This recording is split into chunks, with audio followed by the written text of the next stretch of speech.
doing more RimWorld, and what my plan for this one is that I'm going to be going through and starting with Naked Brutality.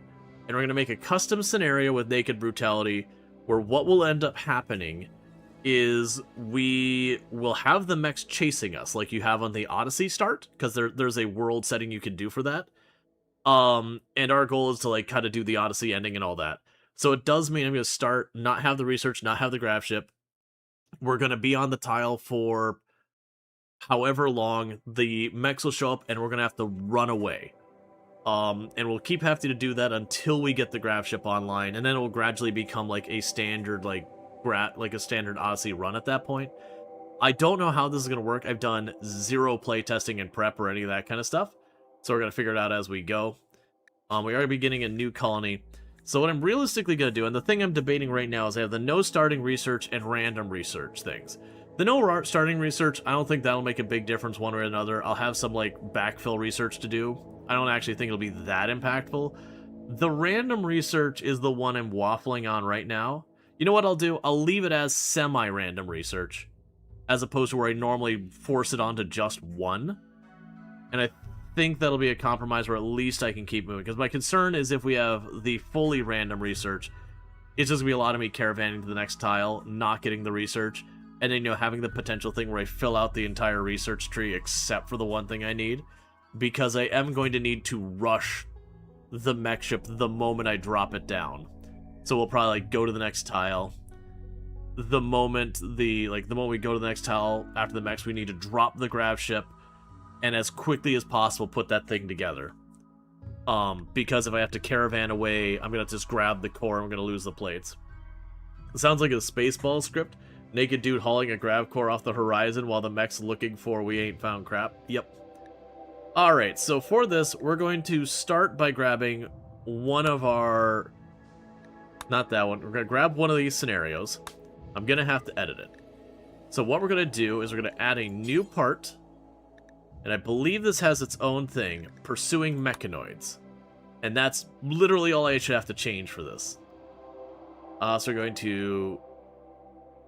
save this. No research. The mechs are coming. Save, next. So what we got here is we'll have the new basic tribe. That means I start with no research at all. Like no pemmican, no nothing. So we won't be able to start on a hot tile. We will start, naked, our person standing, and have no possessions. Do you need accelerate to accelerate the core appearing? No, because I'm going to have to fill in research anyways, and until electricity happens, I won't be able to do anything with the core as is. Because it's a prereq for electricity to research mech, the space stuff. So we're gonna basically treat it as like we are a tribal group running away from the mechs until we reach the point that, we can get the mech tech. We're doing strive to survive, all that kind of stuff, because this is gonna be a complete goof thing. We're also to go in here because I do like the factions that are just a mix of everything. Yeah. I'm actually wondering if I want to make them all the rough outlanders. Oh, no, that's right. The pirate gangs have way more varieties. Yeah, that's fine.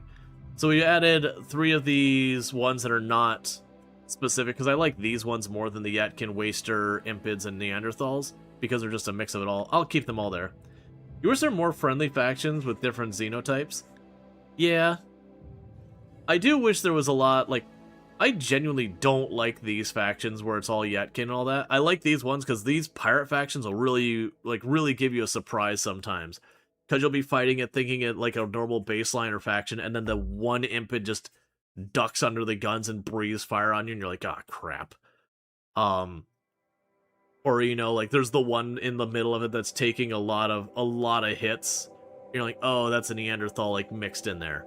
It makes it a little hard to gauge exactly what's getting thrown at you. Versus, when you have the Impid raid, Impids die really easily, so if you just pour a bunch of shots in them on their way in, they go down nice and easy. The Neanderthals, you just know to never let them get into melee range. Waster and Impid throwing fire and tox gas.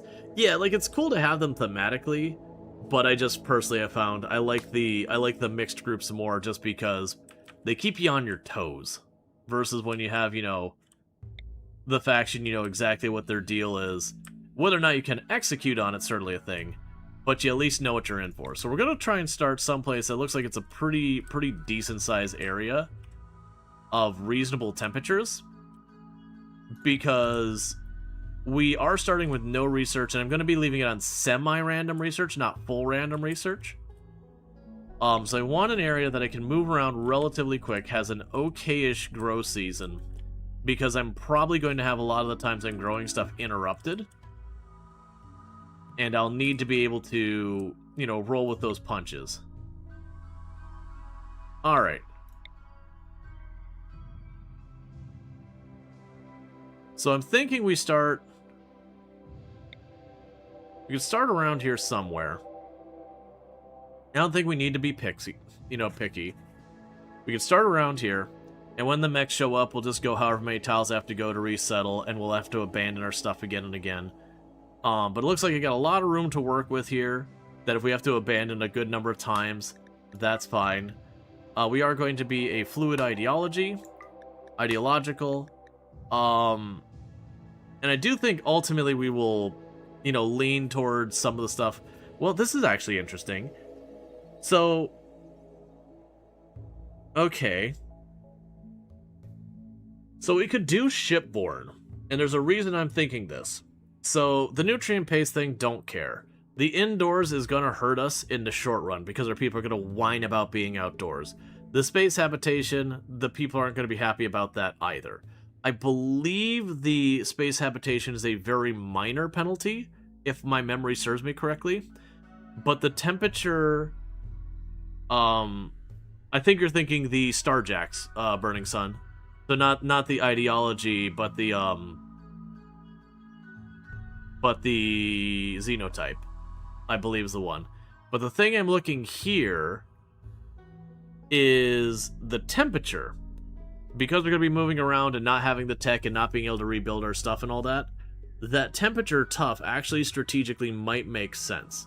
So a little bit higher risk of mood breaks, but we can endure if, like, you know, we walk onto a tile and immediately get hit with a heat wave or whatever. And then that does kind of fit our end goal here of ultimately going and doing Odyssey things. So we're going to be, like, thematically excited about trying to, you know, go to the space.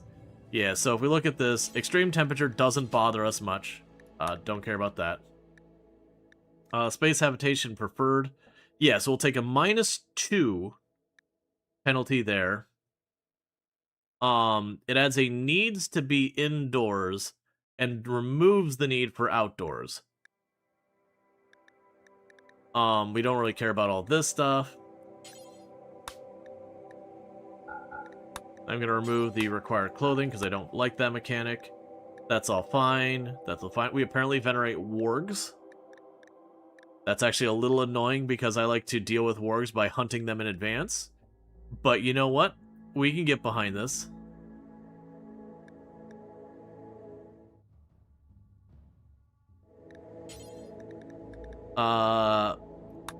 Technist. We'll make it Technist because we are looking to be space age stuff. Name. Space. Adjective. Space. Noun. Space. Ritual room. Space. Room. And we can keep that. It looks kind of rocket-like. And done. I should have saved that. Actually, we can save that. Space. Done. Alright, Bassett. How are you going? Let's see. Do you need the meme for frequent prolysizing, Precip? That's if I take the Prolicizer trait, which we did not. Alright, so lazy chemical fascination. Very unlikely to take you. Kind nudist who's dumb labor disabled. Nope. Nimble, just straight up nimble. That's doable. Delicate. You also have high research, which I'll probably need, so you're out. Sanguine who cannot firefight, clean haul, violence, or mining.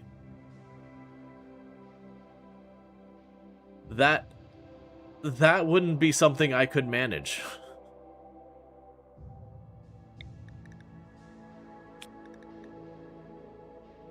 Really high medical and intellectual and all that.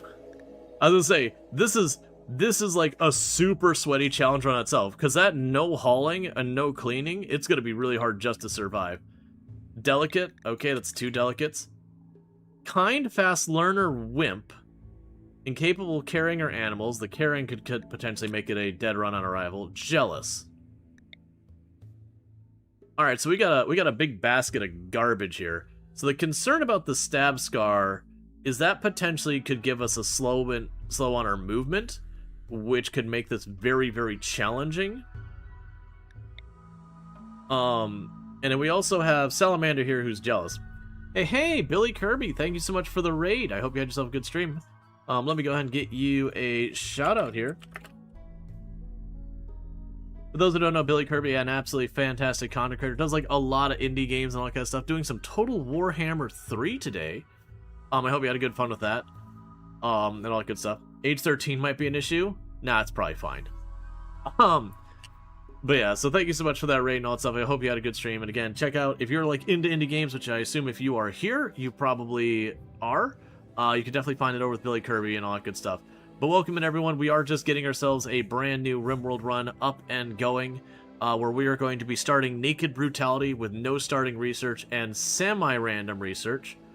And we are going to have the mechs chasing us. So we're doing effectively the Odyssey scenario, except we don't have a spaceship. And instead we have nudity and no stuff and no science and hopes and dreams and bad things are going to happen. Birthday stream? Well, happy birthday. But yeah, no, it's fun to be able to pop between doing stuff. Always the top rim, always the top of the rim as a selection for the run. Yeah, so looking at these, can't dumb labor, that's dead on arrival. Can't care, that's dead on arrival. Delicate is going to be, delicate slowpoke is going to be dead on arrival. This one can't do 90% of things. Granted, those are some really high stats for stuff I'm going to need. Probably dead on arrival. Delicate is not dead on arrival, but pretty bad. They do have a lot of passions. Honestly, I'm going to move them up as a third consideration. And then pretty lazy chemical fascination with lots of injuries and all that. So we've got a pretty tough one there. All right, Nitro, you have a good one. So the only problem with this one is potentially this scar might give us a movement speed penalty. It probably is a small one, like it'll probably move at like 98%. But if we get into like the run and gun kind of situation of just trying, not like actual run and gun like the mod, but like where we have to kite, that could take that off the table very easily if we don't get a good opening hit. So that's pretty concerning. But they do have research and plants. The cooking is at least passable. The medical is appalling. Actually, the medical and all of them are appalling, so that does make a difference. We have a jealous pawn, and that's fine. They don't really have any skills that work with this particularly well, unfortunately. Like, no medical, no cooking, no construction, so they're going to really struggle. The 13th is not great. And then jealous is definitely not great. And then not having a passion for shooting, we don't want our only pawn to melee. And then we have delicate, which is really bad, because that means extra damage intaken. And they do have cooking passion. I think we go for the nimble one and just have to live with the fact that we're going to struggle potentially early on. Because we're going to have to keep abandoning our tiles as the mechs show up, since we won't be able to fight them because of the scenario. So I think of our starting list, you think tribals don't really have any backgrounds that give medical? So they rarely generate good medical stuff? Yeah. I mean, I don't know. We've got you down here who has 12 medical. And a couple that give like a couple points. But yeah, no, generally with the tribals you end up with pretty crap medical. Alright, so I guess this is our candidate. Darklight is a backer pawn, so he doesn't count. I don't pay attention to who is and who isn't a backer pawn. Alright, so let's consider first Sweet. We do not take a penalty on movement speed. That was my big concern. So, like, the major issue is off the table. With torso injuries, it's always kind of hard to gauge that. But that is pretty good. So, with that, we've got an Ancient Danger. Oh, no, that's not an Ancient Danger. It's just... Oh, it is... No? It's damaged already, so it's not an Ancient Danger. So, you don't have an Ancient Danger nearby. Not... there's the Ancient Danger up there. Yeah, so we got an Ancient Danger up there in that corner. And otherwise, we've honestly got, like... That's a very usable area of high... This is actually a really good spot for a long-term base. It's a shame... Oh my god. If this was not a run where we're having the mech thing, this would be a wonderful spot. A giant area of fertile soil with 4 geothermals right next to it. And it's a little close-ish to the north side of the map, but like really not that bad. Like if you put your bases like northern perimeter there, that would definitely be very doable.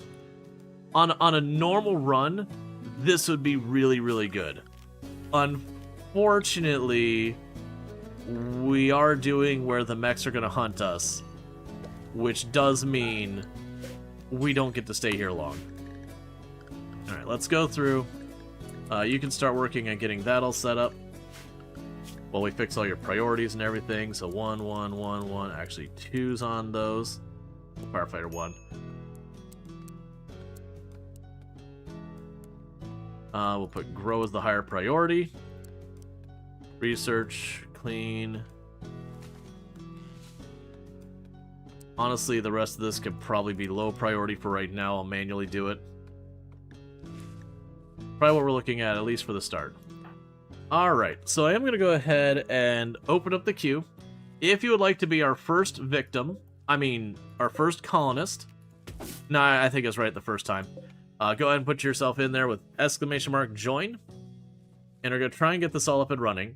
So the first thing I'm going to do is just try and get some plants in the ground, that kind of thing. We will manually run over here and grab this bush. So we've got a little bit of stuff there. Now we go on the other side of the road. We'll put a normal stockpile. And a dumping stockpile. And we will say no rotten and no human-like corpses. And thank you for the follow. Welcome to the stream. Alright. We're going to let you run for a little bit. We're just planting rice right here at the beginning to try and get some quick crops going on.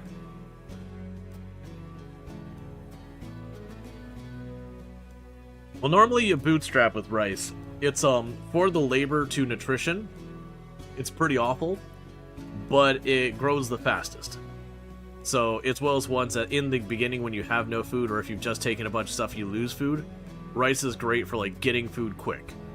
And then usually I'll switch over to something that's a little bit better from the amount of labor to what you get for it. Yeah, no, exactly.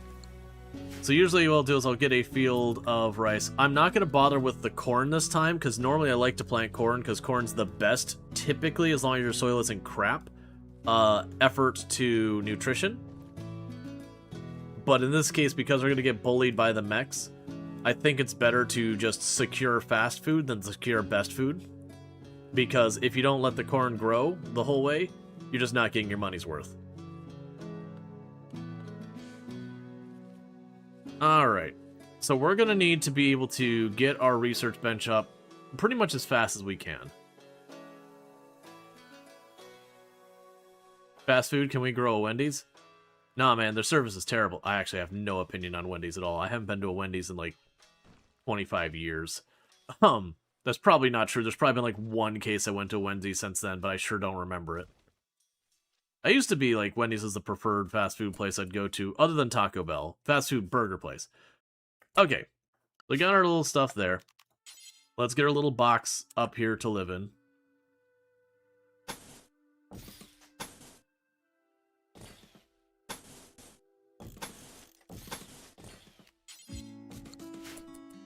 And go furniture. Right now I can just toss that there. And we are going to, as early as possible, want the research bench. Honestly, for this one, I don't think we bothered with the fueled stove.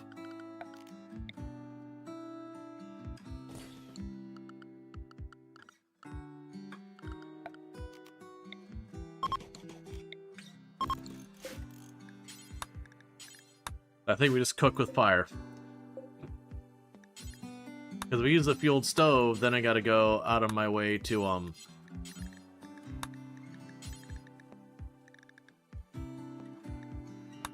Okay, so you actually... Do you have high enough crafting for that? Really?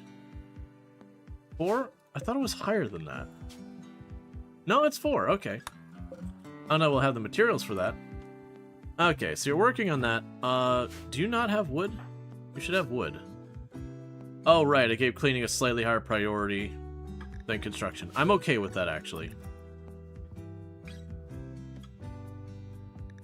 Actually, I changed my mind. So what we're going to do here is going to go here. For right now, none of you are in the home zone. I just have to fix it if there's a fire.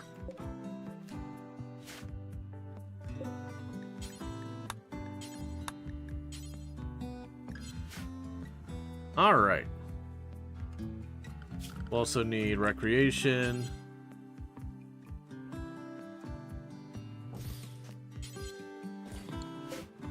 We'll need a bunch of that stuff, so pretty early on, I'm gonna have to go out of my way.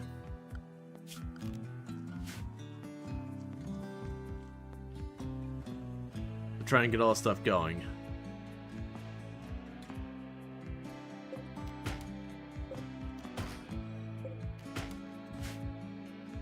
Alright. So let's go ahead, and before they get a chance to have any possibility of dying, here is our contestant. So our first colonist is going to be Satoru. Sotero, sorry. And then we're going to take the queue back down for now. May you live longer than most RimWorld colonists. Yeah, so as soon as we get these meals cooked, I probably need to chop down that tree and focus on making the bow. That way at least I have some kind of weapon. And then this might be a case where I don't generally tend to lean on traps. It's just not my preference. But this is probably a colony where I'm going to want to lean on traps. Because just with what we're dealing with, I'm very much going to have to worry about that. I was waiting for the very first meal to give us food poisoning, because that's my luck with these runs. And at 3 cooking, you know... It's not like it's off the table.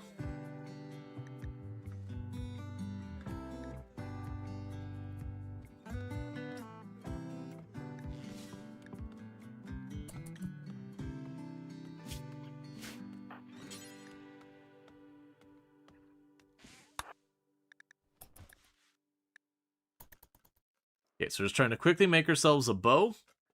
And I'm going to make at least 1 or 2 wood traps once this building is framed out.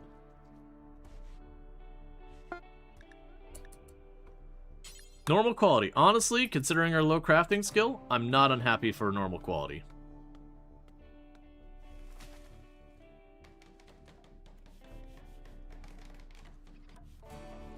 Okay, so let's grab you. Copy settings. We could do here. Zone, stockpile, paste.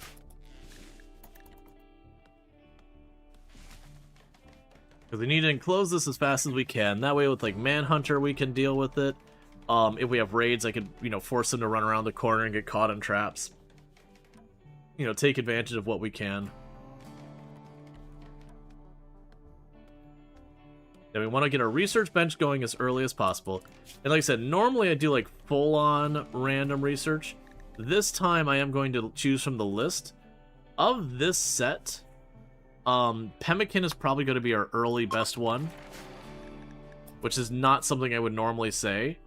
But realistically, I'm going to get bullied off the tile before I have a chance to prepare. Being able to make some food that'll last is probably going to be pretty big for keeping us alive.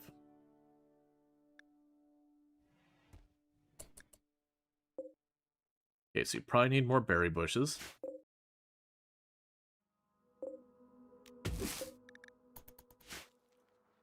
I probably should get a command going for that. Give me a second, and I will get a run command, because I think that's a good idea. So commands, new command, run, add to chat,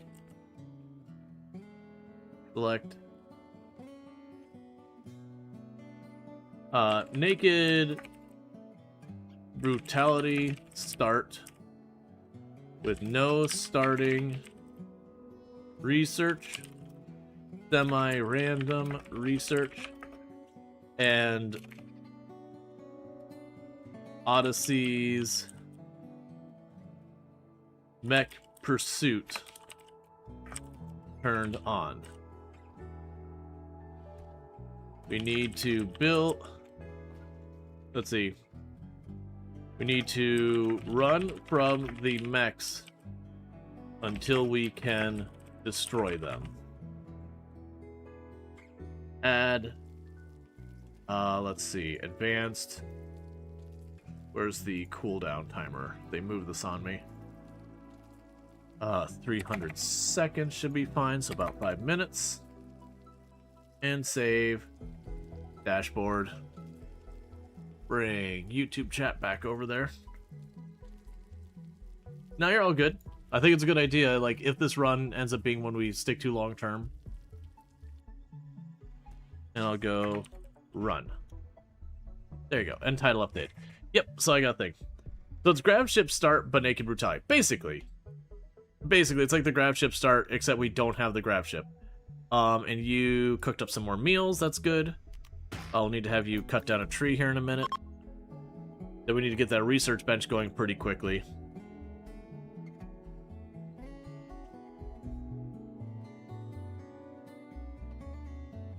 We need to enclose this. I want to get a trap or two up.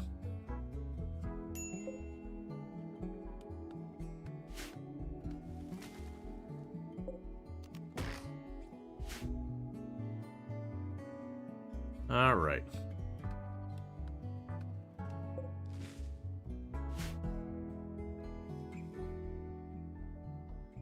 Probably also want to go here, interrupt just a little bit of that heal route. Okay, so we now have an indoor space.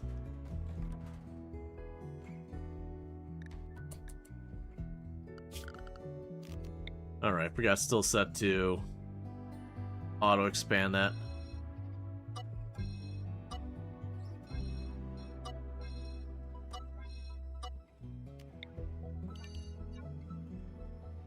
But just the fields themselves in there. Rebuild anything you have. Do not automatically expand the home zone. Okay, so we got our recreation stuff built, and I haven't gone into your schedule and got recreation set, so let's fix that. What we could do here, we can grab some quick steel by just taking apart that steel ruin over there. If we're lucky, after the first raid, we could snag a table and just bring it back and not have to actually have the research we are looking for and all that. Okay.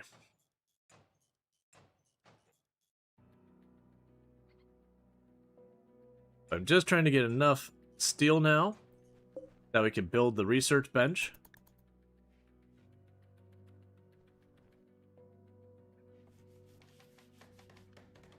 And then probably make a steel trap. That way we get the higher damage trap. Security. Steel spike trap.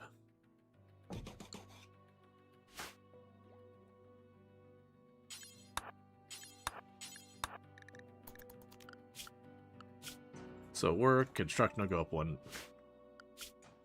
Go like this.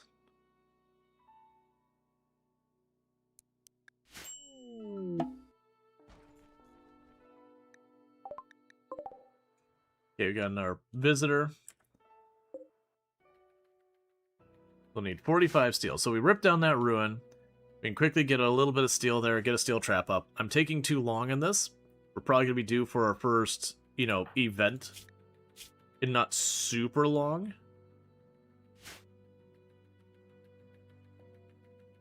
But then I'll probably make like a very, very small field of heal root and a very, very small field of maybe cotton or whatever. To get ourselves some cloth coming in. And then mostly just depend on this for food. Weirdly, we're going to be approaching this not quite like you would 500%, where you keep your base small. Not for like the difficulty aspect, but we're going to keep it small mostly because if I spend too long base building each time we travel, I won't spend any time researching, and that'll be a problem.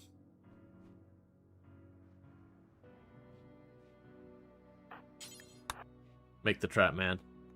We're way over, we're definitely in the range where we should be getting hit soon by something.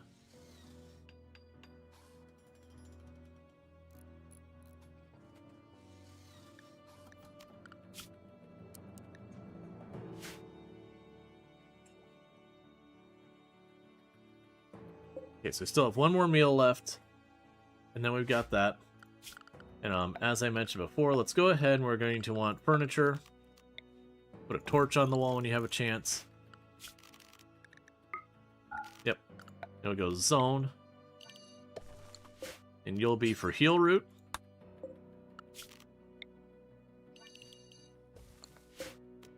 And you'll be for cotton. Mad Rat. So the first you run back to new map for materials. Since this is a forced move run, did you turn back up new map materials, or is it defaulty? I didn't change anything about map materials or whatever.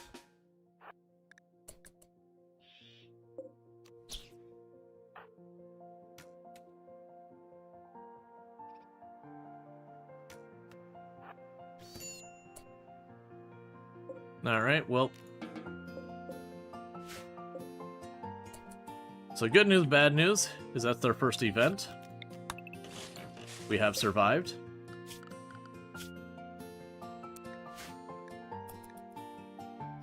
I was hoping we'd hit it on its way in, but that's fine.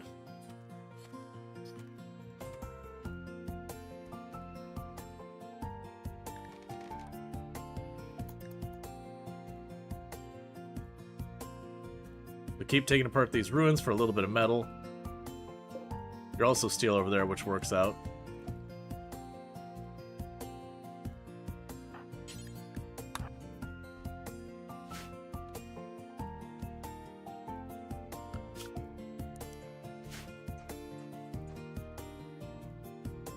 Because I'd like to get our trap replaced, because very likely, while our shooting skill is pretty garbage, that trap is going to be doing a lot of work for us.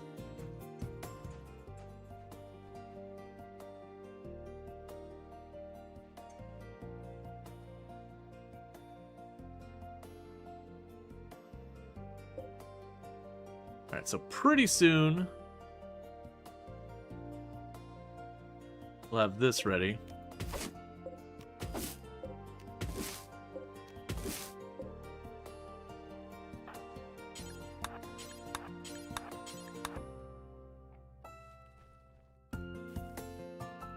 Okay, so bringing in a little grain and all that to go with the berries, that might be enough to cook a meal.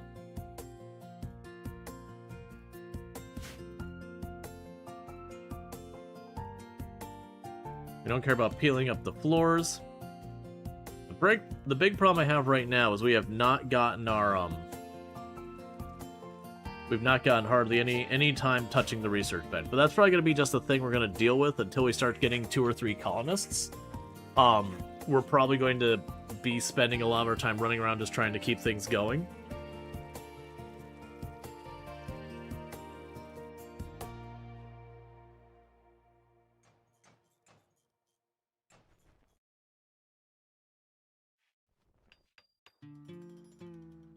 Okay.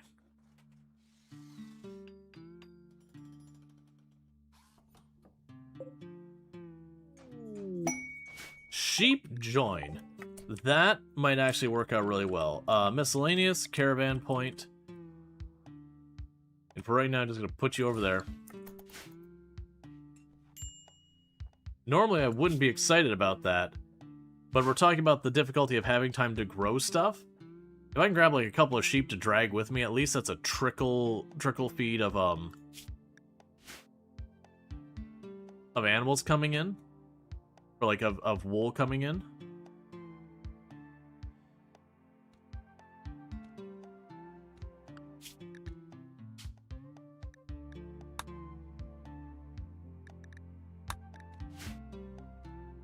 So we can put that down, and then we can shear those for a little bit of wool for our clothing, and that should be pretty okay.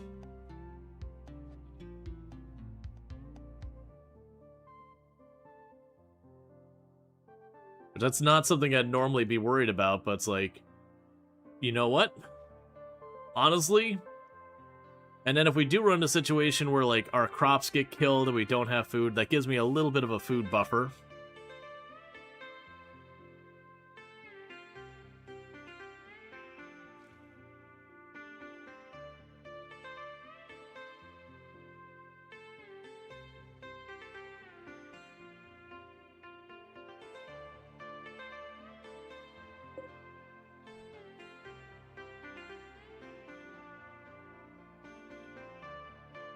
Okay. So we got all the sheep. And then I'm going to go ahead and have a chance to like pull up all that rice and whatnot.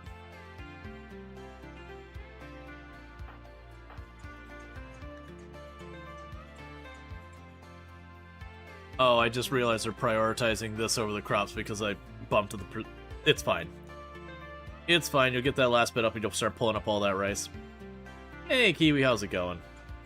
Alright, so there should be no more construction for you, barring that one tile of repair.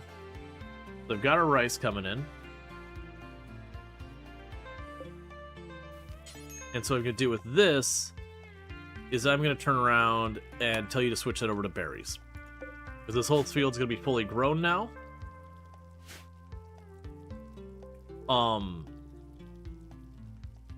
And that'll be a better choice for us dealing with less of them. Alright, we got our first raid coming in. Let's see what we got. They have a small movement speed penalty. And pretty crap skills. They are going to probably be attacking... No, they're going to prepare. All in all of this is good news. They don't have food poisoning, which is always the big concern.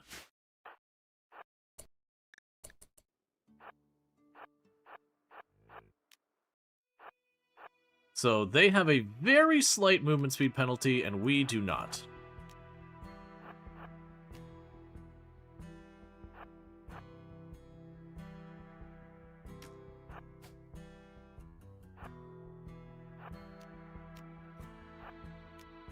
They want to kind of hit the edge of their range.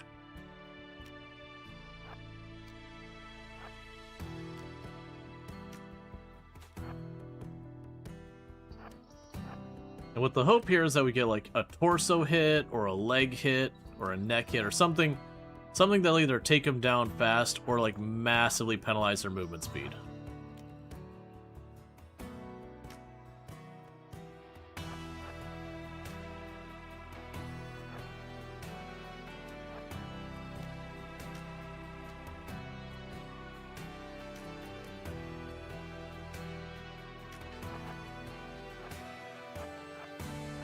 And we got a torso hit that did penalize their movement speed a good chunk.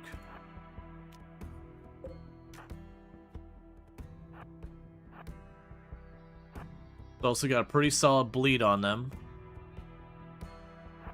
So now all we have to do is not walk up and get ourselves caught.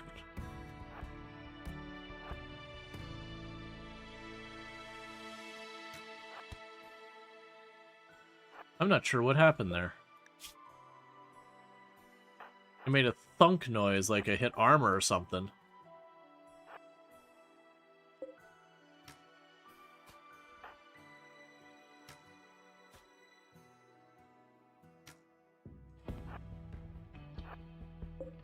Okay. So they're in really bad shape. They can barely move now. Are you down? No. You just stopped chasing. Are you someone we would consider?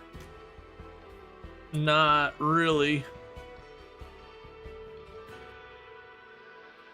incapable of dumb labor and all that, this is definitely not a pawn to consider. And they are on the Waster faction, so yeah.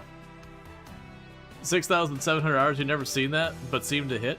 Yeah, no, it was weird. It seemed to hit, but made like a thunk noise. And, I mean, I guess your pants do offer some protection, but not like it expect to like cancel a shot or something. And it very well looked like they may have taken an injury there. Because we had the lung and the torso was the first hit, and then the second hit I believe was the leg. But the thunk hit, I didn't get a good look at what was there. Yeah, so I'm just gonna let that one can just rot.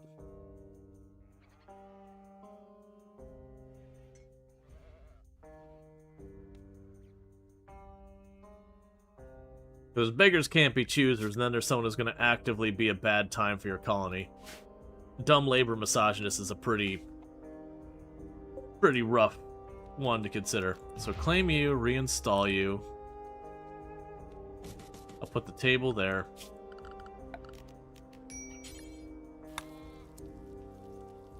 Put wood stools here and here.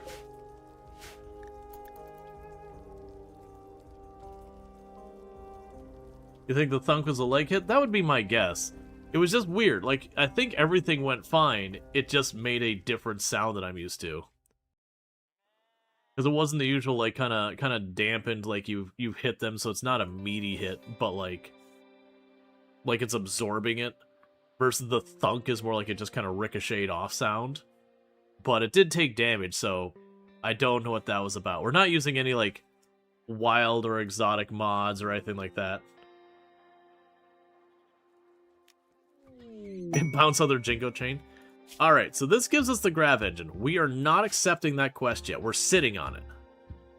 He had some crack injuries. So it means the shot got reduced by armor. Yeah, which is weird. So, like, his cloth pants protect him just enough, I guess. They're gonna yoink their table.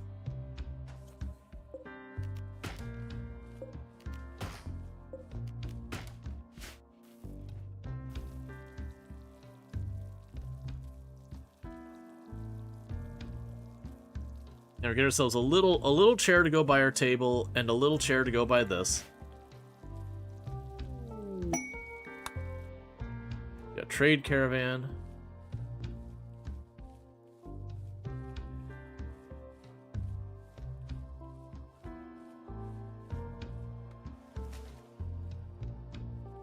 All right.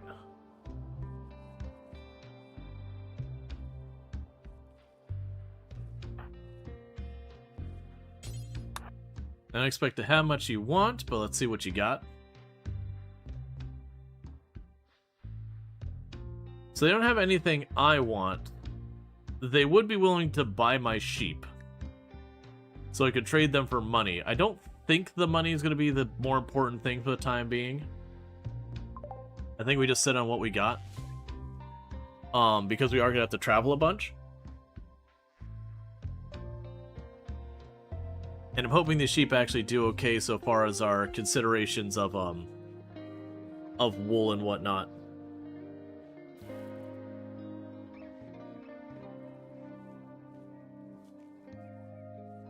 And I did switch to crops that are going to take a little bit longer to grow, so it's not quite as laborious as the rice would be.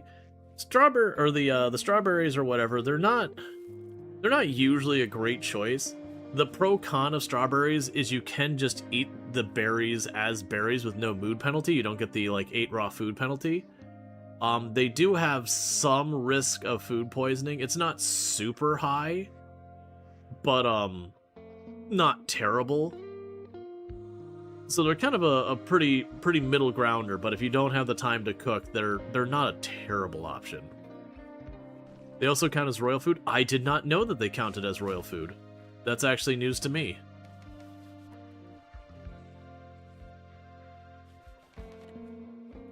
Alright, so we got stools now, so we'll have comfort. And now we can eat with table. Probably saved the whole run there by getting the eat with table sorted.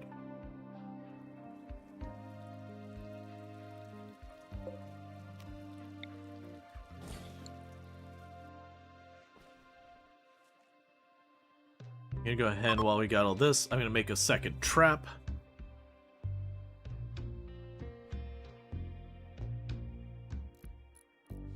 We probably overkilled our food here, which is something I really kind of can't afford to do in this run. Not until I get more people, at least.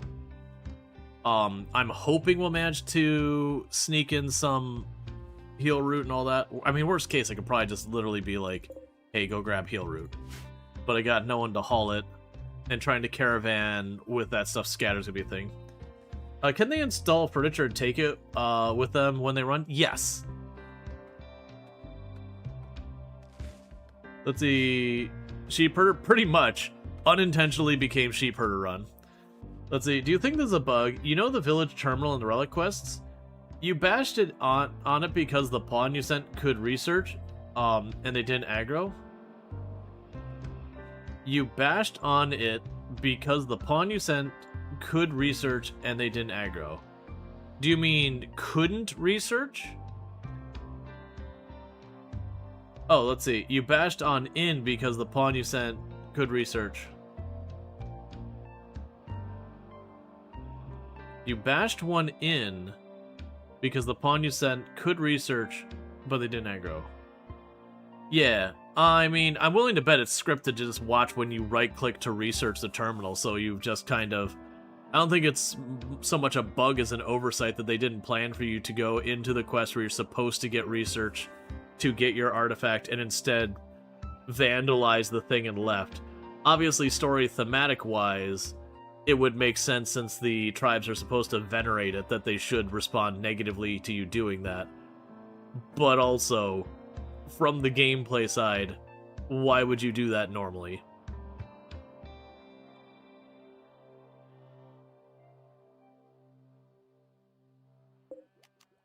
So I'll need a... Just double checking one thing. So I'll need more wood.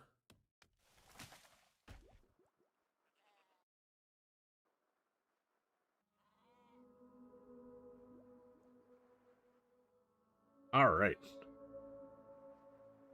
So I got plenty of wood to do that. Obviously it'd be nice to have that indoors. The only reason I'm not is the tile's a little on the warm side.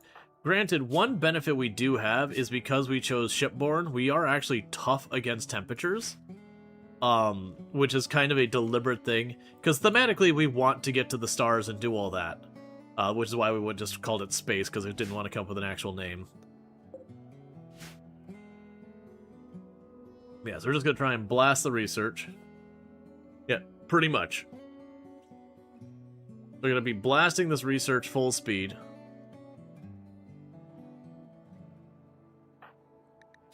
So looking at our mood, yeah, so when our extremely low expectations drops, we should still be able to remain happy, because the unsightly environment is certainly a negative. Some of the other ones are pretty bad as well. If we're lucky with the sheep, that'll take care of itself kind of thing.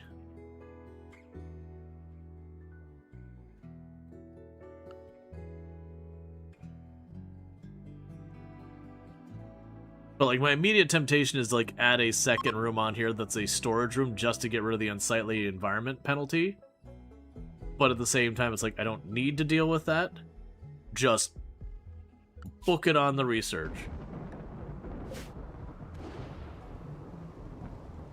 The man just wants clothes.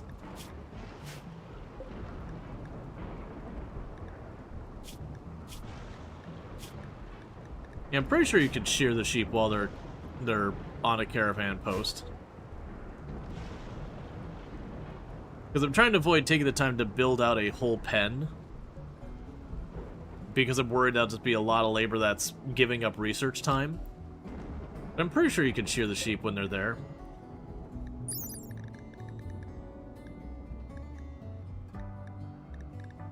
Yeah, because it was... animal productivity, wool type. So 10 days between intervals.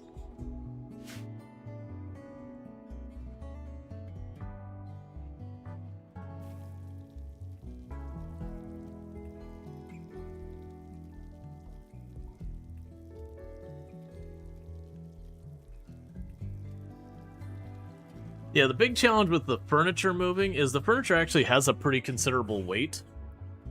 And so to move the furniture is going to be a thing. If we're really lucky, we'll be able to score ourselves some alpaca. Because then that's a caravanning animal that also gives us wool.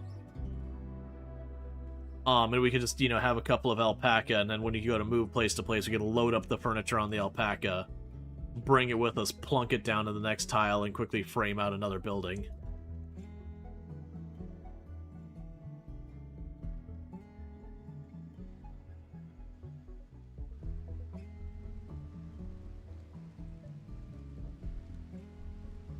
Alright, they made it so the fire wastes wood now. If it's exposed to rain. Then do you get a better chance of animals joining if you have a pen? I don't think it has any weighing on anything. I don't see that as a mechanic they would consider. Generally speaking, RimWorld doesn't consider do you have room X or Y when deciding on any kind of event. There is some things that care about. There's the beacon, the trade beacon. If you have that, I don't think it increases the odds you have a drop pod raid, but it will affect how the drop pod raid targets. But no, I don't believe RimWorld turns around and goes, do you have a common room? Do you have a pen? Do you have a bedroom? When deciding what events happen. For goats on leashes, I assure you, not a single goat is being mistreated in this colony. No comment on the sheep.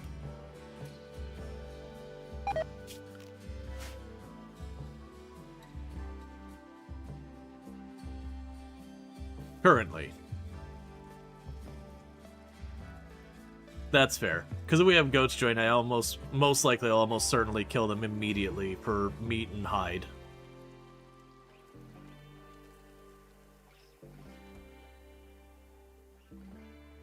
Does the unroofed trade beacons have something like a 40% chance of being targeted? You know the actual number, it's high like that? Yeah, no, it used to be a whole strategy that you would have your base and you'd have your trade beacon like way off to the side as like your dummy beacon. Or you'd have it in a strategic spot where you could drop them in and have them controlled. And so it'd be a thing, you'd literally leave the trade beacon just sitting over there so that they would just drop in exactly where you want them to kind of pull most of the drop rates over there. It's not a guarantee because it was, as you said, a % chance, but it was considerable that people were doing that for a while.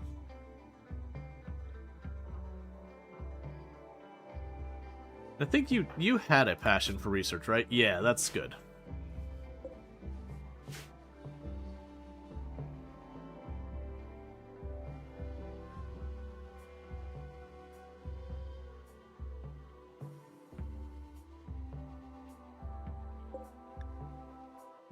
Yeah, so wool growing.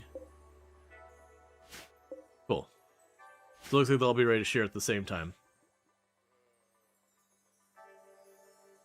Yeah, and we are... Normally when I do the semi-random research, I have it where it chooses the research automatically. I am doing it where it gives me a choice of like 3 or 4 research instead, just because this will be a run that is dependent on research. So I'm kind of doing a halfway there. So that way we don't get water wheel again and again. Like water wheel, geothermal as my second research. But the idea here is I want to get to electricity relatively early and either get a good place to get chem fuel or chem fuel processing itself. And then once I get that, I'm to the next thing. Alright, so you're attacking immediately. You have a peg leg and asthma with a massive moving penalty. And on top of that, well, slothful won't affect, I think. So, in this particular case, we're probably in good shape. And they're coming with a whole set of clothing. Is it our birthday? It feels like it's our birthday.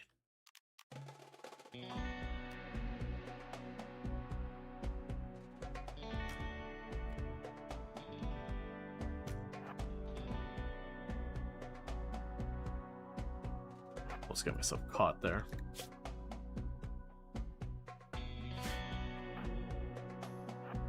Well, it's impending doom. It's not soon to arrive doom.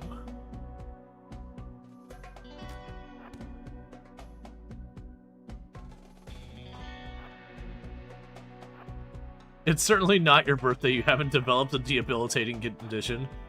Yeah, that is RimWorld. I still like it's like, you turned the age of 23. Due to this age, age change, you have developed a new age condition, asthma. And you're like, really? The ripe old age of 23?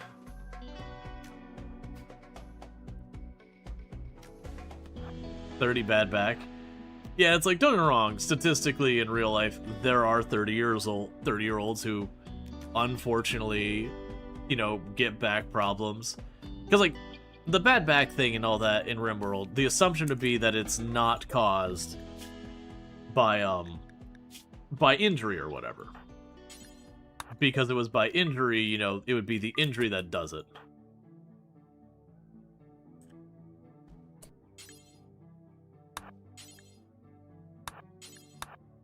Give me them clothes.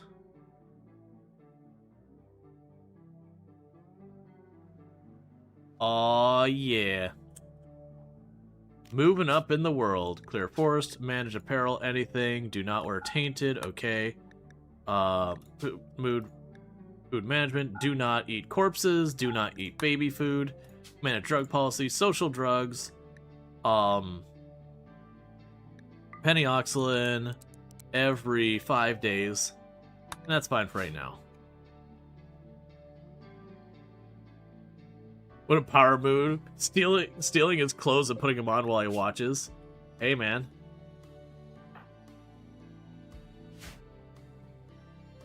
Sotero knows what's up. Is like, hey, I know who's in charge here.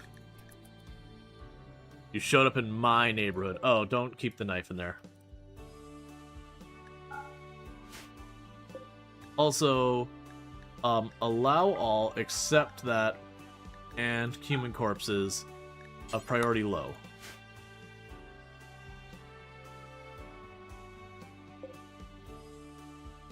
So our potatoes are just about to be ready, which is perfect because we've got not quite enough rice to make any more meals, and we've just got our last stack there. So it's good timing.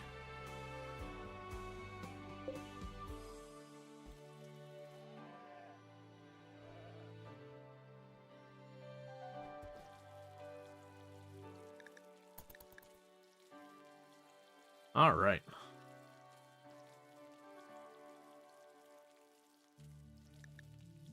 One thing that might be worth considering with this is if I pen them, they'll breed.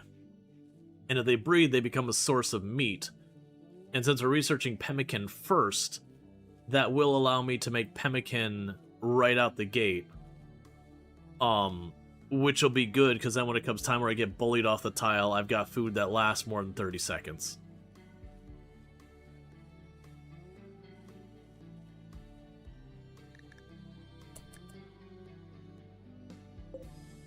Honestly, I might bump you up to corn. It's probably a mistake, but I'm gonna do it.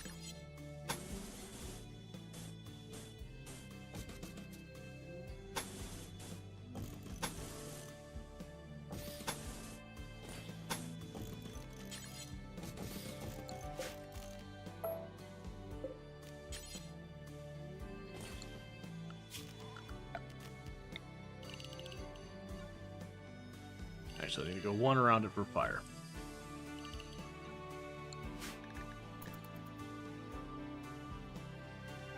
Okay. And I'm not going to put the effort into planting trees. If we get too many sheep that they start eating all the food, then we reduce the sheep population.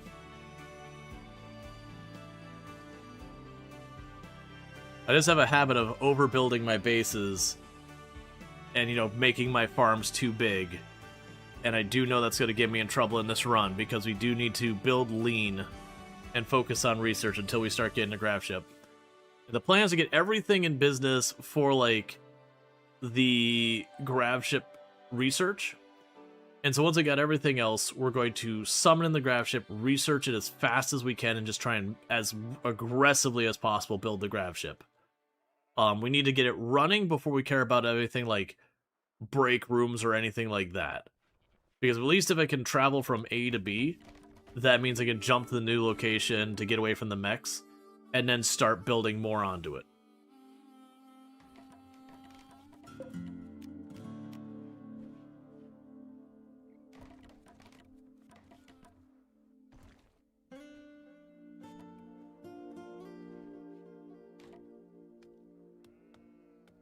Okay.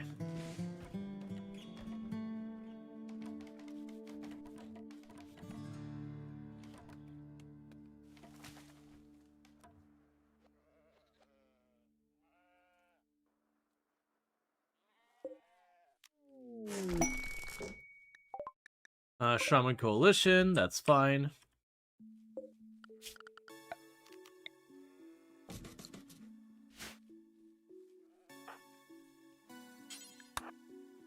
Okay. Do you have anything I care about? Not particularly right now.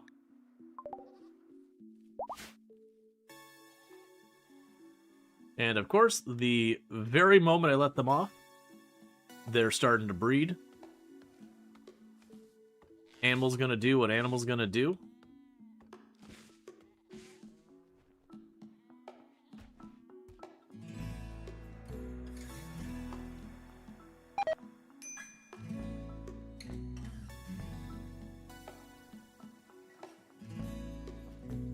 All right.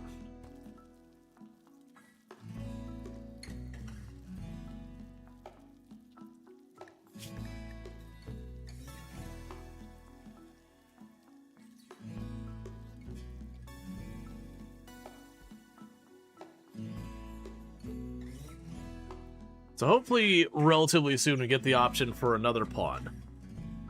One thing I probably should do is I wasn't going to build a second space.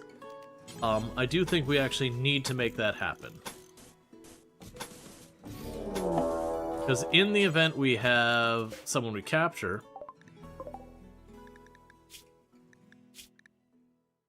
Okay, this is someone we capture if we get the opportunity.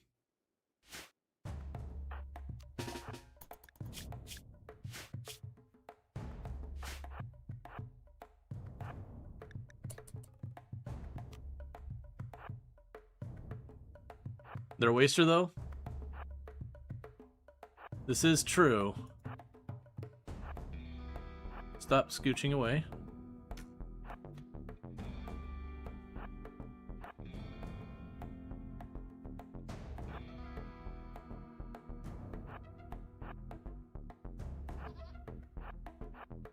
And now get out of the way.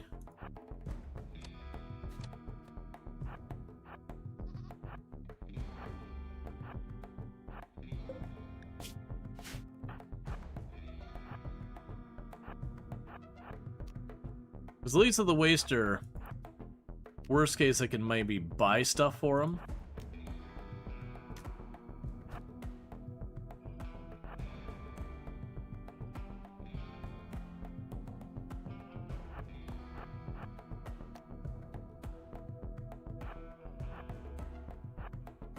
I just need one good hit.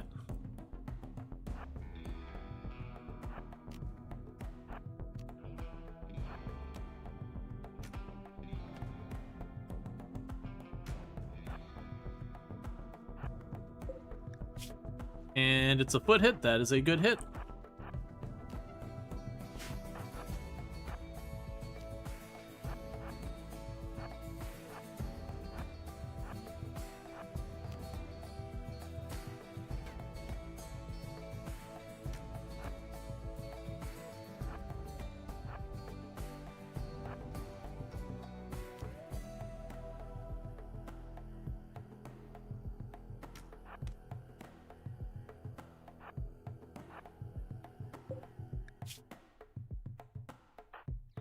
Huh.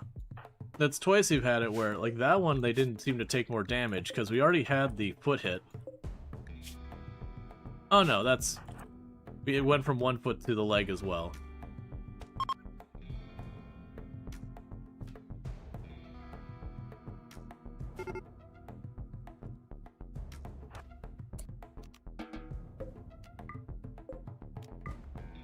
So the problem we have is why I said we should keep them, because I'm excited about Steadfast. I'm realizing I don't actually have a room to do it, so we did not get our prison built in time. So that is what it is. It's also a fair shot that they're a waster, and I don't have a means to accommodate that yet. So let's get the second room built. So we have a prison. More accurately, I'm going to have our character sleep in there, and then if we capture someone, then we just juggle around.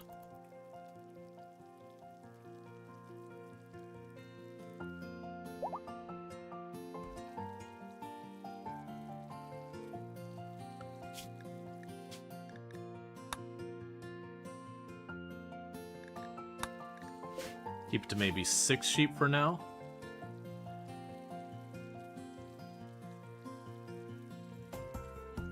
Oh, also, no clubs.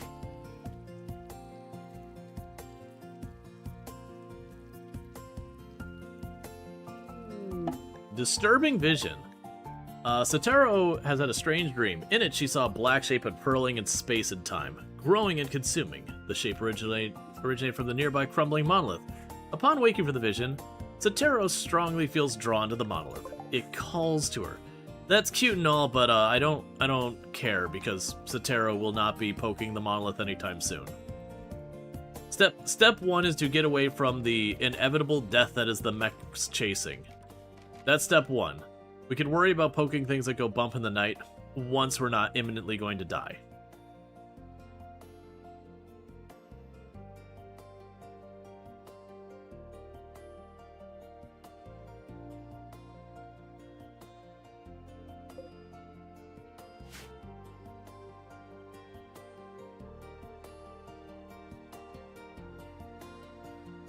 Are they already chasing you? Not yet.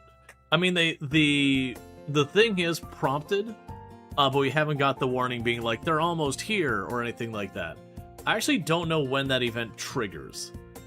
It'd be a little bit of a bummer if it triggers only after the ship is researched, because that would be a little underwhelming. But even if it is, that's fine.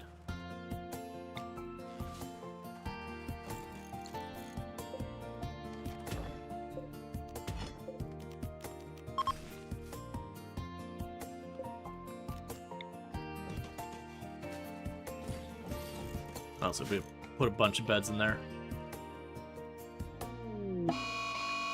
Mad guinea pig.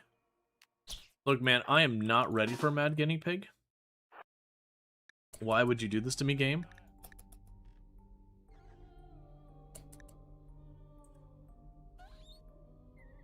I'm hoping we can just score a hit and be done with this.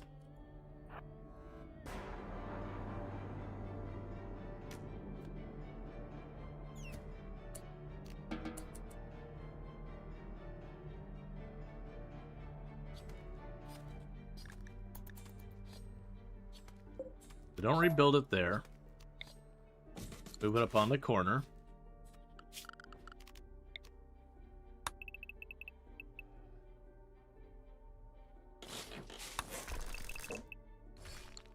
Okay, so probably have to take apart those for more steel to make more traps.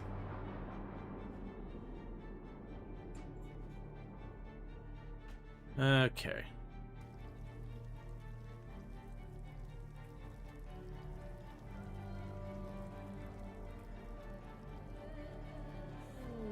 Transport pod crash bagger.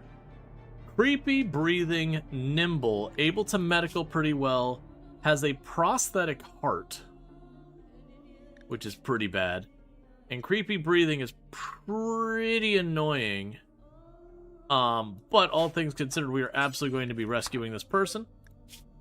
How are your clothing? You can keep your clothes. We already have clothes. We're gonna rescue this person. I don't think there's a person good enough to forcefully recruit them, but we will use them for a little bit of medical XP And then maybe if we're lucky, we'll get a free joiner out of it.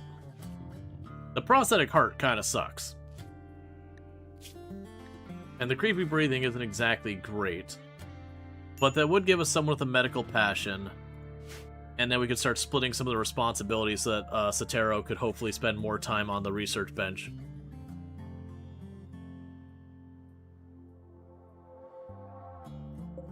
Plus, that would give us someone who could be our melee pawn.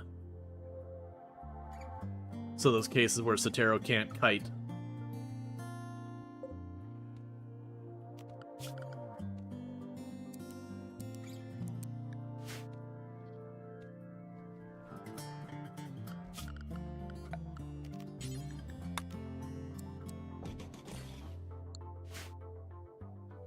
Alright.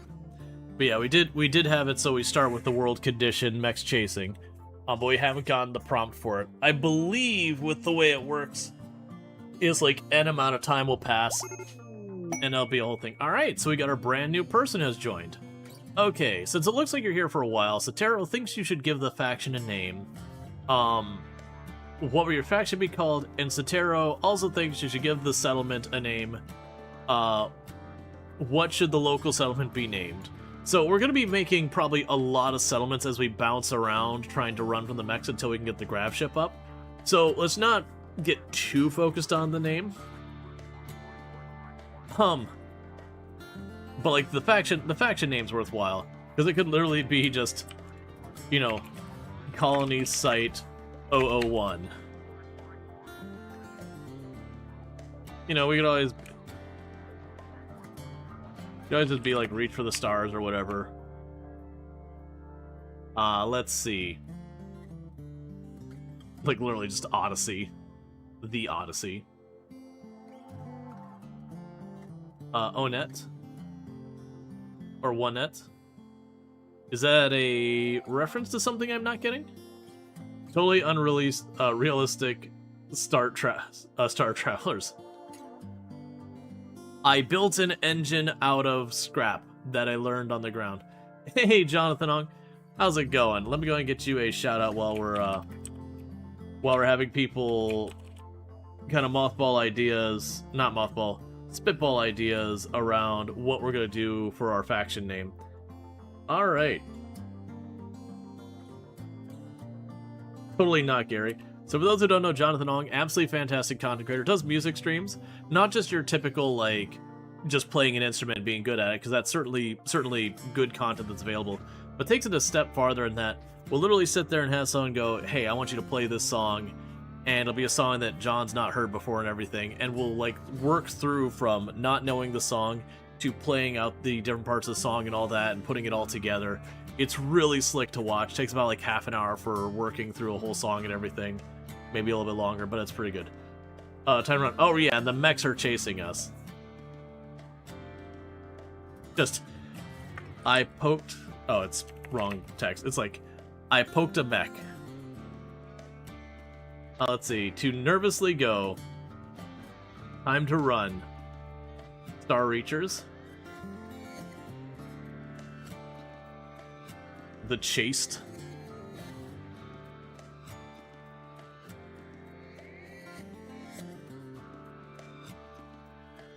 Chased Ambition. Catch us if you can. The recently released.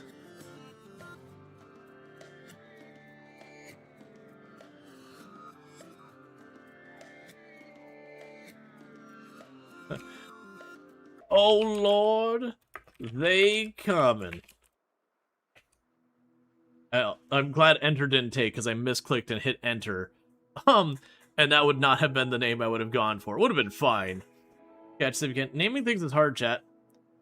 Also, let me hit the button to snooze the ad break so it doesn't happen until my wife gets home, because then I'll run downstairs, welcome home. Raw Riders. Yeah, I shouldn't get stuck at this too much. Naming thing is hard. I've definitely done that. The Runaways.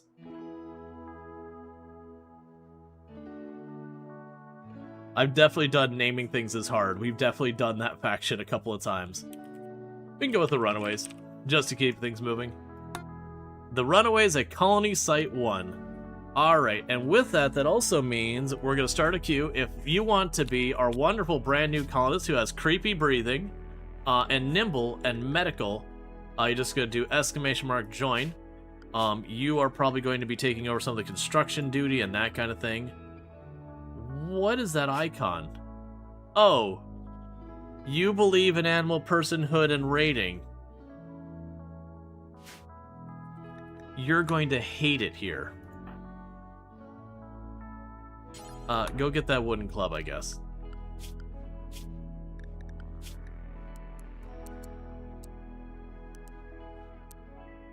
And I do see the bear over there.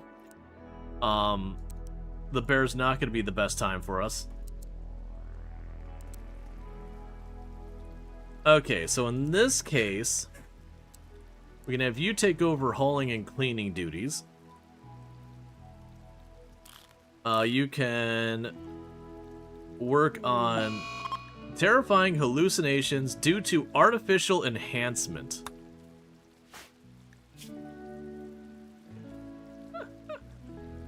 Oh, this is great. You are... Oh, and your flesh purity with a prosthetic heart. You are just a peach. You are going to be having a wonderful time until your ideology gets fixed. Which is going to be hard because I can't do conversion rituals or proselytizing or anything, so, you know, this is your life now. I'm also really not sure how I want to deal with that bear. Because that bear is all up in our business. I'm hoping we have a caravan roll through, and I can tag the bear when the caravan's here. Or a raid. I'm not picky.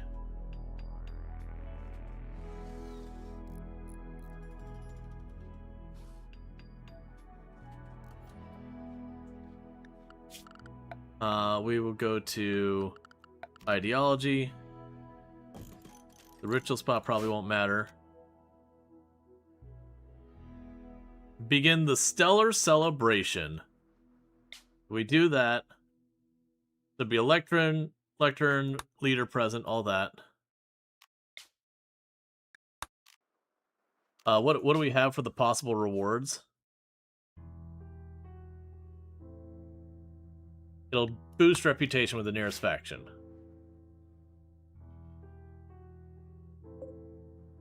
Because they could shoot it and chase it across the traps is certainly an option. But I don't...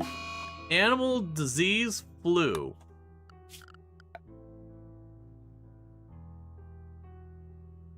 Okay. That is a really long hang. Oh, heat wave for pay. If we do a heat wave for pay, beggar's dead. Ooh. It's only 4 days.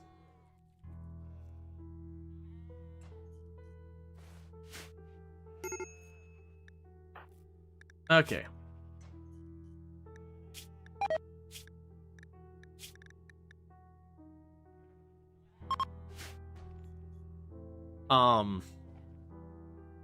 Right.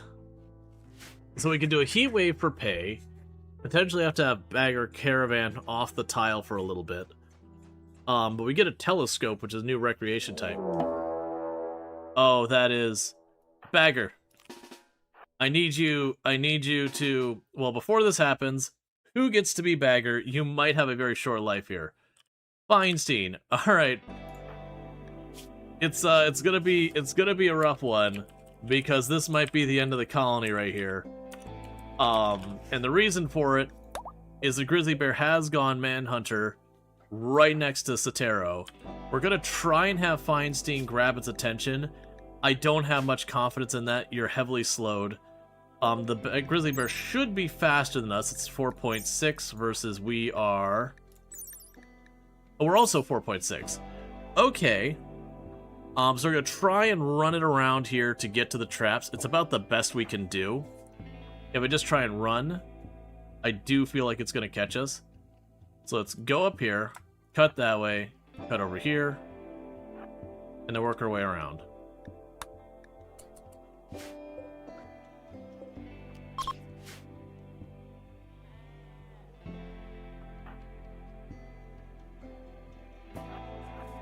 You'll be ready to assist.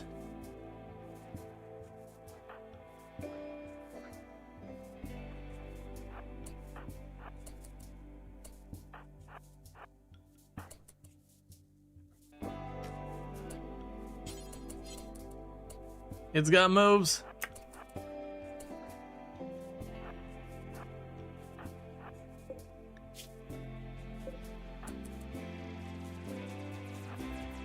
Oh, that's gonna be your death right there, because you're gonna get slowed by the rocks. Can we save it?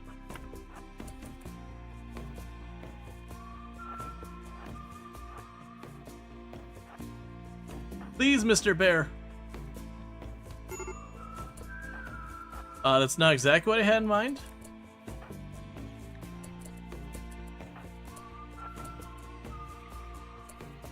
Wait, where are you going? What's going on now? The bear just slapped you and then walked away?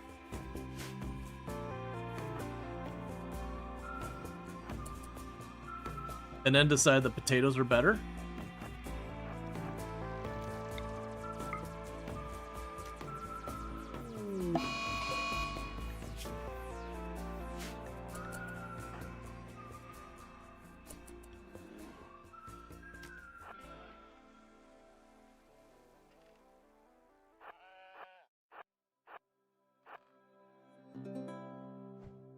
Get over the fence?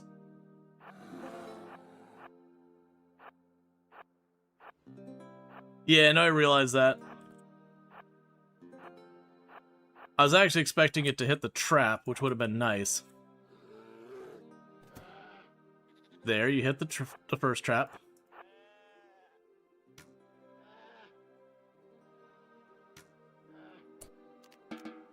Alright, go treat.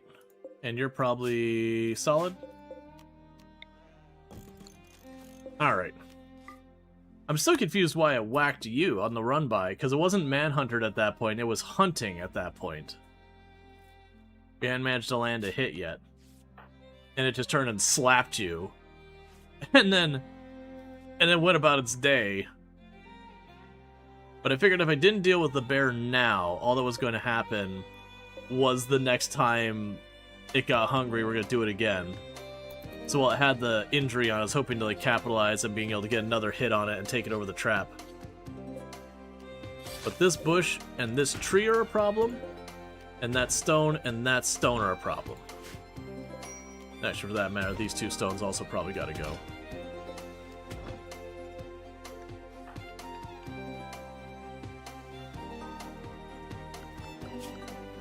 Well, I didn't even accept the heat wave and you're dealing with heat stroke. Well, I can't help you with your heat stroke, unfortunately. Because we don't have a passive cooler because we start with no research. And we haven't had the choice on random research to get you a passive cooler. So I'm just going to need you to not die. Because my choices are I could try and dig into the wall and do that. Does stripping them down help? No. In RimWorld, there's no such thing as like having too many clothes. If you look at the heat insulation, all that, this gives you protection from cold. This one doesn't do anything for heat. But yeah, so this one gives heat insulation. So actually, clothes will protect you from heat. I'm not aware of any clothes that don't have at least a positive... Sorry. I don't know. I'm not aware of any clothes that have a negative impact on heat where, like, it's worse. Because, yeah, in real life, if you wear, like, 10 layers and all that kind of stuff, in real life, you're just going to absolutely cook yourself. But RimWorld doesn't follow real-life logic. Almost ever. RimWorld looks at reality and is like, ah, that's silly. Alright. Bear with me, chat. What's going to end up happening here for just a minute isn't for worse. Maybe you're imagining that. I believe in real life it is. I don't think it is in game. But anyways, my wife just got home, so I'm gonna step away for just a minute because we're about to have an ad break anyways. So I'm gonna welcome her home, make some food happen real fast. I'll be right back up. It is my long break for the stream. It's about 5 minutes. I'll be back in just a couple minutes for more RimWorld, and I'll see you all in a few minutes. And thank you again for tuning in.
A classic clip. One of the only times I have dev moded a run on stream. Because that went all the way to we bottomed out our reputation to 0 with them. Like, sorry, not 0, but like the negative 100, the very bottom. And I was like, no, I put a lot of effort to getting them into Allied. And because we had fired an anti-grain warhead to take out a siege raid right before the Noctil event. And it was still burning. And the person had walked onto the map after everything had been concluded. And then walked through the fire for who knows what reason. And then just torpedoed the faction rep all the way to 0. So I basically went in dev mode. I went, click, click, here's 2 doses of, like, the reputation up. So it's still way below, like, I think it's at 50 reputation instead of, you know, the 90 or whatever something I had started at. But I was like, I'm sorry, this is stupid. So right now we have, unfortunately, we have heat stroke happening to Feinstein. There's unfortunately nothing I can do about it. The best I could do is I could mine into the wall and make a room. There's no time. This is sorted before that gets done. Because I can't just like put it 2 tiles into the wall. You got to get a little ways in there. But because we're doing the no starting research, I don't have the passive cooler. And we have the semi-random research, and passive cooler did not come up. You do have some clothes, but there's that. All I need for you to do, Feinstein, is I just need you to suddenly convert to our ideology, and you'll be fine. You just need to believe in space. If you just believe in space, it'll all be okay. Considering I'm not doing anything to work on it. Alright, so you're throwing a tantrum.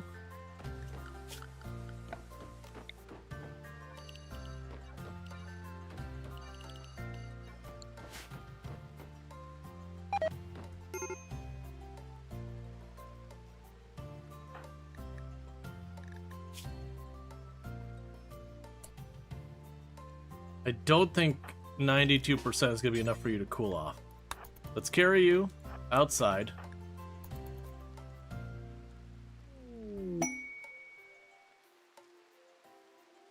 It is cooling off. It might...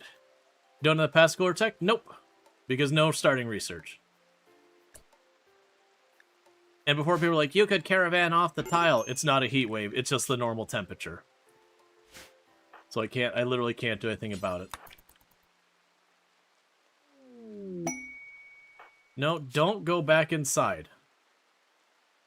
My hope is the temperature is right on the edge of being cool enough that you might recover from your overheating naturally.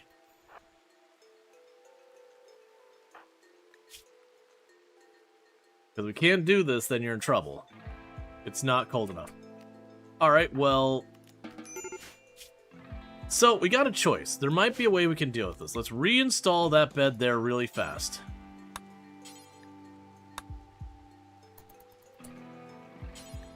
Because I reinstall the bed down here, and then change this to prison,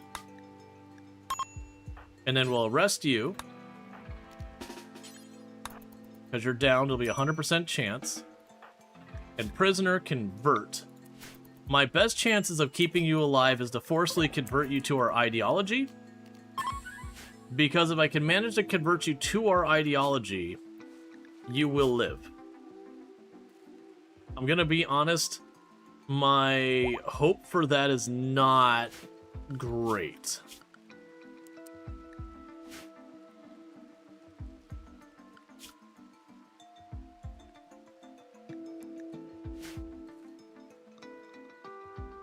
Oh, that needs to not be in the room with you as a prisoner.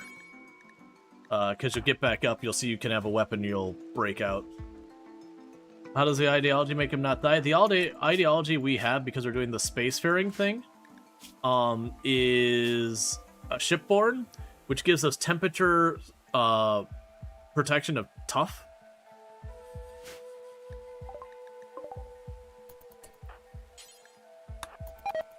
There's a couple of ones that will actually give you some protection there. All right. So we could trade for the telescope, which is an interesting consideration.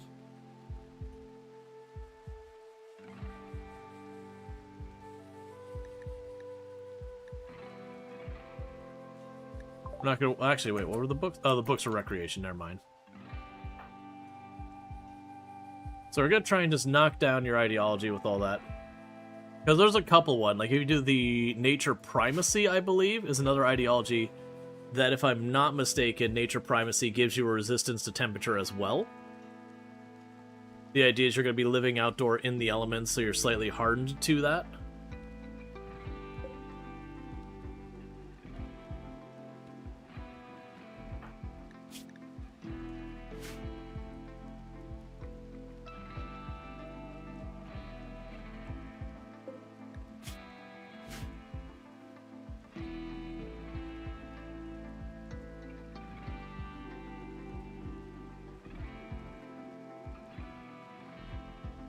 Okay.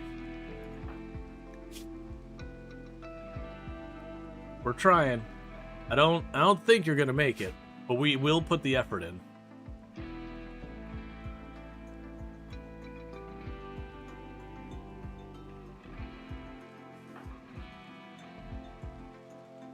We probably need to do that anyways. Just because of, like, all the stuff you've got going on. Because we look at your ideology, animal personhood, flesh purity, raider. You are, and you have a prosthetic heart. So you just hate existence across the board. Alright, so we are knocking it down by about 8 at a time. Why is he dying? Heat stroke. Because it's getting to be about 90 to 100 degrees. You're wearing glasses pretty much full time for the first time in your life? Yeah, no, it was a thing. Like, I remember when I first got to the point of wearing glasses.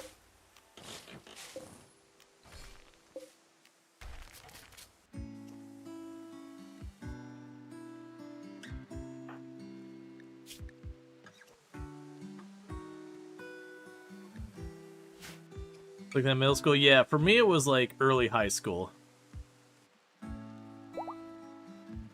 No, so we started with no research and then semi-random research. So literally we've only had one research that we're about to finish. And so we had thing. So you looked at a tree as soon as you went outside the optometrist and went, oh my god. Oh yeah, no, the classic. You're like, man, I don't need glasses. I don't know what you're talking about. And then, you know, then you get your glasses and you're like, oh god, I really needed glasses.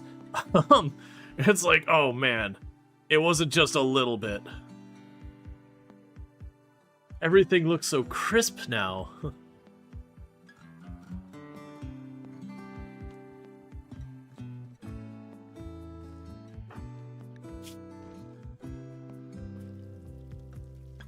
Yeah, that minus 18, there's nothing we can do about that. It's just gonna have to sit there and cook.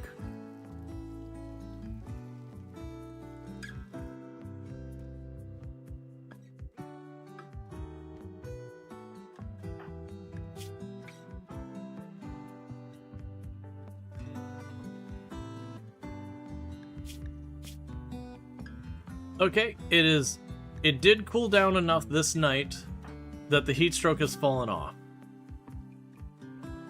I've already got them captured though, so let's go and just work on the ideology. Because if we don't do that, they're just gonna be in a cycle of break after break after break. Alright, ship to the stars. We'll worry about that later. Okay, so we've got a person here that they've crashed and they have paralytic abasia. Trigger happy, nimble, who's incapable of dumb labor and caring. But they're a decent person at combat. And they have trigger happy and nimble. I really shouldn't be taking that person, but I'm going to. Now, with them having paralytic abasia, I'm actually going to capture them.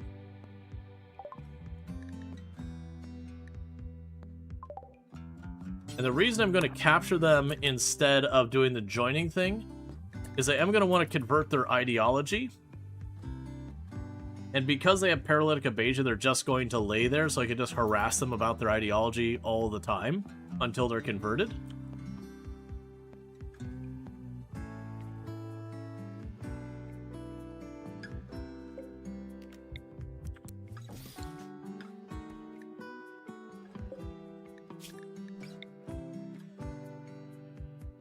Oh, interesting. I could actually release them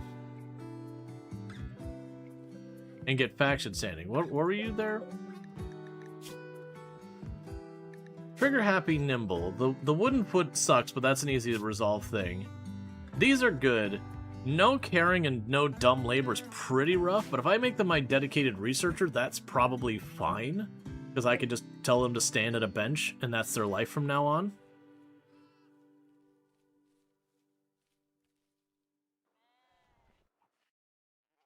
What does caring do? It's whether or not they could do medical. Bandage people, feed people who are down, that kind of thing. So it's fine to have someone who can't do caring in your colony, but it's really rough when you don't have many people, because there's the risk there that of the 2 or 3 people you have, if one can't care, thing. You got a few detoxing drug addicts you wouldn't mind giving paralytic abasia to? Oh yeah, no, imagine that, deliberately being able to, like, paralytic abasia them. Can do socialist that? Who is that? Like, who is that leader? I'm not sure what you mean by who is that leader. Like, the leader, we only have one colonist right now. We can, you know, release them to get the standings, but that's only once paralytic abasia is done.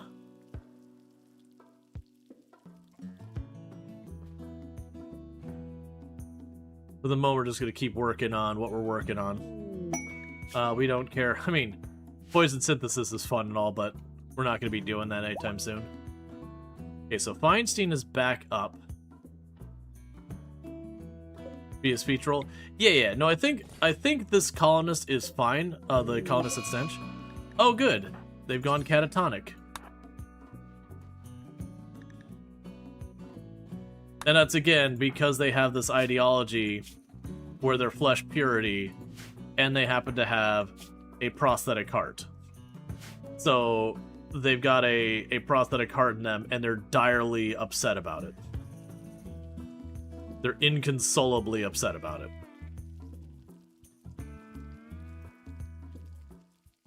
I'm not sure what they would expect anyone to do, because, you know, the classic from The Simpsons, Itchy and Scratchy, you need a heart to live.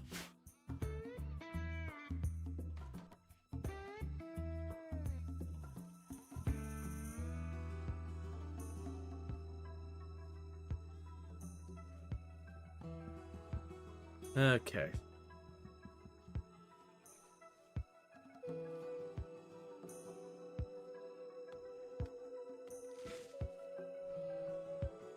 I completely forgot I had those trees queued up to be cut down. I also forgot that I had queued up to make tribal clothes and all that. It's fine.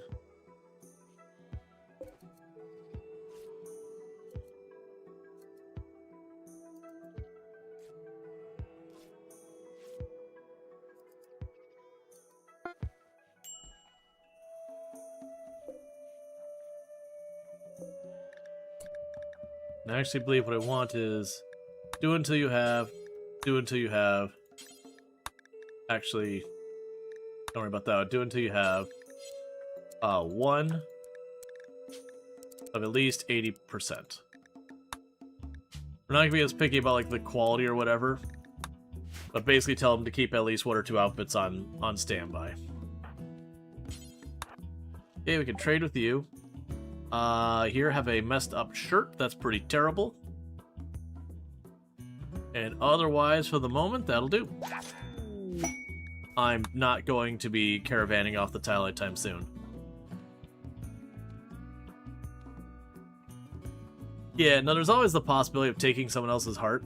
Realistically, though, the chances we succeed in open heart surgery with 1 is none, because it won't let you even try it without, I believe, a medical 3. So genuinely, I wouldn't even be able to attempt to put the heart in them. So they just get to have a prosthetic heart.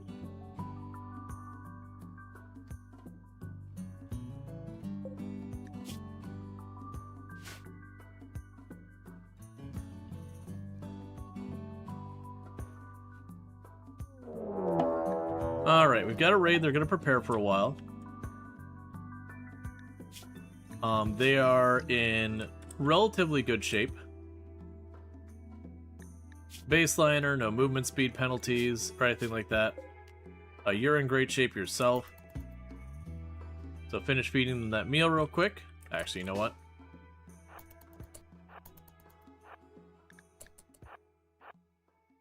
If you convert them away, they'll stop carrying anyway. Right, that's the plan. I'm looking at their stuff and being like, hey, we have sheep. They don't like it because they're animal personhood. They also don't like having a prosthetic heart. So again, we want to convert them. They're also raider, so unless we start attacking a bunch of people, same deal. So basically their ideology is very, very terrible for their own existence.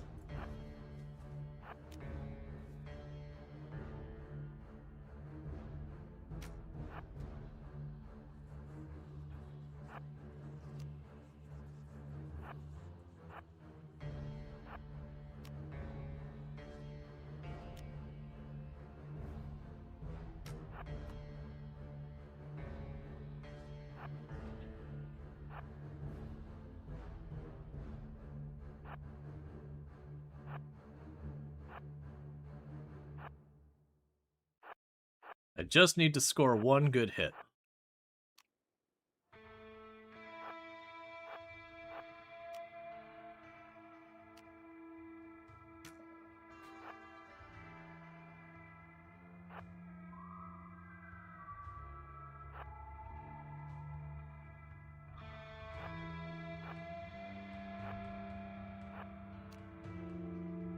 Not so bad you have something like the bolt action where they don't aggress you every single time you go for the shot. Get him. Yeah. Good hit. Good hit.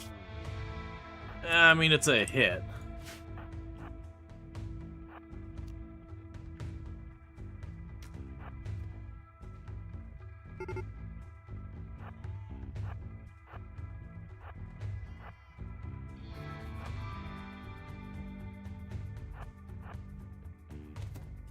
Alright, sorted. Okay, and that's the first one where I actually need a place to dispose of bodies. Because thus far we have not been doing that.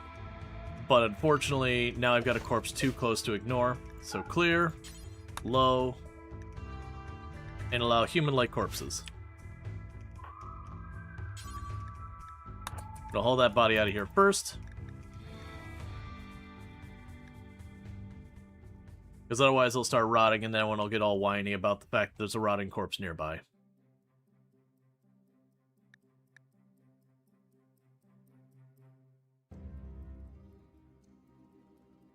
Okay.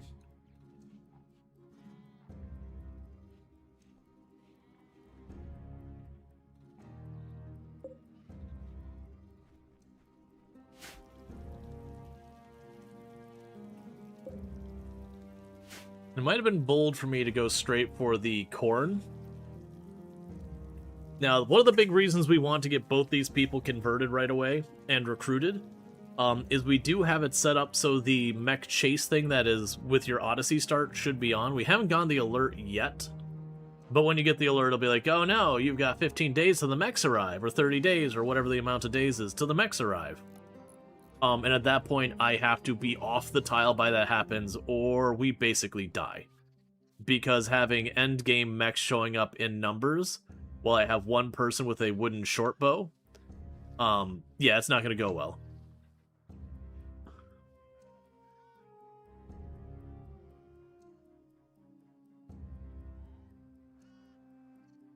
Oh, right, we sold the tribal clothes. Like, where did my tribal shirt go? Right, we sold it. So for a little bit, Sotero's not going to get a whole lot done other than just running around, keeping things from collapsing. And that's fine. But once we get one of these our prisoners out, we can start splitting up responsibilities and getting more time to get other things done.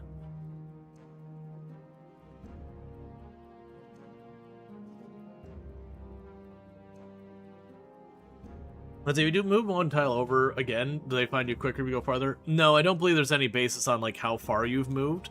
I think it's literally they will come to that tile after N amount of time, and when you go to a new tile, it's effectively a reset on all those timers. Because for all intents and purposes, when it comes to consideration of the RimWorld world, the interactions of what's going on here and what's going on here are very limited. Thank you, wifey. Love you. Love. Like, in a lot of ways, it feels like this is one game and this is a separate game that have just a couple of touch points between them. I.e., you'll have a event happen, it'll plunk it there, and then this says, okay, well now I'm 10 degrees hotter. Like that kind of thing. You did not stay catatonic very long, which I'm absolutely okay with. Yeah.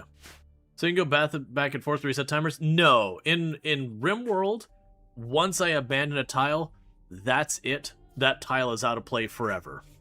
I can never go back. You know, there's mods to change that. But then you look at the scope of the world, and like, you know, one tile is that big. So you get the idea. It'll take a very long time before I start exhausting tiles. There's basically nothing you can do to slow them finding you. Correct. But this is a very specific scenario. This is not like the whole thing. No. You're talking about leaving on the Odyssey shipstick. I'm talking about we leave a tile and then we choose abandon. Once you abandon a tile, it's a dead tile, regardless of anchors and everything. But, and which is what you end up doing, because if I don't abandon the tile, and I leave the tile, and the mechs move in there, it's just going to be a performance vampire, as this, you know, effectively has all the AI of all the animals in the growing, and the mechs moving around, and all that garbage, all doing its stuff, while it's not in play. And so there's no reason to want to keep that tile. Yeah, no, you're all good. But that was the reason I was making the correction, is yes. Like, if you're using the Odyssey thing where you're jumping the ship away and you have the grab anchor, then you're fine. But if you ever hit the abandon button, that tile's dead out of play. You can't go back and, like, reclaim it or anything like that. You're reading the patch notes for Zomboid Unstable? Yeah, no, I'm waiting to see how the stable branch goes. My intention for Project Zomboid with the Build 42 going stable is once they give us a ETA on like when to expect the stable branch to be, or when to go stable, which they're going to let us know in advance. Donkeys join. Well, I hate to break it to you, but while you are a caravanning animal, I don't think I want to keep the donkeys as well. Alright, so we got our first research, which was pemmican, and now we got the choices of complex clothing, tree sewing, devil strand, and heavy bridges. Heavy bridges, we're not staying long enough to build any bridges. Tree sewing, we're probably not going to stay long enough to get their mileage. Devil strand, all of these take a long time. We're going to choose complex clothing. Now, to be fair, I'm probably not going to get a whole lot of complex clothing done either, but it's a prereq for a lot of things, and at least that's something. We are going to...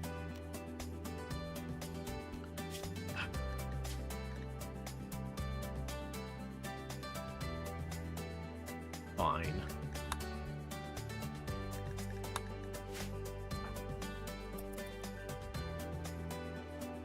I was going to kill them, but it's like, no, I probably really do need caravanning animals for this one.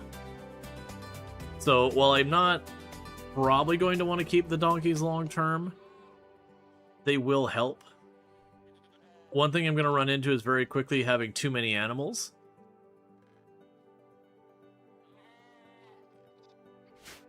Which will be a thing we have to manage.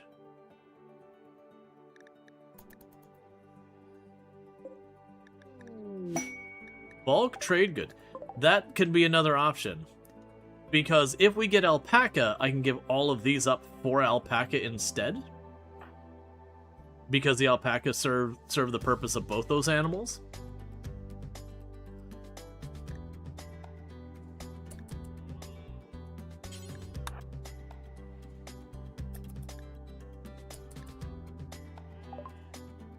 Okay, so I can get 2 male alpacas. Doesn't help us in a big way. We'll give up our trace amounts of leather.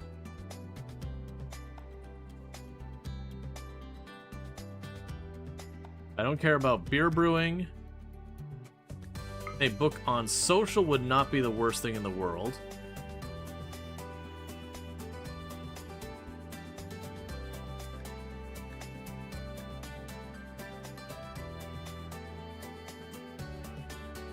So I'm debating here is, do I just give up the donkeys or not? I'm going to.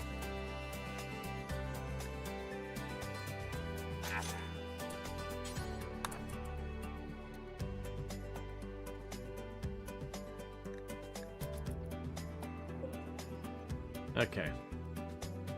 And I'm just thinking we don't have the capacity for that many animals. If there had been a male and a female alpaca, I would have grabbed them. But having just 2 male alpaca, it doesn't let me have them like as a thing I can kind of maintain the population of. I mean, it might actually still be worth it for me to take the male alpaca. Alpaca don't take much to tame. We just have to have wild ones show up on the tile.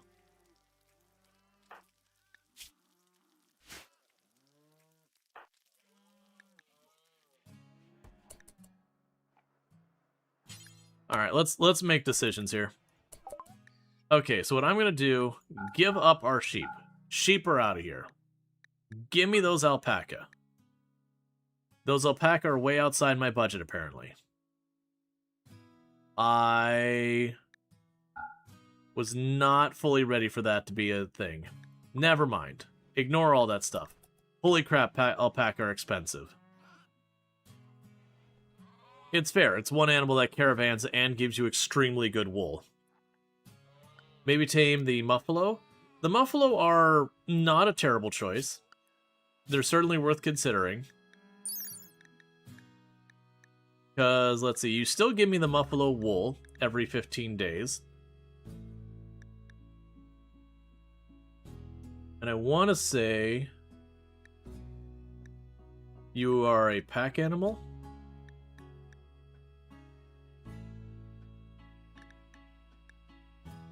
Yeah, carrying capacity 180. Versus an alpaca here, the carrying capacity is 75. Yeah. Well, the thing, though, is I could replace my sheep with them because the sheep don't carry anything.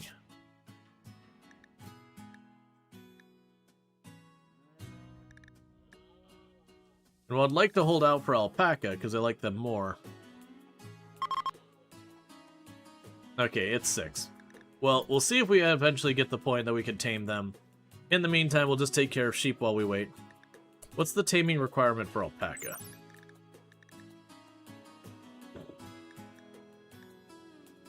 2. So yeah, so if we do manage to get any alpaca to show up here, we can definitely make that happen.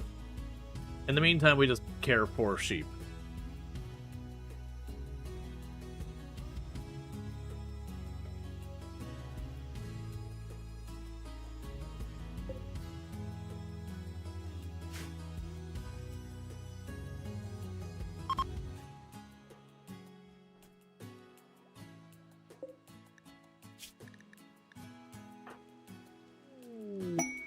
Alright, so you are converted.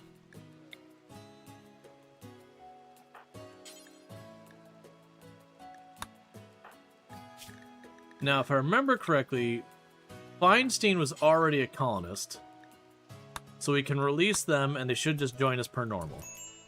So Feinstein is back on the team and no longer having an ideology where they're going to want to rip their hair out at every possible moment.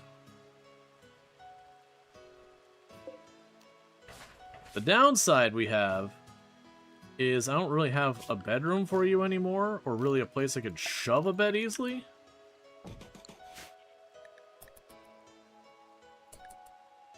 Okay.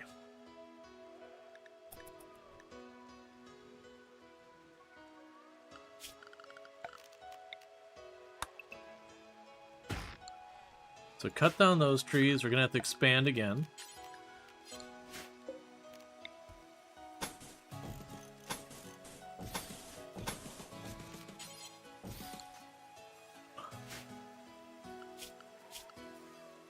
Okay, and you kept your priorities. You're going to lower your priority for construction.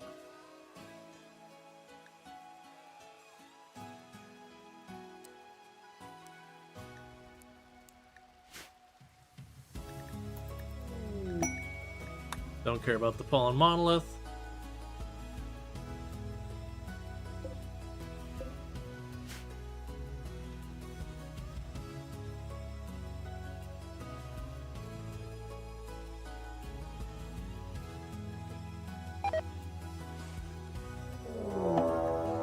Okay, we got a raid coming in.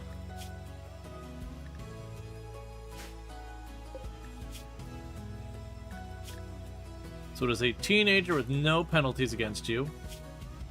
Okay, and Feinstein has a small movement speed penalty. So any fight that Feinstein gets involved in, unless the target is slowed, does mean we're just dealing with it. We're going to try and bait them into coming after our traps if at all possible. Because we're dealing with foggy rain, our chances of landing our hits with the bow are pretty awful.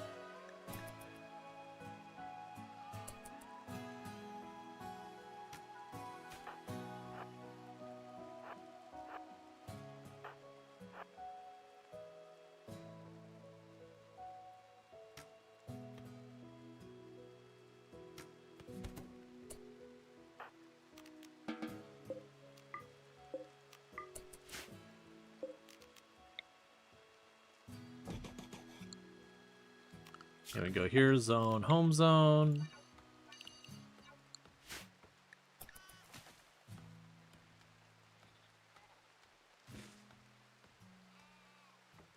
And we're running out of steel. I say as I just suddenly realized there's another whole steel ruin up here. We'll mine for steel soon enough. There's just not a super convenient place to mine for steel where I'm not have to like run around something to hit it. Let's avoid those bodies if we can. Yeah, all of our steel, as far as to mine it, is like right on the edge of the map.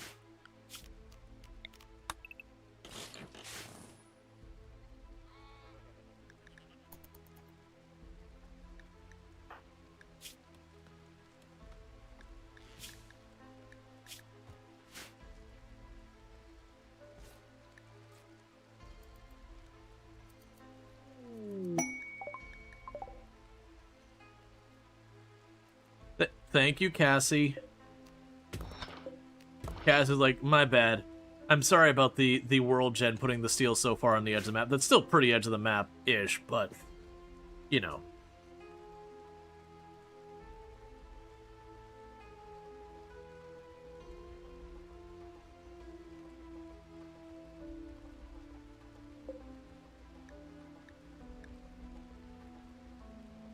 Okay, so one more time should convert them, and then we can start recruiting them.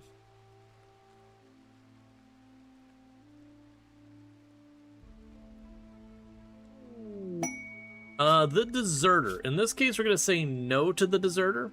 Well, that would give me a pretty solid pawn right away. We're already going to have the Mechs chasing us. We probably don't want to tag the Empire on top of the pile. That does feel like a pretty good way to get ourselves in some significant trouble. Bills, Pemmican, do forever, because I forgot we got that. Burn apparel, do forever if it is not clean.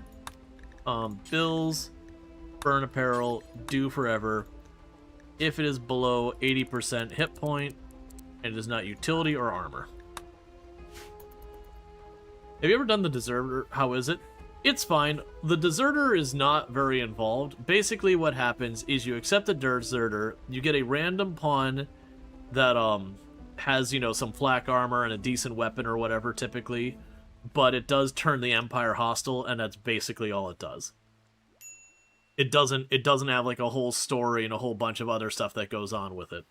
I believe with the Deserter they'll also give you a alternate way to get psychic powers. But yeah, it's not like a whole big story. There is mods that do give it more depth to it, but the base one, it's pretty nothing. The big thing to keep in mind is Royalty was the very first DLC for RimWorld, so compared to other DLC, it's pretty shallow. Like, it brings a lot of cool stuff with it. Does the Empire raid, or are they just not friendly? Well, when they're hostile, they'll raid you, regardless of if you did the deserter or otherwise. Might have to kill rats for meat. I mean, we will probably be killing the sheep as we get more and more of them.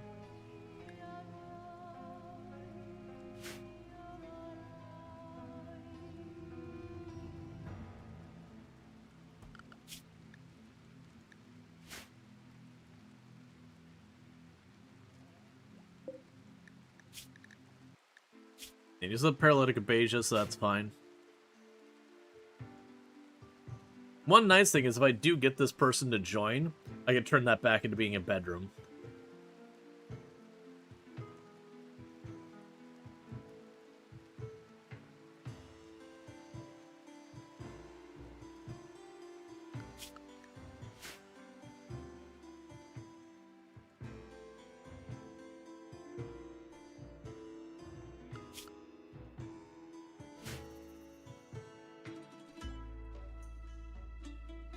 Actually take you off of cleaning.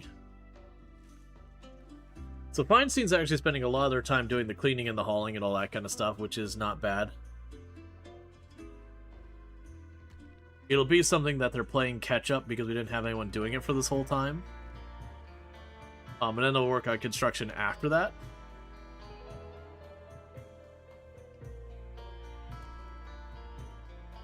Okay, hold up. Blocks. No blocks in the house. It's so weird that converting a pawn is not considered enslavement. I mean, the idea of this mechanic is that you are convincing them to join you. That you are saying, hey man, you really should join us. And obviously there's a lot to be said about, you know, how ethically not great it is. I'm actually saying no to that. Because I just want my people to research, you know, how ethically not okay it is to basically forcefully convert someone under imprisonment and duress and then force them to join you. So it's definitely not ethical. But, like, as enslavement, it's more like manipulation. Like, it's still awful. But there's a difference between convincing someone to be on your side and then shackling them with chains and whipping them. Like, they're both wrong. But they are different things.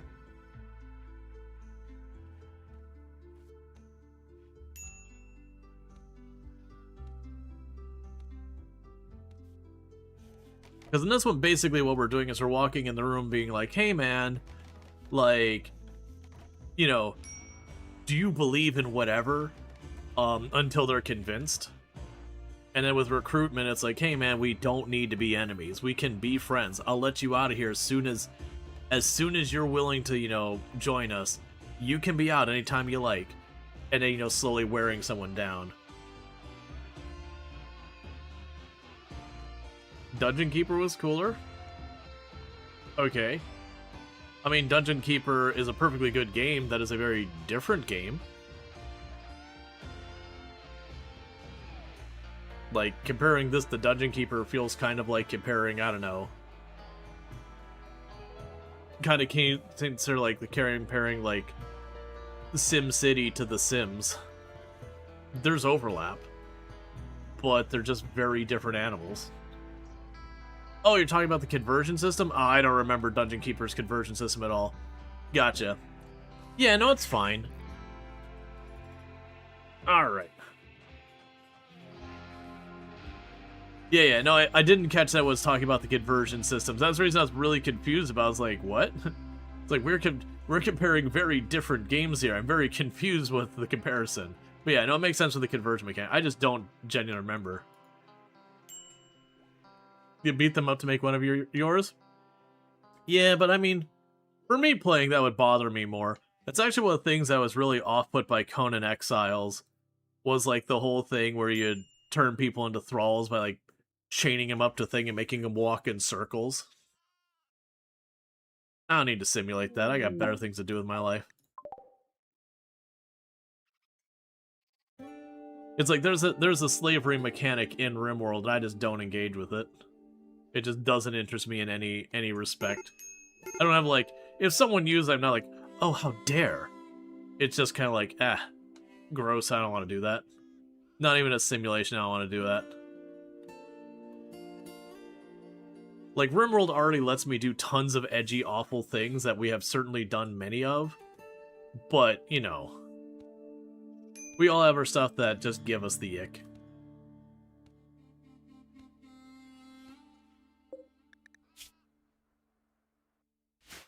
Alright, oh,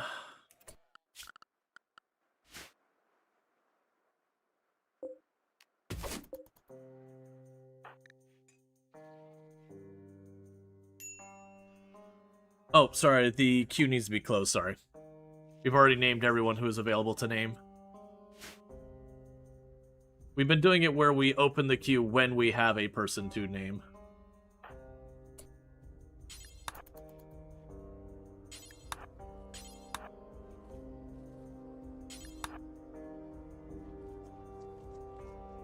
Because we were finding the way I did it where I'd open the queue and leave it up all day, it was very, very heavily, heavily weighing towards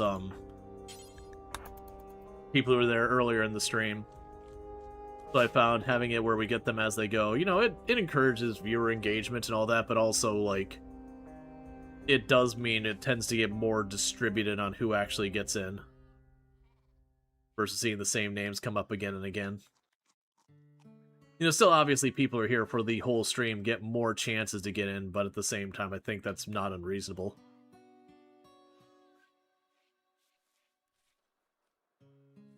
Okay, so we're basically out of wood. Go ahead and cut down some of the trees in the front here. Yes, corn is just about to be ready.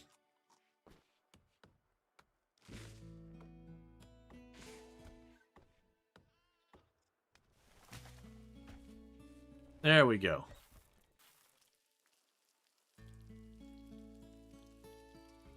We'll go ahead and get our food going.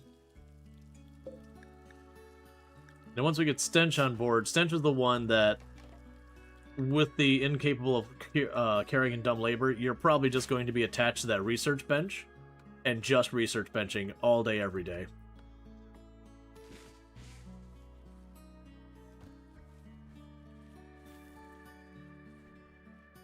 The classic in every colony builder, any game that has research that is based on labor, you just have that pawn that all they do is just work on the research.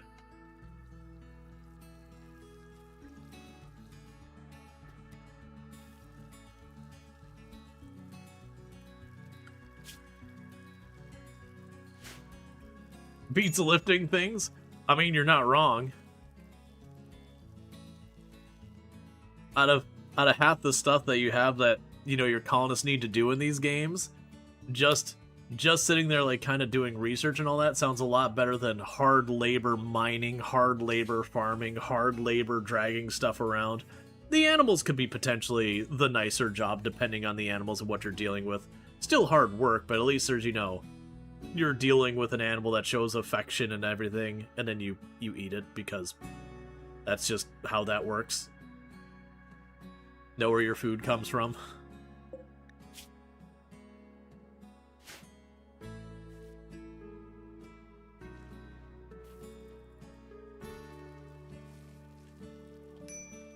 Stop eating my corn. I'm too busy to hunt you. You're a little tiny bird. It's not worth my time.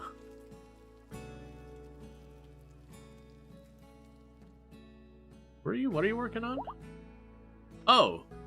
Oh, your animals are high enough to tame a muffalo. Alright. Hey, sheep. I hate to be the bearer of bad news, sheep. But, we've we've moved up the hierarchy so far as what we're keeping on our farm. Now all I have to do is get the other Muffalo to get a breeding pair.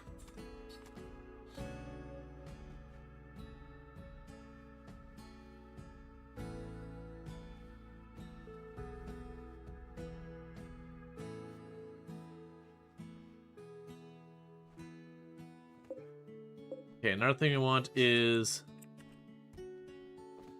steel, so it's raw resources, do not keep inside. Hosting a friend. You'll stay for 25 days. You'll give me a masterwork great bow and a telescope. And you will not do any work. I can get on board with that. Welcome, Vince. Your stay is probably going to be pretty miserable.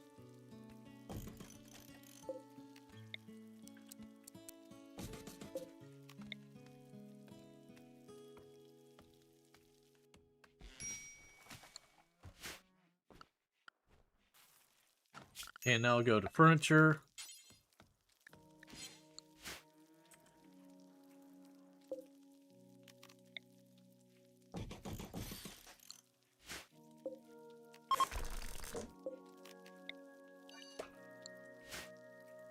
Okay.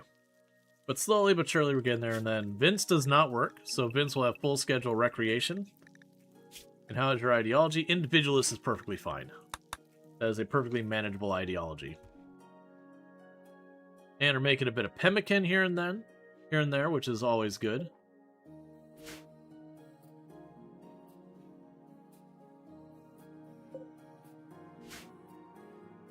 Okay.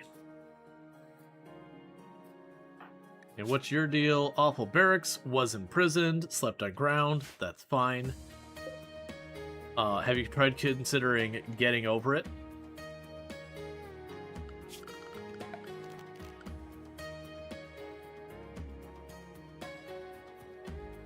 It's a game by Bennett Foddy.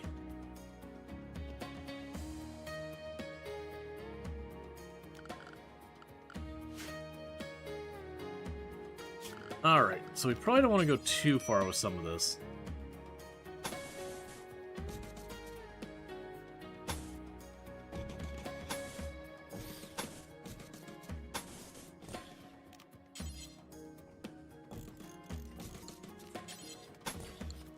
We'll make that into a storage room so we're not dumping all stuff on the floor. And I will also make this fence go out to that storage room. We make that area a little bit bigger.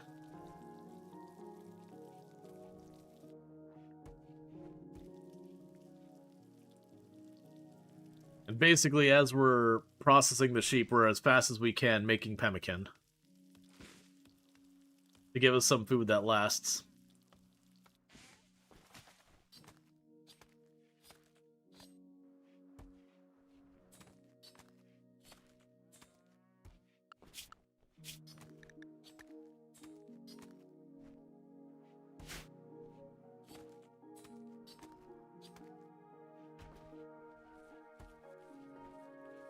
Okay.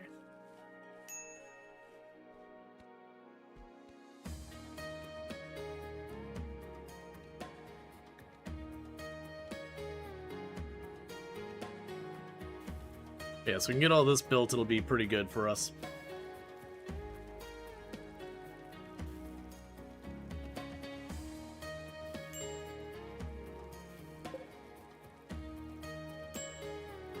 Because we can get that built, get ourselves an internal storage room that isn't just hucking everything on the floor there.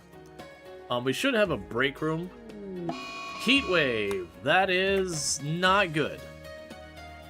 We still don't have passive coolers or anything of that nature. Taking care of the prisoners and all that is taking up a lot of our labor. Which is a problem. It's just going to take time with all that.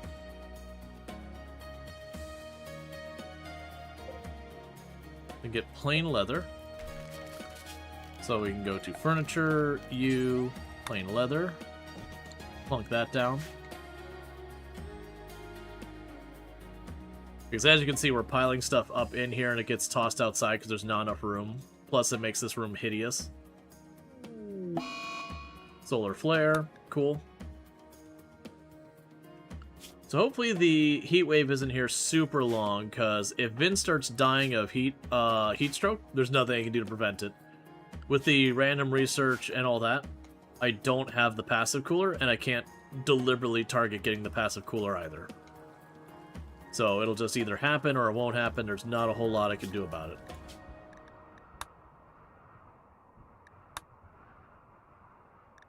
Keep it at that for right now.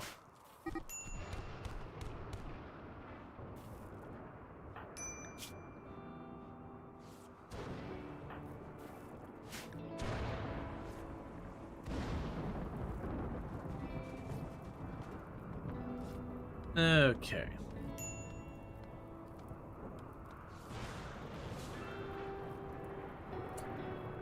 That's fine. That's not actually part of our field right thing. I do have the area immediately surrounding my stuff. Set to home zone.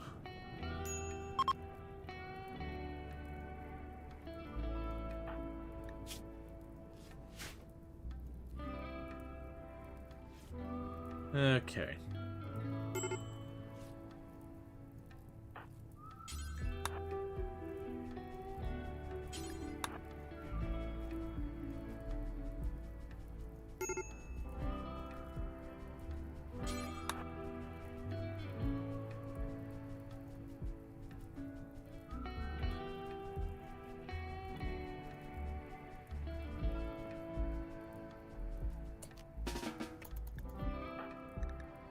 A major break risk need due to intense pain from the fist fight and all that.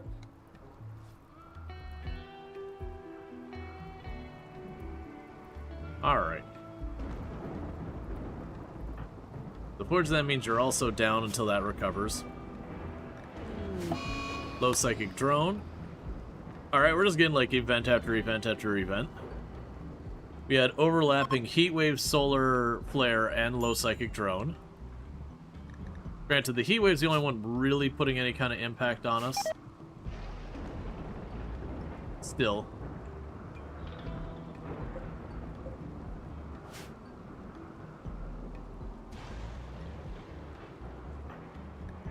I do kind of need you out there continuing to work on stuff.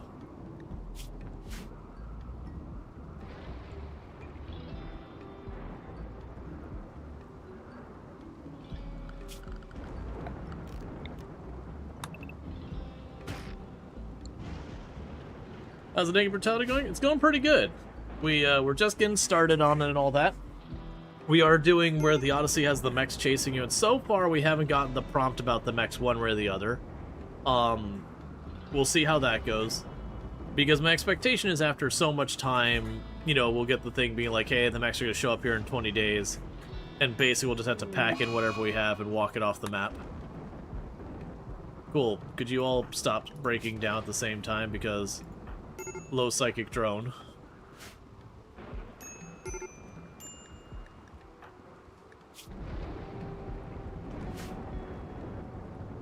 We're trying to get our muffalo on so we have a source of wool.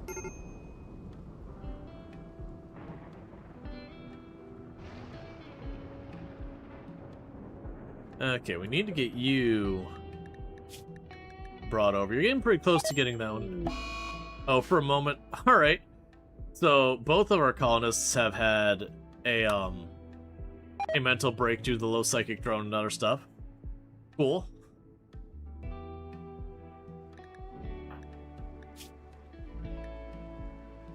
And you're actually going to be in pretty big trouble because of the heat wave.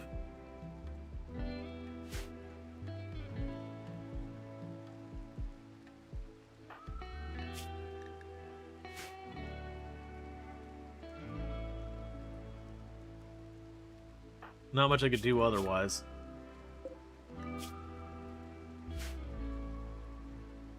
I do wonder why you're struggling with the heat wave so much more. I can only assume just the clothing you have is not good. I didn't pay too much of attention.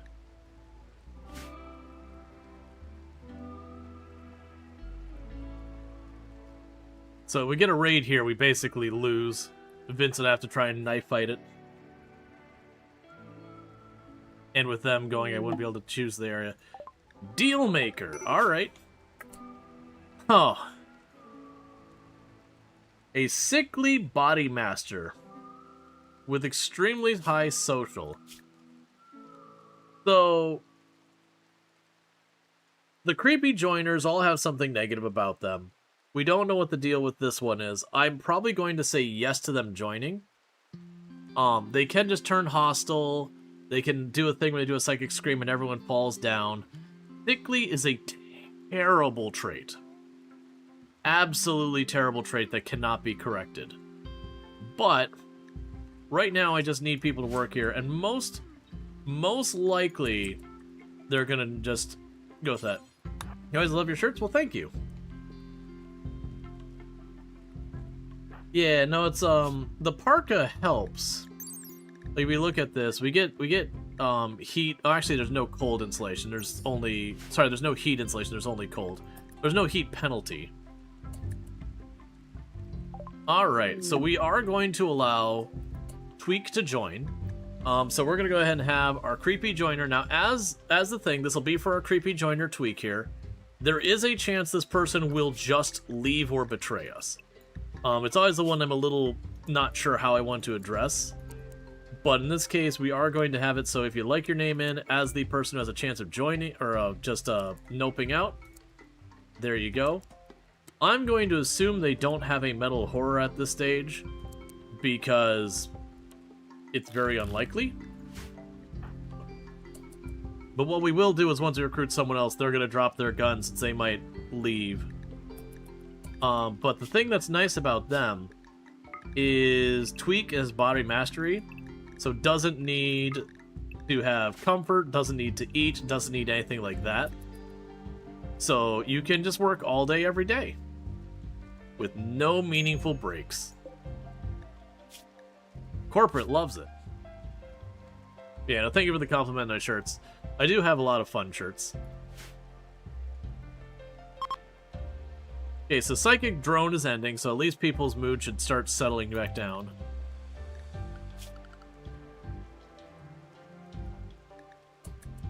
What do I want you to do here?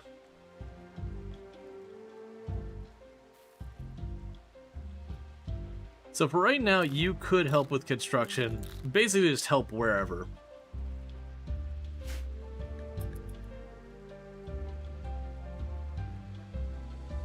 You just really don't want to iron? I hate ironing. Here's a hint. I basically never iron. Depending on the fabrics you get, on whether or not they end up needing much in the way of ironing. A lot of these shirts with like this the like wicking fabrics and breathing fabrics, they don't tend to get wrinkles. Alright, before we know what Tweak's deal is, I'm gonna go ahead and draw. So let's go ahead and see who gets to be our creepy joiner. That's gonna be Teddy FL.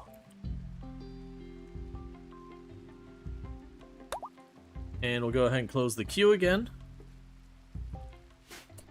As we're getting them out of the dryer while warm and then hanging them, no ironing. Aw, man, you think I do that much? Very, very genuinely, a lot of my clothes do end up in a pile before they get hung up. All depending on what's going on. Like, if I have time, I'll go through it, but there's a lot of time where it's like, alright, I just need to get these out so I can get the next ones in. I gotta run and work on the next thing. And yeah. There is sometimes a clothes pile that occurs. For clean clothes. Dirty clothes don't go in a pile. Those go in a basket. And the basket gets close to full, it goes in the laundry. Yep. And thank you, Aslar, for the 7-stream streak. I do appreciate it. Means a heck of a lot, so thank you. And also thank you, if I didn't mention it earlier, Fluffy Bunny for the 7-stream streak. I appreciate it. Yeah. No, it's, out of the chores out there that comes up that I don't like doing, laundry is probably my least favorite chore. I'm not a big fan of doing dishes either. Those get done because that gets gross otherwise. I don't enjoy laundry. If I could have a robot that could do any task for me, it wouldn't even be like the putting the stuff in, it'd just be folding. It'd just be folding and putting away laundry is all I would want a robot to do. Like, putting it in is a nothing. You just shove it in there, you put, like, whatever detergents and whatever you're using, you run it, and then you flip it to the dryer, run it again. So, like, that's, like, a nothing burger, but it's, like, all the folding and hanging and, you know, putting in the drawers and all that kind of garbage. It's not a big deal, but it's just one of those things you just put a bunch of work into. Cosmic Party Opportunity. A lit campfire can do it. What is the Cosmic Party? Oh, okay, sure, we can just go here and just say, hey, remove the roof. Are you still broken down? Get over it, man. You had that mood break days ago. We got stuff to get done.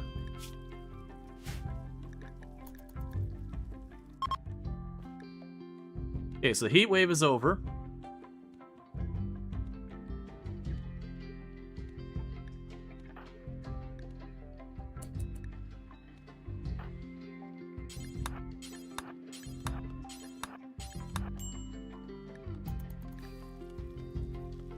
I quickly cut down some trees, and I'm hoping that Feinstein will,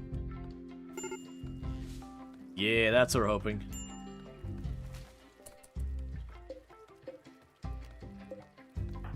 So Feinstein, remove the roof real quick. And Cosmic Party. So we got our first celebration. I didn't check to see what we're getting for this, by the way. What do I get for the Cosmic Party? The Cosmic Party. If we have an unforgettable one, we get Psi Focus, which does literally nothing for us. But this might get us some ideology points. It might boost our moods. So, you know, it's worth doing. Getting our ideology points lets us make changes to our ideology over time. There's a value there, and we can slowly attrition each other down. Alright, beautiful. So we got some development points.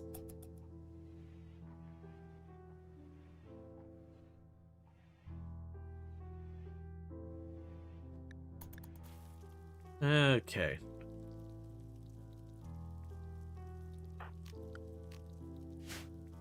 Now, normally, if we were later in the game, I would absolutely not allow Teddy as a creepy joiner to be cooking.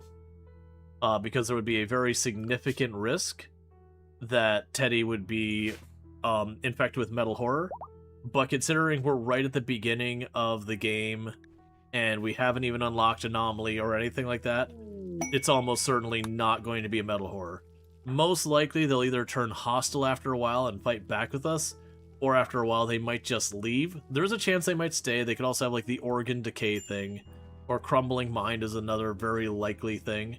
Crumbling Mind would be probably a tough one. I would probably banish them if they have Crumbling Mind, because I can't fix it. And right now I can't afford to have someone who, you know, can't contribute in the colony very much.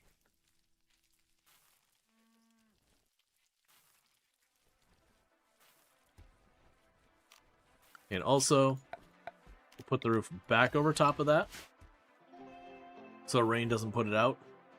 Well, it doesn't make it burn fuel faster. New recruit Stench. Alright.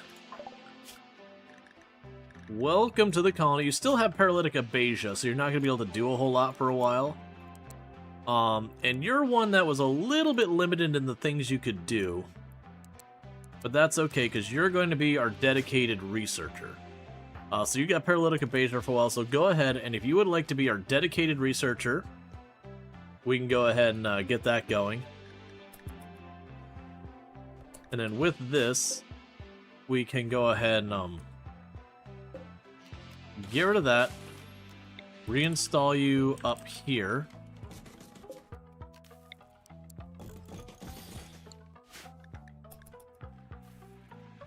And move the nicer beds to be our colonist beds.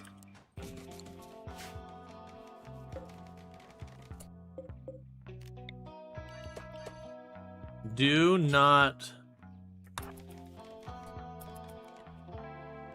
leave that book outside.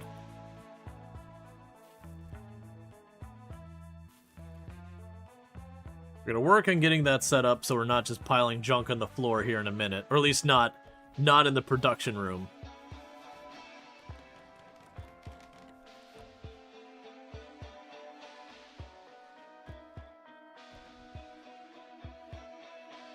Alright. So now we get to decide who is going to be our ideology person. So you've got a social of 7 and double passion. You have no passion and no stats. You're a guest. You're not brought over. Honestly, Stench should probably be our moral guide. But I think this is fine. So we're gonna go ahead and have Feinstein. You're gonna become our moral guide for right now. So let's get that going, because then you can use your conversion ritual thing to help convert people, do the healing boost, that kind of stuff. Alright, and with that, you're immediately going to turn around and use that on Teddy.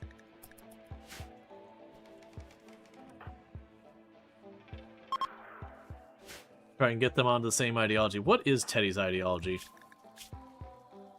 They're a guilty cannibal ritualist. Oh. Yeah, we want to get rid of that. That's not the kind of run we're doing right now.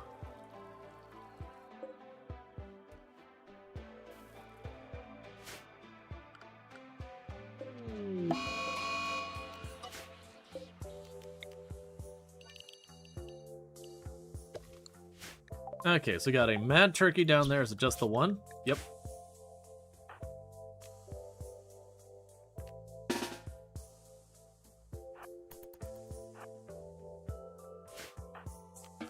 Just go do your thing. Here comes the turkey. We'll deal with that. The Ancient Danger is actually not in too bad of a position.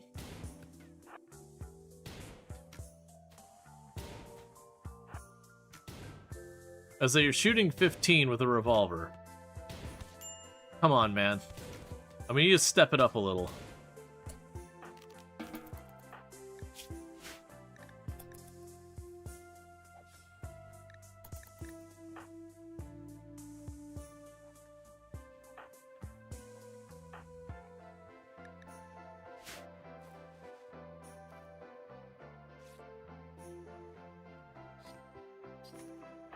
Yeah, that sickly is certainly gonna get Teddy killed at some point. For right now, we're just gonna make the most of it, but sickly is a pretty awful trait. There's not much worse in the game so far as, like, just things that get your people killed again and again.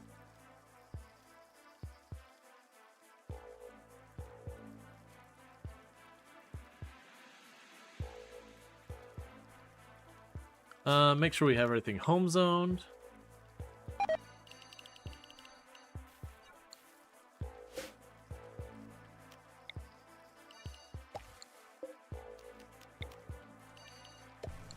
Just slightly increasing our grow area. Make sure we keep that food rolling. Because we got a little bit of food, but the corn does take a long time to grow.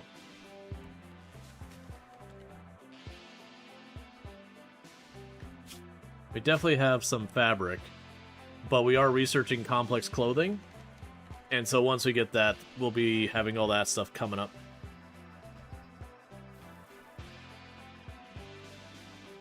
Like low-key, this would actually be the better production room for size than this. We'll see. It could be a thing I could extend this down. Make it a bigger production room. Let's get that up there. We'll start hauling all stuff in here. Meanwhile, all of that should be hauled out.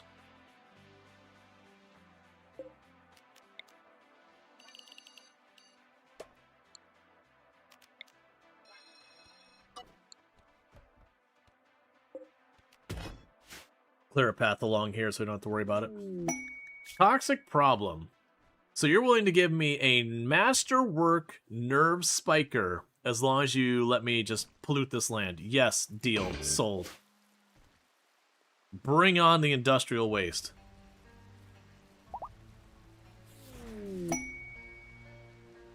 Alright, go get your masterwork nerve spiker. And the waste packs have arrived. And that is a perfect place for them to rot up the world.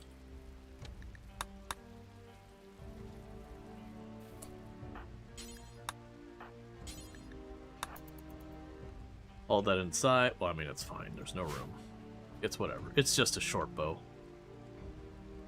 I think you give me a masterwork great bow when we get you through your stuff.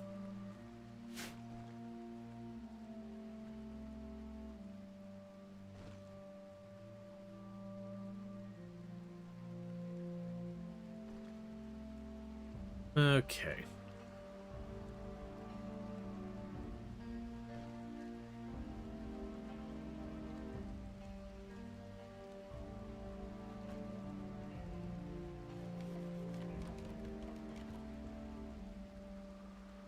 We're about to get that wall finished, then we can tear that down to give our Muffalo a little bit more room. How are we doing the Muffalo front? Okay, so we have a female Muffalo. Let's try and get a male Muffalo. And thank you for the follow. Welcome to the stream. Because we're trying to use the Muffalo to get ourselves Muffalo wool. As well as a caravanning animal. Because with the... Oh, now we already got that. That's really good. Because of what we're dealing with, you know those pollution quests early game that they want to drop such a tiny amount on you? Normally I actually don't take them. But in this case, because we're going to be chased off this tile anyway, I'm not super worried about it.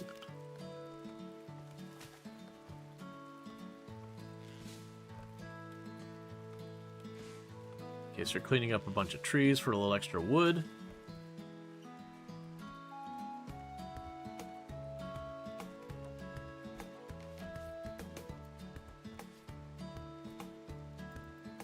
Alright. I just need to get those last two tiles done, and then we're going to change this into a storage room.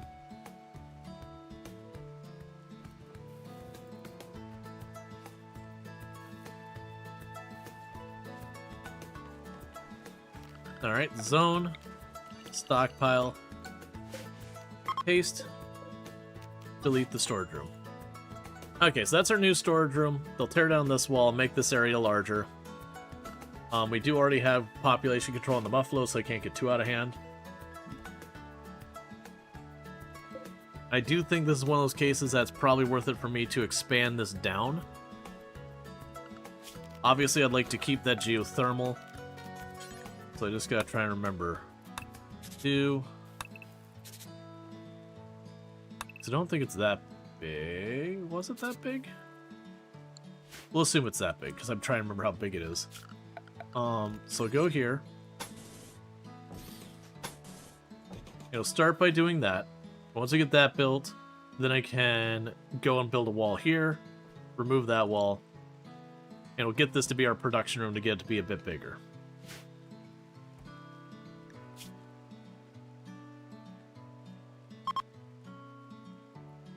Alright.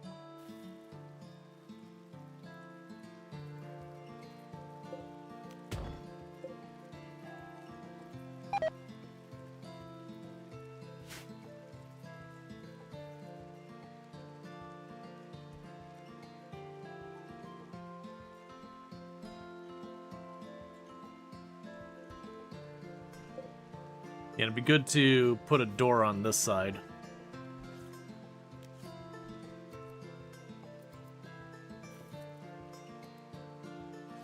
Let's say wooden walls to what? Thatch walls?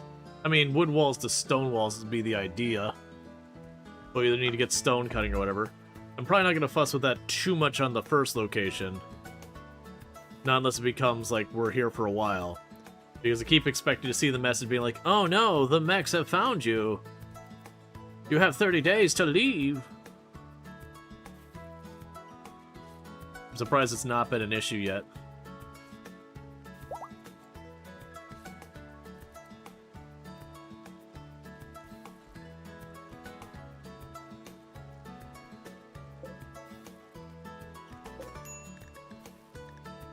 Okay, so you're continuing to work on your clothing and all that.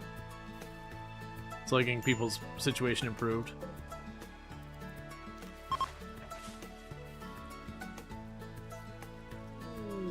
Let's make another sleeping bag. We don't have any material, that's fine. Because now they're catching up all the clothes and getting everyone sorted out. Imagine you could actually build thatch walls out of hay grass. I imagine it'd be kind of the same thing as their stuff. Alright, so I don't care about the royalty stuff. I'm actually just saying no to that. That is going to make Teddy unhappy, because Teddy is not our ideology and has guilty. Which means they want us to do charitable things. And they're just going to have to live with the fact that I'm not bothering on that one right now. Let's see. We can go ahead and we'll sell that stuff.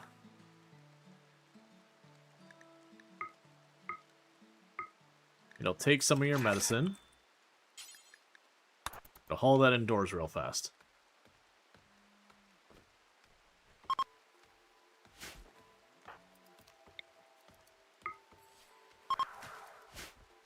We're just going to keep working on converting you to get you to not have an ideology that's going to be a pain.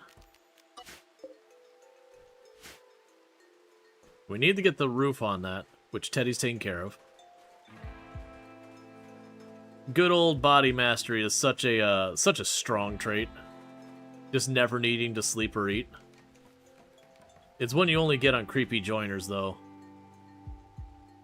Don't usually get very many opportunities to take advantage of it. But it's one of those traits that even if everything else here is bad, you can work with it. It's just sickly means they're going to be very prone to death. So definitely want to get penioxylin early as we can, just cancel out a lot of the worst diseases. And honestly, it wouldn't be the worst thing in the world to get our ideology to eventually be on board with pain. Because being sick all the time, that's probably going to happen.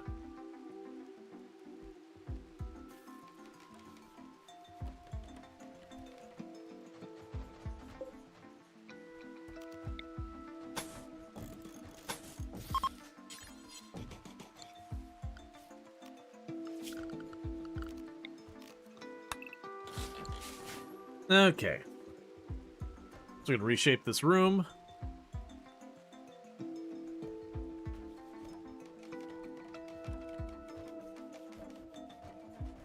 It does give me a route to bring the animals in and all that. Alright. So probably get a second research bench going.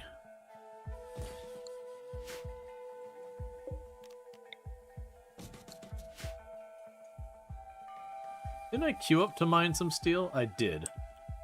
But still like priority. Why do people have raccoons on their heads? They don't. It's a hat. It's just a tribal hat.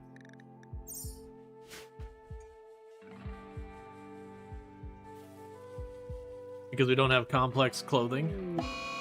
Organ decay. Alright, so Teddy... Oh!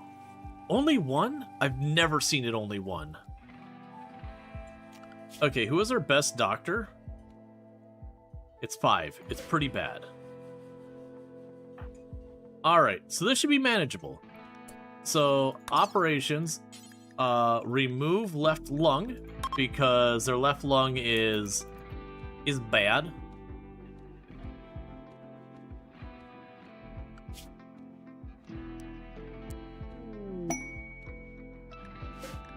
Forest weather, and Rogers will join. Rogers is a 9-year-old child. We will allow them to join in just a minute.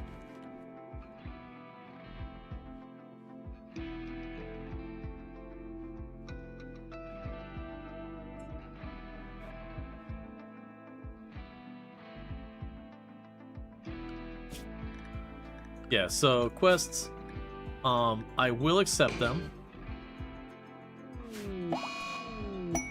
Alright. So forest weather is occurring.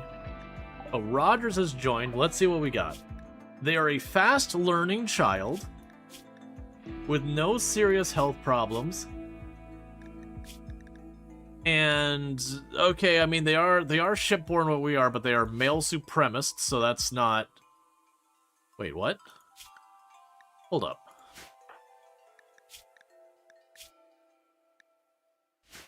She is male supremacist. That is certainly a thing. And apparently Teddy is already friend. Oh, they're only friends because you're right. Because Teddy is stunningly good looking. Sure. All right. So they're a child, so we get a full schedule recreation. All right. So, what dangerous stuff do we have on our map? There's nothing that should hunt Rogers here.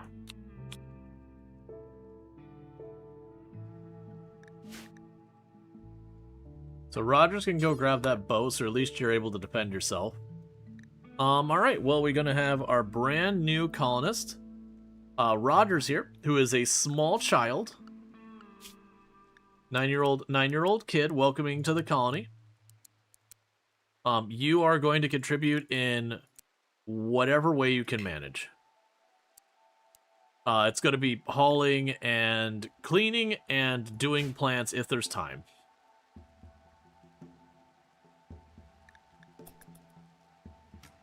And you don't have a bed, and I really should fix that.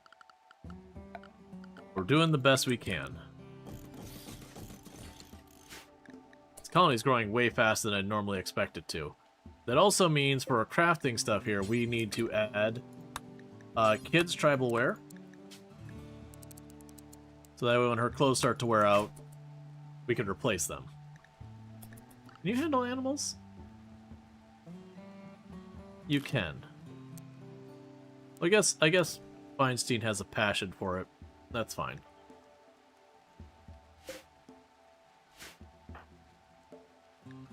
Alright, for learning right now, you want lesson taking. We can't do lesson taking unless I get complex furniture, so that's just not going to happen. Meanwhile, Teddy here... Right. You're literally never going to do that because you won't sleep. So once you have it where the others wake up, we're going to try and save Teddy's life. Teddy has organ decay, which means her left lung is going to eventually rot and kill them. So we just need to yank that sucker out. Obviously, if we had one to put in, we would try, but we don't. So right now, we just need to get the bad organ out of them, and then we can worry about like getting them sorted out later. Yeah, no, I've never had organ decay hit less than 3 organs, so this is a little weird. Let's see, so organ decay kills upon even if there's a complementary organ. Yeah, the idea is it's effectively, if I remember correctly, it actually sits there. An untreatable degenerative disease affecting a single organ. The cause may be bacterial or viral. The illness seems to strike randomly and from an unknown natural reservoir. It is not directly contagious between people. This organ will slowly function before dying completely. But yeah, if I remember correctly, it does kill them. Your person only insta kill if it doesn't leave another organ for that organ. Yeah, no, I've never. All right, so we've botched the surgery. I mean,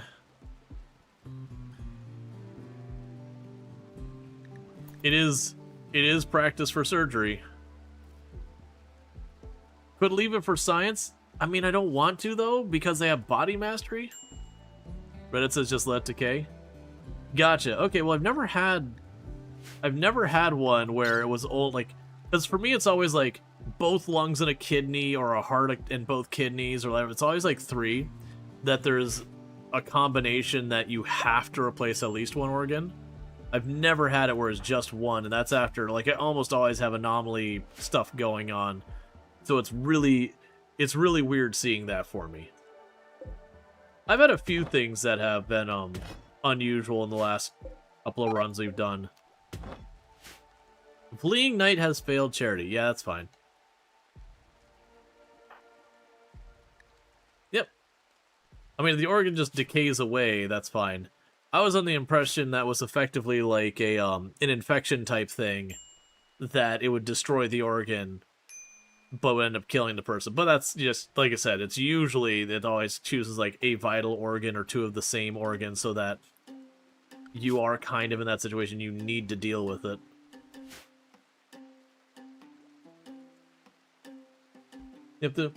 Let's see, though the way they confirmed it was the 3 organ decay pawn, lung went, pawn survives, kidney went, pawn lived, heart went, got a transplant.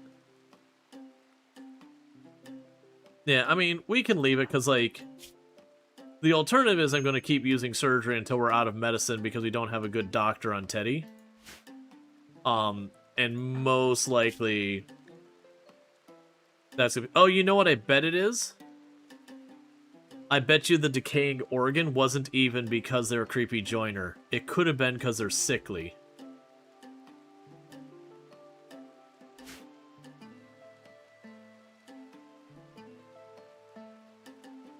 Like, I fully expect before this is over, well, this is done. Alright, so we're going to draw the name for our small child. And so our 9-year-old in the colony is going to be Pulverizer. Welcome to the colony. And then we're going to close that queue. Man, we're just getting recruits fast. And fast learner's definitely not a bad one. Alright, so we got complex clothing. So next up,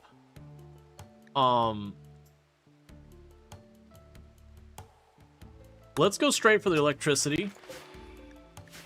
Because with that, we can start trying to go for the grav core stuff, which is going to be a big one. That's kind of thing. It might even be that until we get the grav core, the mechs won't chase us. I'm a little sad if that is the case, because while it's probably a more balanced and reasonable way of doing it, I was expecting it to be a thing that because we chose that event right from the get-go, it'll go there. To be fair, we've only been here for just over a season. And usually when you move from place to place, with the mechs chasing you, they'll usually give you a season, maybe 2. Sometimes you'll get lucky and get a bit longer before they find you. It's usually not a lot of time. But yeah, alright, so bills. Okay, pants. Do until you have 1. At 80%. Shirts. Button-down shirts until you have 1 at 80%. We will have for this run... capes. Until you have 80%.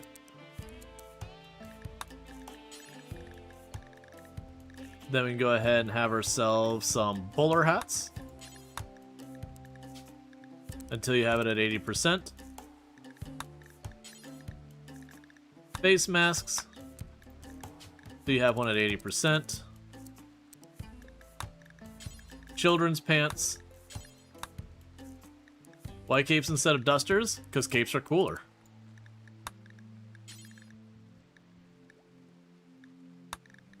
Kid shirt. Because everyone wearing the same thing every single run gets boring. Parka. 80%.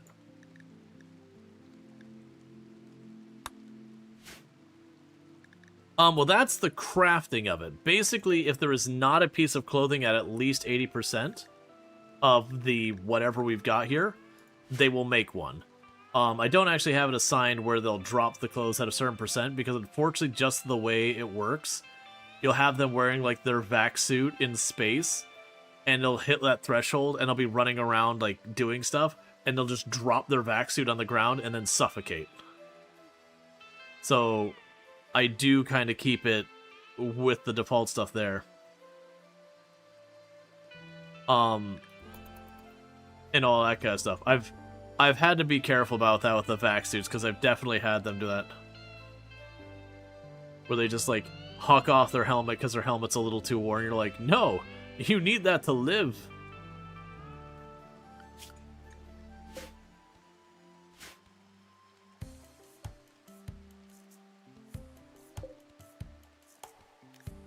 So with this, Probably let that fire go out. And we'll build the stove.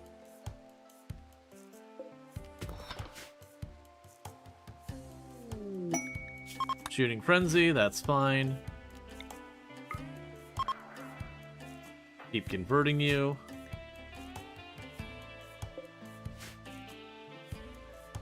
But yeah, no, it's a thing that you'll have, like, you'll have the armor thing and they'll just drop it on the ground or whatever because the percentage has gone too low. And then you get a fight and you won't realize they dumped their armor. Let's see, I wish Odyssey had more integration with other DLCs. Like, give you an asteroid with anomaly going on in the station with a bunch of Mechanator gear. Yeah, no, it's kind of one of those things that they don't give a lot of opportunities to kind of, like, cross the streams of the various DLC and all that. They do a little bit, like we get the Starjack for biotech. But, it's a pretty light touch. And part of that is they want to be able to kind of load in at any moment that, you know, you can unload and load in different DLC and it still all works. Versus the more they tie them together, the more pain points you have with all that stuff. Because your favorite thing, Odyssey, is giving people vac resistance and then having your pawns fight in helmets and parkas.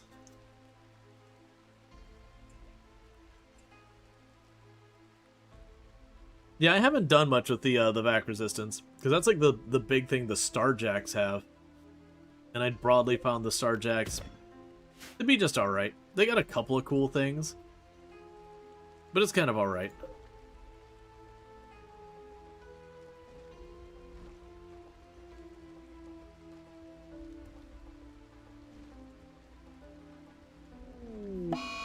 Dark Vision's on Teddy because unsightly environment. Okay.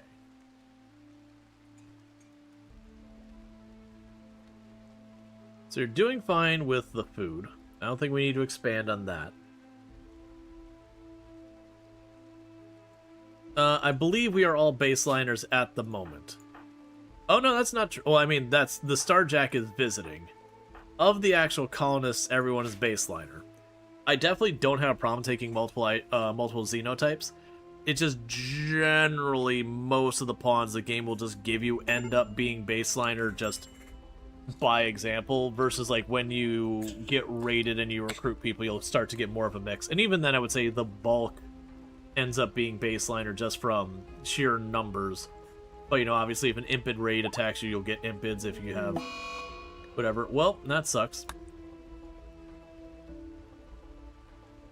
Good old insulting spree. Please stop insulting each other. You're helping no one.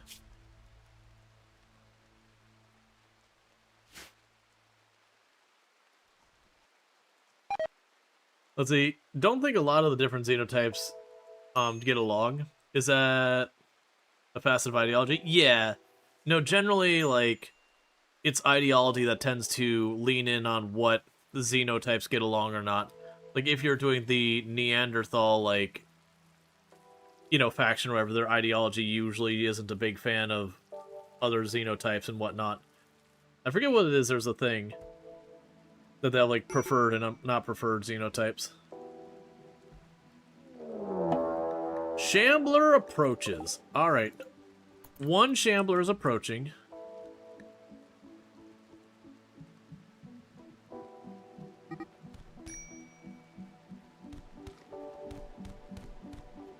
Would one of you two fall down?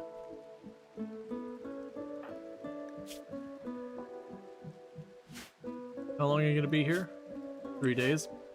We're probably going to kill it. I just need to wait till our people get bandaged up. Oh, also, you can get back to doctoring.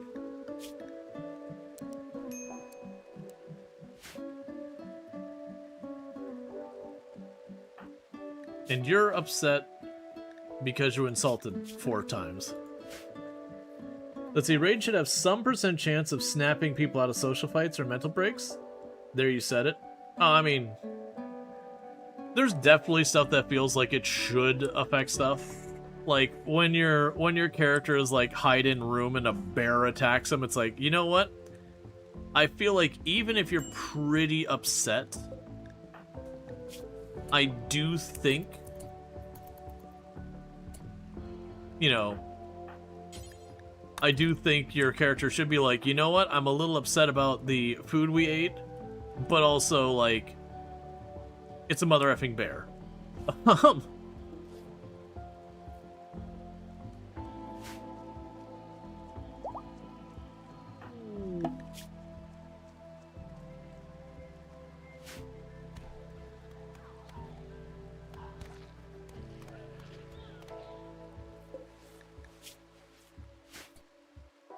Alright, go talk to them.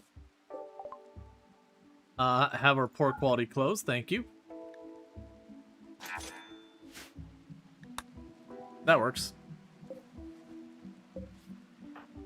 Okay, so you should be up and not super long from your paralytic abasia.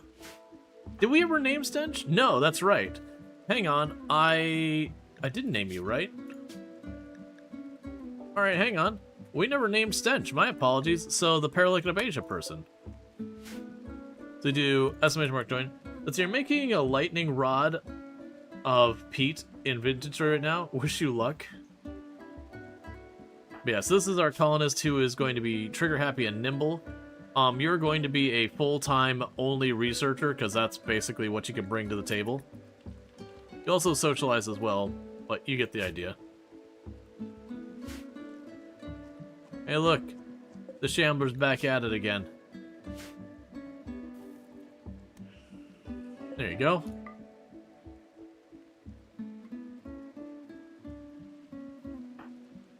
Alright, so give that a minute. And then there'll be everyone named again. And we just need to keep up with the conversion rituals. Because of that. And our food hasn't gone cooked. Oh, right, because they haven't finished building. That's on me. I want to get them over to the stove, but I did that prematurely. It's fine. Now, if we could have Teddy not actively punch the crap out of for 2 minutes, we might actually be able to get some cooking done.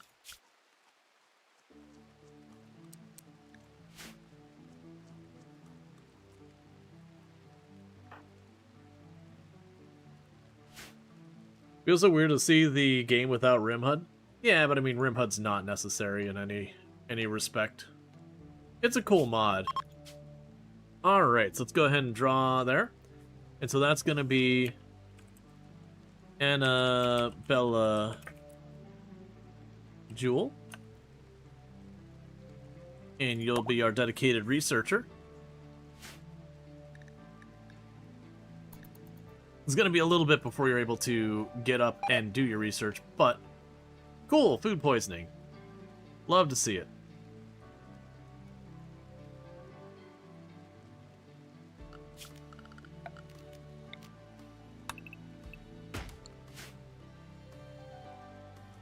We also have some trees in here. You never use mods in RimWorld, but RimWorld looks slick. Yeah, no, RimHUD's pretty good.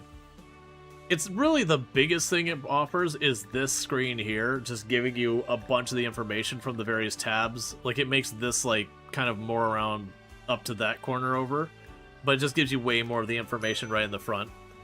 So it's slick, it's pretty good. I do find RimWorld way back, generally there was a pretty big amount of reason to consider doing mods because of stuff like, you know, how manual dealing with Blight was, where we had to sit there and be like zone, set everyone to cut one, move everyone, like, you know, move everyone to the zone, mark it as cut. When it spreads, you have to mark it as cut again, and all that, and so many things. It still has its rough edges, but it's definitely better than it was. Cold snap. Alright, well, we're just going from one thing to the next.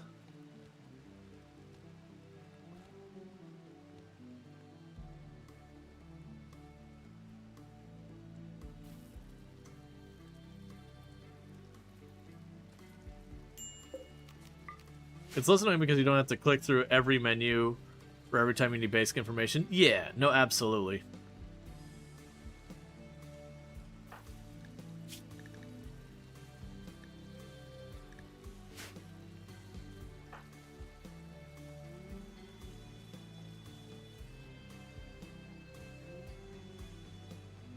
Okay.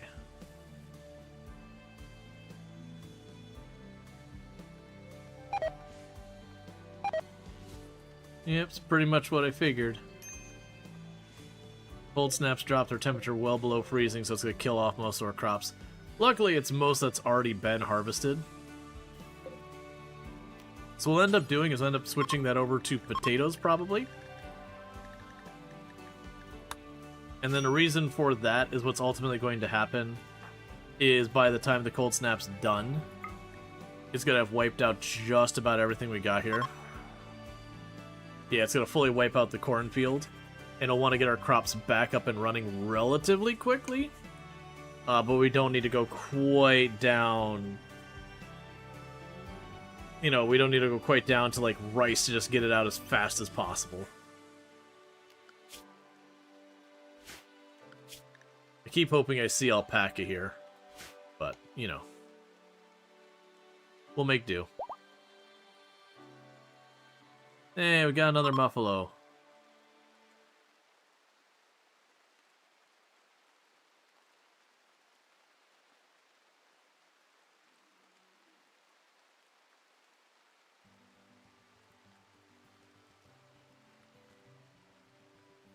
Is anyone else using Firefox having issues loading Twitch? You're repeatedly getting error 2000? No. Hypothermia on you. That is not excellent.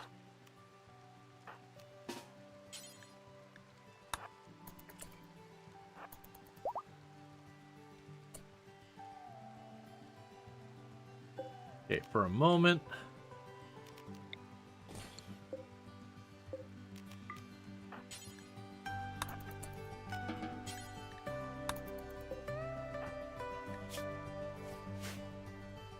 This room should be warm enough to prevent the hypothermia.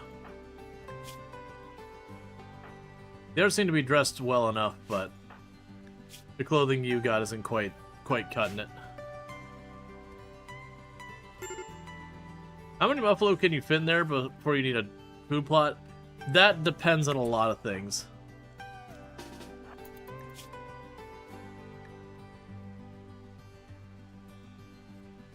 Like, right now we're having the cold front. I would need a larger area because a bunch of the crops will die to the cold. If we have lots of eclipses and all that could slow down the grow things. You know, are they adults, young muffalo, all that kind of stuff. You get the idea. It's one of those things you can't be like, ah, yes, a 10 by 10 tile is the exact amount you need for a muffalo.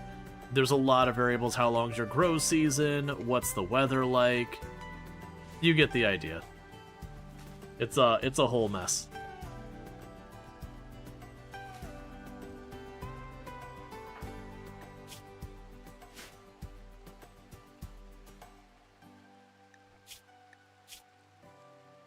Alright, so we got muffalo wool.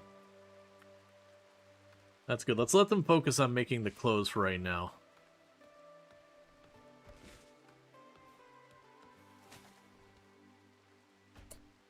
Please. For the love of everything, keep that fire going.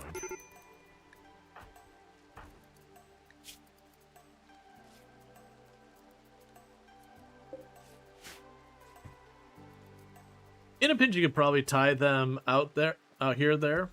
The caravan hitching posts to graze and rotate them. Usually what I'll do is if the food falls behind, I'll open the gate or whatever to let them out, and then close the gate and bring them back in. It's not the best because it can get a little messy, but you just leave the gate, they'll all just swarm out, eat a bunch of food, and then you can close it again.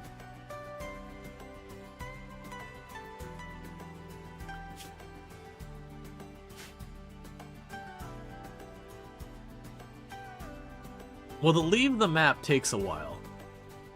So most likely that'd be fine anyways. Alright, so you have a raid that's going to be attacking immediately. One person with a gun who is tough, quick sleeper with no overall health problems. So we're going to grab our people and get everyone kind of into position. Because the plan here is basically let them run up, get melee on them as fast as we can, and then just rip them apart.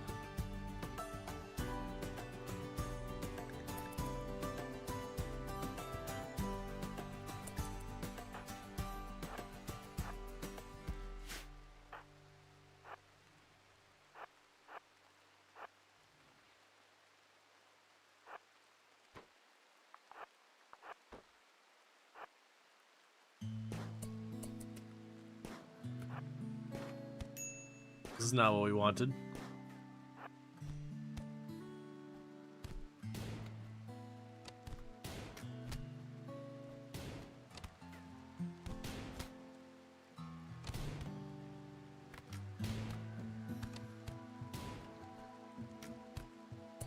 Nope. There'll be no joining on this one.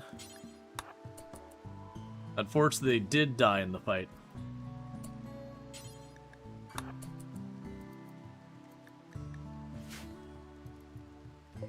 It happens.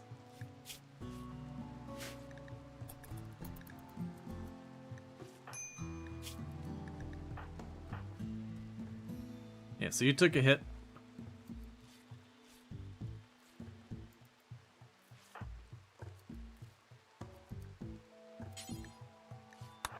Please tend to Vince. Yeah, Nutrimine is nice and all that, but it is a thing that I'm not going to be able to do much with it for a while. Alright, stacking components. Let's get behind that.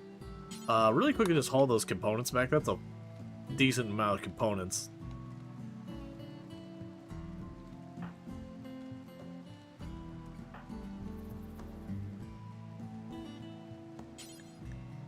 Okay, haul the Nutrimine back. Alright. We got tattered apparel on a bunch of people. We are trying to get that all going. Oh, please haul that inside so it doesn't rot out there. Tantrum, you're going to smash up furniture in your room.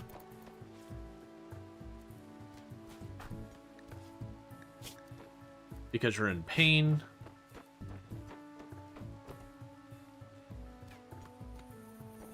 Please stop breaking my stuff.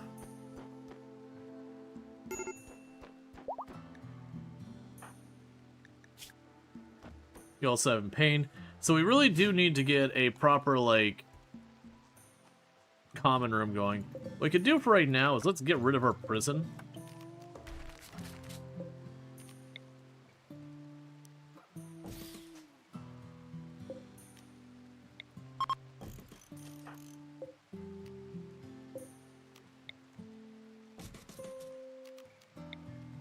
Build a copy of that. Put you up there.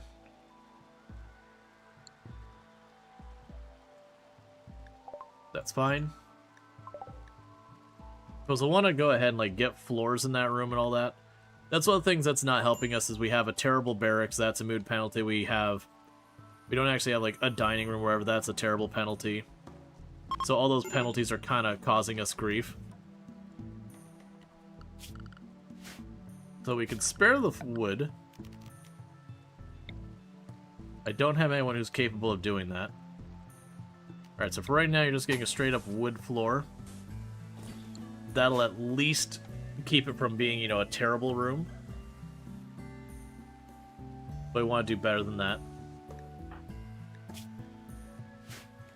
And you're ravenously hungry because we're once again not getting cooking done. Should you not be cooking? Why are you not cooking? Did they destroy the fire? No. Why are you not cooking? You have cooking on the list.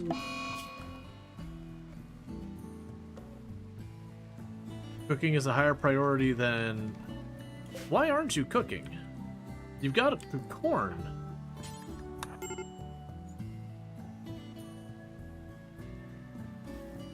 No, I was able to go in and just assign it.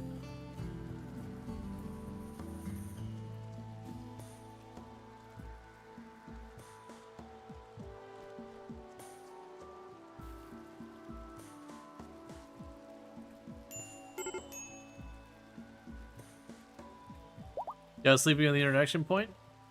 Oh, I never had to think about that or anything. That's news to me if that is a thing. Alright, so we can get meals, because that's a big contributor, is everyone's eating raw food.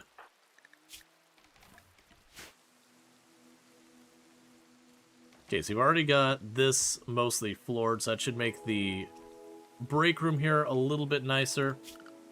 Oh, we can go into here and go to this. Put up a torch, floors. Toss some wood floors in here. So you can try and boost the bedroom to be a little less awful.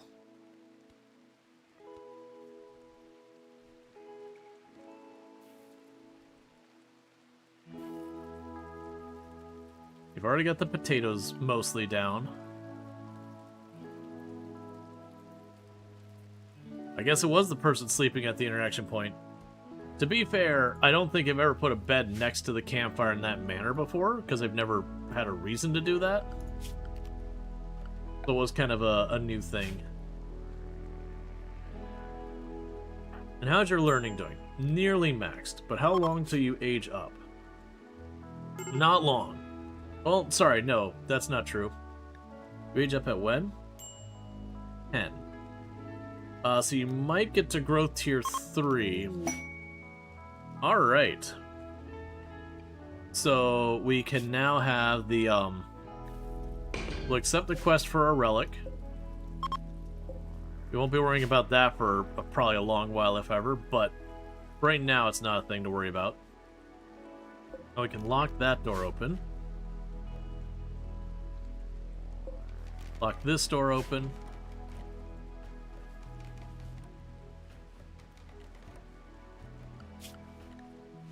Yeah, so Pulverizer's about to age up.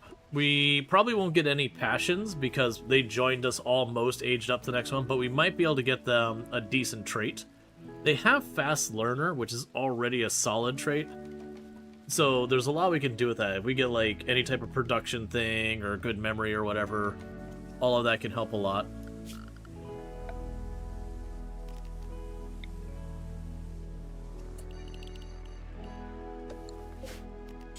Okay. So with all the stuff we've got going on here, I'm going to adjust strawberries on here, make our fields a little larger. We are getting more colonists. Pulverizer demands a K-pop demon hunter cake for her aging up day. That's reasonable. I see no reason to deny this.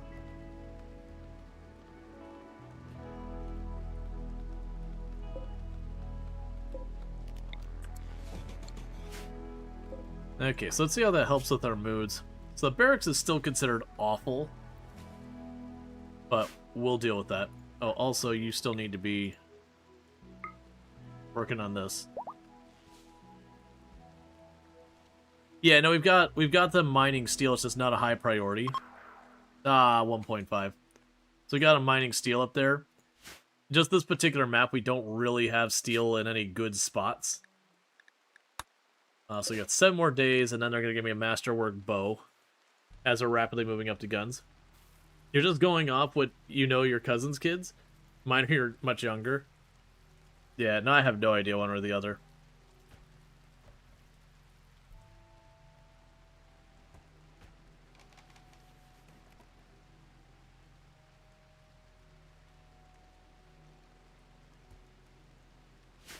Yeah, so we gotta wait till our muffalo population keeps going up. Because we get a little bit of muffalo wool every 15 days. Although you do see Bluey cupcakes in your near future, well, that's because Bluey's objectively great. Like, if you've ever had to watch, like, little kids shows, like, you know, Wonder Pets and all those, some of those can be pretty rough to, like, listen to and watch. A lot of kids shows are pretty rough, and I'm not talking about like, oh well, it's made for a young audience. It's like, oh, this is badly made, like not from like the storytelling or whatever. It's like just quality wise, this is badly made. And it's just one of those things that Bluey stands. I was like, no, this is well made and all that stuff. Yeah, no. Doom has watched Bluey, and we don't have kids. And she's like, you know, genuinely, this is pretty good. It's actually really good to watch the parent inside jokes, insight into how to treat kids and your spouse in tough situations. Oh yeah. But I think a lot of that is, a lot of that's kind of the beauty of Bluey, is like, it is a relatable show that actually has some meaningful grounding instead of just, oh no, the cat can't get the food. What's gonna work? Dream or teamwork.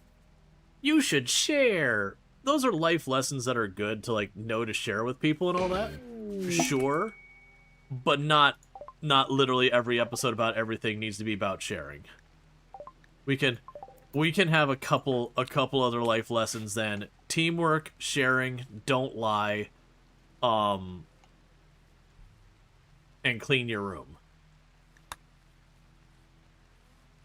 Like, that's actually one of the things that gets me about, you know, different shows that try to tackle big things and all that. Like, you know, it's kind of a famous episode of Powerpuff Girls where I'm gonna forget because I'm not someone who watches Powerpuff Girls. Bubbles, I believe, is the cutesy one, but they have an episode where she's, like, depressed.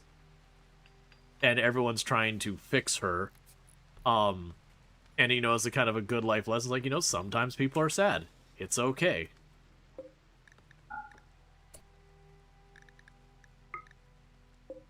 And paste. And copy.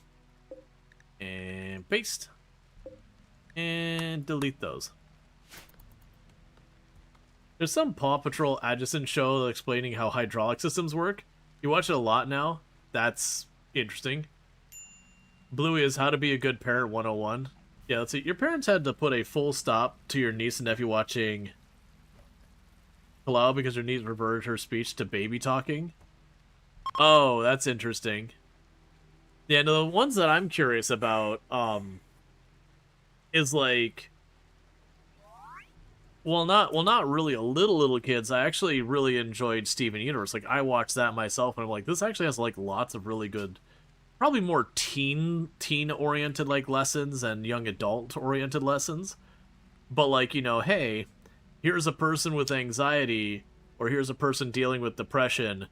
And, you know, in a lot of the old shows, like, have you tried being happy? You know, just don't think about the thing that upsets you. And, you know, it's garbage advice. But Steven Universe does a really good job of being like, hey, you know, take a moment. Like, is this actually a thing? You know, breathe. You know, a lot more like, here's things you can actually do to try and, like, get your head together. Not just, have you tried not having a problem? That's the interesting, Steven Universe was after your time, but to keep that on your sleeve here. Well, yeah, no, don't get me wrong, Steven Universe was way after my time of, like, watching a lot of cartoons, but it's kind of, I don't even remember how I got introduced to it. But it was definitely one I watched that it's appropriate, not probably for little kids, because again, it does tackle some things that are a little difficult. Actually tackle some pretty difficult things, but definitely tweens to teens would absolutely be 100% fine. Yeah, Steven with a V. Yeah, keeping up with Bandit and working construction is rough stuff. You do okay though. Let's see, Bluey raw because Bandit is the superhero. Why are you upsetty spaghetti? You're drowsy, in the darkness, and you're insulted. Well, I mean, you can go to bed. It is allowed.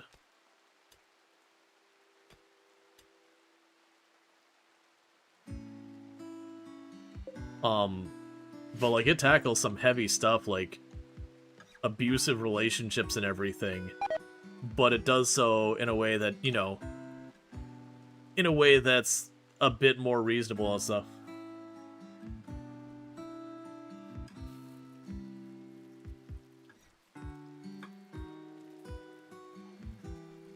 Yeah, no, it jumped on the autism ADHD kind of thing. Because, you know, when you say something like the most whatever, most of the time people say that they're probably not doing so in a positive way. They're probably calling someone that in a insulting way. So it's kind of one of those things. Not that that was what you did. The guy must meditate daily.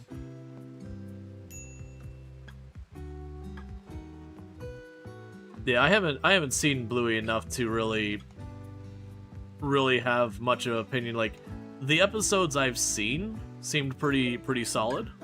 Like, I've heard nothing but good things from, you know, the people I know who have kids.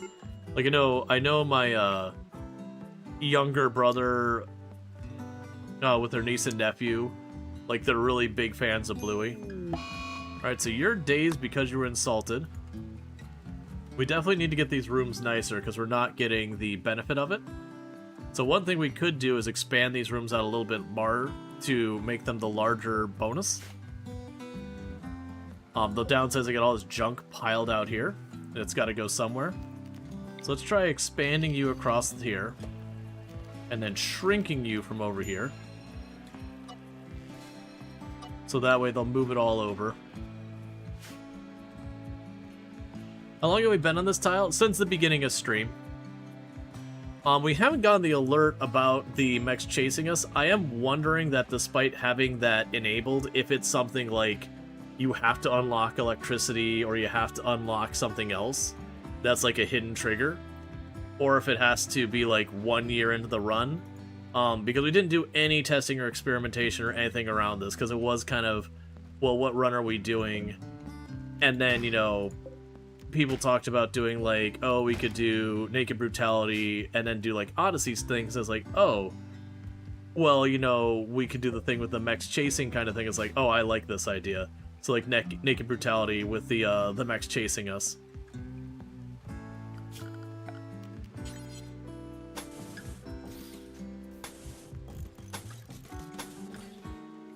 Because I have no idea.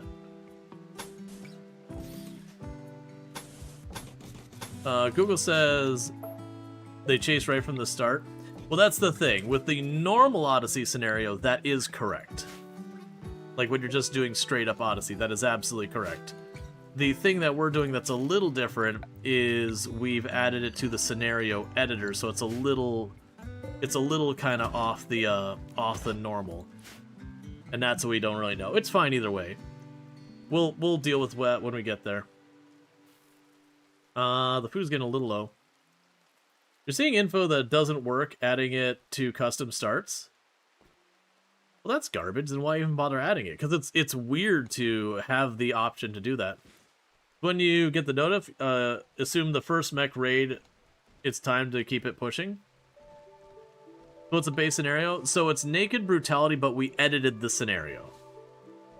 And so we did edit the scenario, we didn't like dev mode it or whatever.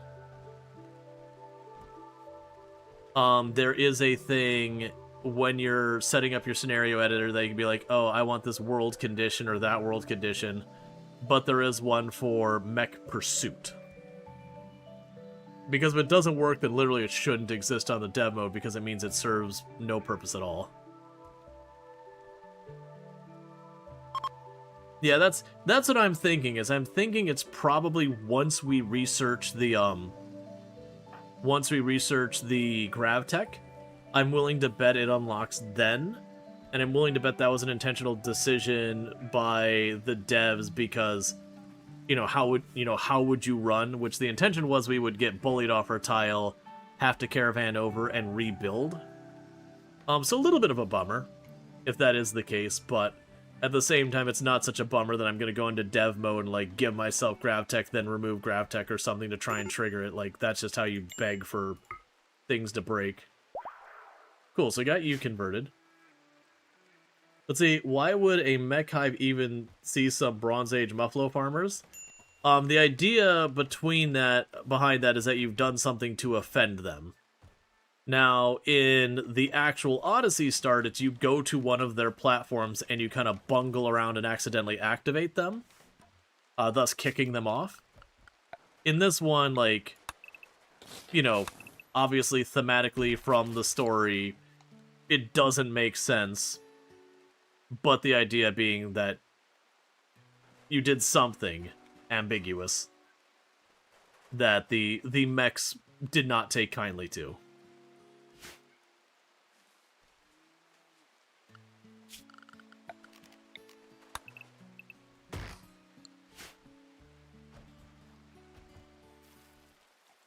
So you're gonna yoink down these walls.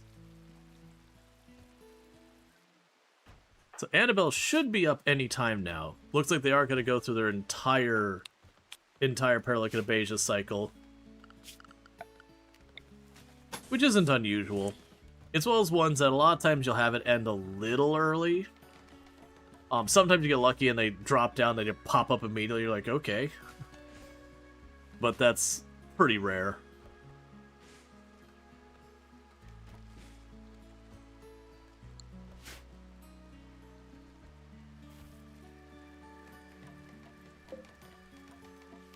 Okay, we'll let that fire go out.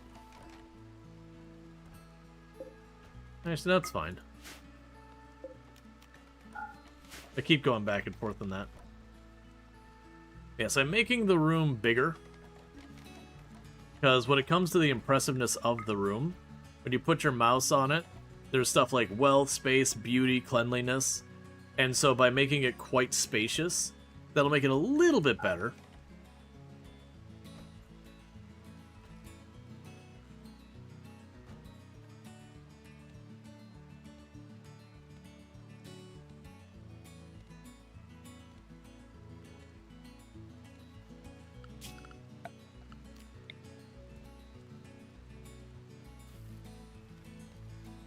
I'm hoping they finish tearing down that wall so you get this one floored. And obviously got the fancy floors down there that'd massively boost it. That's very expensive material-wise and generates quite a bit of wealth, which could be a problem. But also just, you know, it ends up being just a lot of time sink.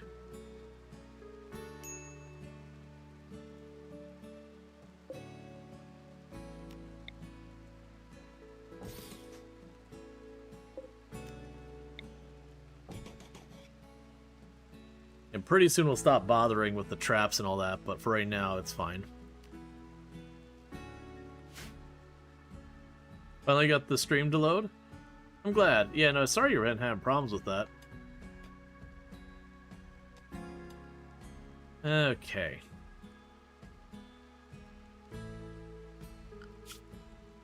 Right, you're gonna be a dedicated researcher, right, and the reason we're not getting much research now Isotero is actually making our clothing for the moment, which is taking up a bunch of their time and all that.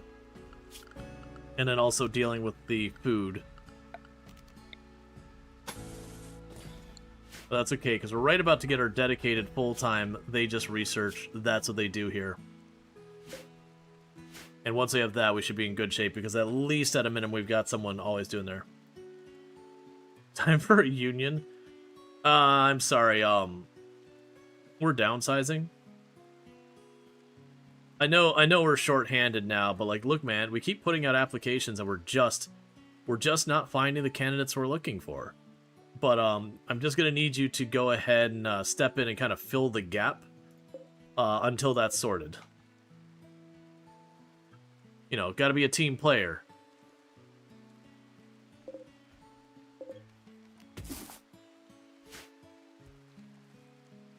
The Twitch has been behaving weird the last few weeks now, and it's consistently weird between 3 different OSs and 4 different browsers. There's a bit of a loss as to what it is. Yeah, no, I don't know. I do know, like, not just Twitch, but a lot of websites, if you're using different browsers, you'll have some weird behavior behind them. Which shocks me, because back in the day that made sense, because every other operating system, or every other browser was kind of using its own rendering engine and all that kind of stuff, and you'd have weirdness between them. But, like, these days, almost everything is on Chromium. So it's like, okay, come on, man. Like, 80% of the browsers are using the same rendering engine. You should probably have that sorted. But speaking of being a team player, you're about to... you're going to need you to add their salary to yours, since you're doing all the work as well. Right. I guarantee. So we'll go ahead and we'll give you 10 times the salary that you have now, which is none. When do the Mechs come? I'm sure they'd kick us out by now. Well, that's what we're questioning right now, is like, is there an additional trigger that isn't really disclosed because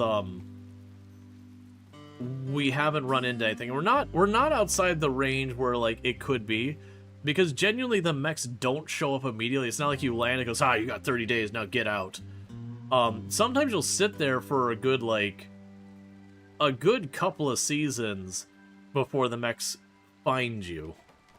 So I am curious about that, but it's also possible that there's a hidden trigger that we have to have electricity, or we have to have the grav tech researched, or we have to have, the grav core or something to, kick it off. But yeah, that's what I was gonna say, is we don't know if there's other triggers, because normally this kind of stuff I'd research and test it all before we started an attempt. But it was kind of one we just ad hoc did on the stream. Yeah. I would not be surprised if it's tied to the grav core. Let's see, a couple weeks ago, your ISP got DDoSed at nights. The first time in your life you've only seen a few selected website messengers working. All others was error, no internet. That's lovely. And then Annabelle is actually up now. So we're going to have you go ahead and grab a weapon, so you're not unarmed. And now you research. Also, you should be full research as well. In the story scenario, if you don't have the grav shard, the Mechs don't hunt you. Maybe it's the same. I didn't realize that was the case in the scenario. Yeah, so it could just be something they've hard-coded with the event, that it is directly tied to the grav core, that no grav core, no Mechs, that's how they detect you or something. Which, sure, makes fine, is probably the reasonable balance thing. It's a little bit of a bummer that means for, like, doing that kind of a challenge, that's kind of off the table, since,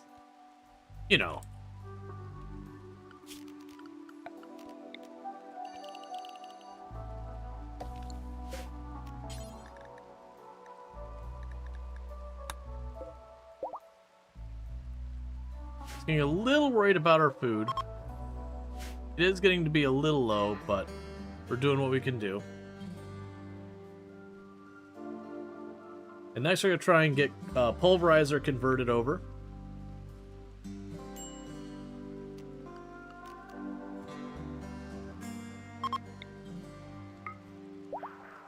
And they're converted.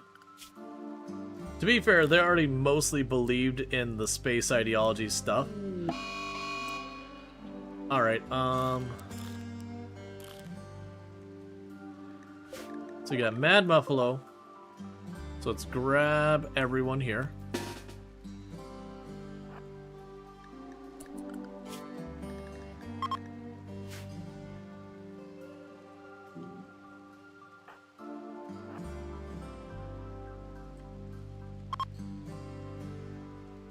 Oh, cool. The weather controller's dropped off. Sadly, we're going to be doing this Muffalo with the foggy rain still in place.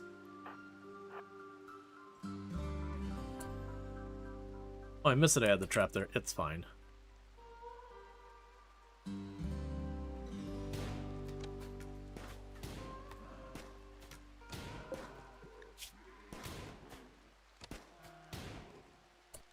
Nicely done, team.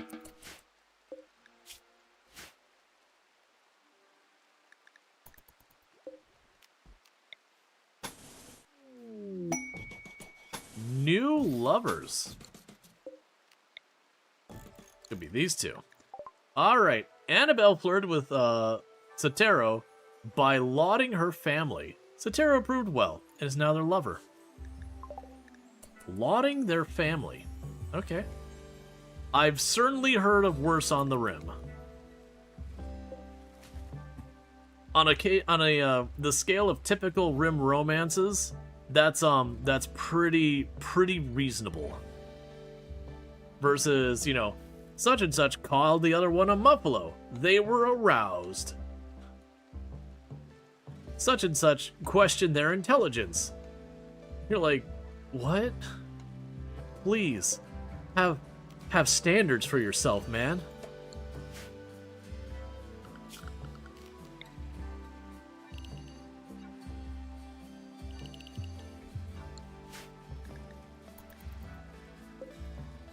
People in the Rim have strange preferences. You're not wrong. The other one that gets me is, like, you don't notice it without doing the self-dying mod and all that kind of stuff. But when you look at the character's favorite colors, there is a weirdly high percentage of number of them who, like, just gray. In this colony, it's actually, like, white. You end up having a lot of people who just have, like, gray, beige. That is their absolute favorite color. Like, it's a very weirdly high percentage.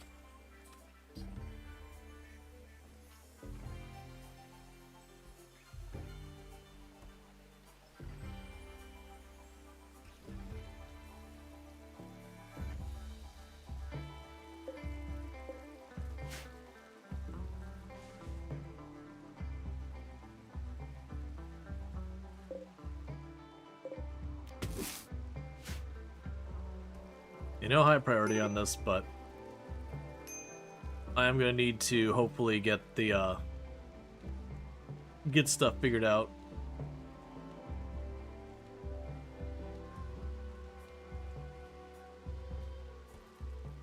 All right. So you're doing your best getting the crops expanded, because the colony has been growing rapidly, which is a good thing. Shuttle has arrived. That'll be Vince. Get out. Thank you for staying. And there is our telescope. And then a masterwork bow. Great bow. So Annabelle's going to upgrade to get a masterwork great bow. Now we have another one here for the hosting there, where we get a masterwork harp. So recreation's going to be locked in.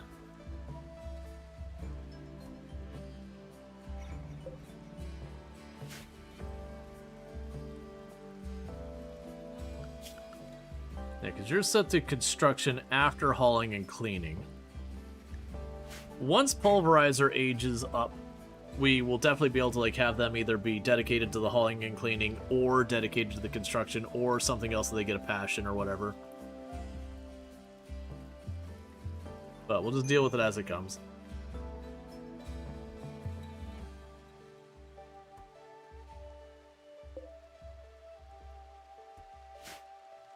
We'll definitely need way more Muffalo if we're going to keep up with these clothes. Where are you going? You're making bulk pemmican by dragging all the random bits of berries from all over the map. That's fair.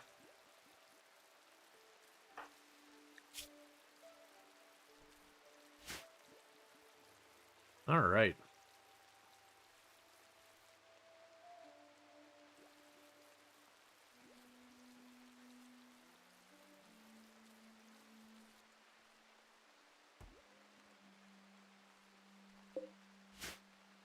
Yep, so you're harvesting all bushes. And research is finally actually getting to go reliably and steady. So you have a mediocre barracks. We'll work on improving that. You're dragging all the berries back. That's a pretty nice progress for the Naked Brutality. Yeah, to be fair, this has been like an unusually fast developing colony so far as like the number of people. Like, it was a little slow at the beginning that our first two raids, both the pawns weren't even worth considering. And then, you know, we had a creepy joiner who only had like organ decay, which was, you know, got handled. We had a paralytic abasia. You ran in from, like, with the weather thing. I think Feinstein was a crash drop pod. So Cassandra's been pretty generous with the pawns. Like, took her a while to warm up, but then decided to be generous with the pawns. And it did slow us down at the beginning just by the fact that we had a lot of pawns who couldn't quite contribute yet. That, like, we had the paralytic abasia and the downed pawn that was catatonic and a bunch of stuff because they had animal personhood. They're the one with the heart. They also had body purity, so they hated their prosthetic heart they came in with. And then there was like a third one. I'm like, oh, this person's gonna hate existence, and they did. But we got them converted. And now if we look at our schedule, all of the actual colonists here are all converted now.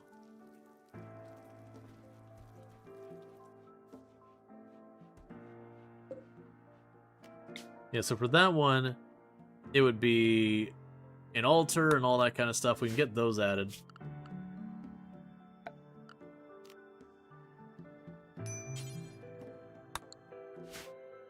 Amusingly enough, we're actually getting a lot of jade. Let's see, if we pull a prosthetic heart and replace it with a real one, do you get to keep the pros for later? What would be the pros? Because you'd replace, because a prosthetic is not better than a regular heart. If we look at this, the prosthetic heart is only 80% effectiveness, so they are getting a minor penalty on a lot of their stuff. A bionic heart, on the other hand, you get some bonuses from. Why is there a bunch of random dead animals over here? So you fought the cougar. You fought the red fox. So basically, the red fox fought the rabbit and won. Then the cougar attacked the red fox, and they did enough damage to each other that ultimately both the cougar and the red fox died.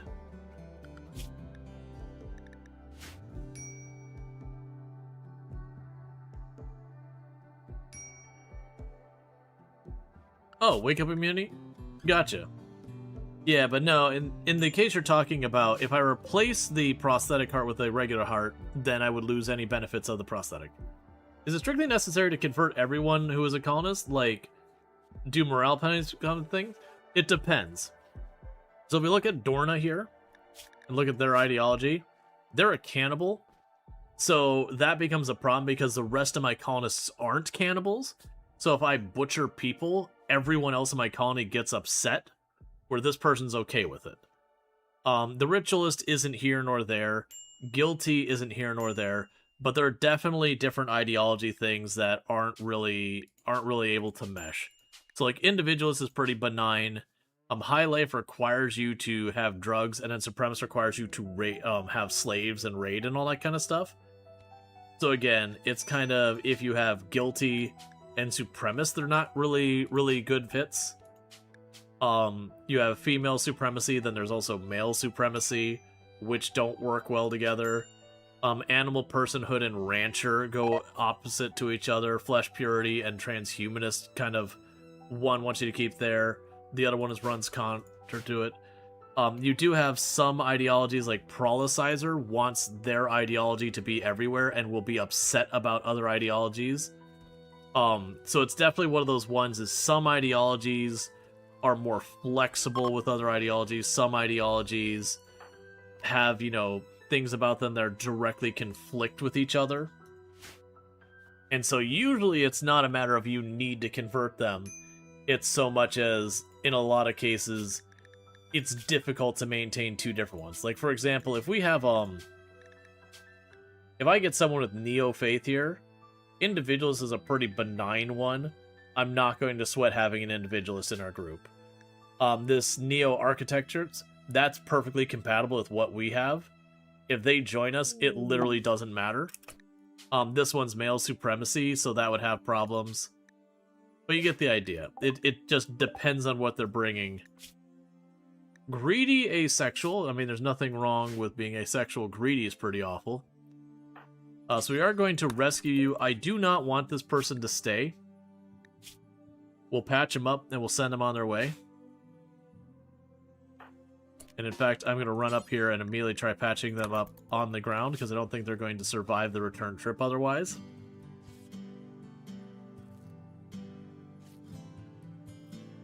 But yeah, so it's often more just a pragmatic thing, that it's pretty rare you get fairly benign ideologies. It does happen. But as a result, most of the time, you're just going to be dealing with lots of mood breaks on someone trying to keep one ideology or the other happy.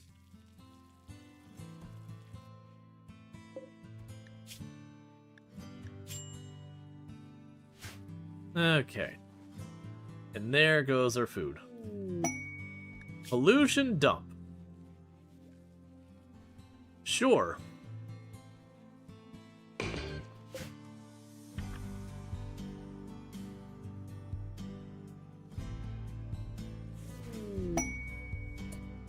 Okay, haul that in so it doesn't rot.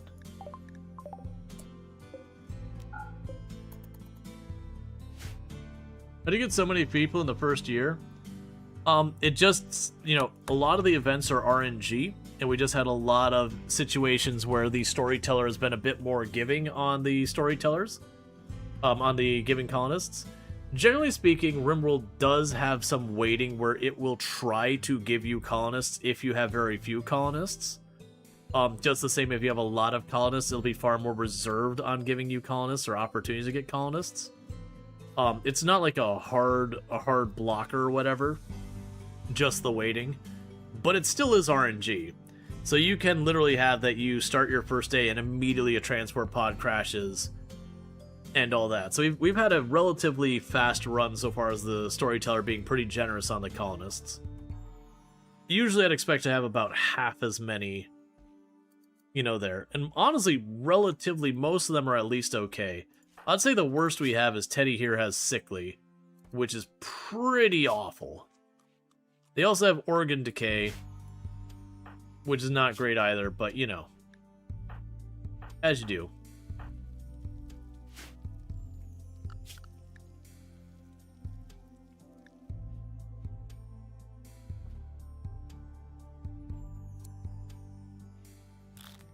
I guess we'll take you off that, and we'll give everyone at least a 4 on research.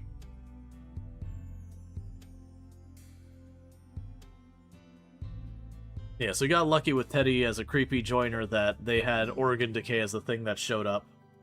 And it was just the organs it chose were non-lethal, which, as I mentioned, I didn't even realize that was a thing that could happen. I thought it was guaranteed to be some combination that'd be lethal so that the player had to intervene in some capacity. I'm hoping we get a big caravan so we can pop the Ancient Danger. Maybe score ourselves some good tech. But yeah, no, it seems like the grav ship thing might be locked behind the grav core. It'd be nice, and they might even have it, to have the option where it's not connected to the grav core. So that you could have the run that I was intending at the beginning, which is you would be a tribe and the mechs would show up and like scurry you off. So you're basically just trying to move from place to place long enough to get your research caught up. And then the moment you kind of get your research sorted, it'd be the moment you get bullied the next tile, you immediately slam the grav ship down and just try and build it as fast as you can. It doesn't make a huge difference, but it would have been a fun idea. 3 strikes on using the grav core seems fair. I don't know what you mean by 3 strikes. Oh, you mean 3 times getting bullied away? Yeah, I mean, I was kind of figuring, like, because we're using a little bit of RNG with the semi-random research, like, if you use the grav core 3 times, the mechs are activated. Oh, I mean, that's kind of what we're talking about now, is the guess is once we do either the grav tech research or we call down the event, it's probably call it down that triggers it. That once we do that, we could get bullied away. Which, that's what I think we're going to do, is the moment the electricity is about to finish researching, I am going to call down the grav engine. And that's what we're going to use for it. And so we'll want to collect all the grav pieces, but then if we get bullied away, we get bullied away. That what we'll do is about a week out from whenever drop a save for off-stream research. I'm playing commitment mode, there's no dropping a save. Like, I could go in the save folder and copy it or whatever, but I'm not going to bother with that. But yeah, no, I pretty much always run commitment mode. It's just my preference, because it's too easy to get yourself in the thing where it's like, oh, well, I only revert my save when, and then just kind of erode that. Now, it's different if I was doing some, like, grand scale, like, we're going to be doing hundreds of hours, or there's something that's like a 50-50 RNG just to, like, do the theme of the run, or, like, you know, there's cases that you want to do that. Or honestly, like, if you're doing something that can get particularly tedious or has a risk of breaking because you're dealing with some mod-heavy situation, there's definitely arguments to be made for that. Cool. So this person's leaving. You assume there's autosaves if the game crashes? Yes. So if we actually look at it, I don't have a good way of doing this right now. It does autosave every... It's very frequent, honestly. Like, very, very frequent that it does its autosave. You'll notice the game will hitch for just a second every once in a while, and that's usually either an autosave or something's being generated on the world map. It's usually what causes those hitches.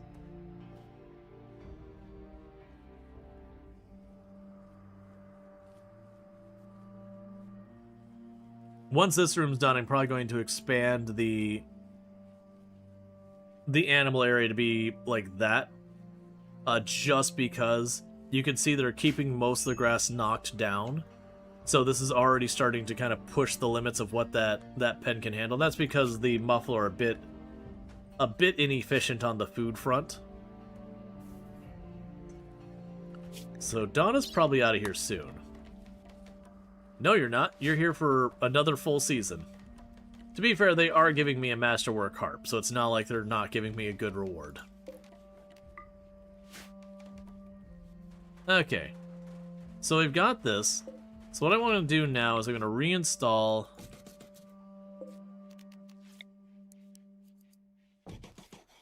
the stove in that end of the room. And the reason I'm doing is I'm trying to convert this into being considered a laboratory.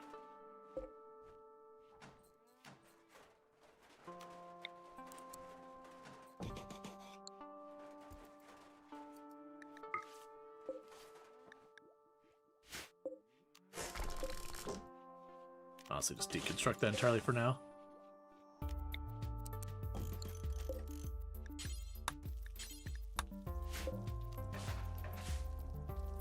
So now if we go here, it is now a laboratory. Let's see, any benefit to getting those RVs out of here? Yeah, so if I destroy the cars, it'll give me the extra, what is that, like 8 tiles there, so something like 16 tiles. I'll just get a little extra grow area. It wouldn't be a bad thing, but someone has to run up and just start smacking it again and again. Yeah, so you're upset about ratty apparel and consistently disturbed sleep. Yeah, so your expectations are getting higher. So you definitely need to either get them individual bedrooms or start getting them a nicer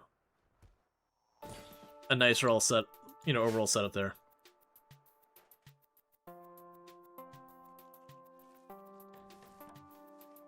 You seal, but slag? Wonder why I jumped on slag for bullying. Yeah, no, we don't have electricity for smelting it.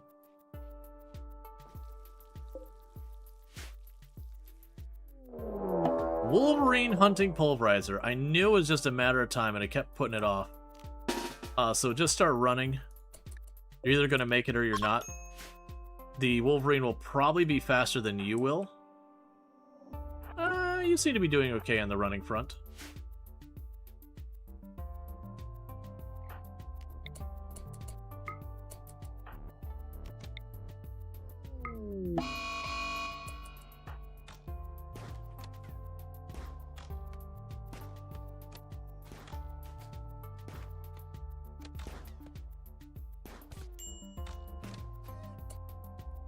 Excellent, I hit the guest. So no one important got it. Oh, neck hit. Wolverine went right for it.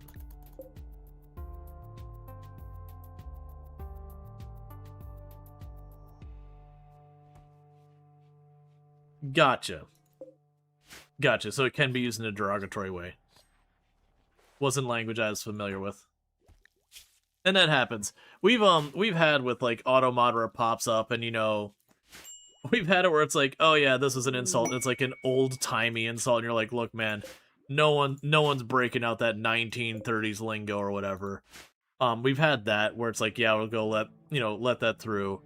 And then we've also had once or twice where something comes up, it's like, has anyone heard of this? Like, no man, I haven't heard of that. And you pull it up, you're like, oh, this is a really bad insult, like a really, really nasty derogatory term that is actively used, but only in like this area. And they're like, yeah, we'll leave that one suppressed.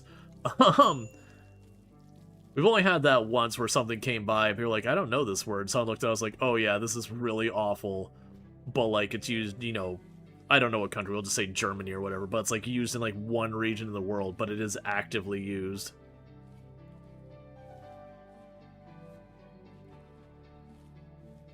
The more recently, though, you can slag someone off, which means insulting them. That's also quite old. Yeah, I mean, that one, like, if you're saying, like, hey, that person got slagged, referring to insulted, that to me was like, okay, they got insulted. Like, I wouldn't see it as an auto mod kind of thing, versus like if it is a derogatory thing to like refer to someone. Test them up. You would interpret it as killed since slag is waste. Yeah. But yeah, no, it is putting it under not bullying but misogyny. So that would make sense if it has a like, it could be used derogatory in Britain and all that. You thought it was a vibe. Well, that's the thing, Real. A lot of words have multiple meanings, and so that's what's saying. Like, you can use the word slag like to refer to, you know, the metal stuff, but apparently it can't be. There's a reason I'm letting it through each time. But yeah, it's the junk that gets on parts of metalworking is slag.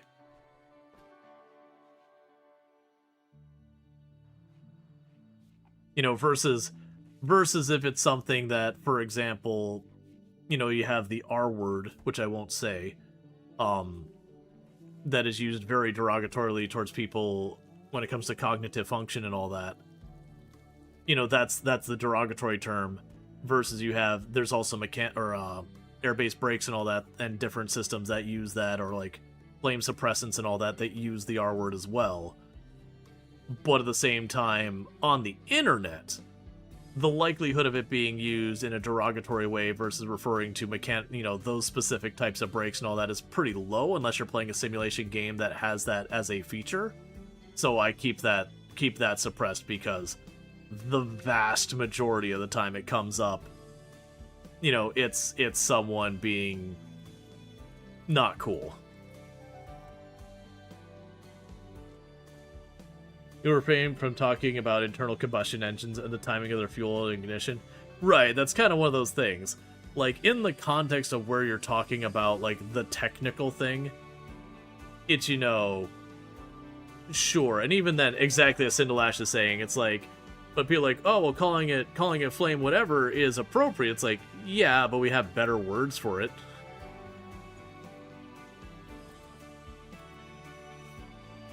I will also remember to say transmission in this chat. You can only imagine the huge pain in the butt is for online moderation. Right.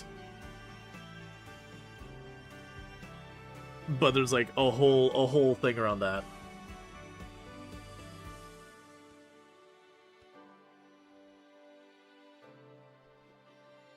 Because it's like, there's definitely a point where you look at stuff with moderation where it's like, is this actually something that should and or needs to be moderated, or is this benign? You know, it goes, okay, well, the meaning of this term is like pretty awful, but like it's just not used. And then there's valid reasons that are used more more commonly. It's definitely intent is the important detail on it, but it's also like a whole thing. Let's see. Also, you generate a more even-keeled, benign chat than most you've seen. Or cultivate. Yeah, no, it's definitely a cultivation thing. Because there's definitely stuff that when I say we don't allow, it's not like, hey, I'm gonna immediately ban you or whatever. But we kind of gently push away. You know, topically. Because there's definitely stuff that comes up that in itself is fine. But the moment you open that can of worms, you're definitely going to like creep into the not things. Like, you can joke around in here, but definitely have to be polite and watch your P's and Q's. Yeah, no, that's like, because we have the rule in the channel that it's, you know, be respectful or whatever of others, and that's kind of the idea. Like, when we're saying things, it's not that we have like a lot of topics that are off limits and all that kind of stuff, but it's like, hey, is what's being said, are you just insulting someone? Like, whatever. It's not that we don't allow trolling. That's actually a thing that came up, is we had someone who was trolling the other day that we were playing Vintage Story, and the person was just trying to get a rise, and they're saying, oh, you know, what is this Minecraft ripoff, like that kind of thing, and they were clearly going for a reaction. And so, you know, didn't immediately like ban them or whatever, but it was definitely one of those things where like, okay, you're here entirely to cause drama. But regardless, is like, you know, I took the point of being like, hey, if you think Minecraft is the one who created like voxel games, I hate to be the bearer of bad news. They don't have that claim. Actually, very little of what Minecraft did was original. They definitely did a better execution on a lot of it. I'm not trying to like crap on Minecraft. I like Minecraft. But, you know, when someone turns around and goes, what is this ripoff? It's like, oh, you mean how Minecraft ripped stuff off too? You know, if we're gonna go by it's voxel and you mine and therefore ripoff, you know, that's a thing there. The guest is insulting spree. That's dangerous. Infinite Miner. Yeah, I don't remember what the name of the game was before. And again, this isn't to accuse Minecraft of being a ripoff. It's more the point of that genre of game exists before Minecraft, so a later game being that same genre doesn't make it a ripoff. Actually, one of the things I tend to push back in the language on here in the channel was when someone goes, you know, this type of game clone. A lot of times I know they mean well, but it is one of those things that for the only time I usually accuse a game of being a clone is if it's like a straight up asset lift. Which happens. You'll have that game where like, ah, this is Supermarket Simulator, but like you put a name that is similar enough to be confusing. Let's see, Vintage Story is an adapted mind pack though, yeah. Not that it isn't a great game itself. You love Vintage Story? Right, it does have a history that starts in Minecraft, but there's a difference between this was inspired by Minecraft or based on Minecraft and Minecraft ripoff. Ripoff is a very, very clearly negative stance on it kind of thing. The Mechs just want to smooch? Why are we so anti-mech? No, the Mechs are anti-us. It's really upsetting. We want to go to the stars, and the Mechs are up there, and they're telling us no, and they're trying to tell us no with violence. So, you know, that's a them problem. But hey, how's it going, Digwood? Let me go ahead and get you a shout-out. Because for those who don't know, Digwood, another fantastic content creator on the platform, plays a lot of RimWorld. So if you like a lot of thematic and interesting RimWorld runs, you can find it over there. Definitely a good time. Sure, it's obvious what a guy is trying to cause trouble, not fun. Exactly. Let's see, also, if Mojang still owned Minecraft, you'd still own Minecraft? After the migration fiasco, you're not buying it again. Bit destroy all day. Yeah, I don't have a strong opinion on... Like, there's definitely the way the migration was handled was not good. The migration from Mojang to Microsoft. Like, certainly.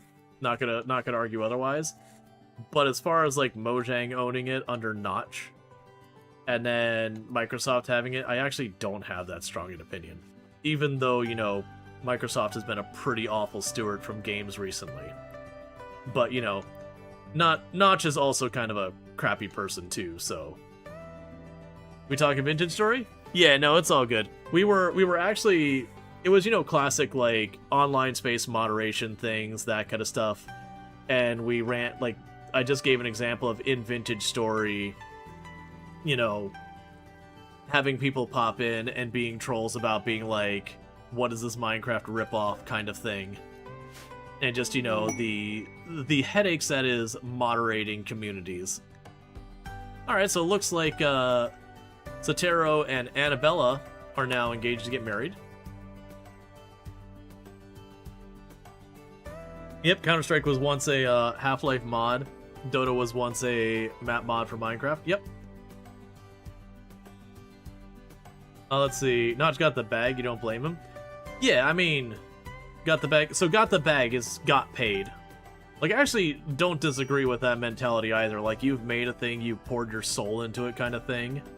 And then, you know, getting paid for your effort. You know, I don't particularly have a problem with that. Now, there's ways you can do it good and bad, certainly. There's definitely ways you can be real scummy about it. But yeah. Oh yeah, that's a minefield no matter how prepared you are. Absolutely.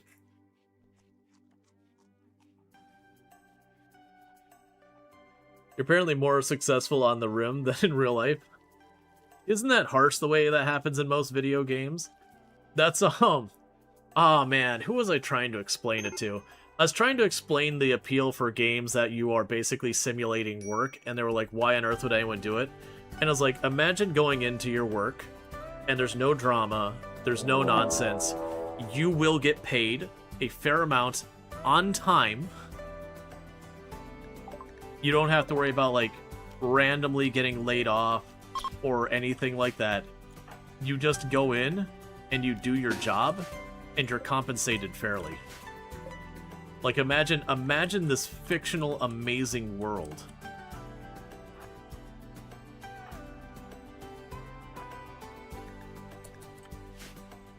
Yeah, he was an avowed pro-indie anti-corporate type who got mad at his player base, some issues, and sold Minecraft. Yeah, I mean, I still feel like calling it, like, betrayed their values a little strong as well, but...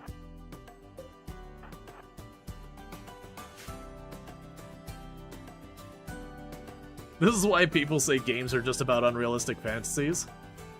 Yeah, unrealistic fantasies, like by the sweat of your own brow. You too could be a homeowner.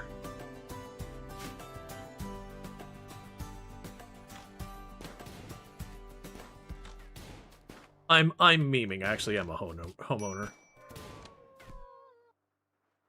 But, like, it's genuinely one of those things that most of the things that people hate about with the day-to-day work life, you know, they're not existent in games, so you can just, like, enjoy the fun part. Or, like, you look at games like Farm Sim. Real-life farming can be backbreaking labor. It's out in the weather and in the elements, so you're getting rained on, or it's hot, or it's humid, or all that.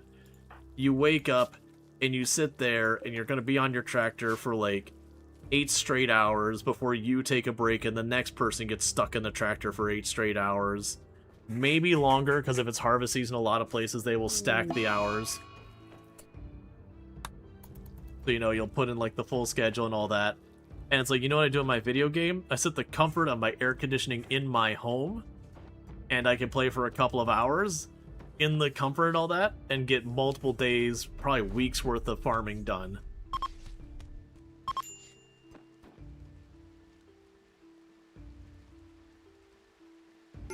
Well, you destroyed bedrolls, and that's on you. Lets you live the fantasy, right? Yep. Yeah, so it's definitely one of those things that they take a lot of the bad parts. Well, not bad.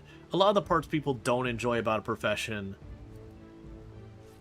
and you know, going through that. Not sure if you did that in this channel yet. So homeowner has the word meow in it. Good luck pronouncing it correctly from now on.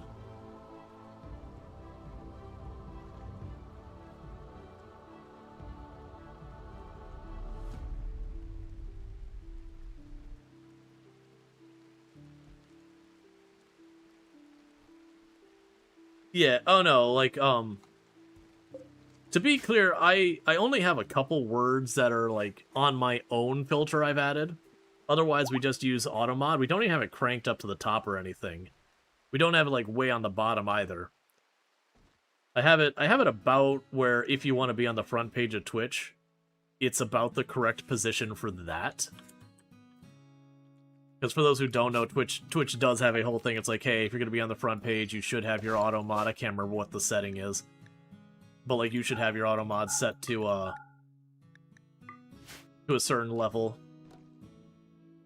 Because when you're on the front page, you know, all sorts of nonsense comes out of the woodworks.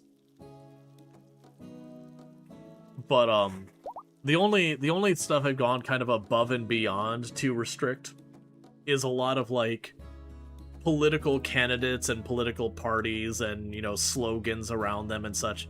I have a lot of that shut down because there's not really a context that comes up where it isn't just pulling the pin on a grenade and then dropping it at your feet.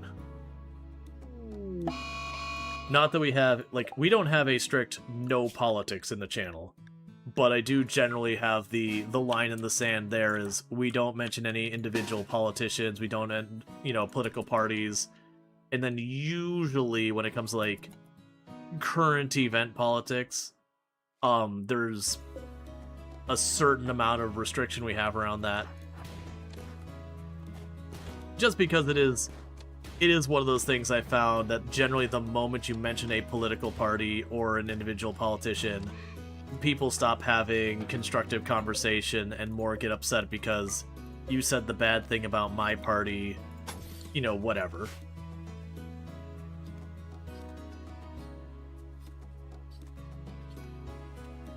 You don't remember the last time you've checked Twitch front page? The closer you come is the browser page. That's the best metaphor you can think about embodying the situation.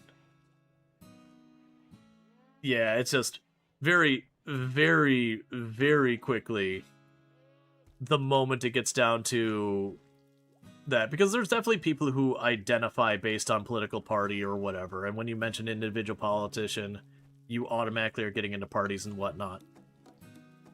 But it's definitely stuff that does come up, because like we've played plenty of games that do like the company town, and you can't play that game without politics being in it, because it is a very political thing, about, you know, exploitation of labor and yada yada, and usually it leads very much into the topic of unionization and whatever. You don't want to be like, oh well, we can't talk thematically about what the game's about. But yeah. And plus, it's like, you know, generative AI comes up because it's impacting everything in gaming and creative pursuits, and you don't want to be like, well, we can't talk about that because it's political or whatever. And I generally find what's political to one person is not to another, and that there has to be a way to navigate it. As long as people are having a constructive conversation, it's fine. But you generally avoid political or religious discussions like the plague. You're trying to escape reality, not wallow in it. Right. And there's definitely a fine line to navigate there as well. Because, like, again, you know, you play a game like RimWorld. There's definitely stuff you do in RimWorld that people would argue is political. I mean, the entire ideology system is basically, you know, religion and politics. But there's ways you can approach that that's constructive versus ways that are, like, can be very ham-fisted or very overt. So I wouldn't say we like get into political discourse as a regular thing on the channel, but we also don't have an overt absolutely not. But there's definitely guidance isn't the word. There's definitely some edges we do because we know it's just a landmine that, you know, constructive conversation ends and arguments begin. A meta discourse, the Mech, right. As long as people don't deny me snatching lungs and livers.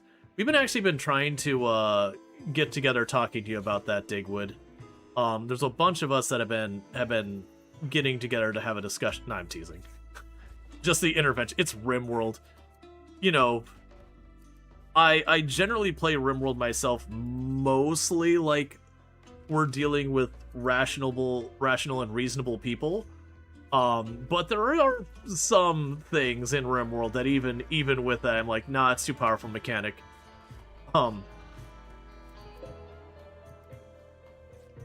Like, very, very genuinely, the big one is the de-aging thing in Anomaly.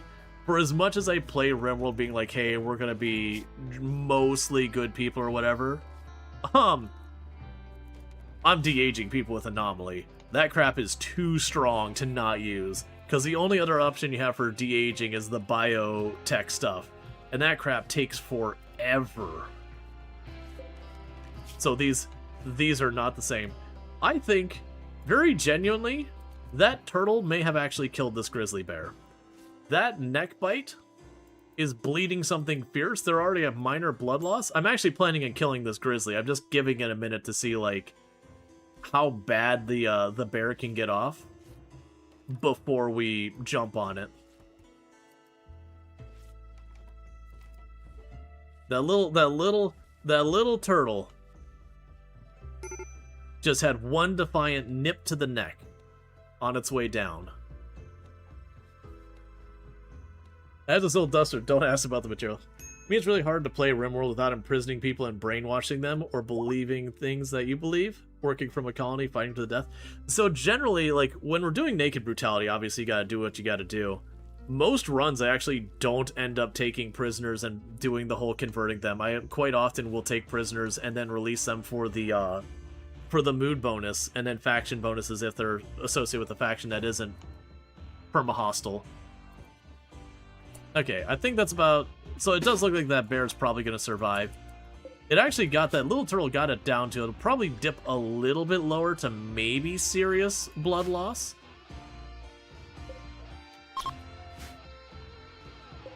But it is going to recover that injury before it gets all the way to, you know, properly dangerous.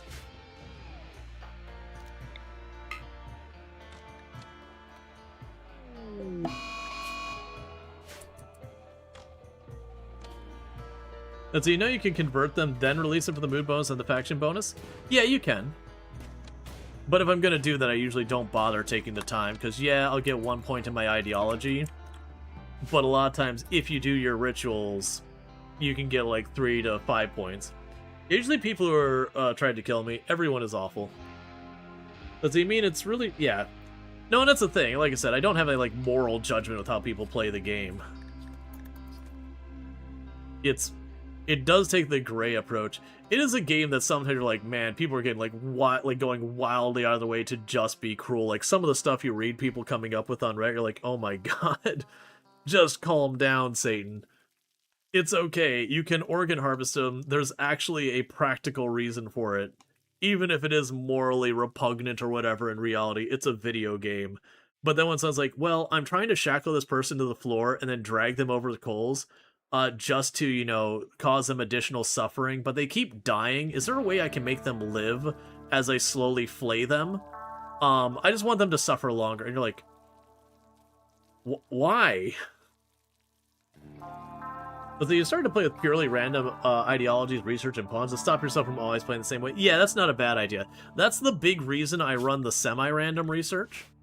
Is I found you would get into a pattern of you have like certain researches you'd go out of your way for, and then you'd only have a little bit of adjustments you'd make just because, you know, it's a cold tile, so I'm going to prioritize this one a little higher, or it's a hot tile, so I'm going to prioritize that one a little higher. But other than that, like the 98-ish percentages of the things kind of would follow a pattern where just maybe I choose one over the other by circumstance, but otherwise remain the same. With a semi-random research of not having control, it just requires me to adjust my playstyle. You know, if I don't get complex furniture, we just do without. But you have no advice for you because your brain doesn't work with that way? Yeah, no, it's fine. You're gonna RP as kids, good luck, homie. Yeah, there's people. How many hats can a body make? Is it worth that to sell them thing? Well, that was like, people were like, okay, what do I need to do to, like, raise my children to cannibalize them? And they're like, why? That's like, you're literally adding extra steps to your already food supply. And plus, even if you're doing a cannibal run, there's raiders. They'll take care of it for you. Alright, I'm gonna be right back. I need to quickly use the restroom, and I'll be back in a minute. So thank you again for tuning in.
Okay, and I'm back.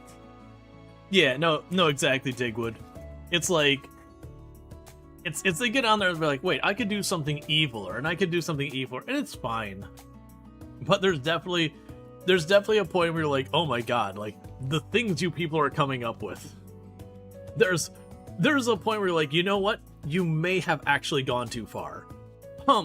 The attempting of doing that, you may actually have a problem.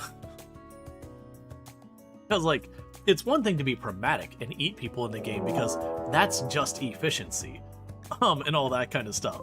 But then it's when they're trying to come up with more and more elaborate ways to torture people, and you're like, what? Oh, was that attacks immediately? So you're gonna prepare. Alright. Why are you min-maxing? Why are you so fascinated with min-maxing evil? Do you need a wellness check? So, one thing I'm gonna try and do, and this is probably not the play here, but, you know, I feel like doing this. So we're gonna get down here as fast as we can, because I'm pretty sure Mega Sloths have a 100% chance of going Manhunter when you shoot them. And we have a weapon that stuns, so I can run up, get the stun, run away. The closest people will be those pigmen over there, and you get where this is going.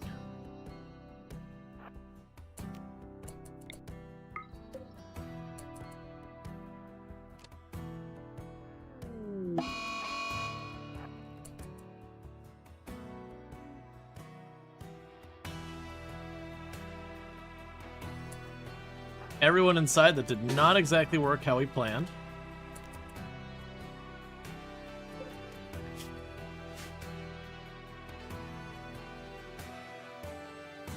I'm surprised it didn't stun you.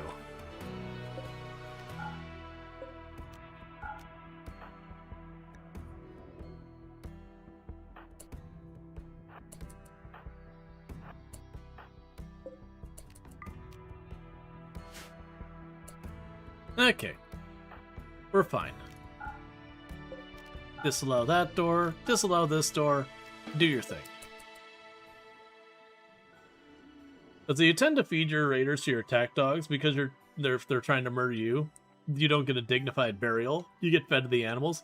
Right, but you can make the argument, it's like, okay, but there's a pragmatism around that.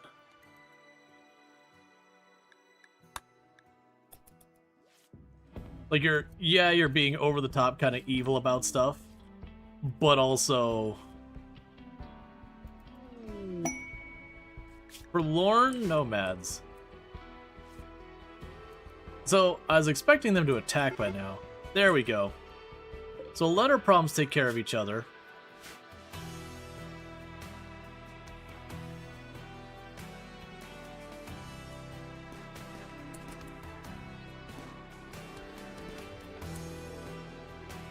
Alright.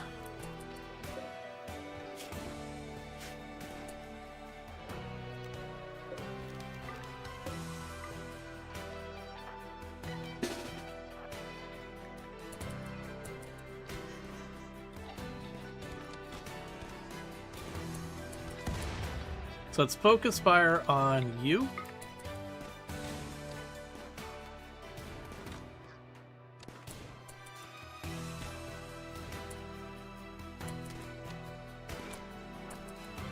Drop back in.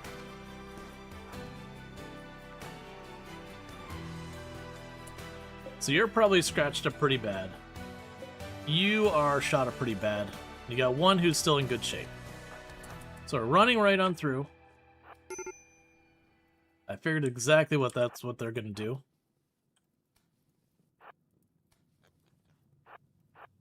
So what's your range looking like?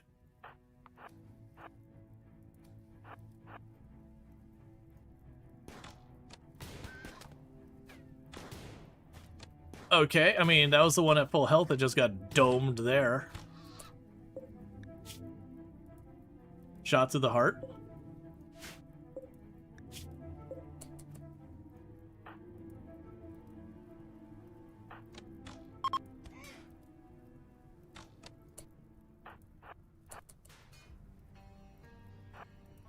Okay, so you start dealing with the fire. You start dealing with the fire. They're stealing the Mega Sloth. They're like, man, we hunted this fair and square.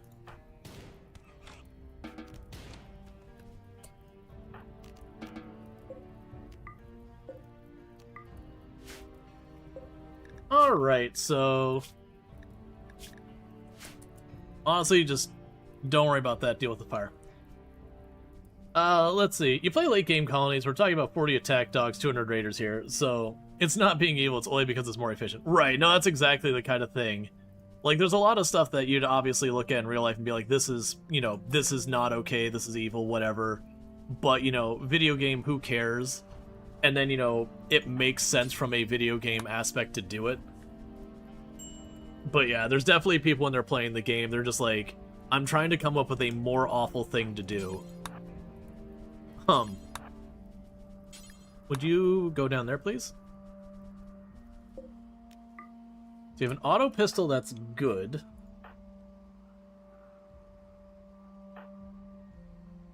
We have a masterwork great bow. That's probably gonna be better than that. We will we'll go ahead and haul the pistol back. Probably one to consider.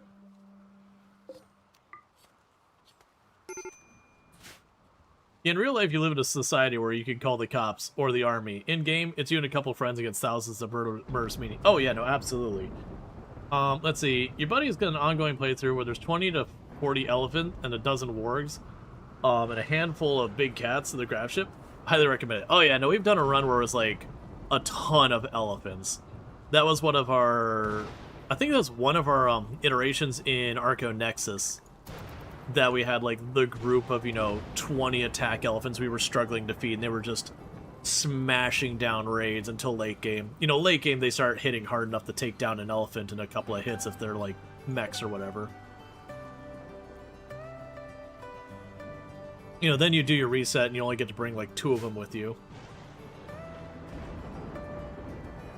Yeah, the big thing you run into with depending on animals is once you get to the late game, it starts to fall off. And that's just because late game, you do start having enemies that can hit hard enough to pretty much instantly kill the elephant. Or kill it very rapidly. And when you get to that point where you start taking the occasional elephant loss, it takes long enough for them to become adults that it tends to slowly kind of bleed them down.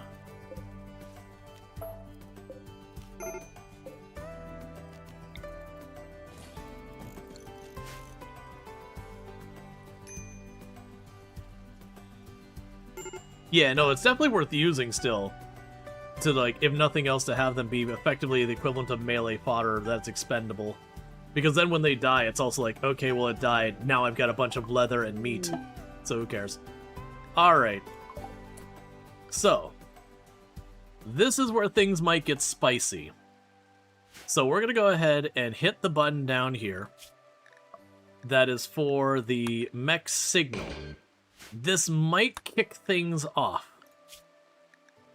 In the meantime, I'm going to go ahead and do the biofuel refinery. Because this is possibly the thing that will initiate us being hunted. So what we want to do is we're not going to wait. You go inspect that thing. And we're just going to allow all.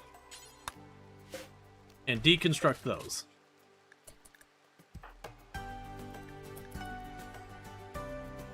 Because you tend to have a defensive position barriers, then space for elephants to stand in, wall, barrier, wall, cover behind which stands. Meat shield still useful late game. Yeah. No, it's not until you start having them where they're killing the elephants faster than you can have more of them. Among the remnants of the crashed mechanoid platform is a still intact grav engine humming with energy. You can build a grav ship substructure around the engine to create a new grav ship. The engine pushes against gravity, levitating the ship, allowing long-distance travel. Launch a grav ship by researching the basic grav tech, then building fuel tanks, thrusters, and a piloting console. Launching the grav ship will abandon your current tile unless you have a grav anchor. Okay, so what we need to do here is, before we get very far, uninstall you, and do it now, and then haul it home. Otherwise, grav core detected. You have detected the energy signature. Oh, that's fine.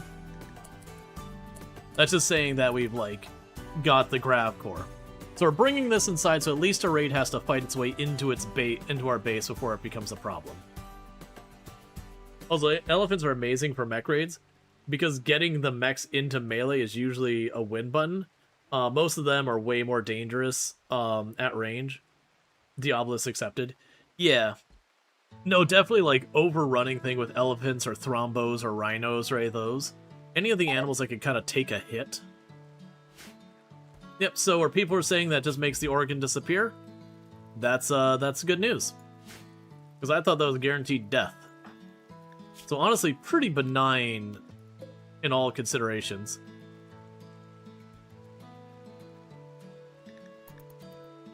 Am I out of wood? No, I'm not out of wood. We just don't have anyone who's got the priority for construction. That's what I'm hoping Pulverizer here this next time, which is going to be a while till they age up.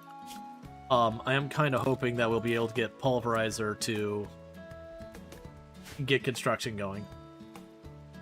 But it would be good if both lungs decayed. But since he still has one, he's good. Yeah, no, I'm sorry. You weren't saying would be good. Would be that they would die. Yeah, that's the thing. I got surprised when it was just one organ decaying. I was like, what? Because usually it's always 3 that I see. Also, having attack elephants tends to lead to everyone getting at least 10 medical real fast.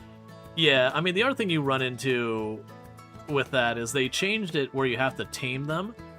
That's kind of your big limitation, because you didn't used to have to put nearly as much effort into maintaining, like, attack, protect, haul, all those things.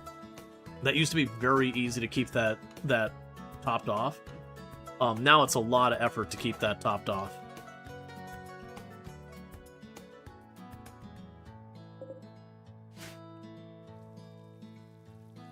That's actually one of the things that was a limiting factor, is like having an army of Thrumbo is a lot of effort compared to what it used to be. Because it used to be you had to tame them. I think you just had to do like once in a while, do some maintenance. So you get like an army of animals pretty quickly.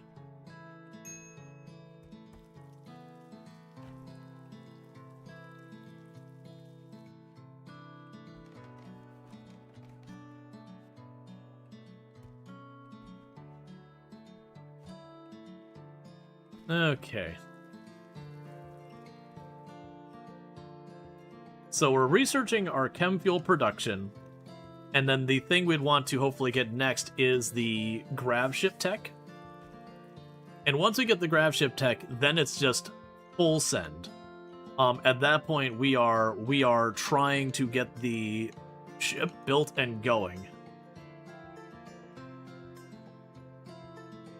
But yeah, for an army of Thrumbos, you really want a shuttle too, so you can buy up enough sentient catalysts. Yep, you feel like an army of Thrumbos would eat in your entire map. They can eat you out of house and home. They are pretty hungry boys. But one of the nice things about them is with their taming, you can just leave them cut loose and you just say like, you can't go in my field where my food is, and just let them loose to just eat that. And just have to make sure you have to be careful to like not be on tiles that's going to be a problem. Alright, so we're gonna definitely need more steel. Which is one of the problems. We have it on the map, but it's all like out on the edges. How many mega sloths are on the map? Jeez, 4. So the grizzly bear's on the edge. The timber wolf's pretty close to the edge. Red fox is close to the edge. Yeah, so trying to bring all this back. That way, if we do have the animal disease plague. That's not my favorite. I'm sure you didn't see what you said before, so I'll post again. Converting prisoners before sending away. Yeah, no, I responded to that. So it gives you social XP, you can get the standing still, and you can get the faction rep. Sorry, I just repeat myself. You can get the mood bonus and the faction rep. Yeah, no, I responded to it. Converting gives less XP than lowering resistance, though. So for social XP, one might be better than the other. Yeah, but the idea is, like, if it's a person I'm not keeping anyways. Yeah, no, you're all good.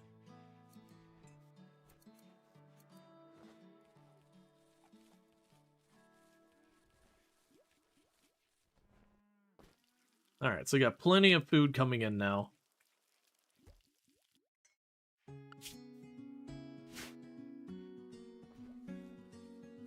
Yeah, no, I usually don't bother with converting them if I'm just going to let them go. You get your point in ideology and a little social XP, but usually it's just not something I'm too worried about.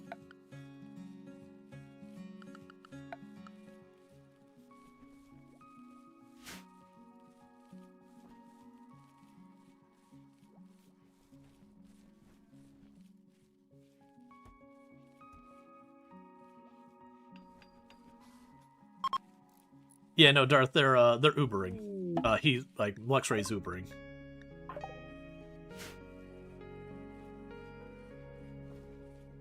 Or was Ubering. It wasn't that they were at the wheel. Yeah, no, genuinely, someone was like, I'm driving and watching you. I'd be like, put your frickin' phone away.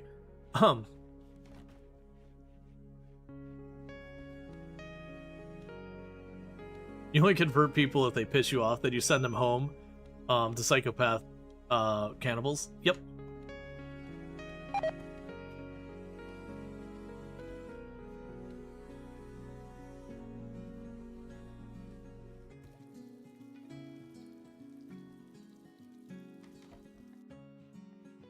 Let's see, you have a stand, you have setup, and let's see, more than watch. I'm missing that word.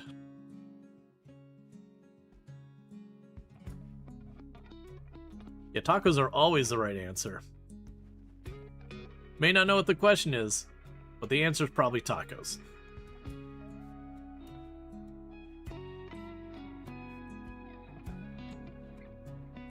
Yeah, listen. Yep. No, absolutely.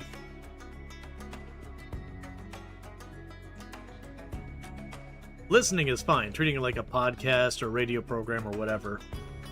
But like when you're driving, the screen shouldn't be in front of you. That's a lot of cars I've got like the liquid crystal LED screen down there with like all the stuff going on.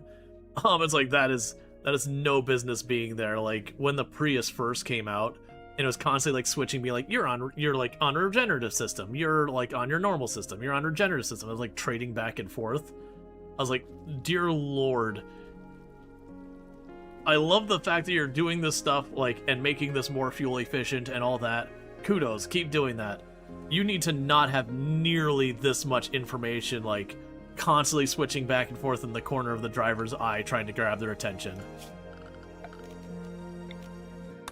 Like, this thing needs to, like, gray out or something so you don't see it while you're driving or something. None of this information is pertinent to driving in the moment.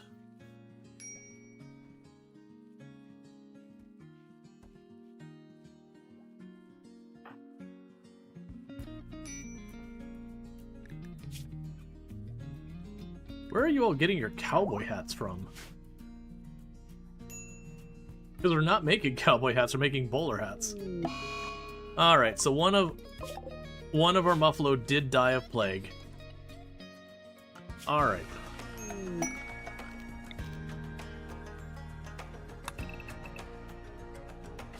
Our 2016 Volkswagen Jetta.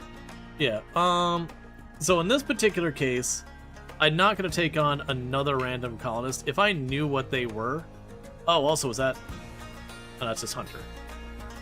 Yeah, some random colonist at this point? Nah. They're outie. We're not going to be doing the gold mining. We're not going to be destroying the logging thing. You're out of here in 2 days. We're not going to be going and doing the farm. We're not going to be going after a components location. And you should update it for Bluetooth, whatever else. But I don't know, man. Your car, you're driving the car to experience the car. Oh yeah, like that's I'm definitely not like, oh right, you. I'm definitely not like the big car kind of person. Generally speaking, when it comes to cars with me, it's like, this is the thing to get me from point A to B. Like I don't just go for a drive for the sake of the drive. I'm not worried about it. It's like, me, the concern is like, how fuel efficient is it?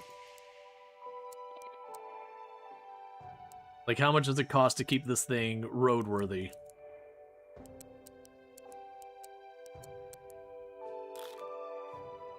Okay, so not going to be contributing too much here. You two get to mine. Let's see. You get it though. What you're passionate about? Yeah, no, like I don't hold it against anyone for being a car person or whatever.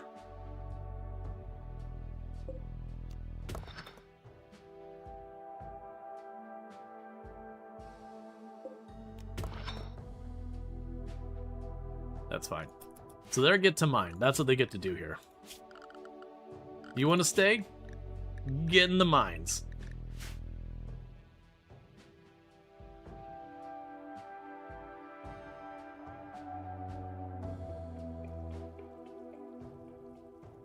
Let's see, you're running a rideshare because...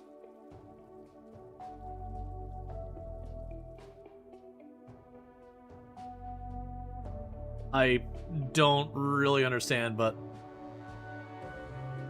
I'm gonna go ahead and deny that one, though. Like, it sucks. Like, I'm sorry your biological dad sucked. Like, you know, on that one. You like cars, but you don't have the money to own a car for... own our car for track. Yeah. No, it's like, and I have a car, and my car's decently fine. Like, I used to have a nicer, like, convertible. Well, I shouldn't say nicer. I used to have a fun little convertible and all that when I was, like, in my early 20s and whatever. Early to mid-20s. Well, actually, yeah, early to mid-20s, somewhere in that ballpark. But,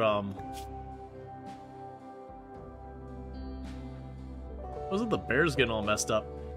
But yeah, no, it is just kind of one of those things that, like, nowadays, and it's just, you know, as things built up around here, traffic's gotten worse, and, you know, having to commute to work for so long, you know, in the past and all that, it definitely, like, kind of made the driving part, like, no fun at all. I just got tired of it. Alright. Any other dangerous animals I gotta worry about? So you're off on the edge. I mostly went after the grizzly bear because a turkey had already, like, half killed it. So it's like, alright, I don't mind jumping in and finishing the job real fast. So you don't get people's obsession with sneakers, watches, longs, home decor, clothing in general, but you get it. No, absolutely. Driving in Florida is terrible. See, that depends on where you're at. I used to live way off on the East Coast and all that, like on like right on the coast. And the drive I used to like to do was you would leave Titusville going towards the Space Center into the Merritt Island Nature Preserve. And it's just one of those things, it's like, you know, 2 and 4 lane highway kind of thing, nature all around you. You'd go over the bridge and like see, like you genuinely see like dolphins jumping out of the water sometimes and all that. You know, see the sailboats going around and whatnot.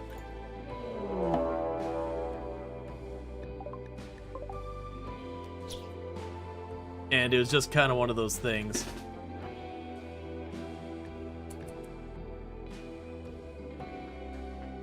But yeah, then you get onto stuff like I-95, I-4, the interstates and all that, and yeah, it can be pretty awful. Especially, like, really depending on where you're at.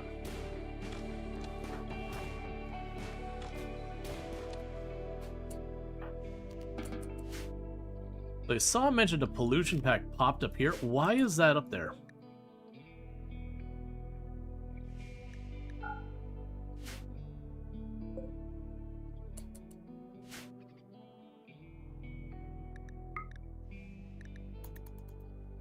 There's not. It's got 2 health. We're not going to get out of there before it's done. It's fine. They only managed to bring 2 down here, so it's not that bad. Yeah, Orlando, Miami, I-95 is not great. Yeah. Well, it's like Orlando's just right there in the downtown area. It gets pretty awful. Yeah, no, as you go farther north in Florida, you start getting lower population density. Not till you get to, like, Atlanta, Georgia, does it really pick up again. Because, you know, Jacksonville's up there, but Jacksonville's not that dense compared to, like, the rest. It's a city, certainly. I'm not saying it's not. But you're talking, like, raw number for area. Not that bad. It's not like, you know, Miami or Tallahassee or Orlando or any of them.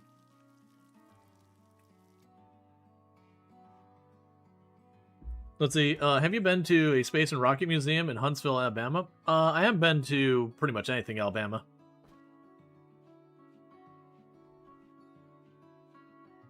And thank you, Infinity Simplex, for the 425 stream streak. I do appreciate that. Now, as far as being at space museums, I have been to many of them. And technically used to work at one if you want to consider the visitor complex at Kennedy Space Center a museum, because it is one of those ones that's kind of, is it a museum, is it a whatever? And I would argue it's got enough museum stuff to qualify. They have not had one but 2 Saturn V rockets in Apollo capsule when you went. Yeah, so I used to work at the Kennedy Space Center visitor complex, and we had like the Saturn V up there and everything. We have a bunch of the capsules. We've got a bunch of the, you know, a bunch of different artifacts from the various astronauts, because it's all right there at the Space Center. Like, literally, it's in the restricted area that the bus tour takes you. We have, was it Atlantis, I believe, is the space shuttle there, the actual space shuttle that is on display there, which is really cool. So it's pretty awesome stuff. All right, so we got our Masterwork Harp. That'll make that room a bit nicer. See, from Florida Motion to Field, they trained Red Tails for World War II is on the way. Not sure much about that.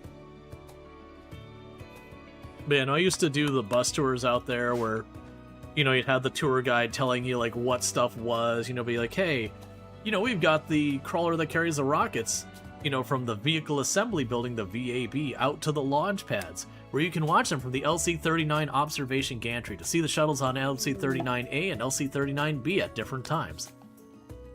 And under load, the crawler goes a whopping 1 mile an hour. But don't worry, it goes so much faster on its way back. After you get the rocket off of it, it can go a massive high speed 2 miles an hour. So the funny thing is there isn't actually like a script so much as just random talking points. There was, with some of the movie things there, you had your script. Like, when you would go into the LC-39 observation gantry, you would get off the bus, you'd go into, like, a little movie area, and there was, like, a 2 or 3 sentence script you'd go before you'd hit the button to start the movie, and then they'd exit out to see the gantry. So that one had a strict script. Okay, so we've got 2 people with bows. They look like impids, because they are impids. Oh, they're attacking from multiple angles, so we can actually pay attention to instructions. Yeah, so we got 1 to the south and 2 to the northwest. So I do have a group of 3 people here that could probably hold them off there. I'm going to make it a them problem. I wasn't even paying attention that there was them there. Let's see, did you have any tour guests that seemed deliberately to give you a hard time? More like ask leading questions? So, on the bus tour, there wasn't many opportunities for questions, because the bus was just kind of going along, so, you know, you'd have the next thing and the next thing and the next thing. There wasn't really downtime for questions. But there were different things I did where people could ask questions.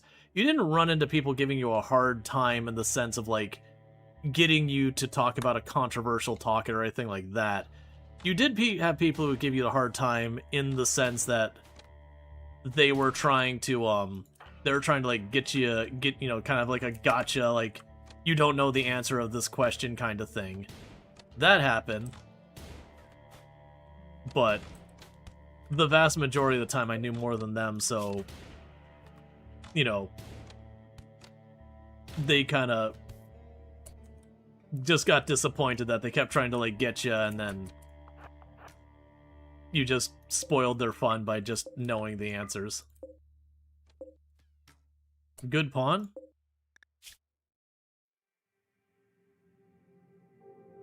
I mean, great memory kind is definitely not bad.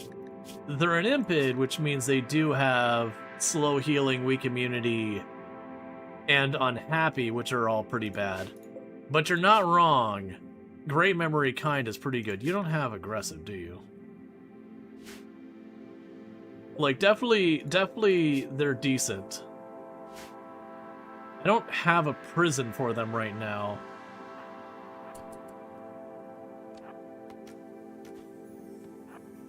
Yeah, they're a melee pawn who is a xenotype that's bad at melee. Let's keep you back, actually. I'm a little worried about you getting tagged by one shot and then dying. Yeah, but I feel like great memory and all that, you can get away without having passions and great memory.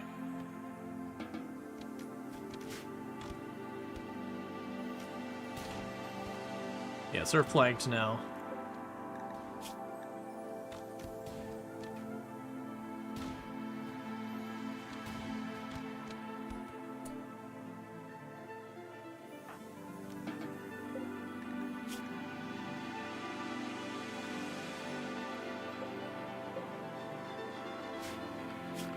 Alright, well they just dropped all their stuff, so that's cool beans. Okay, so brain memory kind imped. So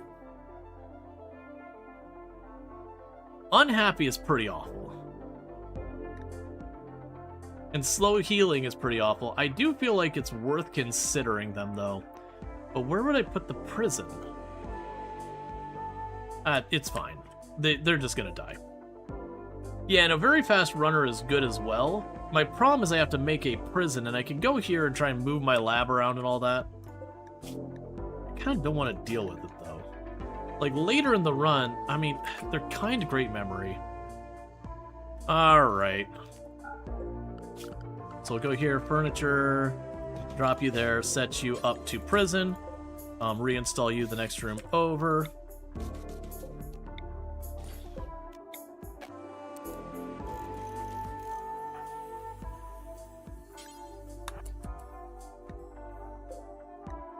Imager beloved. The slow healing and all that is usually a pretty hard sell for me.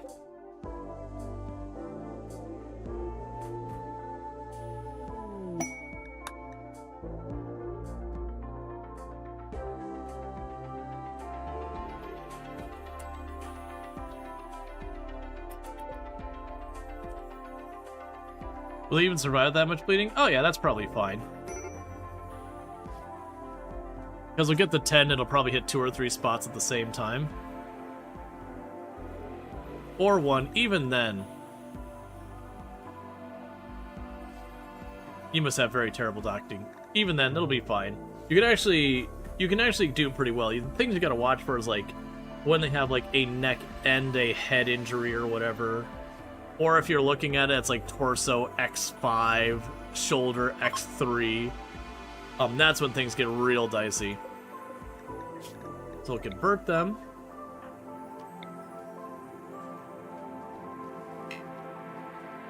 Have to wait till they're not unconscious, that's fair.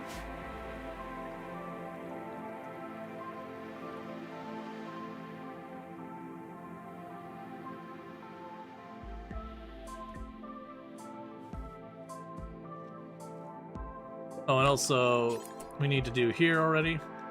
Burn apparel, do forever if it is not clean. Burn apparel, do forever if it is below 90% and is not utility or armor. As long as you have mechanics, you can trust you. You can have a car for a very long time. Yeah.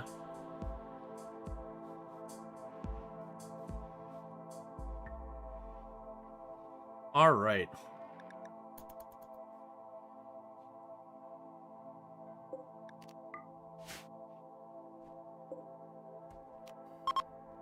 On assignments, let's go to manage reading. Anything, no tomes. Which is interesting because we can't do bioferrite extraction even though we have the tome for it because we haven't activated the monolith. Because right now we're worried about Odyssey things more than anything.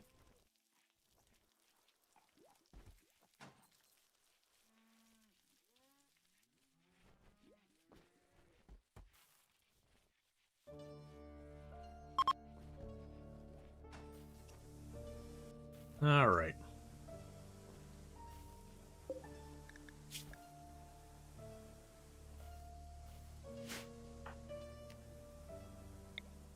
Just waiting for them to get up so he could try to rush converting them. Been a while since I've taken an impid willingly. Like, the very fast runner is a very good trait. You are not wrong. The fire breathing can be useful. It's more memey, but it does have its place. Slow wound healing and weak immunity are pretty rough, and it's unhappy and weak immunity that usually keep me from taking them. Because having the permanent unhappy penalty is pretty appalling.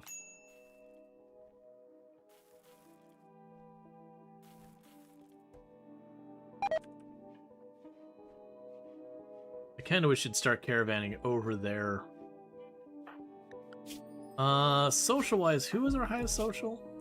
Oh, it's gonna be Teddy. Yeah, late game you usually have those swapped out for very happy. Oh, what's your problem? Oh, your lung's gone. That's fine. You can do it. Alright, so go ahead and take the tree seed. We're not going to use that. Go ahead and take the cursed book. None of those are the organs I currently need.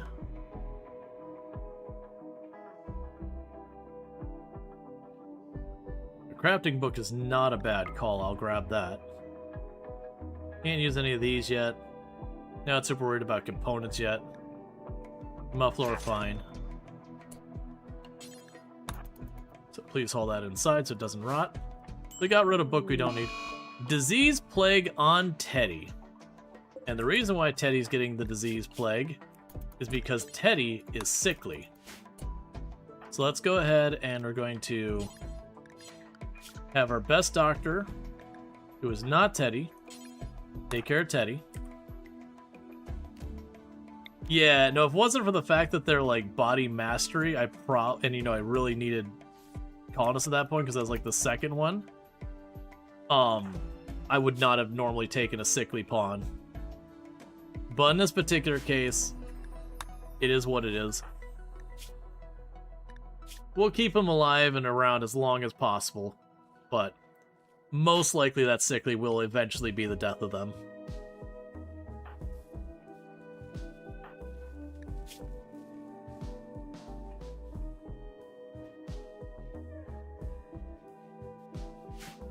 Okay.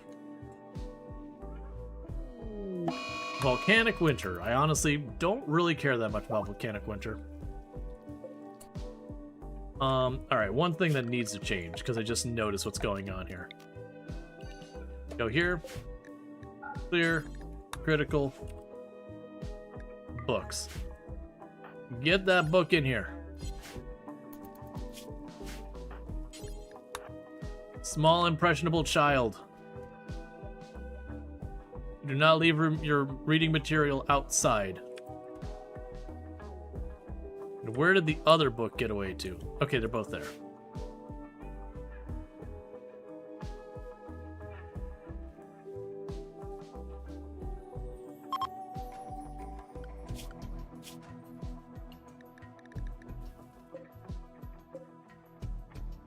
What's your favorite stone chunk? I mean, it's not really a fair thing because you have granite is just objectively stronger than the others, and stuff like the beauty is not super relevant. So you can start comparing them all, but it's not that relevant to anything. All right, we'll go ahead and choose beer brewing, not because I actually want beer brewing, but because beer brewing will be the fastest to learn, so we can get that done really quick. So let's go furniture.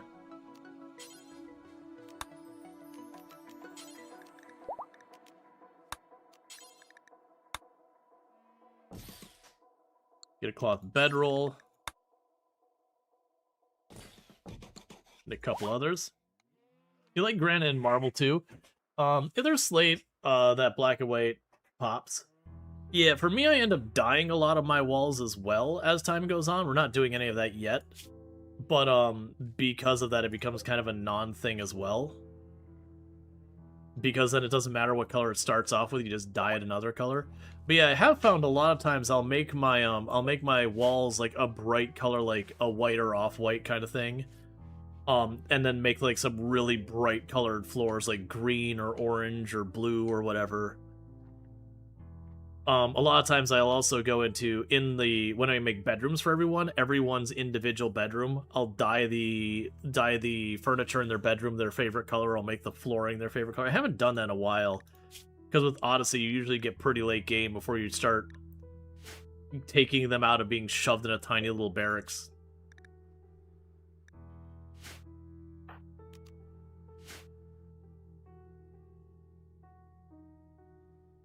You like sandstone because it's the fastest to build with?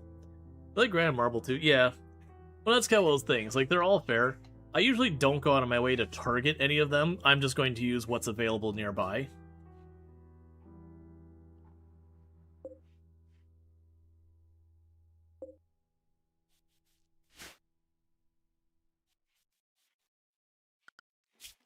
Alright, so you're here for a bunch more days. Don't care about, we're not going to go after the farm.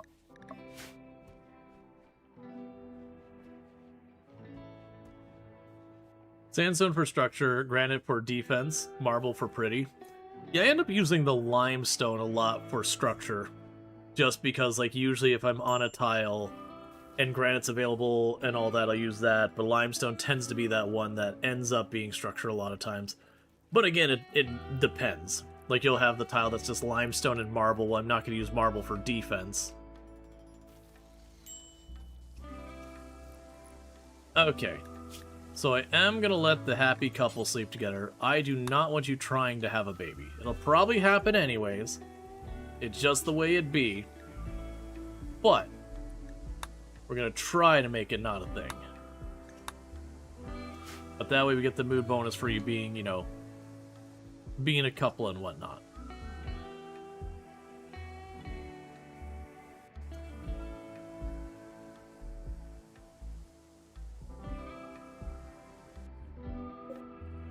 That could be Pulverizer's bed, so you have a nicer bed.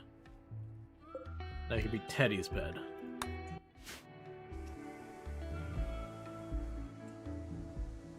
We're also going to need you to cut down some trees.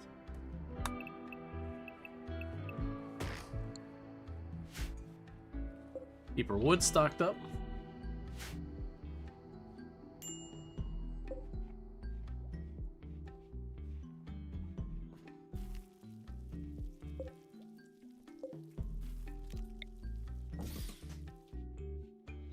And our spare bed so we can kind of adapt as we need.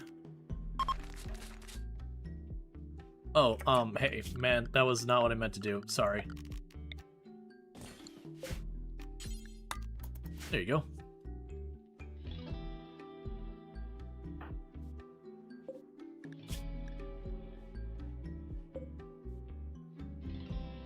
Meanwhile, how's Teddy doing? Okay, so you already threw your plague. That's good news. Because it wasn't watching it super carefully, which is always risky. Yeah, I told him no more than 6 muffalos, so we should be able to sustain that muffalo population and probably be fine. And everyone will slowly get themselves muffalo wool clothes and whatnot. Yeah, so it looks like you'll actually convert pretty easily, which is good news.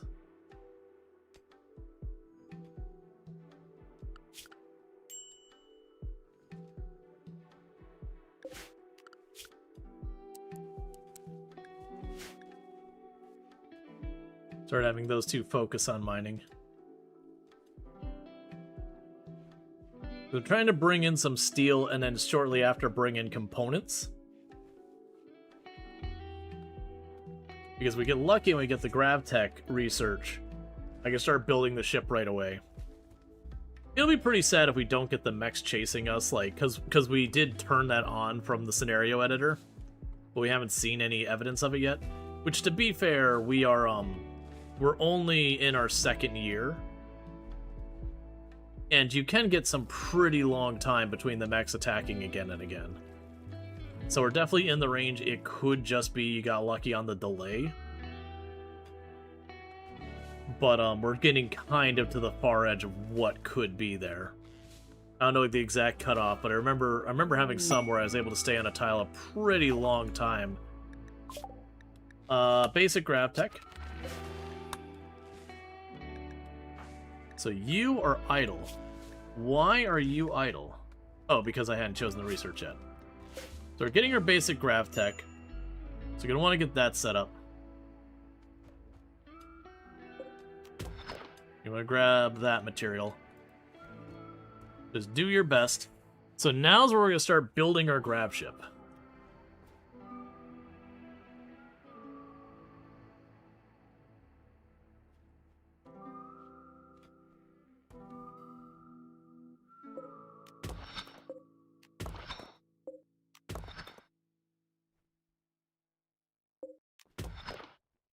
And I'm basically telling them if it's a value on the map and you can get at it, mine it.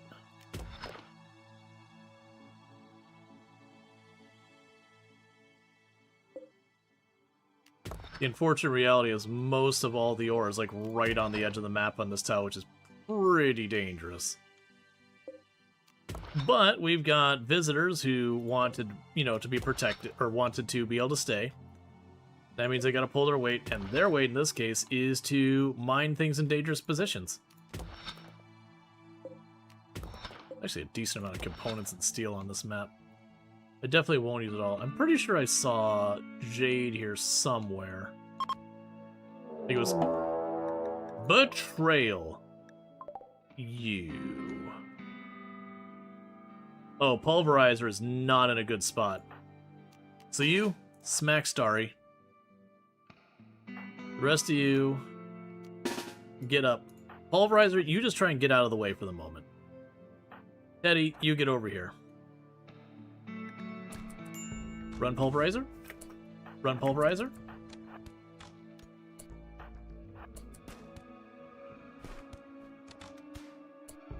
Okay. So you got one punch on you. Drifters request aid. Herbal medicine. That's fine.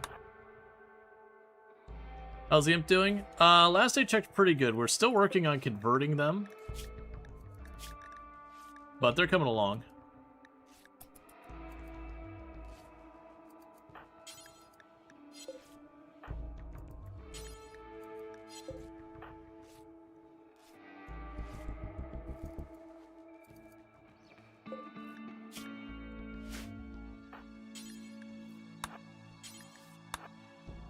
Go ahead and null those out manually.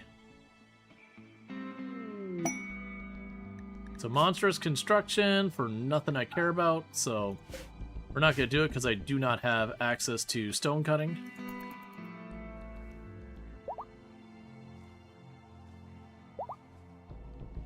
Okay, so we got the corpses out there before anyone's lying in corpse rot and getting mad about it.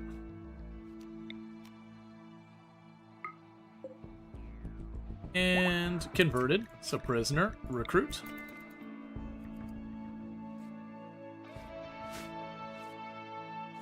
But yeah, no, I'm down for mixing up our xenotypes. Because that's where you can go and like start making yourselves like a super strong xenotype where you have like fast healing, coagulate. You usually have to take some pretty severe negatives, but usually if you just identify the things that they're not going to do in the colony, you kind of easily fill that gap.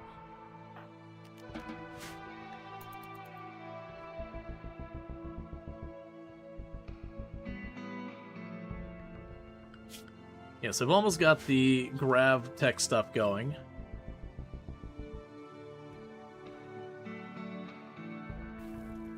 So that we're not, like, I was really expecting us to have to go, like, 4 or 5, like, caravan over, plunk it down, try and catch up, caravan over, plunk it down, try and catch it up, that kind of thing.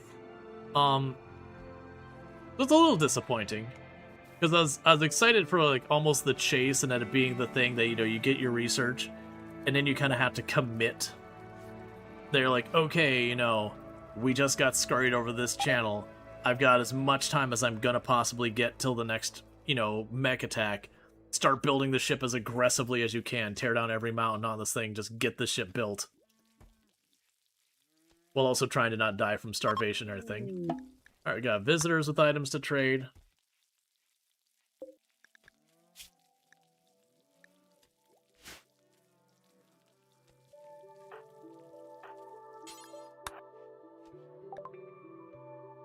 Let's see what we've got here. We've got some books. We can go ahead and get rid of all these clubs and all that stuff that we're not going to use. I'll keep the one good gun. They can have that. You can have our poor quality clothes. Thank you for the cash.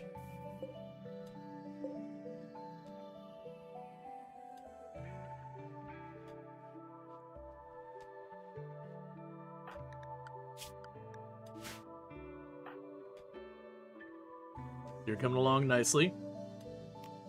You'll have at least one passion choice. Amusingly enough, having a start with 5 people is pretty much the equivalent of like a tribal or a crash landed. Was crash landed 4? It doesn't matter. Having like a tribal start. What's kind of funny about like this almost being a delayed tribal start and just they getting that. We're getting a whole range of people.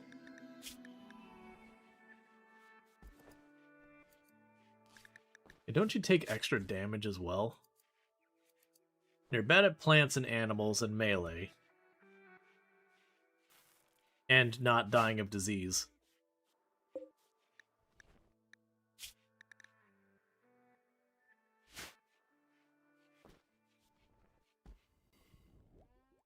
Alright.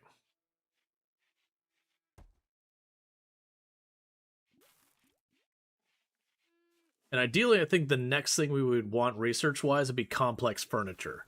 Because if we get complex furniture, we can make shelves and all that. And that would make dealing with the grav ship stuff way easier.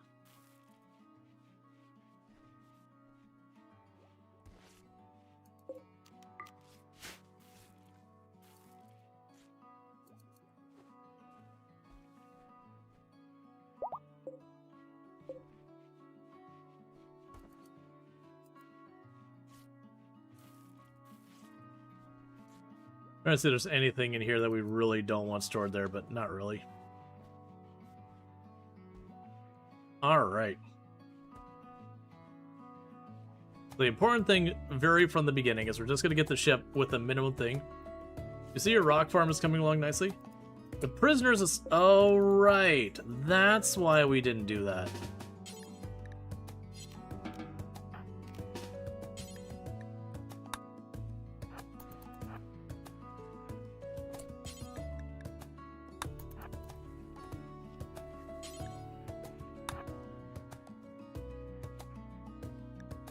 I was getting annoyed by how long it's taking to cut through the room again and again. I forgot that we had made like a scuffed prison room, that was actually our laboratory. It's fine, we just need to give them a little bit of hope before crushing their hopes and dreams again.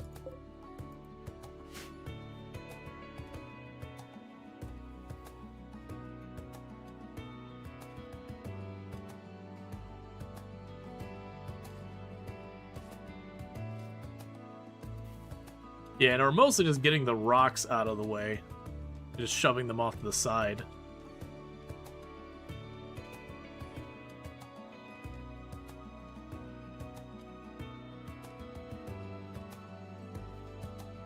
Okay.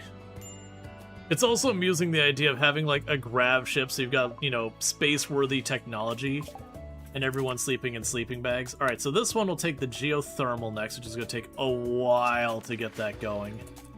But that's a good one. But with that, it is time for a spaceship. So start getting this stuff built.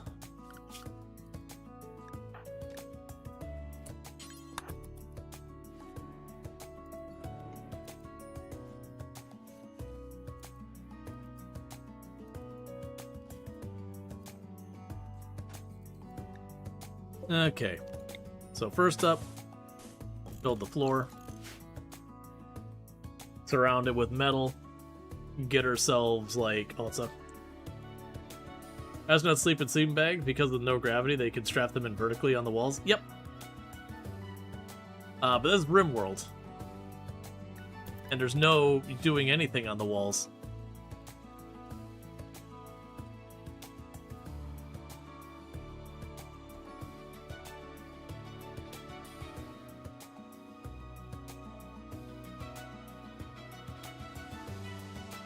Yeah, so you're going down about 1.1 resistance per conversation, it looks like, which is pretty good.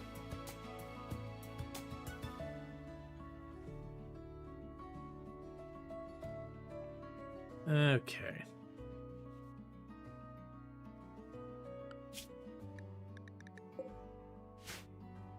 That's fine, you're off on the periphery still. Yeah, because I'm expecting, since we've activated this, we have electricity gone, we are building our ship. Like, all this stuff is active. I would anticipate the mech chasing thing to definitely be engaged at this stage. Because, like, if it is bugged, it just doesn't do anything in the scenario editor. That's just kind of sad, because it means it's offered as a choice and it doesn't functionally do anything at all.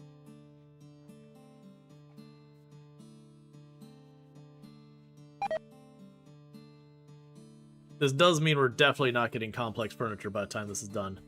Which means our carry capacity on our ship is going to be very limited.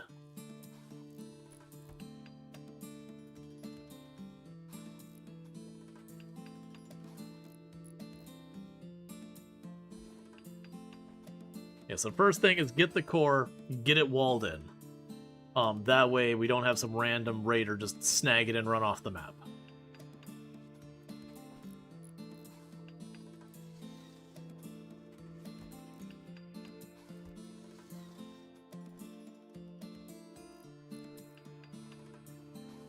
And then the next thing I'm going to need to do is, while I'm working on getting the piloting console, the fuel tanks, and the engines and all that built, is I need to make the chem fuel production building. We do have the technology already, but I need to actually build the building for putting the fuel into it.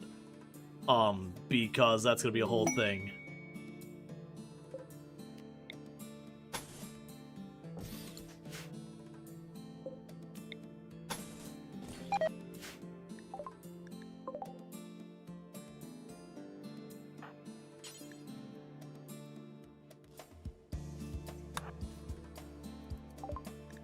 Okay.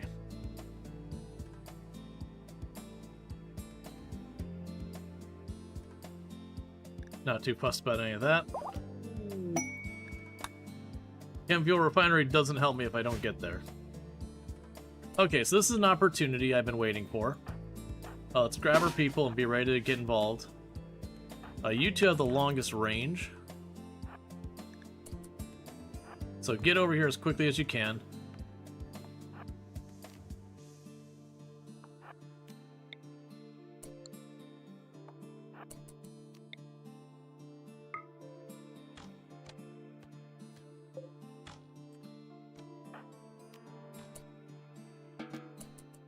You go about doing your thing.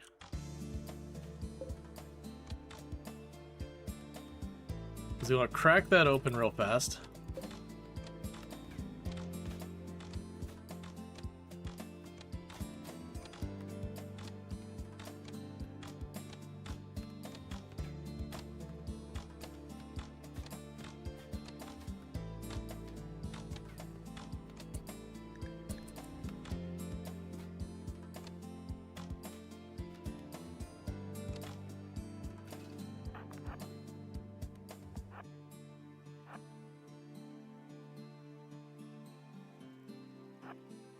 Actually, really not a bad one.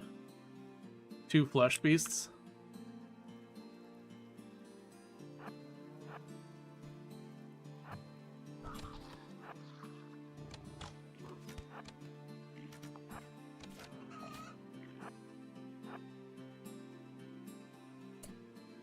Okay.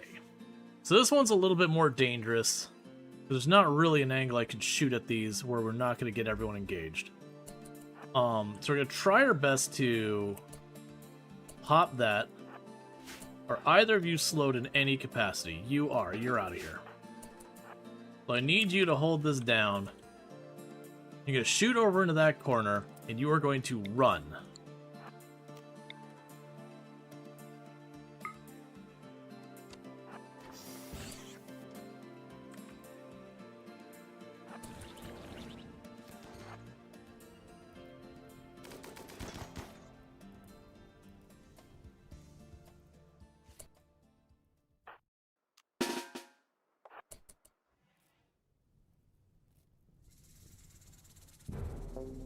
Pretty sure you just took go juice? No. Yayo. And this is what we call not my problem.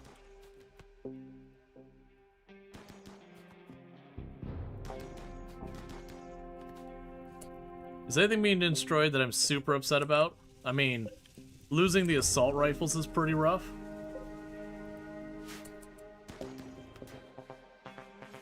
But I don't think I'm ready to run in on fully teched out people.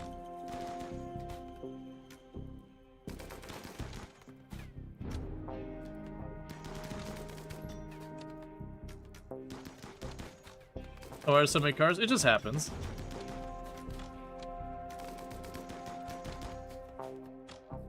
You all need to help your friends. The whole plan here was that you would tangle on him, and it'd be like way more numbers on my side than your side.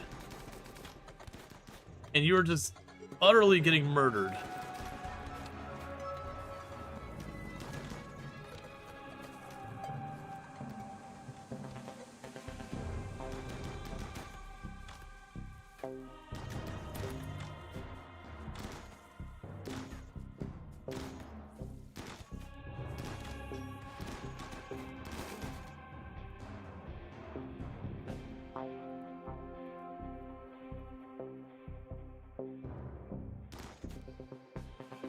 Hit the rhino.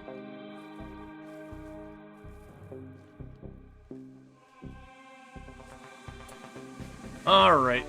Now's where things get to be a mess. This is probably gonna like have absolutely backfired on me. So most likely, they're gonna run up on me over here. If we're lucky, one of them will get taken out by the trap. Okay, well he got chunked by the trap. You all shove yourselves back there.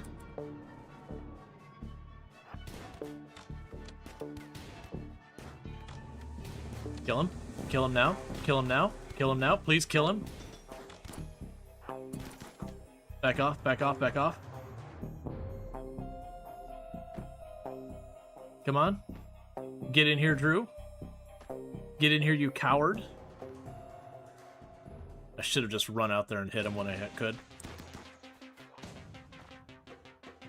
I don't know what you're shooting, but okay.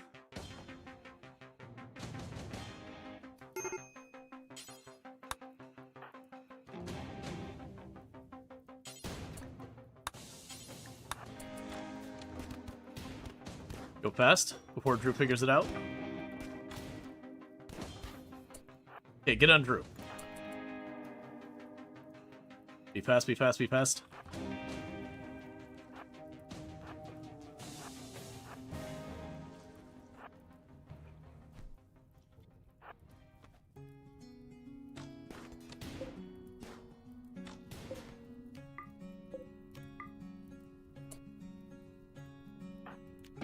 Alright, so deal with that.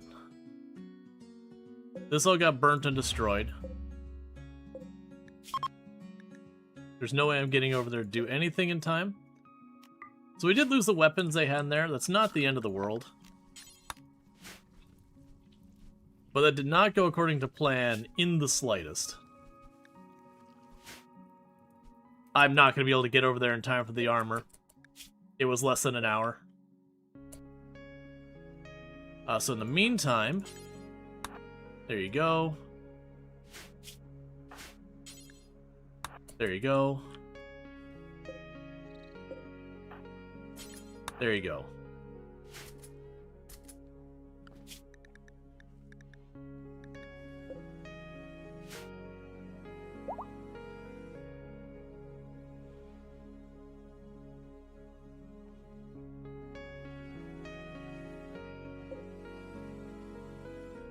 Okay, so one thing we also need to do is we did let out all these things. I'm going to need to deal with them.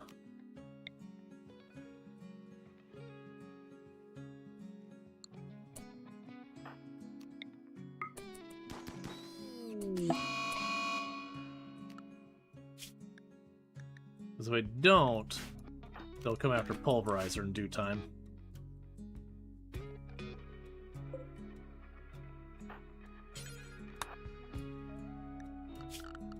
Okay, orders allow. Do we have anyone to patch with crafting?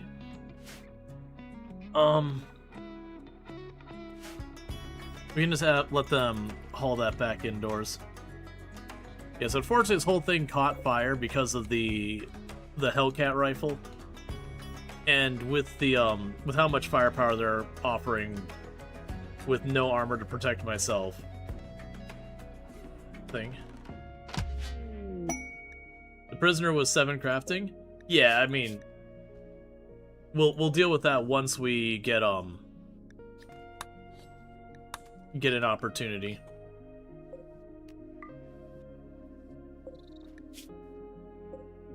You've got another one of these over here.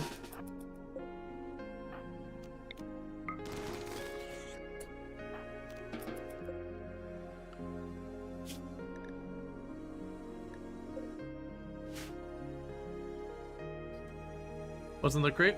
Luciferum. Nothing I'm worried about.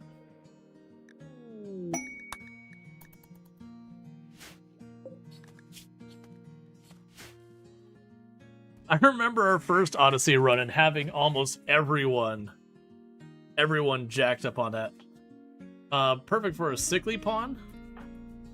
Remember all the benefits of Luciferum. I mean, plus 70 blood filtration. You're not wrong. In all honesty, as much as that's a meme, I do think in this case we might go for it.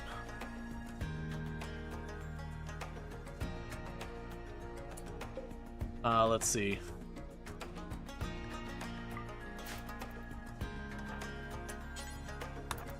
It's a dangerous one. I might wait till they actually get sick with something, though, to have them take the Lucy. But yeah. And the reason why, if like, why does that matter? Is the blood filtration is kind of your primary contributor to the rate you recover from, some sickness. So yeah. A 70% bonus to that. Yeah, 70% bonus to that should give them a much better chance of winning when they're fighting diseases. And sickly means they will have a lot of diseases. And so I do think it's worth doing. That's not a lot of Lucy, though. So that is a little bit of a concern that we're going to become dependent on seeking more out.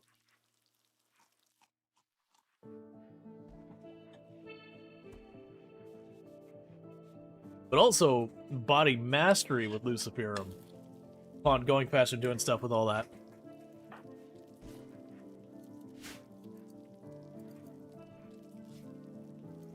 I'm glad they didn't manage to break anything. They went for this table and they got down to 1 hit and then they changed their mind. I didn't check. Did any of you have any gear like backpacks? No, that's fine. And thank you for the follow. Welcome to the stream. I'm just making sure that none of them had like fire foam pack or anything like that.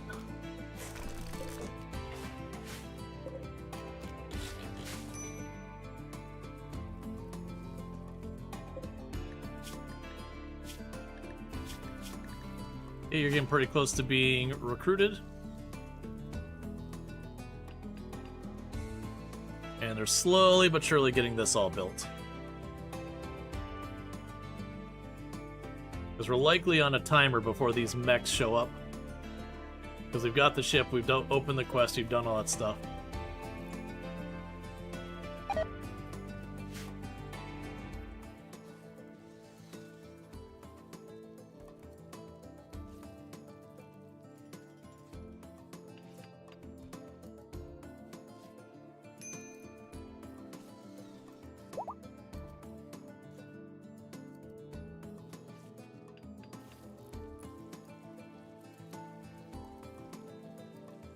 Alright.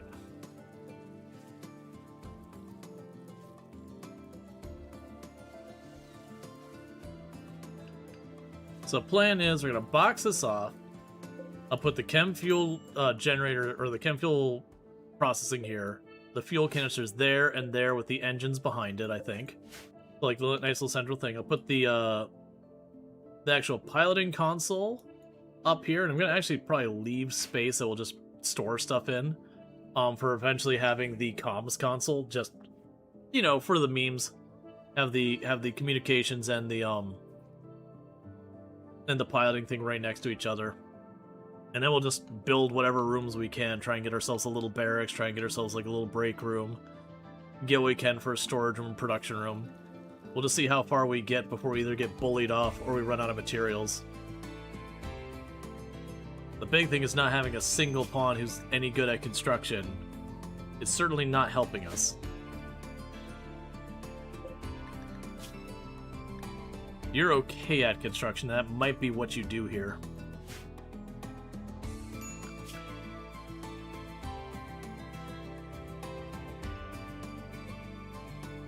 I definitely give Annabelle the crafting thing,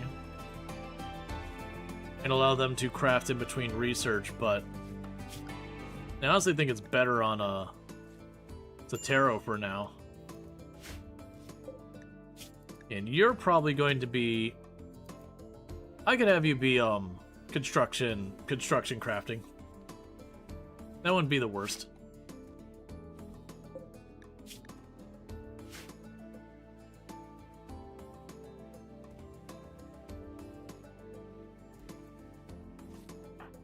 How are you doing? So you're doing pretty well. You've got about... You got a better part of, like, a season... Oh, we've got... I noticed the Timberwolf, because that's probably about to hunt Pulverizer.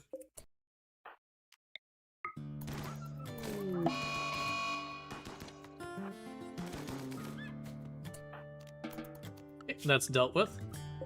And you're way over there. And you're right down there.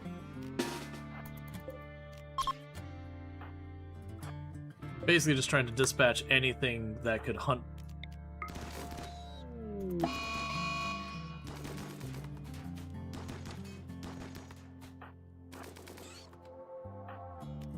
There. That should be the last of the... No, there's one Mega Scarab way over there on the edge. That's fine. Alright, so back to work on construction and everything. We did put that trap to use by, having the one guy walk through, which probably helped.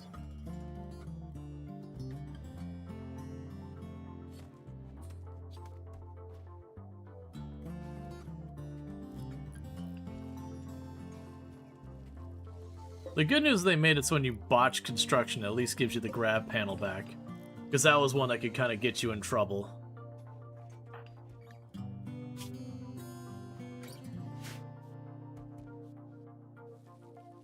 Alright.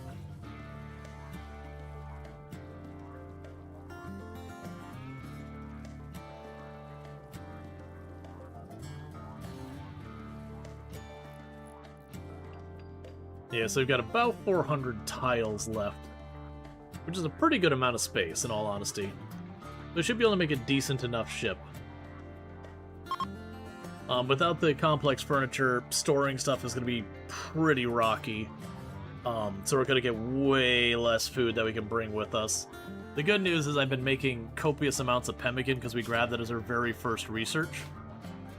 I don't think the Muffalo are ultimately going to come with us the long term. Because those were intended at the beginning when I was expected to get bullied away before we could build a ship, so I could load everything up, like research benches and all, and walk the next tile. Plunk it all down and get reset up real quick. Instead, they've just been a source of Muffalo wool, which is fine.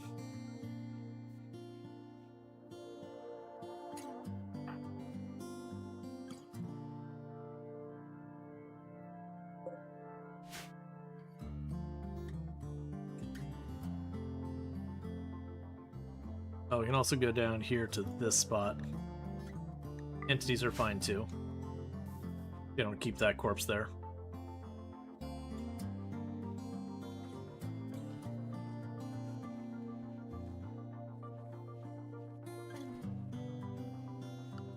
I'm also a little worried with Pulverizer doing all our construction. I think it's construction 8 to make a geothermal, so that's going to be a problem. I'm gonna have to put a chem fuel generator on our ship, at least short term, to make this work.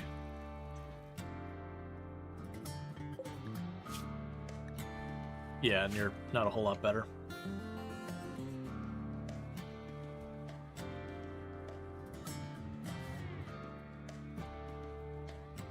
All right.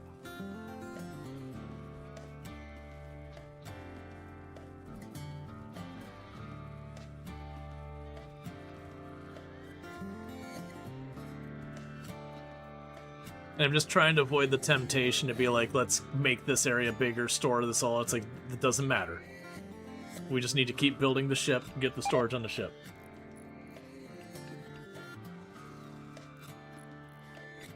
If you sentience a Muffalo, you can zone them. Perfect for Space Muffalo. Yeah, that's probably fair. With how much they eat, though, if I was trying to go for the wool, I'd probably go for alpaca to make it more efficient wool to, like, food to wool. Because the Muffalo actually eat a pretty good amount. Like, there's only like 5 or 6 in here, and you can see they're keeping most of that grass barren in there.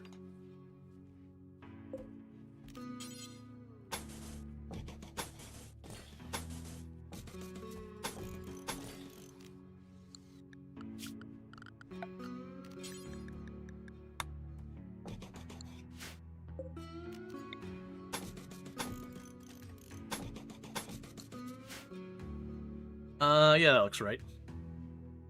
We run very light on the mods. Most of our mods are music mods, with a couple of mods that add UI stuff. The only ones that really change anything about the game is I start with no research at all, and then normally I take the random research mod, I tick that box where it automatically chooses stuff. In this particular case, I did just use the semi-random where I click on it, which honestly, with where we're at, I'm gonna check that box now, because it will be one of those ones that we got the grav tech stuff and the chem fuel, so we have the stuff we need to function. I was curious if you're running the research mods again. Yeah, no, it's just the only difference was instead of making it where it shows the research, I let it choose where it goes. You can choose out of these 3 or 4. And now I'm gonna switch it to the other way because now I got my grav tech and my chem fuel production, so I have what I need for the run to continue without a problem. Alright, we do have another one of the scarabs is over here.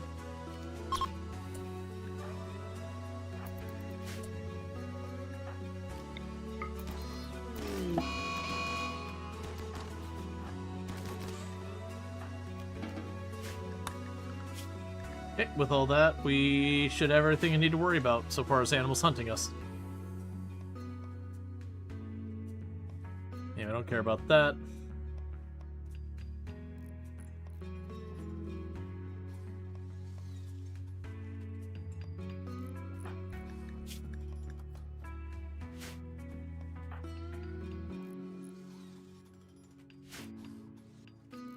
All right.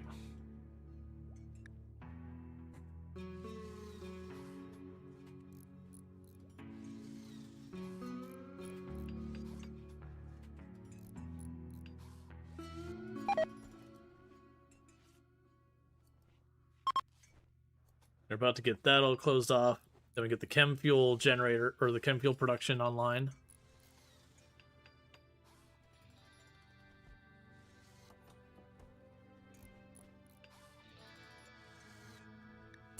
Okay, so production, chem fuel refinery.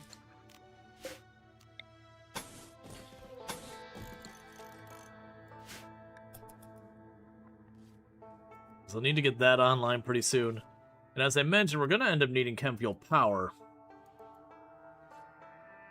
which is a little bit of a bummer, but it is what it is.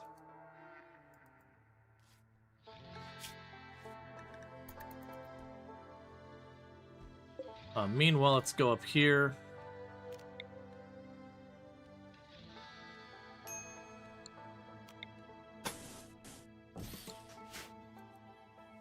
We got room for the piloting console. We just need to keep building the ship little by little, as much as we can, for whenever the mechs decide to chase us off. You should be about ready to get recruited. Yeah, you're at 0.9, so one more conversation to break you, and then one more conversation after that to make you part of our group.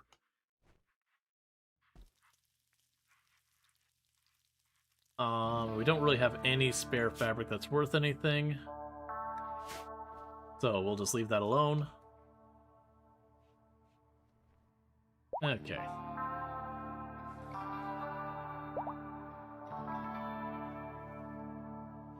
Alright, next conversation brings them in. I'll go ahead and open the poll. So if you would like to be our Impid construction slash, basically construction. If you're an Impid construction person, that is, you're going to want to do ! join.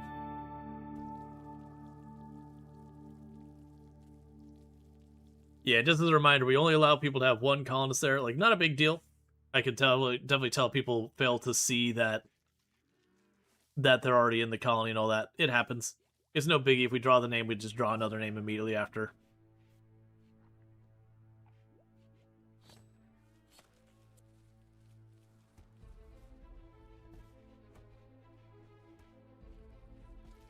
And once they're recruited, I'll pause, get them named, and get all your stuff set up, and they'll be back to it. So it should be any second now they'll run it. Oh, it's basically whenever they wake up, they'll get recruited within, you know, a minute or two.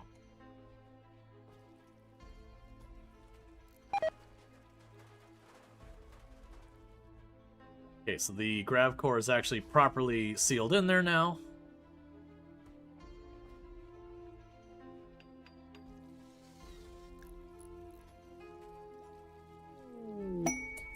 Alright, and here we go, and our brand new Impid gets to be Diablo, which honestly seems fitting for an Impid.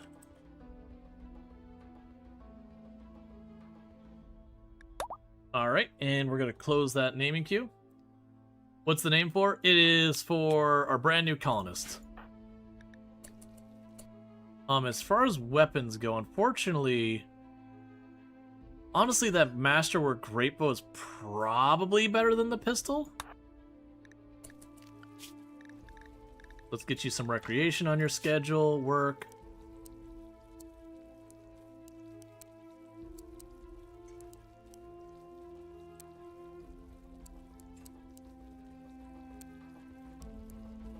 Okay, so Diablo, we're gonna have you go over here. Oh, they've already grabbed it. Where's that skill injector? Go jam that in your eye real fast. And you're now better at crafting.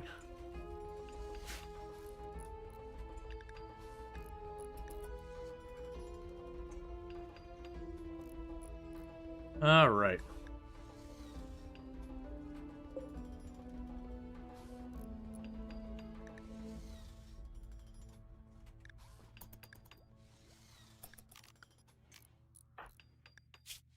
And then you're upset because you don't have any of your bonuses yet from, like, sleeping in a decent barracks and all that kind of stuff.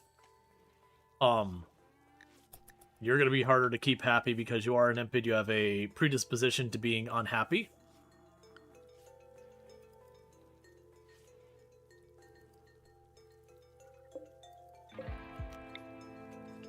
So I guess a path here and a path there.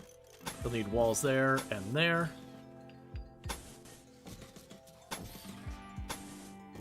We put the engines here. Or not engines, the storage there.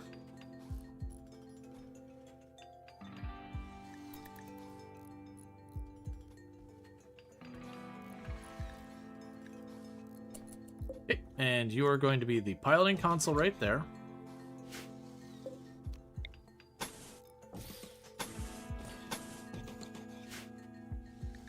And usually I don't make my ship symmetrical, but we are ending up that way this time. But that won't stay that way long.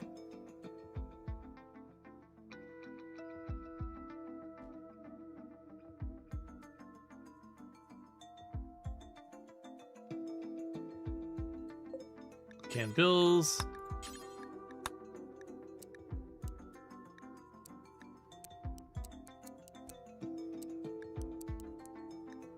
I remember how much you could store on a shelf.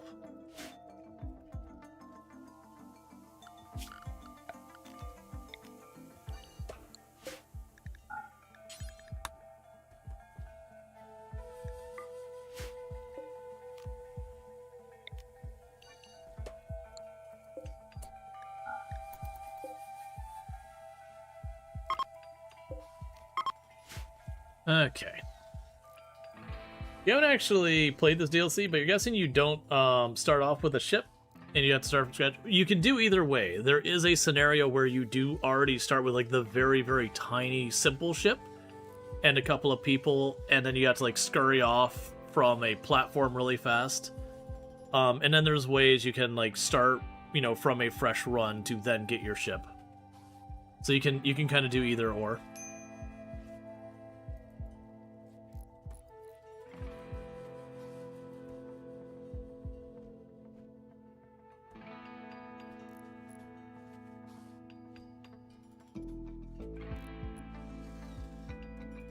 The cool one is the one where you start the ship. The whole gimmick is the mechanoids are chasing you. So it's kind of this game of cat and mouse where you land, you can work for a little while, but then the mechanoids will show up, so you have to like run to the next place and that kind of thing and keep moving. So it does have a pretty cool setup for it.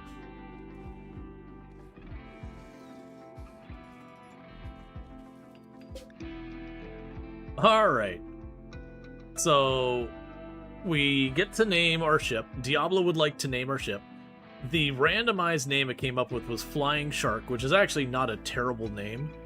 But we do aspire to be to the skies. We were a Naked Brutality start, and the Mechs should be chasing us. Hey Pillanova, how's it going? So it is those things, and I can rename the ship later. So what I'll do is while we're building it, people can think of a better name for our ship, and we can rename the ship when it comes down to it. So we don't care about the distress signal. We've got aspirations to go to the stars.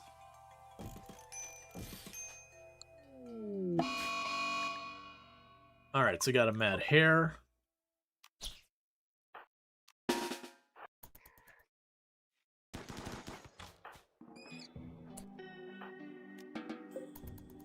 You hear that name, and you're starting to hear a kid's song in your head.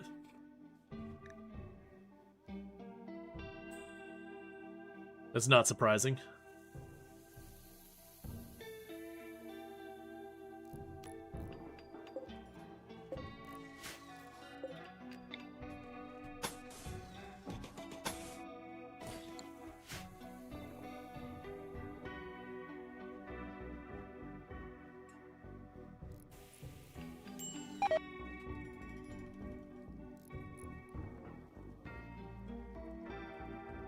Alright, once we get the engines on here, and that technically it is a viable ship from the standpoint of having the systems it needs to function.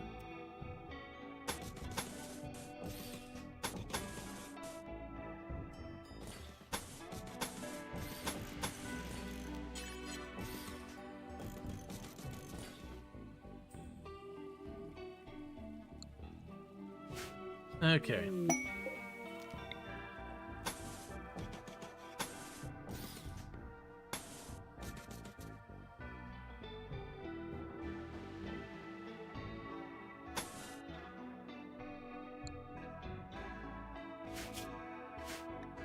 I just need to keep up working on it.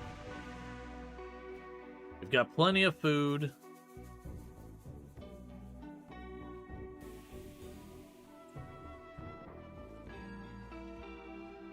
It's so weird having a ship that isn't like kind of hodgepodged all over there.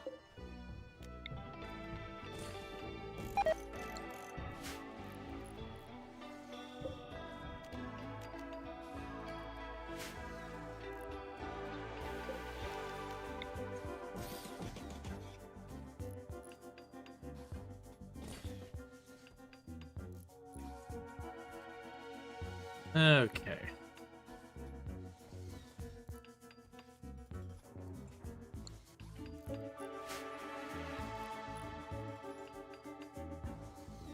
So we're doing our best to get it all built. Eventually I'm going to start running out of steel here. Actually, we're basically just about out of steel. I do have a lot of steel queued up to mine. Be real bold, call it Baby Shark. No, it'll be Grandpa Shark.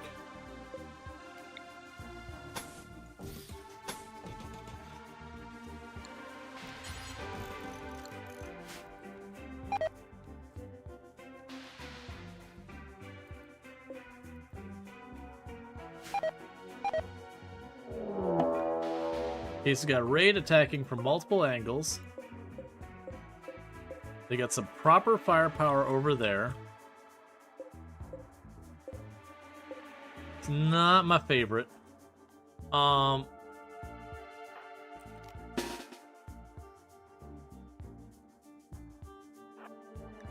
let's gather everyone around.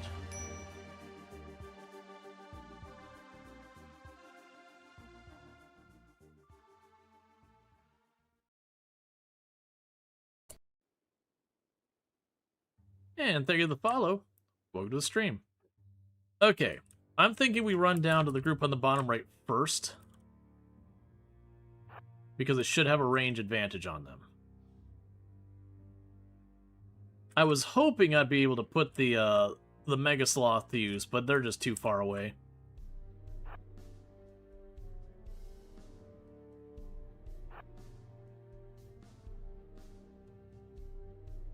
So hope here is we can drag them into attacking us on our terms.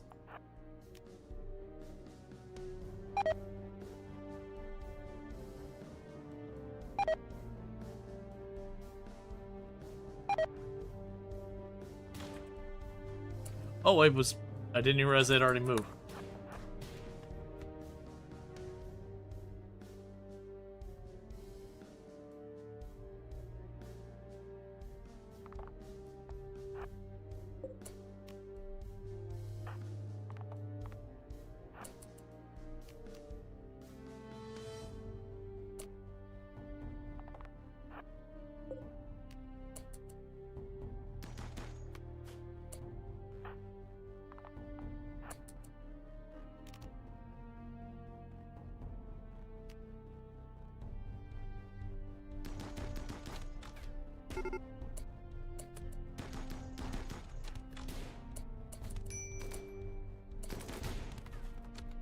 Should not just be standing on the open like this.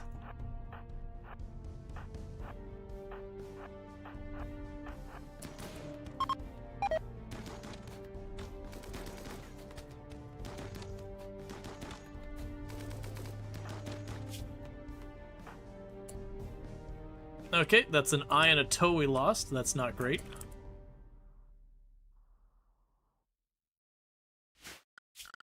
Yeah, no, I was hoping with all these trees, they got like really good cover and all that. I really shouldn't have just stood out there and just lined up and went for it. That's kind of what I figured they were going to immediately get over here. So what we can probably do is take advantage of this one. Run in here. Most likely they're going to try and go in here and break our stuff. Oh no, they're probably going to go after our stuff on the ship, because that'll be higher value now. This is probably going to be a problem. Let's handle this corner for the moment.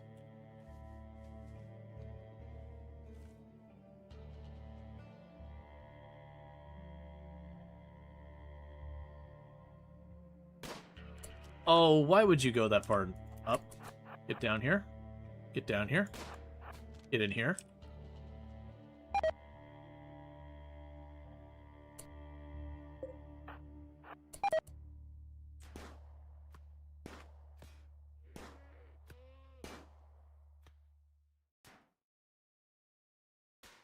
Stop breaking my stuff.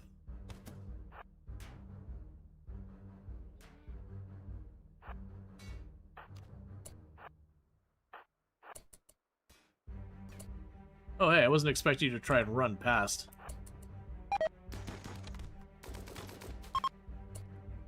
That's fine.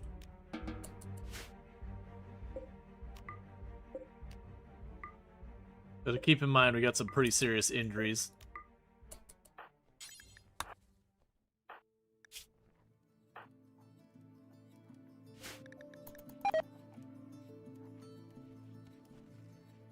Where are you at?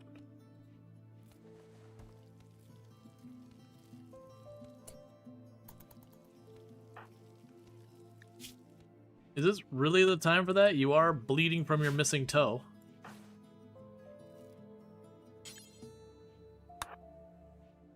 Okay. Well, that didn't go quite the way I wanted it to, but they didn't manage to destroy anything here. So, that's at least some good news.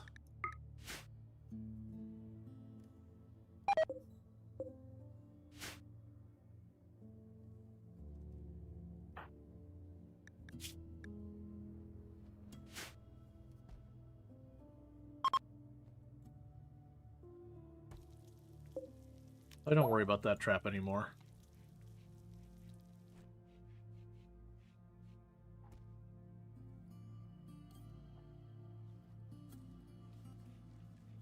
Right, and it's the bolt-action rifle that got away.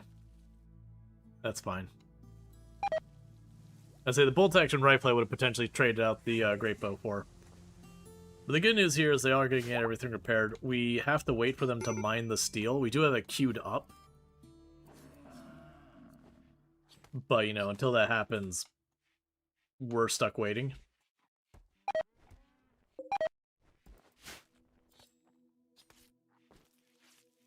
We're starting to have all of our old potatoes starting to rot. Major break risk on you because you observed a corpse. Get used to it. You know, one guy is using a bow and the others have assault rifles. Real ragtag bunch. Yeah, it's a masterwork great bow is the thing. The thing that sucks is you just did lose an eye.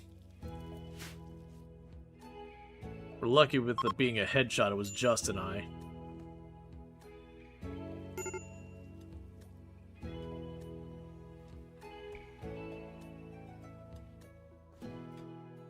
As you can see, so Pulverizer's mining the components and all that over here.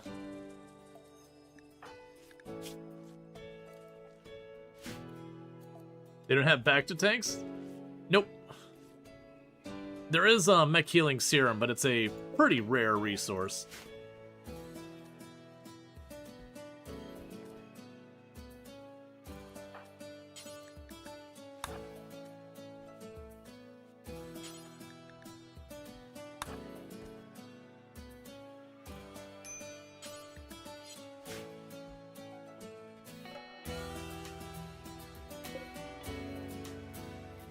You got lots of junk laying out here.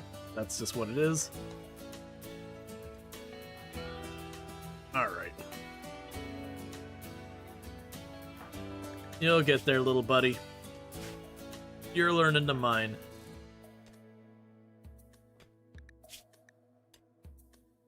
And you're getting pretty close to aging up.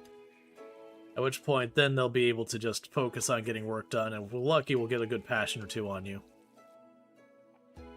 Maybe a really good trait, because right now your traits are solid. Fast learner and kind are great. If we get something like great memory, hard worker, industrious, jogger, insert the list of all the good things, we could certainly get some good stuff happening.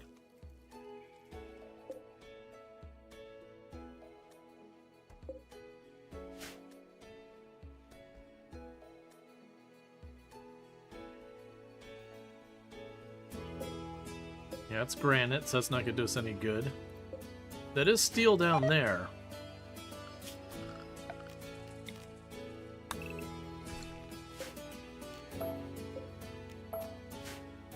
That'll give us some steel.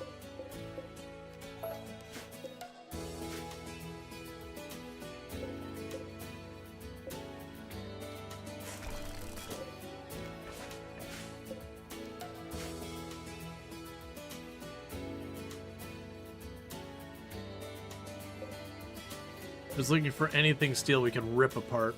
Oh, right, we got ship parts.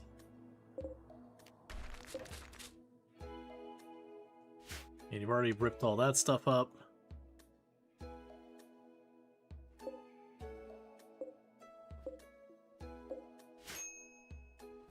Yep, that's it. It's just mine and bring it over. That was an aggressive lightning bolt.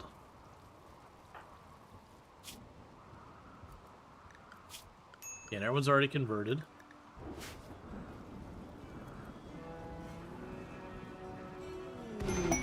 A shelter for aristocrats.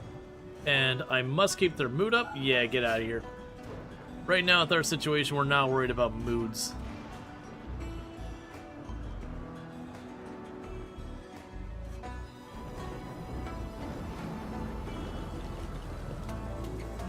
Oh, you're reading the book. I was like, where did the book go? Because I wasn't seeing them reading it because they're standing on top of it. Yeah, so I'll probably hit tier 8, which would be great, because getting 4 passions, especially with no other passions at all so far, would certainly be good.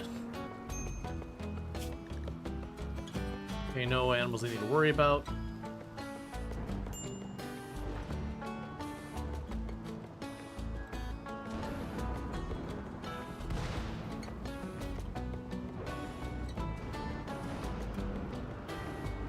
Alright.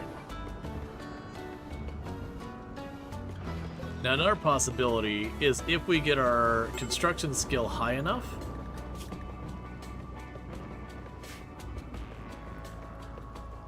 we might actually be able to just plug it into the geothermal over here, get the chem fuel producing, get to our next location, and depend on the geothermal. Regardless, I'm getting a little worried about how long it's taking us to get this steel going.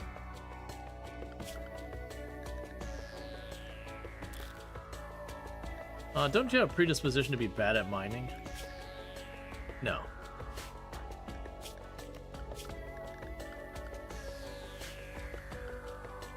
Let's see here. For Diablo... Slightly reduced priority for mining.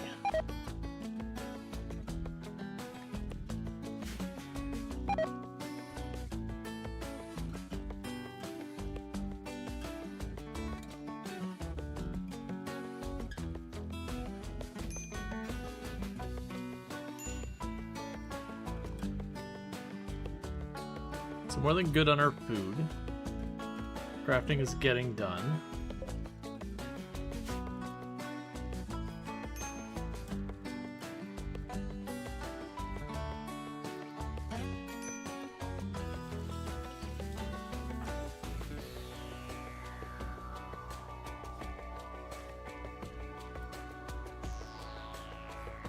Let's see, can you mine raw steel from the ground? Yeah, so that's what this is. It's steel over here. We've been mining it. The problem is I don't have anyone with an actual passion or whatever for mining or construction. So Diablo is doing it, and then we also have Pulverizer helping. But, neither of them is it like something they're particularly good at. It's just, you know, beggars can't be choosers. If you don't have someone good at it, you'll just have to do with someone okay at it. If you don't have someone okay at it, we'll just have to do with someone who's bad at it.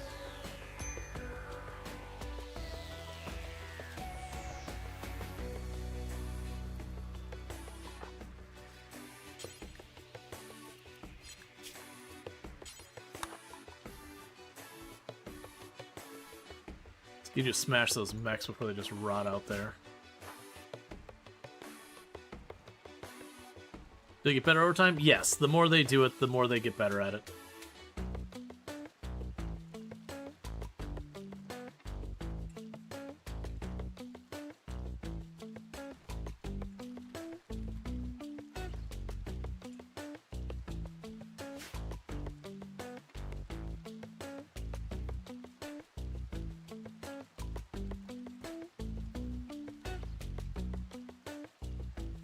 So pretty soon, Pulverizer will be an adult. So what we're going to go ahead and do is I'm going to go to Tailoring Bench. I'm actually going to go to the kids' clothes and I'm going to take him off the queue.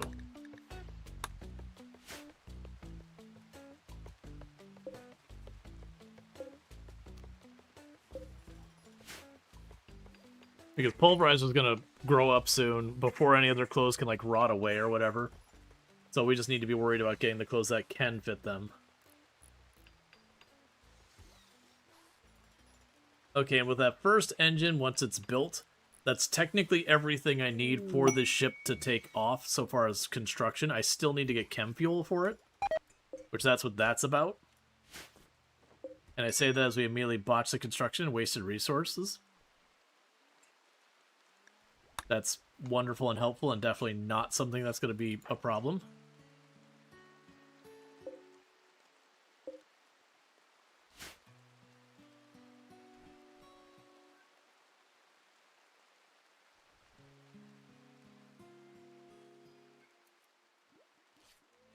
Okay.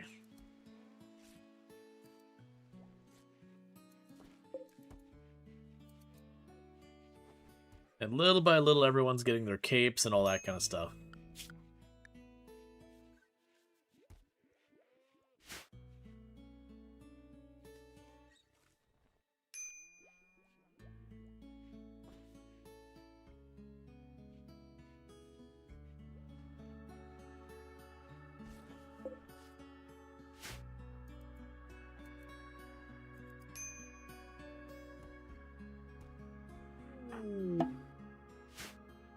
It's fine. We don't have complex furniture, so I can't do the change of clothes.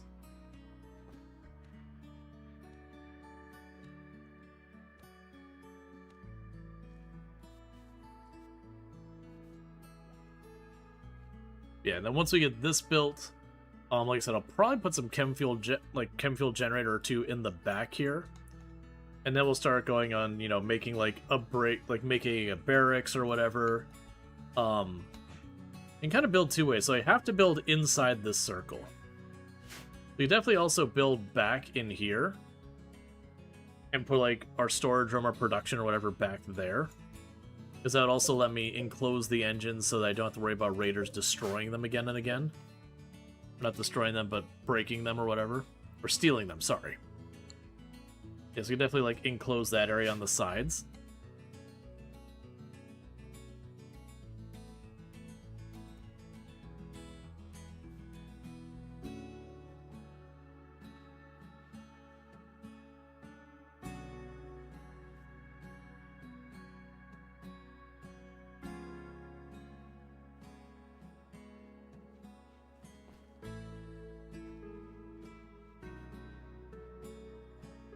Alright. That said, we've already used up over 100 of our tiles. We only had 400 tiles to start with, and we get more by doing quests. But we will have a pretty hard limit on how big our ship can be and how involved, until we do more quests to get more materials. In the meantime, they're just gonna keep working at it.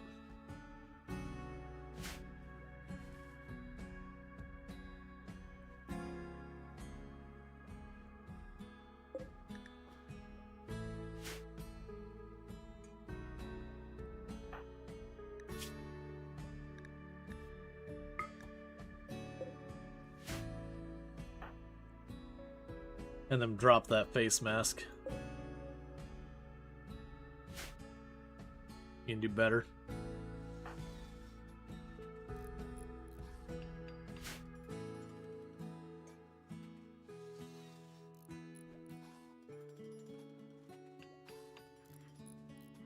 All right. Not worry about that opportunity right now. Actually, that's not true. Let's have our little Sky Lantern party. Let's get a mood bonus. Also, we're going to need more wood.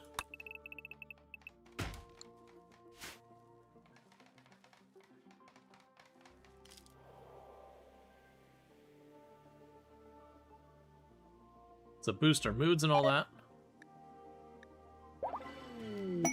Reform ideology. Awesome. So we got enough of the points of the ideology so we can do a reform. That's where you can change your ideology. So I could add more memes on here, which give us different properties and all that. I don't think I'm ready to jump on that yet. We can go over here. We can change some of our rules around this stuff. There's no new roles I can add that I care about.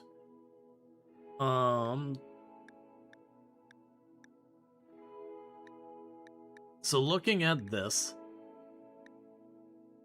we could change that to free and approved love. So basically, they're going to be doing just whatever they want to. If they want to hook up, they can jump in a bed and they can hook up. Which mostly I care about because then what I could do is, as my pawn forms relationships, I can reduce the number of bedrooms I need. And it can be very helpful. So technically, once I put some fuel in here, we have a fully functional ship. It's half-cooked, missing most of its parts, but technically functional.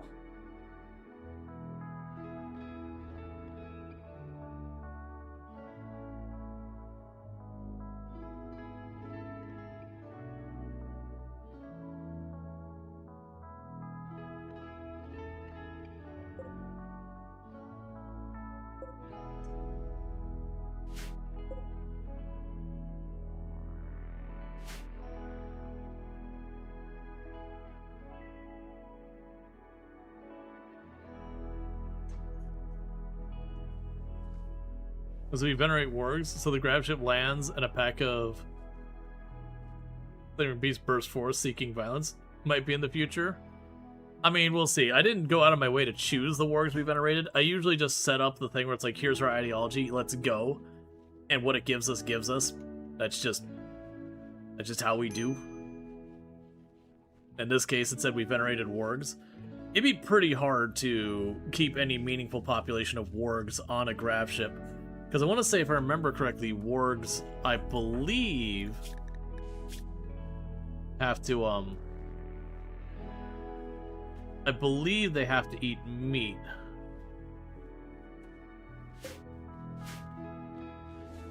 Like, you can't give them plant or whatever. Yeah, so it's one of those things that we would need to keep meat on supply. Now, if we did the heart from Anomaly, and we kept it and it was just spilling out its tainted meat everywhere, you know, we could just feed our wargs on demonic flesh. So that's probably totally fine. It's definitely not the start of some kind of horror movie.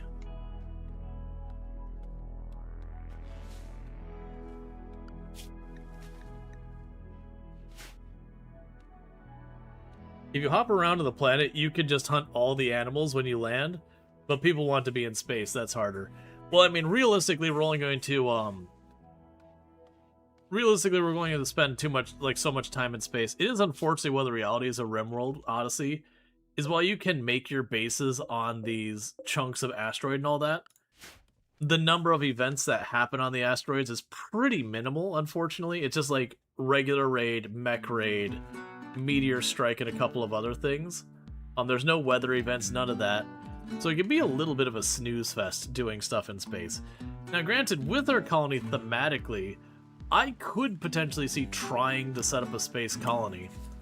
But it is a little tricky because a lot of resources you need are kind of difficulty.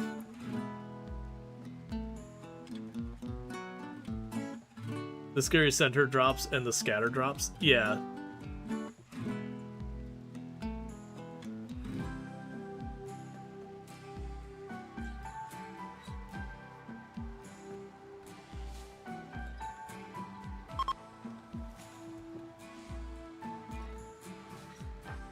Alright, you're probably getting really close to aging up. Yeah, so you got about a couple of days, and then Pulverizer will be considered an adult for purposes of RimWorld at 13. So you can take the recreation schedule way down. And that means they'll just be dedicated, able to build. We'll see what passions they get to see where I can best fit them in work-wise.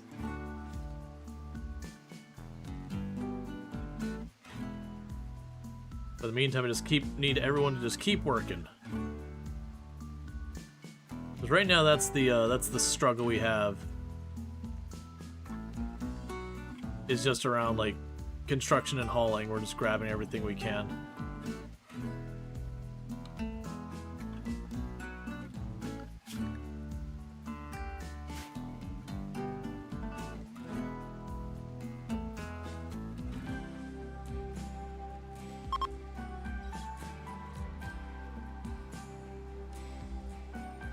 Now the good news, we are getting our research done. We are researching geothermal so that in the future I could just plug in my ship into the local geothermal and be ready to rock and roll, if there's a geothermal available.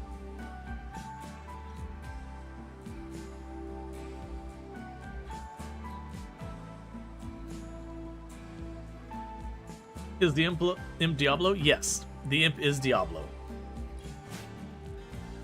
Is there any way to control the passions they get offered? Not that they get offered. The way it works is when you age up, depending on how well you age up, it'll offer you some number of passions. So we will get to choose between 3 and 4 passions out of 6 options. But those 6 options we don't have any control over.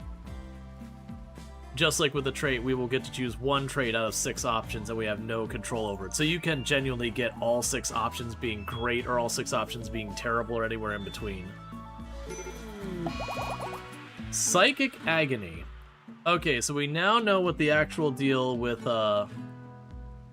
Teddy there is they have Psychic Agony, which causes everyone pain. Interestingly enough, that does mean the left organ decay was just a random organ decay instance because of Sickly. That had nothing to do with them arriving. That was just Sickly being what it is.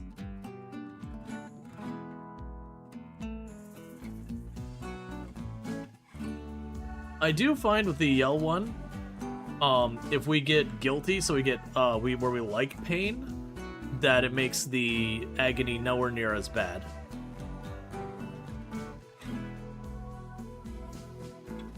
If you stick your kids in growth tank, they get no choice in their attributes.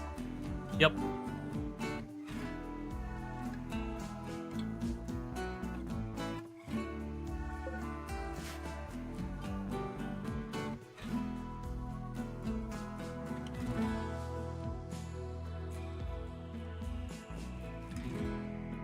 All right.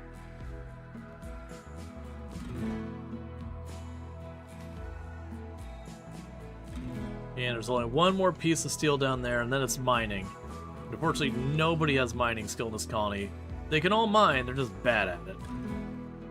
That's just what we're dealing with.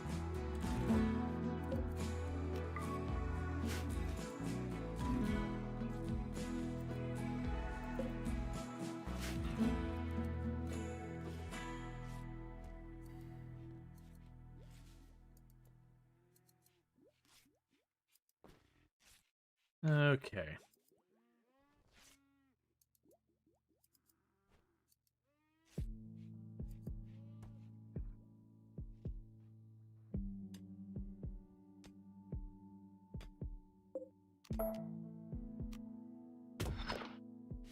I don't mind the mining, but don't do that now.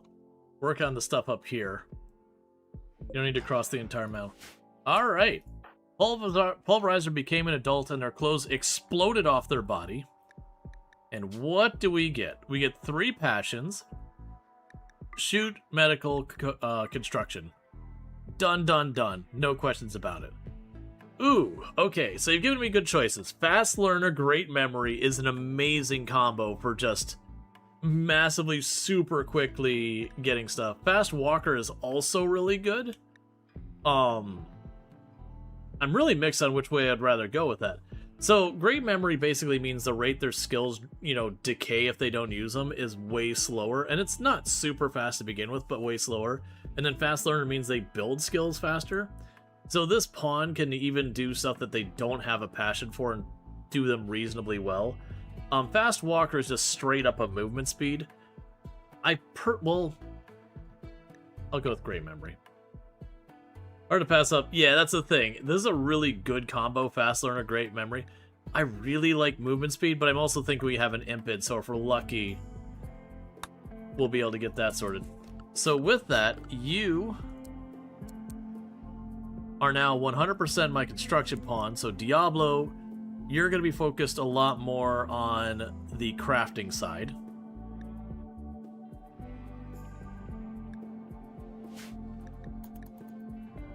But with this, we can now go to your schedule. And you'll be able to just work. So Pulverizer just became a really solid pawn. Like, Fast Learner, Great Memory is a very, very strong combo. And then Kind is just nice. It prevents social fighting and insults and all that a lot more. So it's just the cherry on top. Yep, so we're really bad at mining. Really, really bad at mining. Keep in mind, we are on full fast forward right now.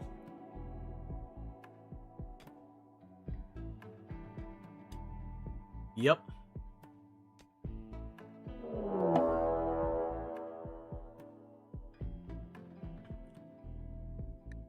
They're being attacked immediately.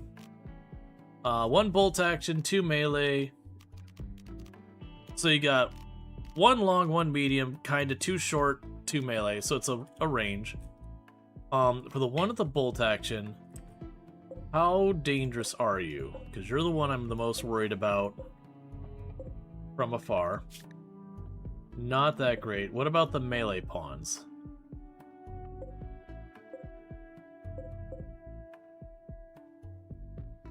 Not the worst.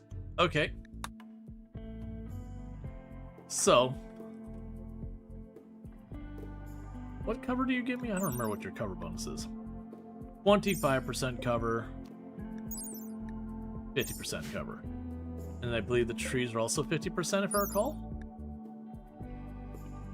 Oh no, trees are only 25%. Okay, so the rock chunks will give me the best cover up here. So I think what we do is we start this engagement from far out.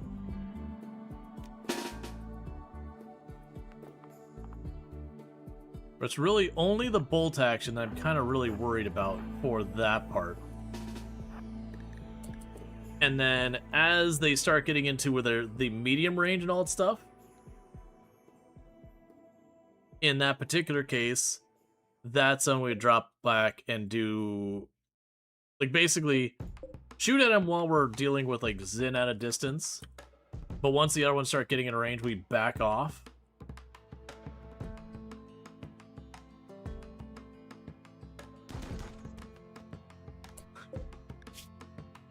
Instantly brained. Okay, do that again.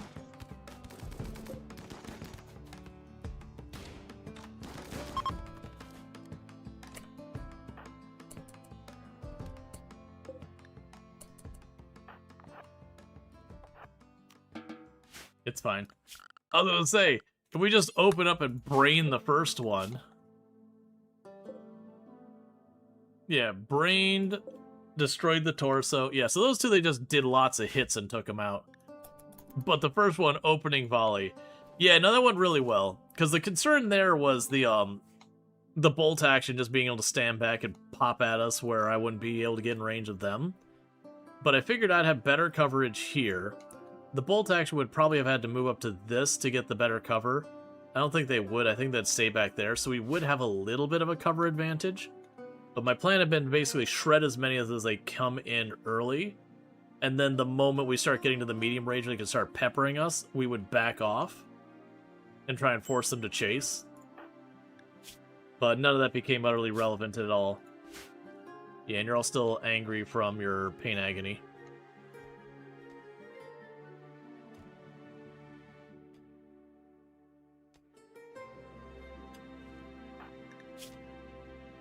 You'll get there, buddy. Little by little, you'll get to be capable of mining.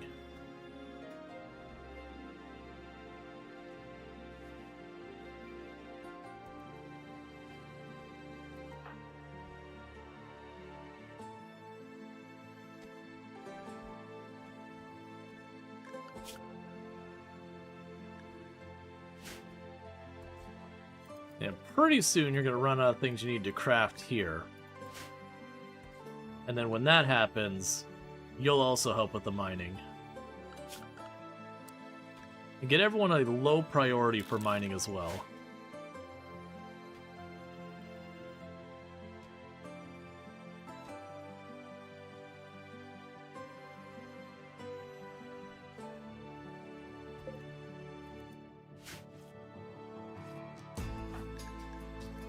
Hey, Nitro, how's it going?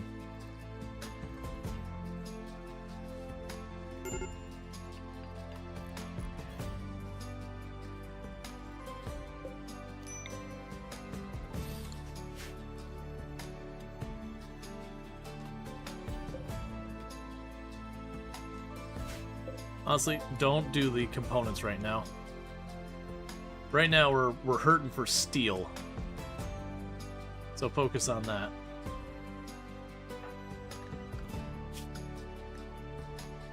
All right.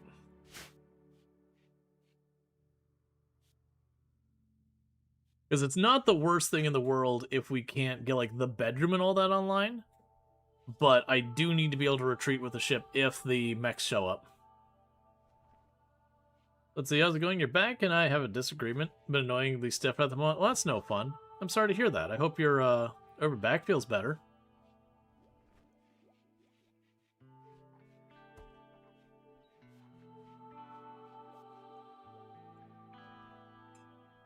And bear with me, chat. I need to quickly use the restroom, and I'll be right back in just a minute. But thank you again for tuning in. I'll be right back.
And we're back.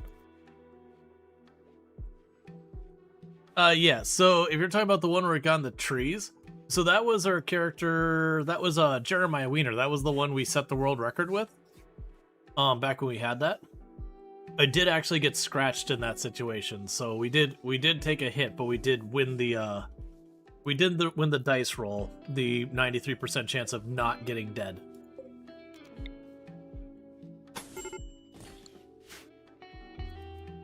But yeah, no, it's just one of those things, like, I tried to hit F and the flashlight didn't come out, so I was like trying to like walk through the darkness trying to find my flashlight, and I ran into a zombie while I was inventorying. Because that whole place is just super duper sweat. There's no happiness here, there's just Rual shows up. Exactly. Now, as a classic, when you're playing Product Zomboid, it's like, how do you win? It's like, haha, that's the best part. You don't.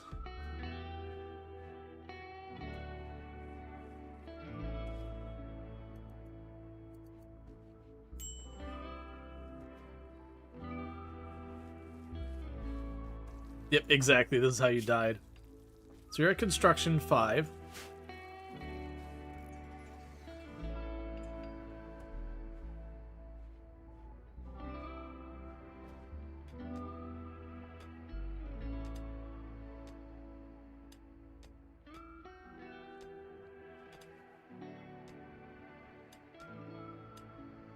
And also, chat, where I've been, me and Toom have been, like, trying out things of the Japanese, snapbox. So we got this one for today. It's like a gummy. Toom said it was sour. Because it is one of those things, like, opening up, like, this is the first time I'm trying it. But, like, I give her half of it so she can try its stuff as well. But, you know, it's just one of those things because of that. I kind of get a teaser of what it's going to be. But...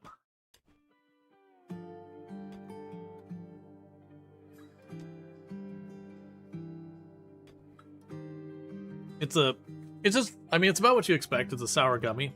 It's a really springy gummy compared to what I'm used to.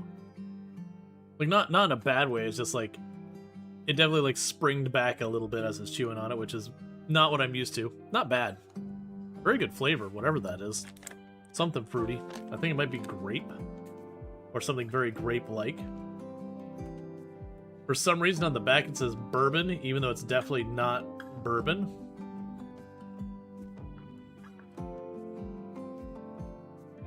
Because it definitely doesn't taste like bourbon, it's definitely not alcoholic.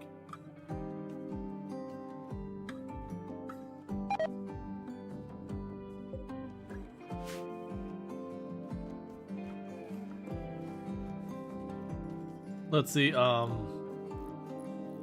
yeah, the glasses where you're like, wait, I can make out details? Hang on. It's very upsetting and also fantastic the first time you put on glasses and just realize how much of a difference it makes. Would you not botch that construction again and again? Let's actually lower you a little bit more. I'll keep you on the mining side, so let Pulverizer work on the construction and you work on the mining. It'll probably be a little bit better going that way.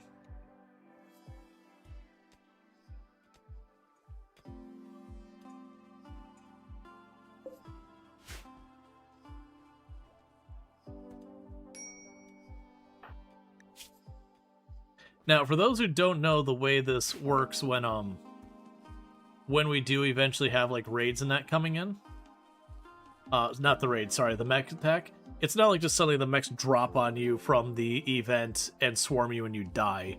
It's like, oh no, the mechs have detected you. They're gonna show up in 15 days or 12 days. Like the time range is a little varied. And it's basically you need to leave before that timer runs out.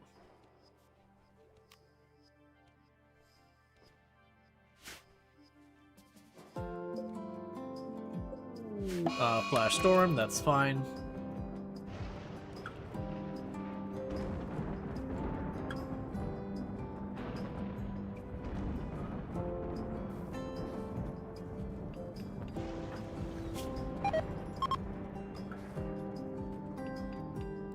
Alright. Vintage story finished? More or less. We got to the point we were making our steel equipment, like we got all of our tools made out of steel. and we were starting the armor. And kind of where we were at with that was basically I could keep streaming me making steel armor, which would have been multiple streams of just watching me make steel again and again, because I was able to make somewhere between 16 and 32 steel ingots per stream because of how long it takes. And it takes something like 72 to make plate armor. So do the math. And otherwise, the only thing we hadn't done in the game was there is some story stuff, but it's incomplete. And so you can just hop into ruins and wander around and be like, that's a ruin. But you really kind of need your armor to go into those ruins. So it would have been like 3 or 4 streams and then maybe a stream of checking out ruins. And so it's kind of one of those ones like, you know what? I think it'd be better to just hop on to the next game. That's just going to be a thing that happens with Vintage Story. Till they get that stuff baked more. But it's the same kind of thing you have with like Minecraft or Hytale or insert, you know, the next name of the next one. Or even Valheim, you know, when it's early access.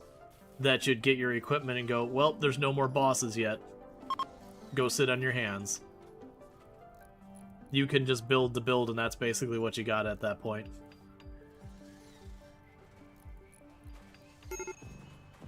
Oh, I'll probably want a door on that side too.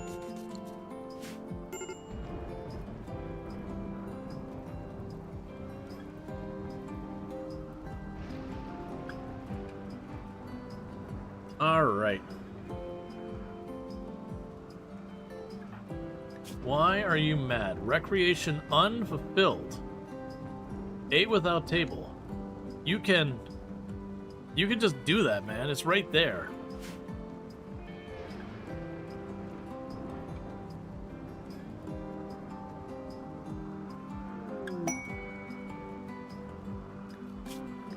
So you've got prisoners. Well, artificial metabolism is one. Like right now, I'm worried about having the mechs show up and not being ready for them. So we really just want to get this ship built. That's just pretty much my focus right now. Okay, so 2 tiles from the bottom.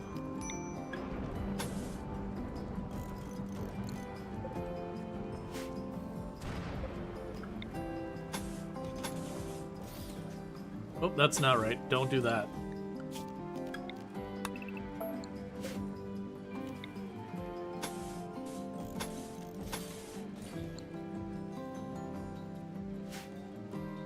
So we're going to enclose the engines so they can't just be stolen real easy.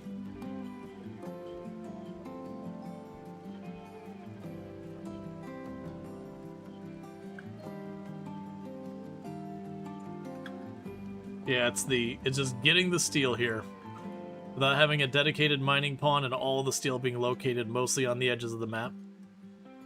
That is just hurting us on that time.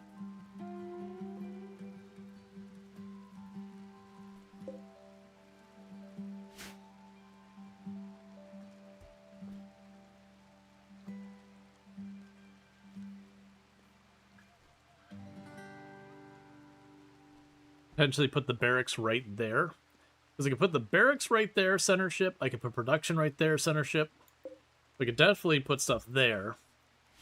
Storage wouldn't be a terrible choice there. I feel like the barracks, I think I want to put right in the middle of the ship on this one.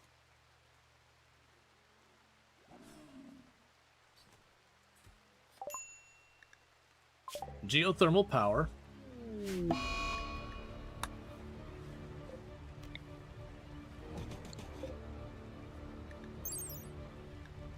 Okay, so you require construction skill 8.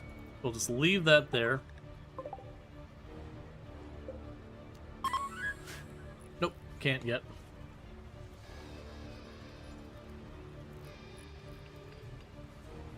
We haven't had a caravan in an age. Because that'd be a thing that we can help out with, like, short term, is if I could just get a bulk trade good caravan, I could just trade to get myself the fuel. And that would be a thing where we could just trade to get our fuel topped off, at least on the short term.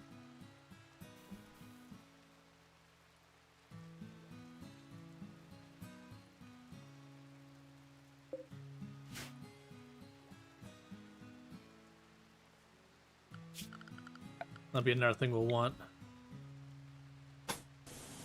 Power running here.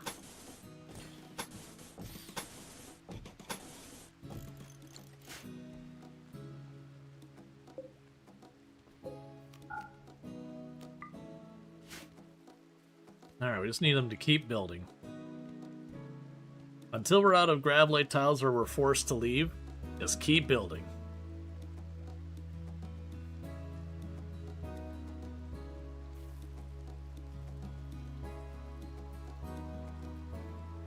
Meanwhile, the research is going fast. We're definitely not going to be getting Devil Strand on this tile. They're going to need to be long gone before that comes up. I might queue it on this far field. Just because of volume of... Well, that's fine. Maybe queue it on the middle field there that's got the strawberries. Because if we get it, great. If we don't, that's fine too. We're doing pretty good.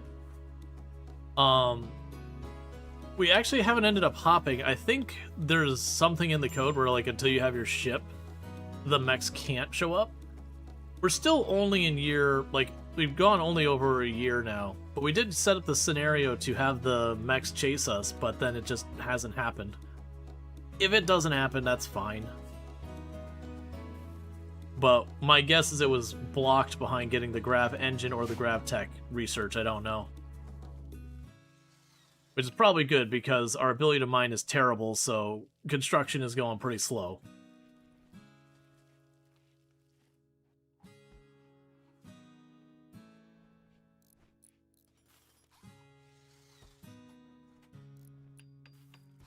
Alright, Pulverizer almost has their power ready.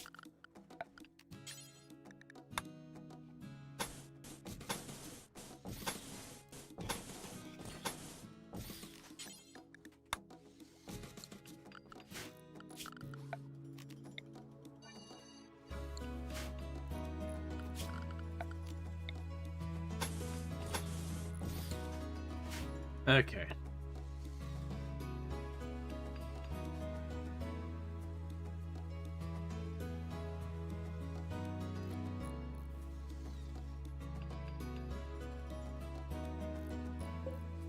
We're going to try and get all this up and running. And if I get the geothermal online, that'll give me the power to run the chem fuel. We can run the chem fuel, then we can start fueling up our ship. So that way, if we get the mech raid on its way, we're already ready to get out of here. Because one of the dangers you run into is if you wait till the last second to leave before the mech raid, and someone has a mental break, you may not have time to prevent, like, to bring them in. They might just run off on their own, and just, like, that colonist gets left behind.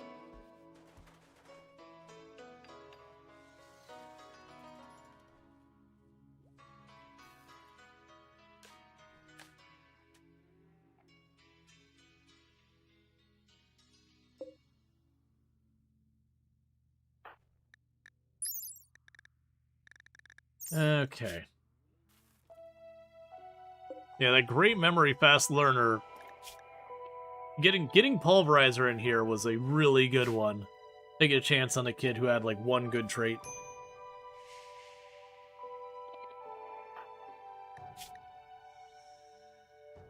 Oh.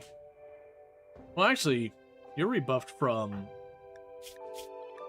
them.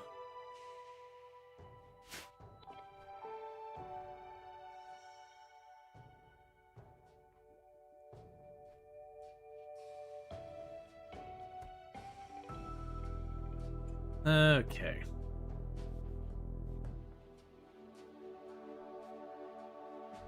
And also check out Allison Adventures, our fantastic content creator. Been doing some Project Zomboid, was hanging out there earlier today. Has, like, really sweaty, try-hard blood bank settings and all that. And was like, I think she's based on the other side of the river from one of the places.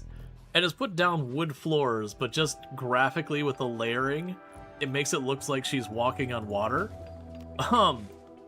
Which is a pretty funny gimmick. Disease malaria, let me guess. It's not on everyone. It's going to be just on our sickly pawn. Yep, there is Teddy. Okay. Get in there. Let's treat you with better than that. It is malaria.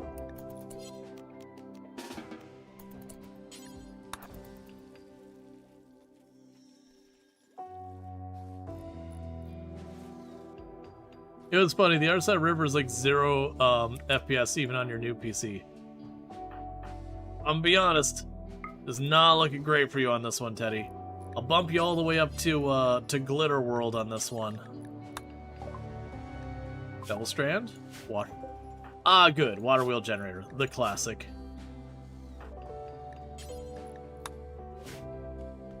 We'll do what we can for you, but it's not looking great. Sickly is just a really rough trait. Actually, you know what? Do it. Let's see. I don't care about becoming a Sanguiphage. Do it, Teddy. It's the only way. It's the only way, to counter the effects of what you're dealing with. And the reason we did that is Sickly gives you a really, really bad penalty for getting sick all the time. By slamming some Luciferum, Teddy now has a massive bonus to the speed that they recover from disease. Not quite double. So I did make the comment that we're going to hold on to Luciferum, and when Teddy got something dangerous, we were going to slam it. And Teddy now lives the Lucy life. Because for those who are not familiar with Luciferum in RimWorld, it is a concoction of mechanites that dramatically improves the bod's functioning in all respects over time. It can even heal old scarred over wounds or brain damage, though it cannot regenerate lost limbs. Unfortunately, without the moderating effects of regular doses every 5 or 6 days, the mechanites lose cohesion, causing continuous berserker rage and eventually death. It is the forever drug. Once you take a single dose of Luciferum, you will literally die if you do not keep taking Luciferum.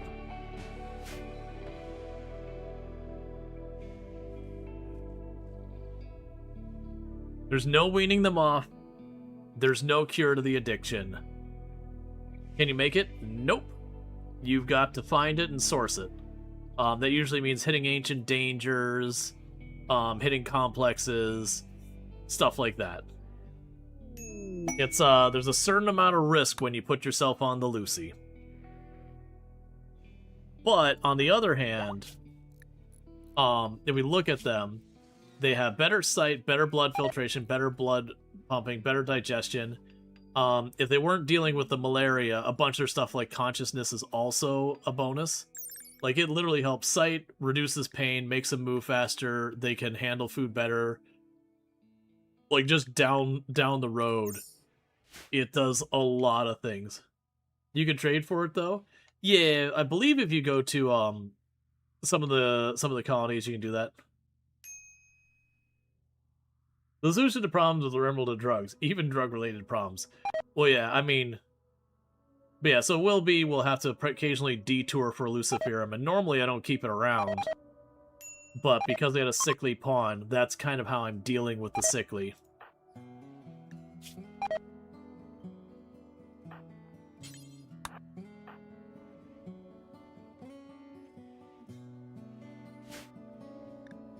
We're dealing with the sickly by using the fact that Luciferum makes it so you recover from sickness faster.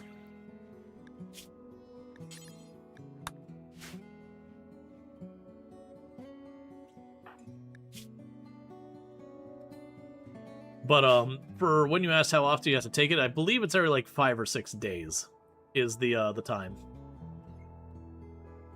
Oh, so you can set policies. When you look at your drug policies to begin with, one of the things here is you'll see this icon there. That's for addictions. That means if you have that checkbox, the moment they start going into withdrawal from their drug, they will go get more. And so Luciferum, basically the moment they start getting withdrawal, just go over and top themselves off again. So with that, that means I basically have about a year's worth of Luciferum, maybe a year and a quarter's worth of Luciferum down there. That's not right. That's entirely wrong. No, actually that'd be about right, because every 6... No, about 3/4 of a year Luciferum there. Because 15 days per season... No, it's a 60-day year. That's right. It is over a year's worth.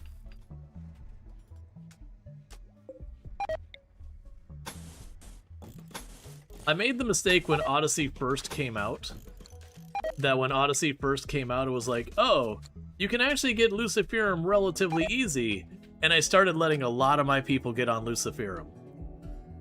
That was not a good decision. We definitely were like racing from location to location as fast as possible, sourcing Luciferum any chance we could. It was a fun run. That was, I can't remember, I think that was literally our first Odyssey run. Maybe it was our second, I don't remember. But basically, it was one of our early Odyssey runs that we did roll credits on that run. We did lose a lot of people. Eventually we got to the point where we couldn't go on to like search for Luciferum again. So a lot of people had to go. That we genuinely, I think we banished a big chunk of our colony. Because there was just nothing we could do. We were down to like 6 Luciferum for 10 or so people who were addicted. And so we chose one person to keep and kicked all the others out.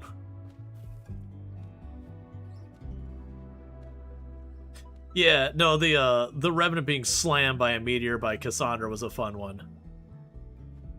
Yeah, because it's just we had like 2 important, like we had one like absolutely critical pawn. It's like, well...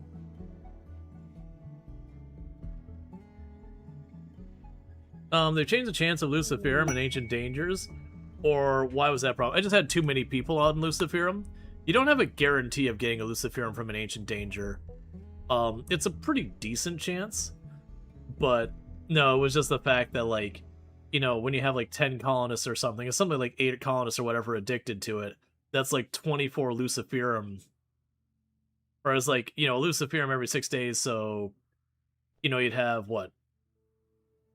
For a season being 15 days. It's basically just a lot of Luciferum. That, like, you would land and you're gonna go through 12 Luciferum before you go to the next stop. Which means every other time you land or whatever, you gotta be pulling in some pretty hefty amounts of Luciferum.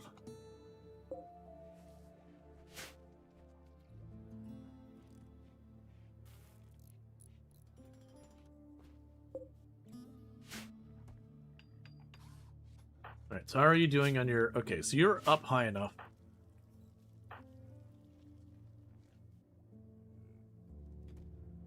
It's the problem is I need enough steel to get that built, but you're building all this stuff.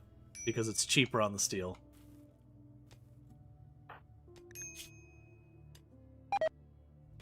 Well, and if you manage to get your mining up high enough, then Pulverizer will be able to focus more on getting things built.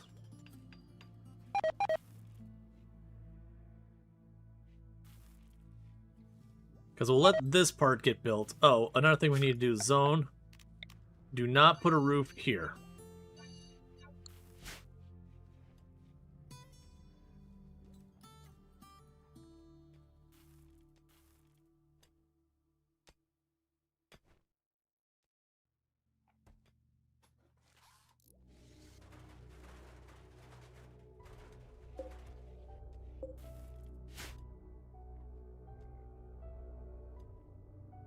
Okay.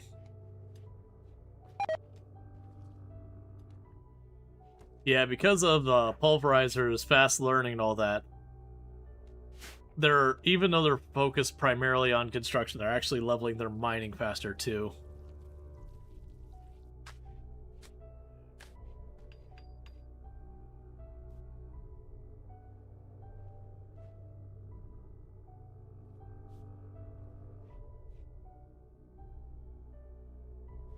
Okay.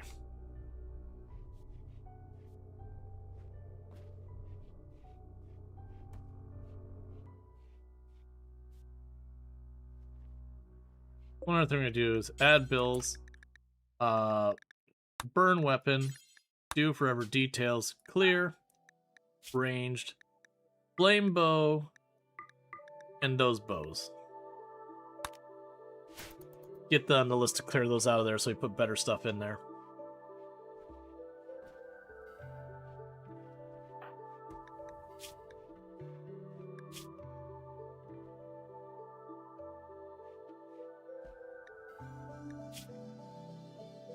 Yeah, so if you look at this, when we get about that pin, they'll take Luciferum and go again.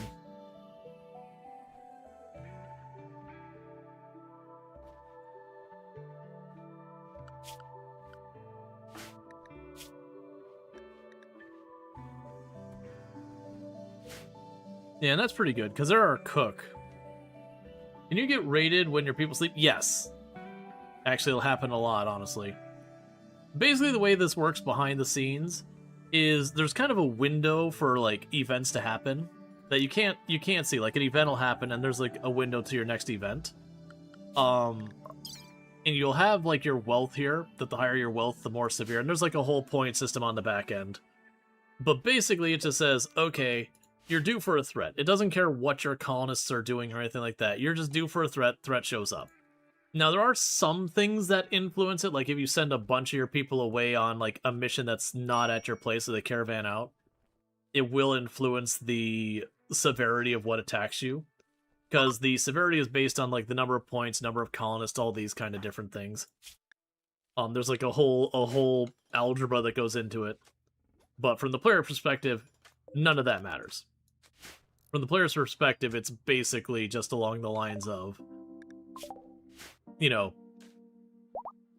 like, what do I have to do to survive, like, to make my situation better? And it's mostly, don't be ridiculous about your wealth.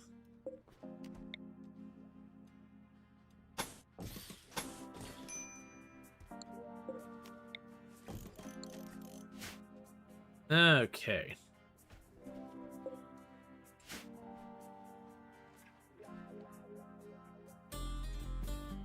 You think about getting RimWorld? It's a good game.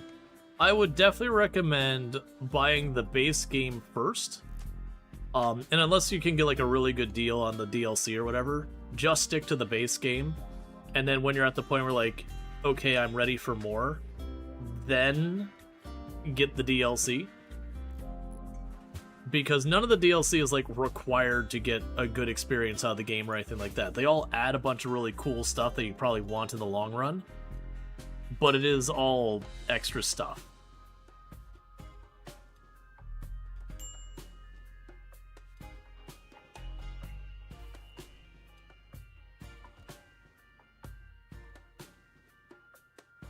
Okay. Wifey. Downstairs. Okay, you sleep well. You sleep well. I'll do my best. The snackies were yummy. Yeah, they are. I liked them. Mm-hmm. Love. No. Let's see. You could use the Steam Geyser for energy. Is that DLC? That's not DLC. That's base game. We're just waiting on having the materials to do it. All right, so we got people showing up. So short range, medium range. So it's a lot of medium range. So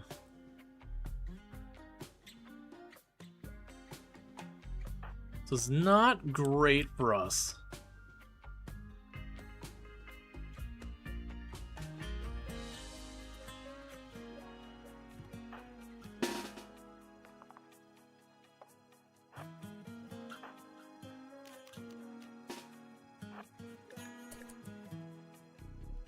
And I should have said a leader.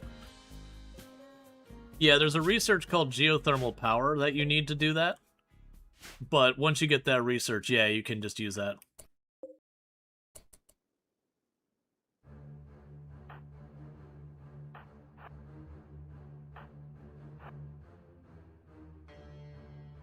Hey, cool. I was worried they're going to go up there and get, like, the really good cover. What are you doing? Get over here, you cowards. There you go.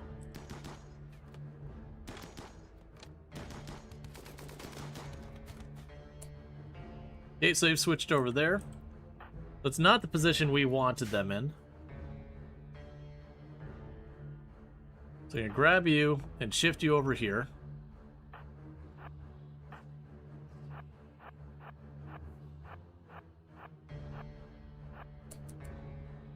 Move it, move it, move it.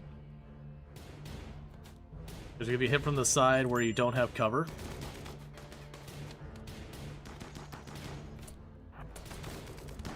You fall. I was trying to get you to fall farther back.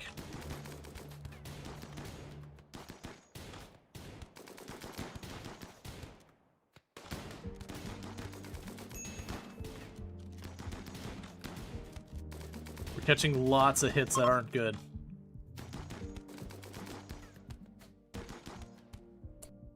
Okay, so a lot of people are pretty badly hurt. So let's check on our side. You lost an ear. You were already missing that eye.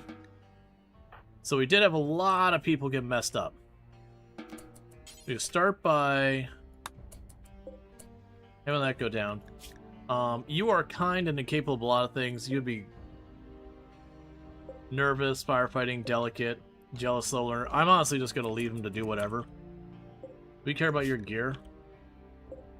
Strip that one.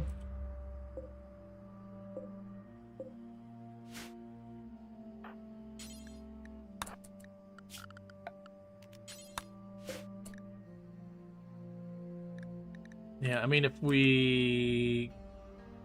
Oh, actually, I do have a prison.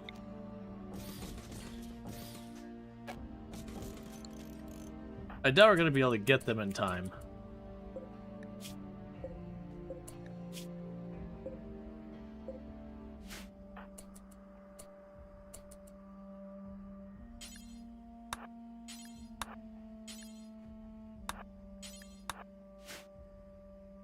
Okay, so Diablo needs to be patched up.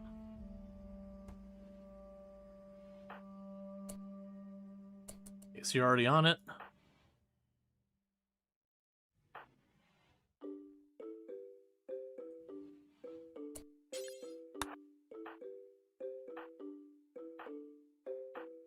Okay, so you need the highest priority tend. So Teddy, jump on that. And honestly, forget the prisoner.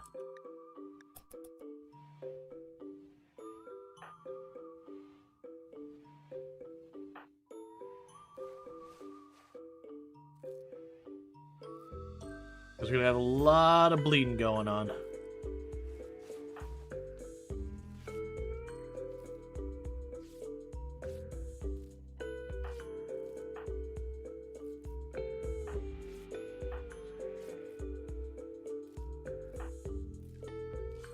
Okay, plug all the holes in people first.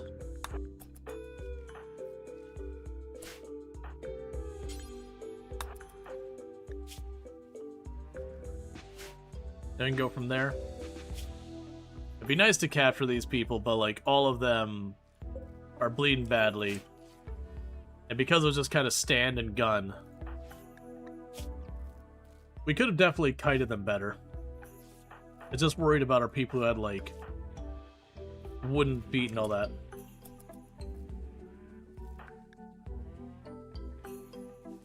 Alright.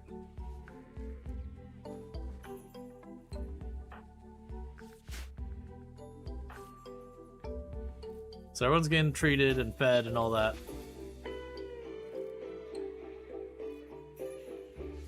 With how many injuries we have, there should be a pretty high chance of at least one person ending up with an infection before this is all over.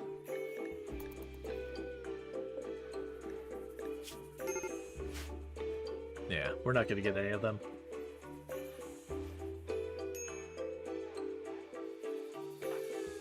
And honestly, so we've got normal, normal, normal.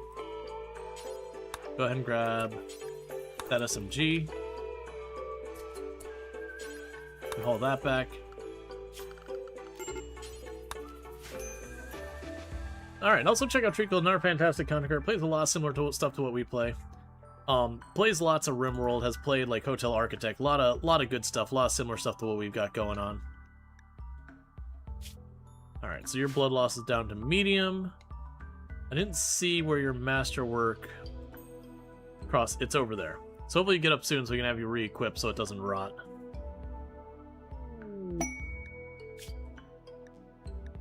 Not worried about that one. Right now we just need to get the ship going. So go get your nerve spiker. Now, downside is because basically everybody got injured. It's gonna be a hot minute before anything happens. When did that chair get destroyed? Oh, also, hold open that door. Delete that, that's fine.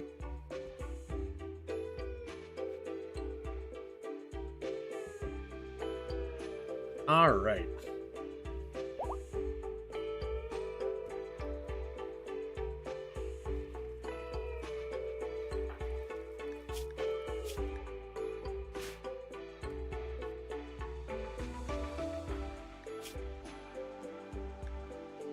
Yeah, you almost lost your head. Like a shotgun to the head. That was a messy fight. I shouldn't have... Because, like, the plan basically we had there was I was going to hold here, have them come around this way, we'd probably get a lot of hits into them. And then when they went way down here and came from up here, I was like, oh, crap. Like, we're going to get no cover bonus from this side, and this isn't wide enough for me to take advantage. So we tried to beeline over here to get that. We took some hits moving over. So it was just kind of a mess. You're kind. You're not supposed to insult people.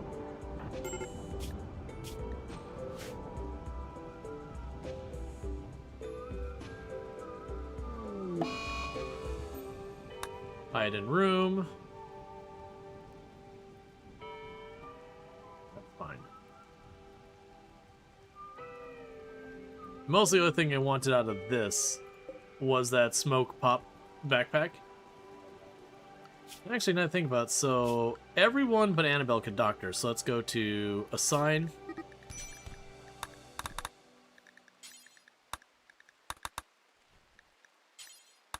There. So that way they carry doc medicine with them. You have people in bed, really?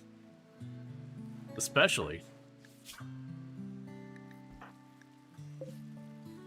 The new bruises, that way to make sure even longer they're not able to do stuff.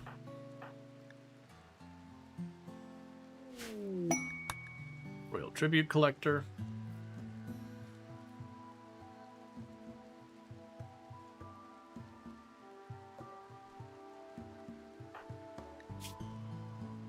Okay, you're good to go. You got a while to heal up. You're mostly healed up. You're getting close. You're getting close. And you've got a while. Yeah, no, Insulting Spree does have a really strong tendency to cascade, like, the Insulting Spree, which just leads the next person. Because you look here, it's minus 20 for mood. So it's the single worst thing here. The good news is it's short-lived. Alright, well, there's a baby on the way now. That's not really what was on the plan, but, you know... It is RimWorld, and it do happen.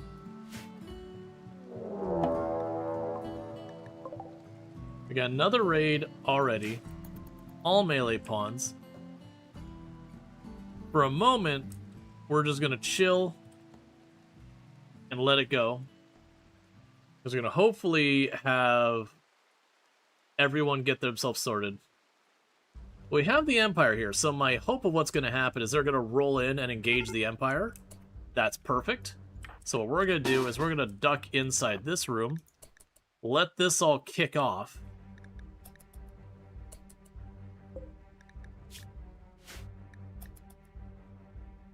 And then jump in and help as needed.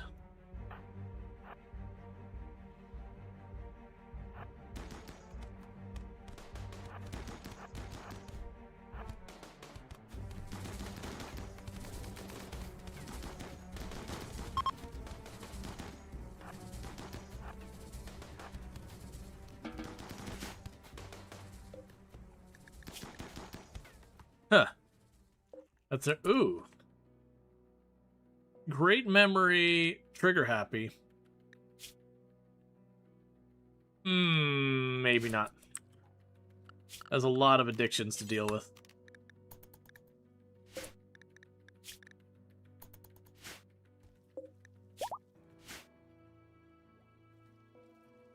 But yeah, so the raid happened right afterwards, so we were able to just dump them on the Empire, kind of flanked off to the side so we'd try and minimize the amount of friendly fire we might do.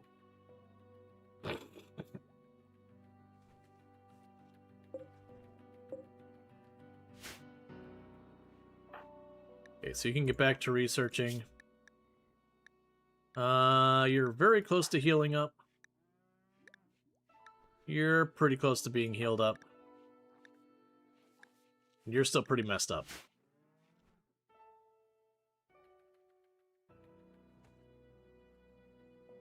Yeah, just lugging one body after the other body after the other body over there. Oh, you know what? Steel Mace. But Steel Mace probably the best melee weapon we're going to have in the group.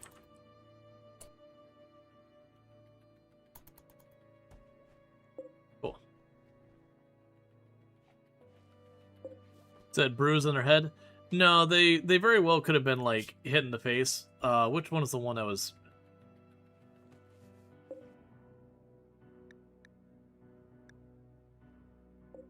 Yeah, which was the one...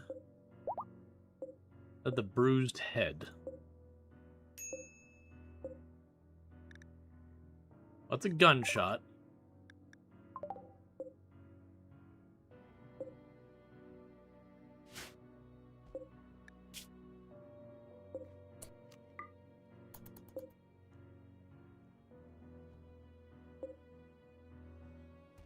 Yeah, Miss 2 got the bruised one.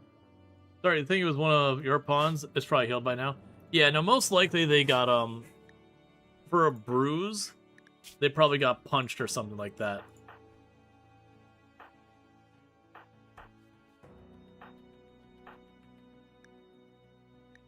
Yeah, this one had a gunshot wound to the head, so it wasn't a bruise, it was straight up shot. Like I said, we're lucky we didn't lose anyone there with getting hit. But yeah, so most likely we look at this. Torso was shot. Yeah, so they got punched. Yeah, so Diablo smashed Annabelle Jewel in the head horribly. Annabelle used his head to slowly hit Diablo, bashing her right arm.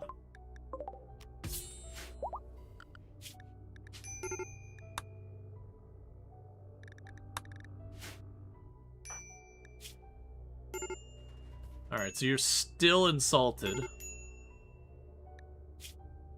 It'll be hard to manage that, but at least you'll be able to get back to work on the ship. We're lucky that with everyone's injuries, it didn't be like, by the way, the mechs are on their way. Get wrecked, nerd. So I'm trying to give him a chance to recover before we run around. So furniture.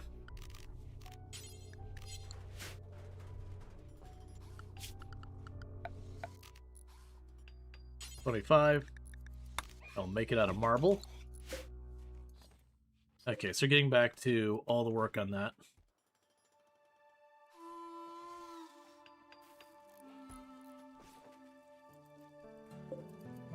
A poor quality crib. Excellent. Actually, deconstruct that. Tell him to try again. With limestone.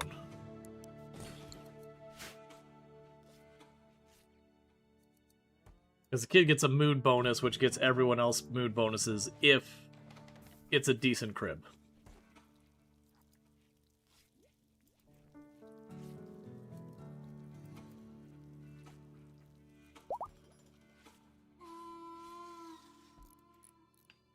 All right.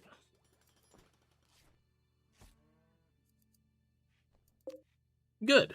Excellent.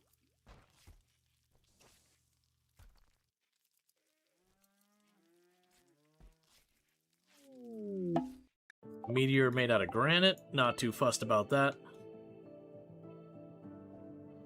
As much as I'd love to put like fancy floors and all that kind of stuff down, that is not happening right now.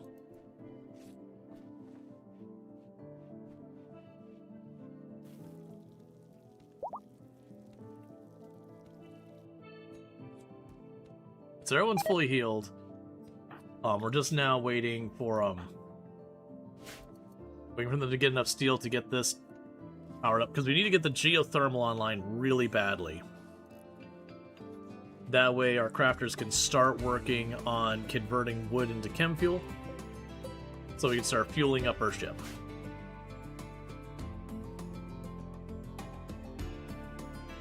And as I mentioned, I think we're going to put the barracks back here, kind of center ship. And then we can figure out what we're doing for our next bases.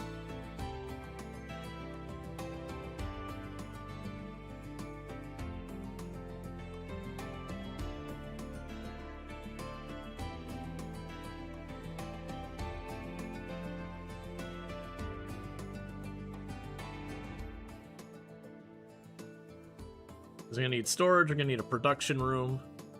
Probably want to have some type of break room going on.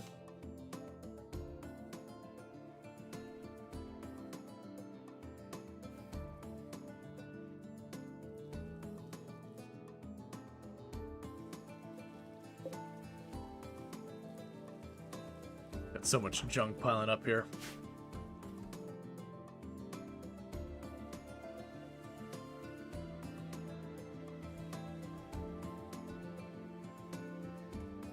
And I'm trying to deliberately not queue stuff up, because they need to build up enough steel is the problem.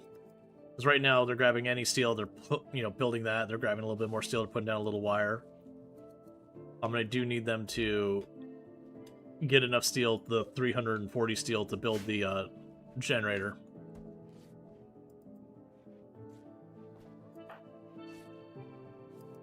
And you're crafting because people need clothing.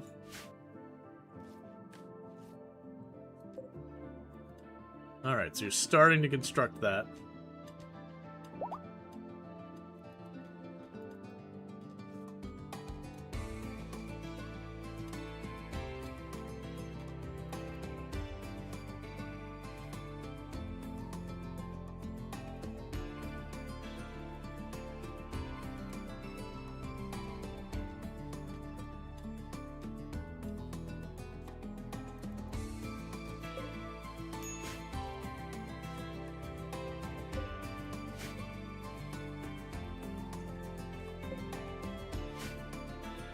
Okay, we're up to 135.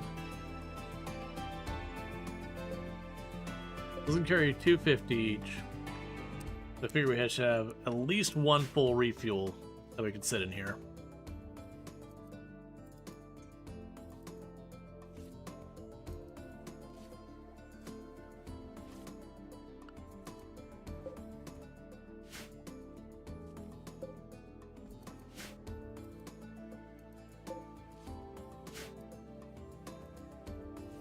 There'll definitely be a thing in this run that we're going to want bionics. I haven't even checked what our new research. Auto door. Auto door is not something I care about at all.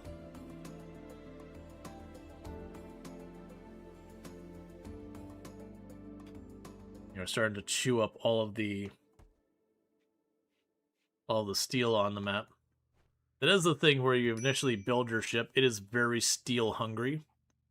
The good news is once you start moving around, you usually don't care that much because steel's everywhere. So each time you land, even if you only get a couple hundred steel or whatever, you just add a little bit more onto your ship and keep growing.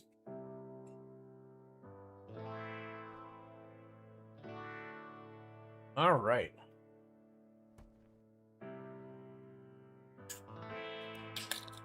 Yeah, so I figure we're going to be tomorrow's stream. For those who missed, originally I was expecting tomorrow and the next day to be on new games because of games just dropping in 1.0, and a lot of them will be games we jump in for one stream, check out, and then go on to something else. But we're hitting that time where a bunch of games are dropping. So to the next two streams, that is not going to be the case. One of the two games I was looking at, I started seeing a bunch of the gameplay footage, and was kind of like, you know, the gameplay footage didn't really excite me, so I was like, yeah, I just won't. And then the other one, they delayed when it was going to be doing its big update, so it's just not getting its update then. What games are dropping? So we've got a bunch of them. We got like Corsair Cove, I believe, is going 1.0. That is a pirate themed city builder, like colony builder type thing. You got Go-Go Town is going 1.0. That's kind of you collect resources, you build these kind of cute little buildings which unlock new resources to kind of keep going with that.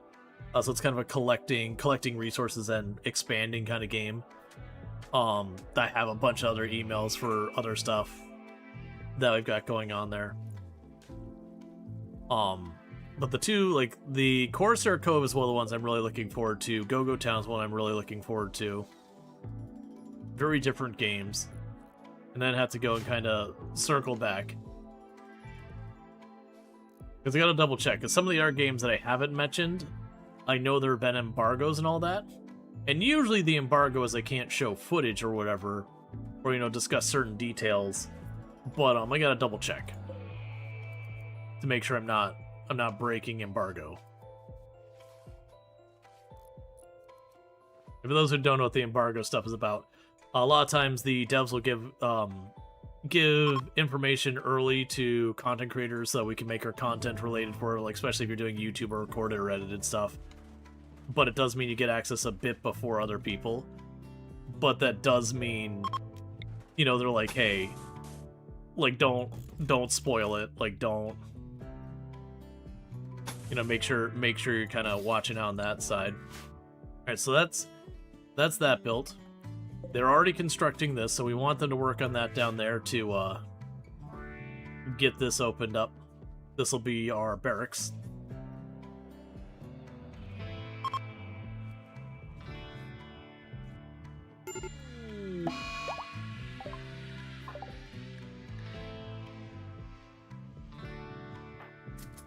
There you go. Please don't leave your medicine.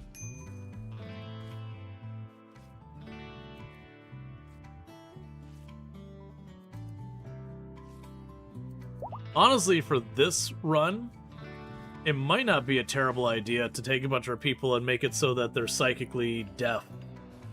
That way they can do the little scream thing and no effect will happen. Alright, and so with that we've got our geothermal is online. I don't care about the auto door, but that's fine. Passive cooler is what rolled, that's okay.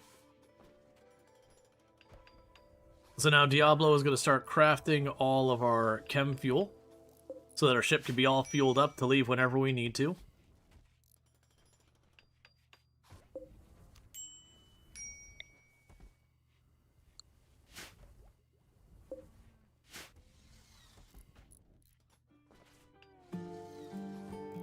Oh, the Screech does ignore it? Gotcha. Well, that's fine. I probably need to either get, like, guilty so they get, like, the pain. Pain is a virtue, the only problem is you do scarification, and the big issue with scarification more than anything is that it lowers the max hit point of different limbs and all that. So it can be pretty rough.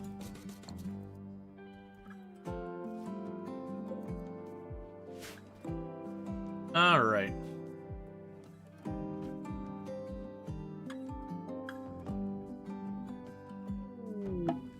Mech Hive signal. You have detected a massive Gravtech energy reading indicating the Mech Hive is hidden somewhere in orbit. If you can find it, you can shut it down.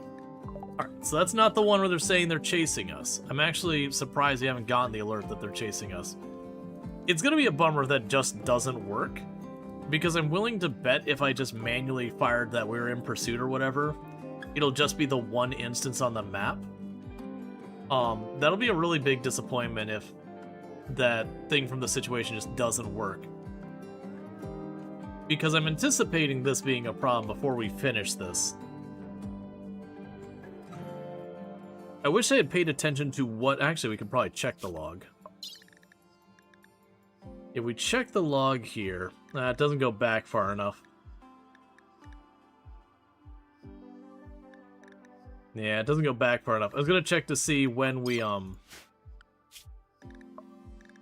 Oh no, 45 days ago. Okay, that's within reason. Yeah, so we got the Grav ship 45 days ago. I would assume that would be the basis for our timer. It also could be something that you have to jump the first time for it to go into effect. No, maybe not. I don't know. It's fine either way. If it doesn't end up working, it's then just an Odyssey Naked Brutality, which is fine in its own right.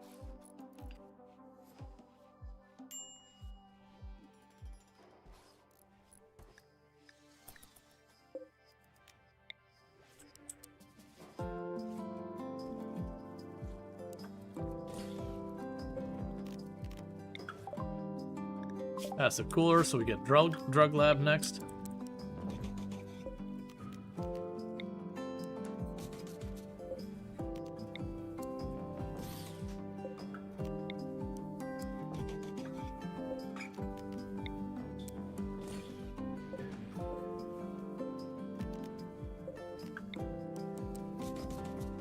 Okay.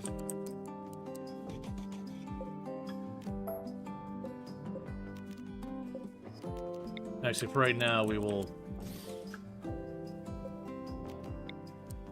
leave that spot open.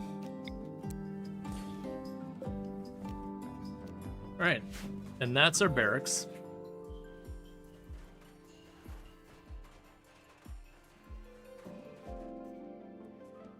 Okay, so next thing we need to do, disease gutworms on 3 of our colonists. That's fine. Get your medical practice.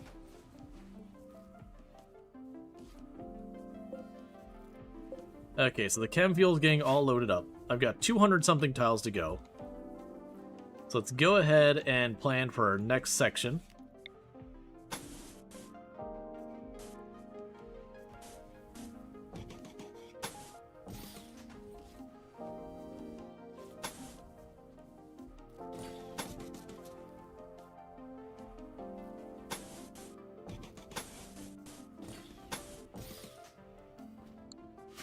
And as I mentioned, I don't normally make the ships symmetrical. I almost always go out of my way to make them asymmetrical, but I don't know.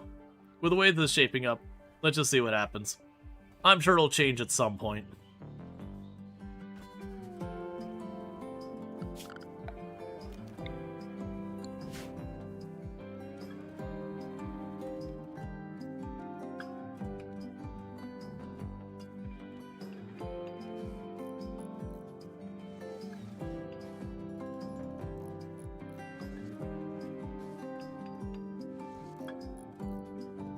Okay.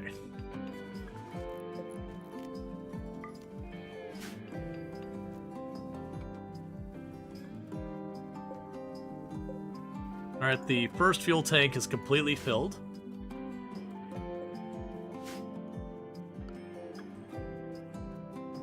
Another thing we should probably do as well at this point. Wall light here, wall light there. Wall light back there.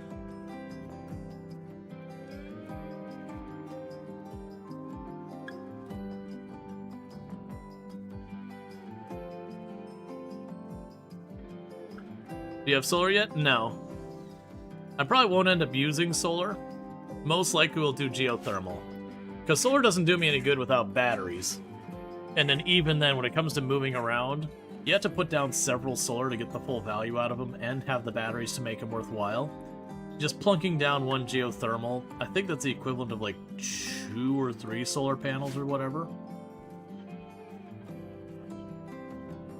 Alright, Luxray, you have a good one. Honestly, these days in RimWorld, solar's pretty not useful compared to what it used to be. And a big reason for a lot of that is if you do any of the anomaly stuff, a lot of them will make it pitch black, which means the solar stops working. So that's the thing. Are you curious if you're going to put them on the ship? Probably not. I know that is a thing you can do, is you can put that in there, but I'd rather make room for, like, bigger break rooms, production rooms, whatever, than dedicate a large space for solar panels. I'd be more likely to put a chem fuel power on the ship somewhere than that.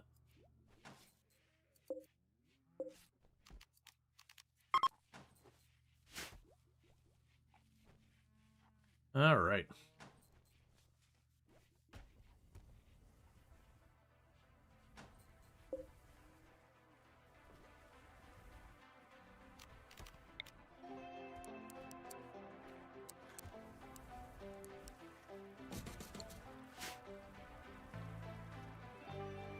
Make a spare bed back there.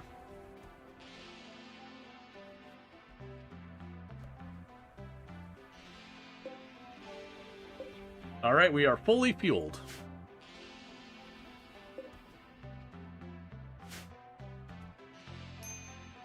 We're going to try and get a bunch of spare chem fuel, so that way we're ready to rock and roll should, you know, we land and not have the ability to get more fuel at the site. Assuming we're still dealing with steel problems. Well, we still have more stuff to be mined, so that's fine.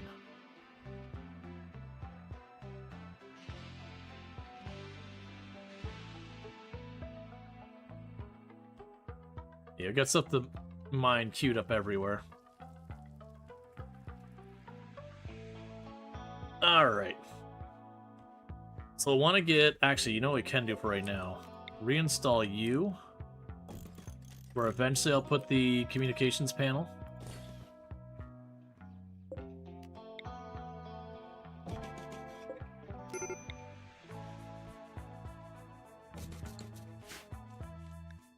Major break risk on you, because serious pain. And you hit on people and got shot down.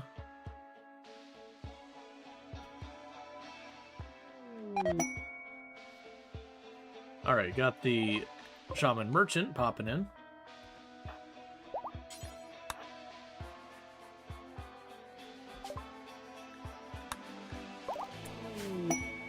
Ancient Mercenaries. That's definitely where we're going to go first if we get the choice. You have Gutworms. Is that what's going on? Gutworms, Gutworms.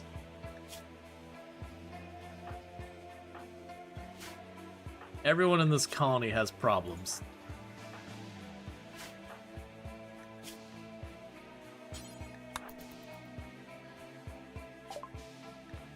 It's fine. Let's see. Do you happen to have a lung? You do not have a lung. You don't have Luciferum, but you do like drugs. And I can accommodate you on that one.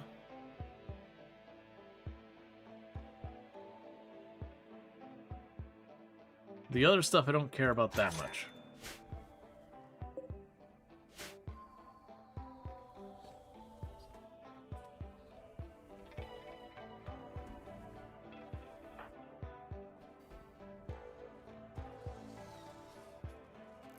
Alright.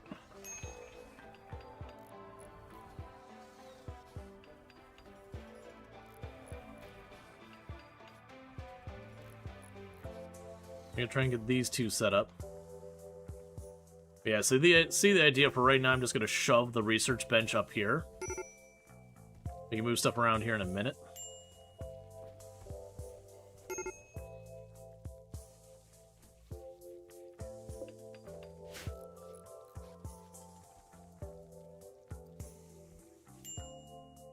Medical treatment needed on you, because gutworms suck. But it's fine. It is what it is. It probably would have been a good move if we could to have gone with the guilty ideology later. Just because then pain makes us happy. It does mean you have to deal with the requirement of helping people. But most of the time I like to do that anyways.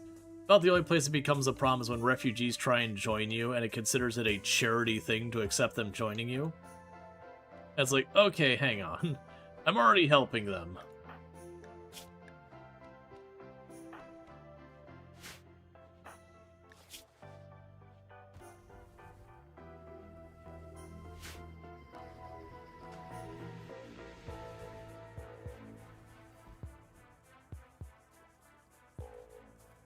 I'm desperately trying to avoid the temptation to start having them decorate the floor a little bit here. Because if we can have them decorate the floor, then they'll give them a big mood bonus from that. Alright, they gave us uranium. That's fine. Get 350. Okay, so to store here, they'll be able to do up to 600. Yeah, so you can store 600 on the tiles I gave them. And then more once you put proper shelves in there.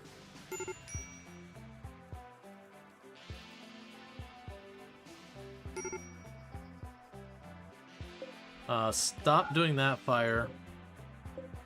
Stop doing this fire.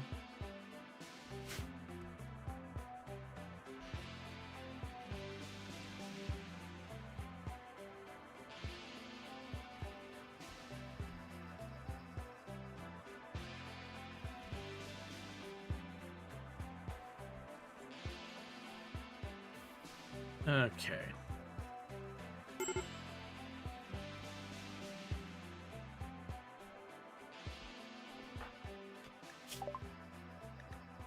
Drug production, psyche refining, no surprises.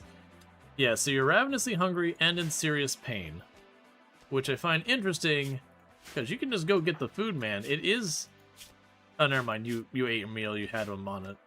Had one on you. Yeah, so you're hungry and sick and all that, which is upsetting you.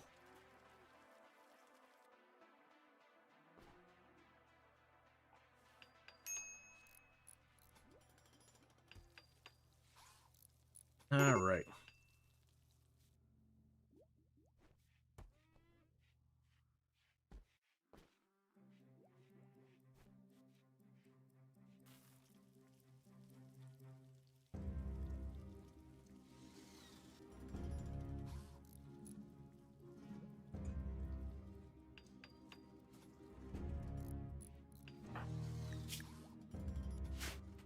Yeah, the gutworms just keep causing them to have ravenously hungry and all that, which is killing their mood. Being attacked immediately from multiple sides. You've got a bolt action and a melee.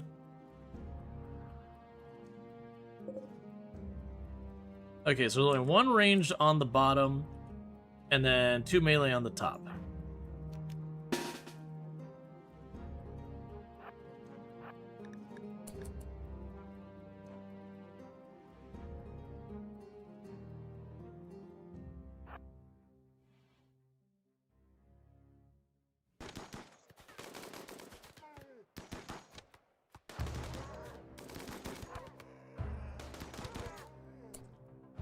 Okay, we got that one down.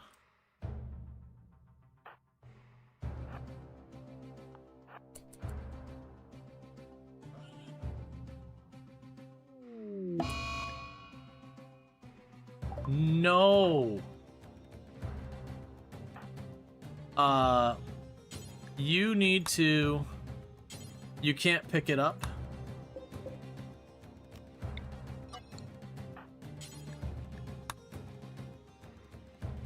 I need to prevent that from happening.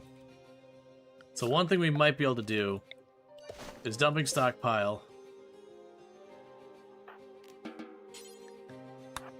Haul it. Okay. You suck. I'm gonna let you destroy that masterwork harp. Because I'm in the middle of a fight, and that's the whole problem. So meanwhile, get back down there to help. Because the masterwork harp costs us, you know, a recreation source.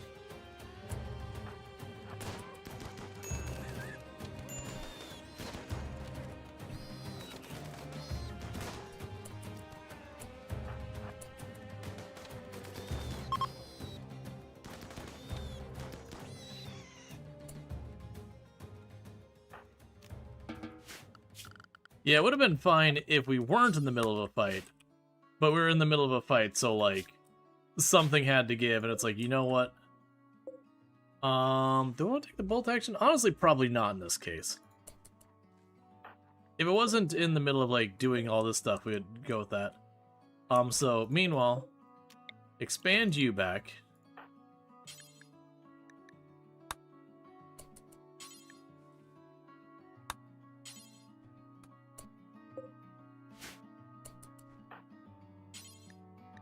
That was the important thing, was that when they targeted the Luciferum, it was like, I can't have you do that. That basically guarantees Teddy's gonna die.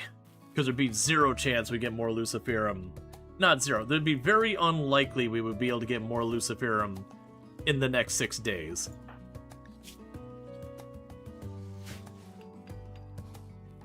So we did lose our harp. That does suck pretty bad. Because the telescope isn't a really great recreation thing for the spaceship at once. I don't know what you're going on. Yeah, because it was you. No, it wasn't Huntsman. Huntsman's terrible, but I'm pretty sure Huntsman's not here. Disease plague on Teddy.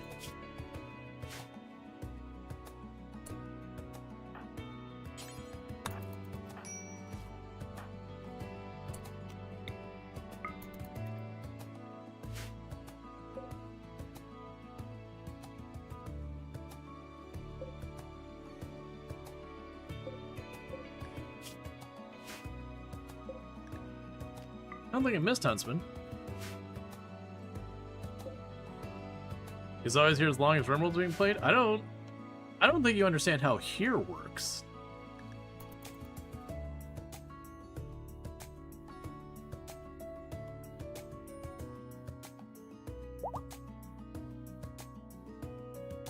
I know the memes around Huntsman, you know, with Mortal Smurf and all that.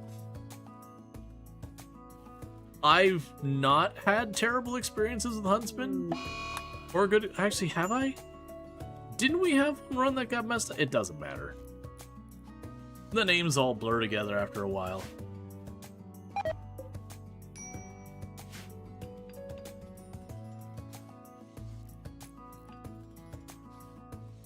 Okay, so get more of the platform put down.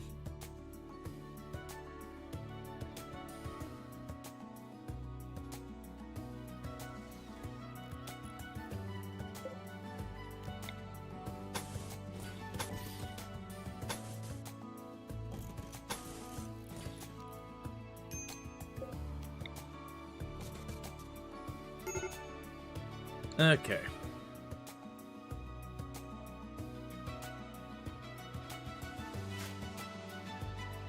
Yep. Quest your many friends. You've got a 7-year-old. And if we accept it, we have absolute pandemonium breakout. Where two factions go to fight each other. Potentially. Alright. The gun skunks and the pollution pest should kill each other.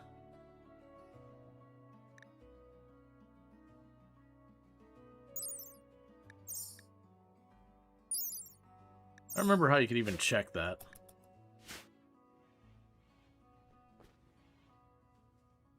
First achievements include Double Trouble. Personally found to inspire 2 cults.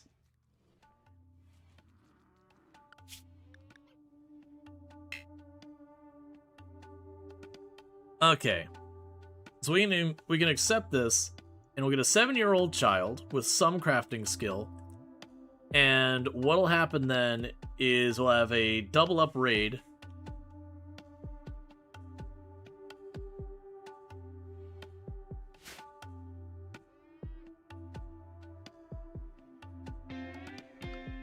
And they should basically, you know, they'll be able to fight each other. Fine. Alright. Zones. Allow. Area 1.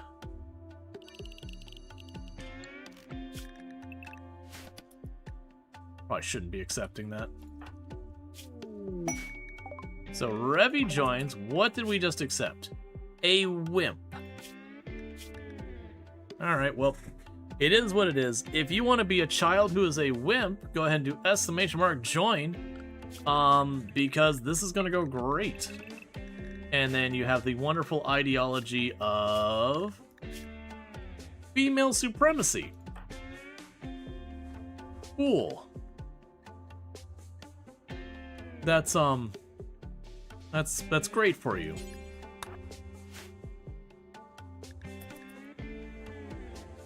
But we'll let that cook for a minute. Now bring everyone here. Oh, Teddy, I should have noticed you were having a break. Please tell me you're going to be over that break soon. Because we've got 18 in-game hours, and then all hell breaks loose. And most likely it'll come from the same side of the tile that went down, but not guaranteed.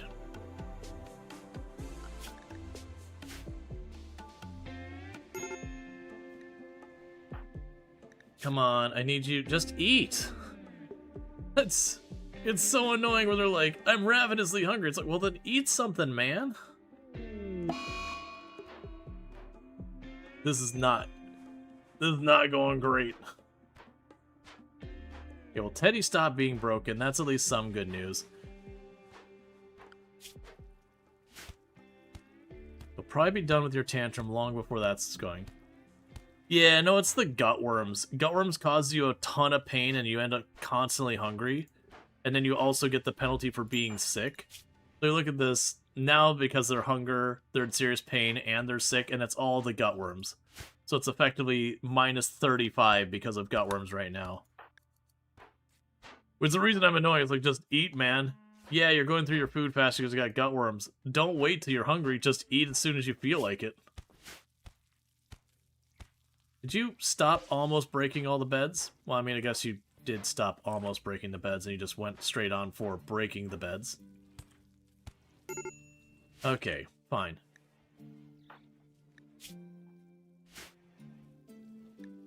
I need you to eat something. Yeah, I don't mind most diseases, but yeah, gutworms and muscle parasites both suck.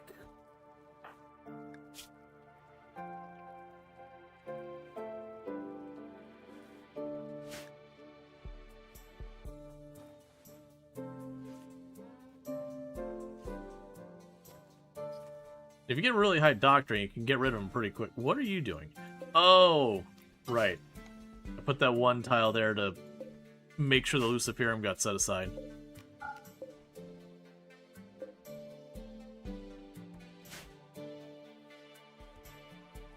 Alright. So let's go ahead and draw to see who our small child is. Alright. And we go here and go... Then DL. And welcome to the colony. Did we get your work assignments yet? No, I have not.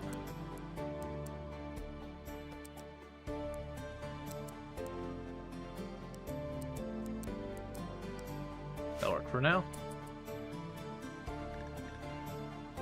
Let's see, the advanced stomachs are immune to gutworms though, aren't they? Yeah, once you get to the point of having bionics and all that, but that's late game. By then, you've already got a lot of your stuff situated where you can just slam the gutworms down real fast with good medicine and high doctoring.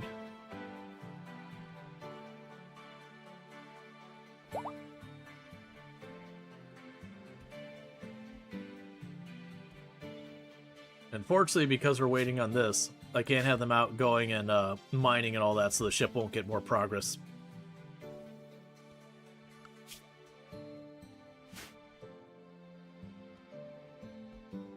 Hey, Soulspire, how's it going? Hope you're having a good day and all that good stuff. We get a shout out for Soulspire, I'd much appreciate it.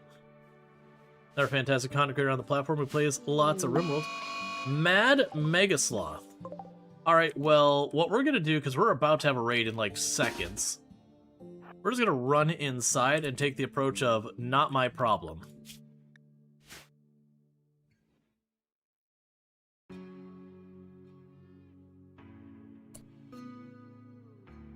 I'm suddenly realizing I should actually have them in here. If we can make that happen in time. That's close. Let's just play it safe. Go in here.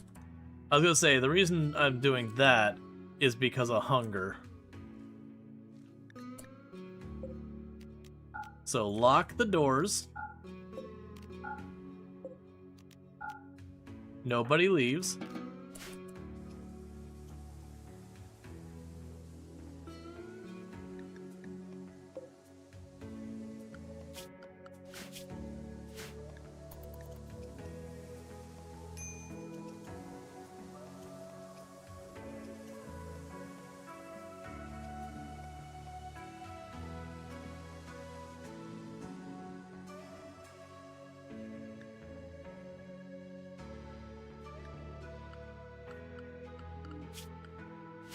Okay, any second now, the raid should arrive.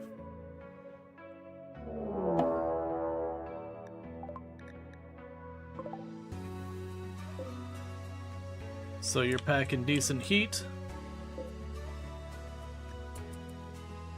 Nothing I can do about that yet. And we should have a second group arrive.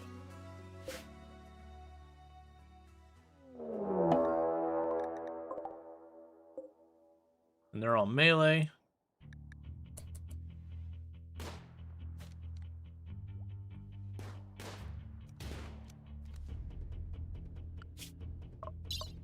That's bad, actually.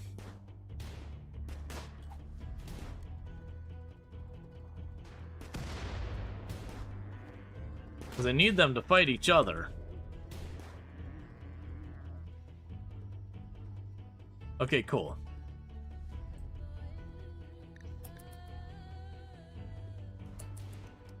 So they're split, so that melee faction is going to be the one holding it down.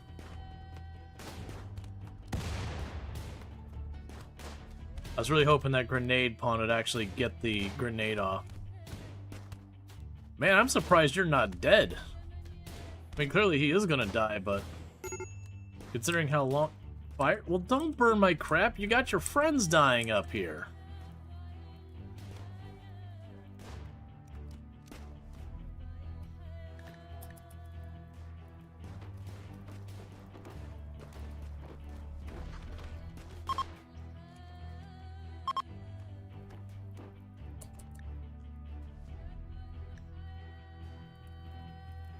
I'm just gonna steal stuff and leave? Alright, so this is good and bad for a couple different reasons. So gather everyone else up. Because they're gonna probably run distraction for a minute. Unfortunately, all of our workbenches are done. I'm gonna cancel rebuilding those.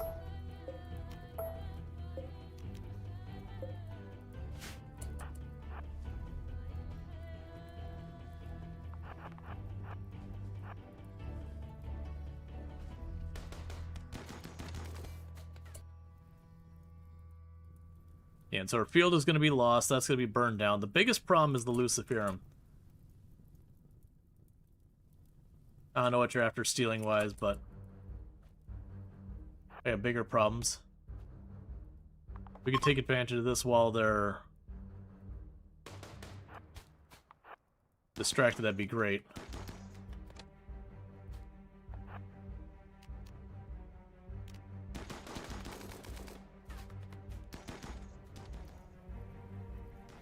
Oh, you're just literally carving through my wall. You did not even take anything else.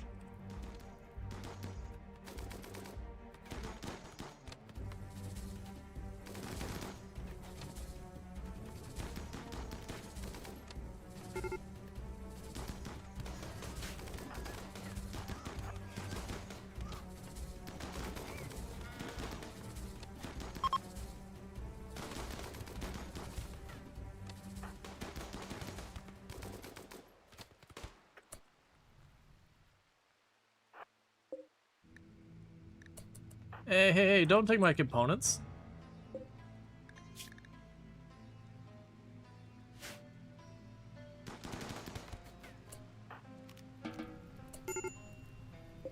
Okay, I'm hoping it destroys this wall, so it considers that outdoors. Do we care about anything over here? Nope.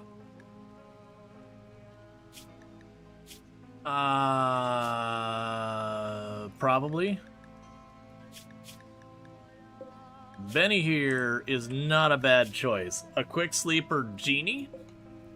Benny here is not a bad choice.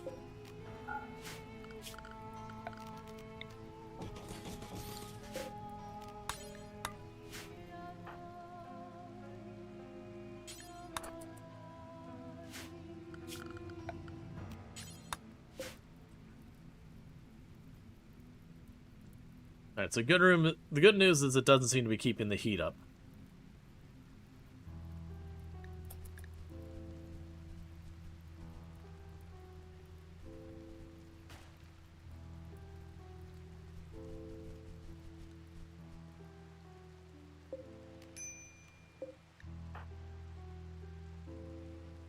Alright, we didn't lose the Luciferum. They did punch a hole through that wall. Weirdly, did not punch a hole through the other wall? Or they already repaired it. Okay. We hadn't even taken off with our engine, and it's already damaged. Not from like a raid or whatever, it just broke down.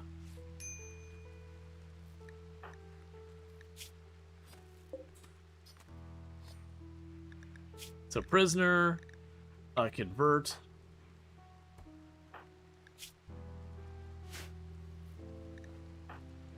Starvation on you.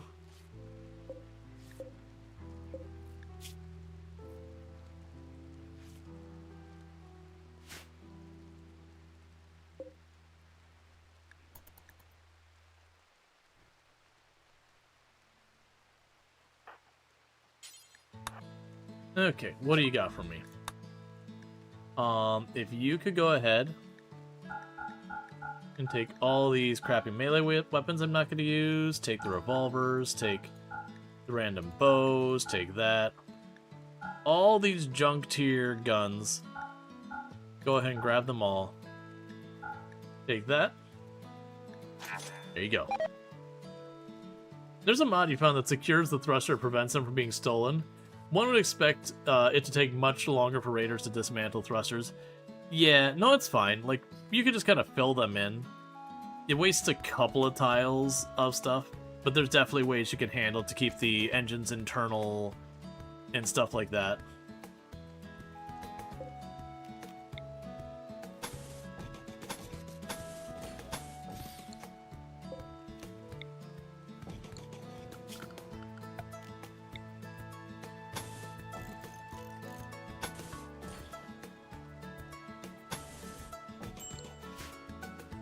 Alright.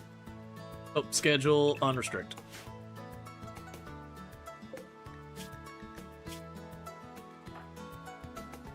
So you keep trying to work on all that. That'll be good.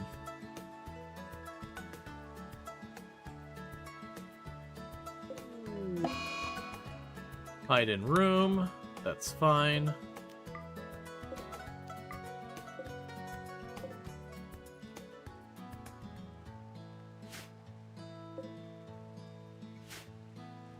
Okay. So we're trying desperately to get everything set up here. Not worrying about that.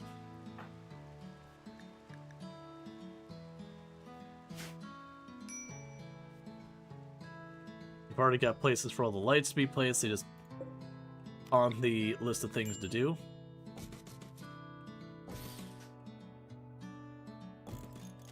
Because technically, for Noctil event and all that, we want lights in there. You took a shuttle crash quest and captured a few people because the tribute collector showed up. Gave the prisoner some Gojus and shunted him off to the Empire. Yup.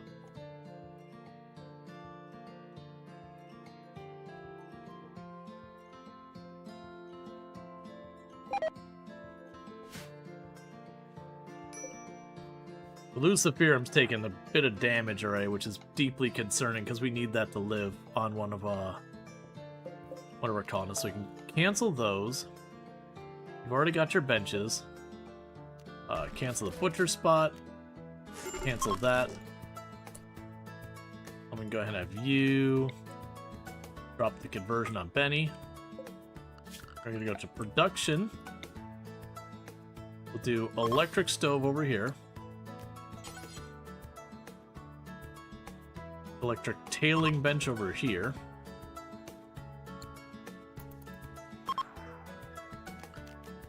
Put the butcher spot there. Crafting spot there. Butcher, creature, do forever. Smash mechs, do forever.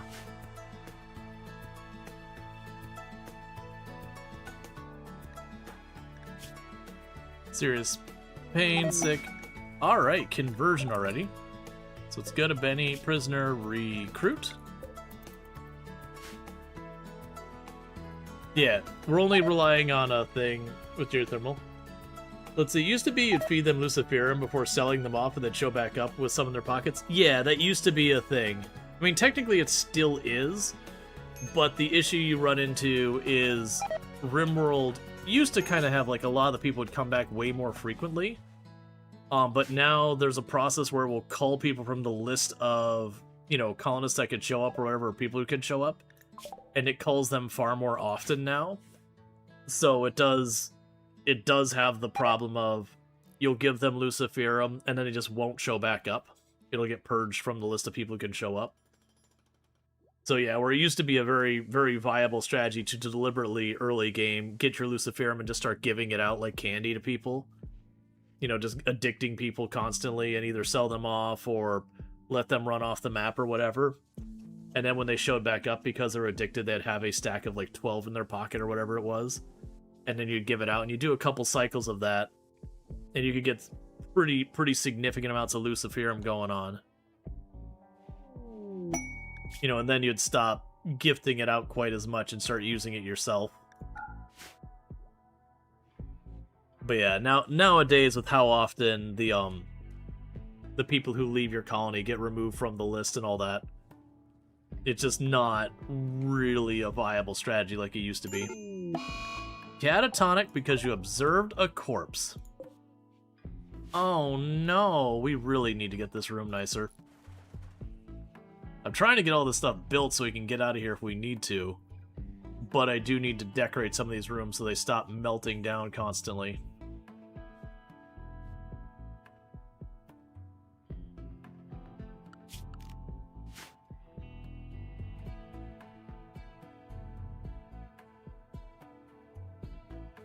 Yeah, no, exactly. In theory it works, but in practice, usually it just, you know... In practice, you're just going to end up giving out the Luciferum, and too many of the people are going to vanish off the list, and therefore, you are better off probably just keeping the Luciferum for yourself. What about getting them addicted to the art drugs? It's the same problem. They would, in theory, come back with whatever that drug is, you know, and all that. The problem is it culls the list way too often that you're better off just keeping the drugs now. In the past, though, like I said, once upon a time, that was a strategy you could do, is just get people addicted to stuff.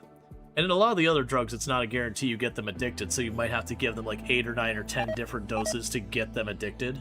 At which point, if they come back with 9 or 10 doses, you just kind of wasted your time. And then the risk of you get them addicted to Go Juice, and now you have raiders showing up with Go Juice that they then take to make themselves way more dangerous.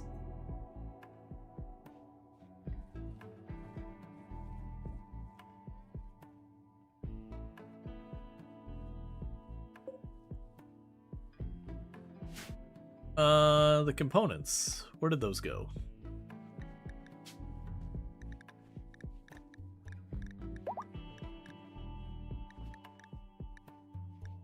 Oh, there's compacted plasteel here. I'm not sure we'll get to it, but still.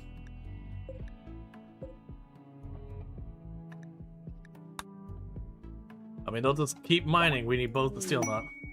Alright, baby prep. That's why you go juice and peg leg. The problem...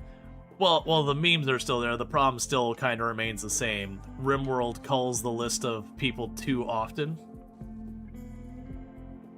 Components were there at the bottom list. Did I miss it?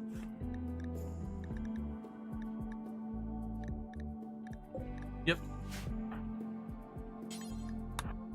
All those back before they rot. That's because one of the people tried to steal them and take off.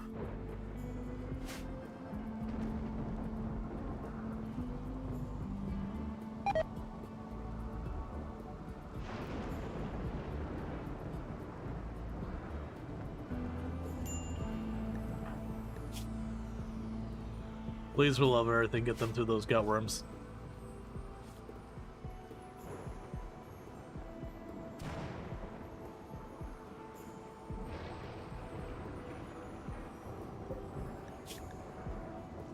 Oh man, you actually have pretty high resistance. It's fine. We'll just work at it.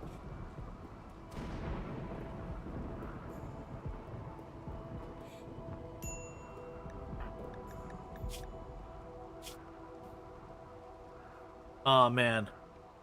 Pregnancy with gutworms. If we get to the point that, the baby food runs out and all that, that's gonna be hell.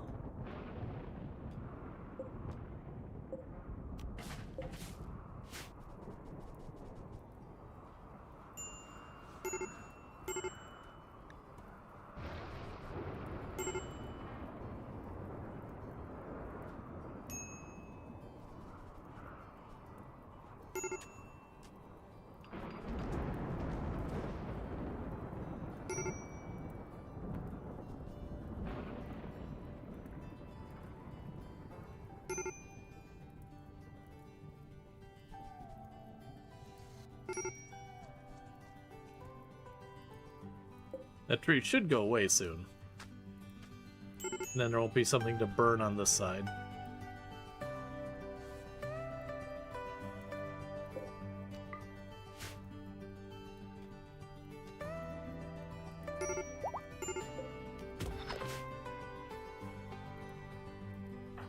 Okay, so you're back up.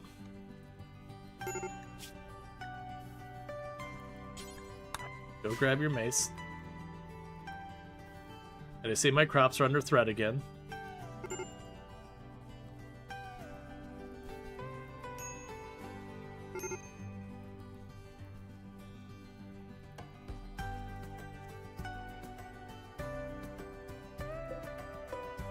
No, it's there. It's right here. We're good.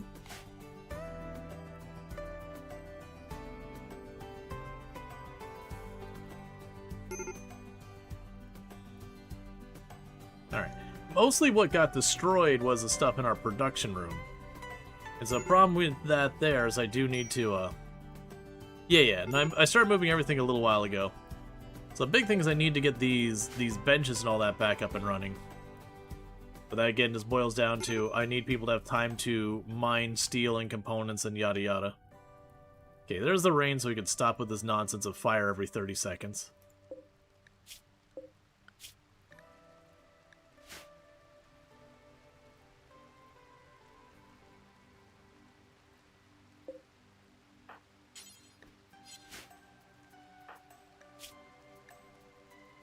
I can tell you to prioritize that because I really need that stove back online. If people keep eating raw food, they're going to start getting really, really upset. Never mind, I just won't build it. What about you?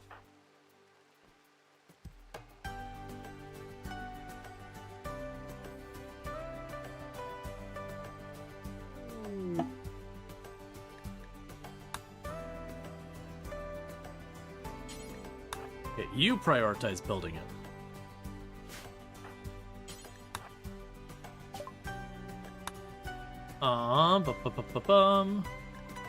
Give me those pants.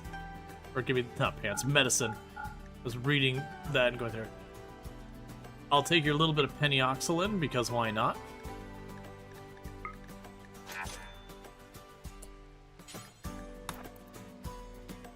Okay.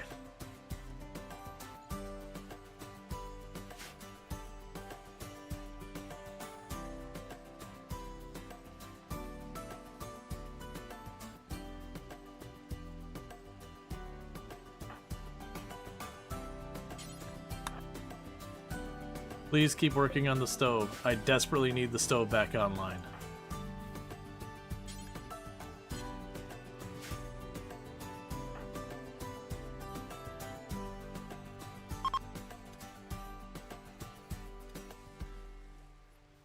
Because if I don't get the stove back online, we're not getting anywhere with that.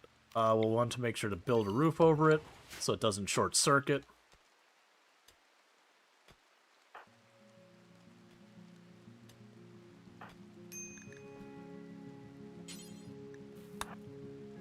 Okay.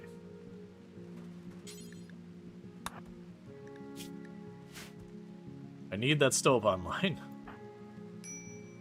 Because we're running out of anything that people can eat that isn't raw.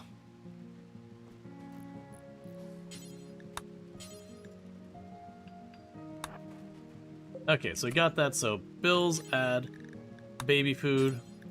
Make sure you have some simple meals. Make sure you have some. and pemmican forever. So we can at least now start cooking our food again.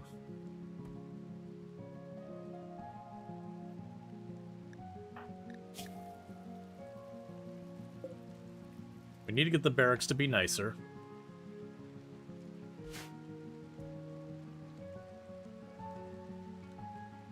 Which I got stuff I could do with that once I have, you know, steel sorted out and all that. And the tailoring bench isn't as urgent. We want that too, but I can wait a little bit for it.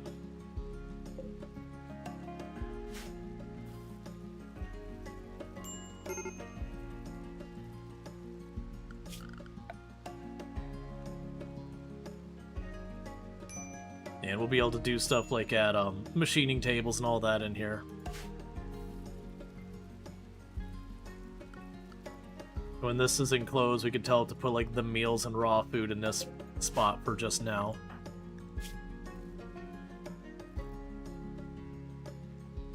Okay, we're slowly getting the gutworms handled.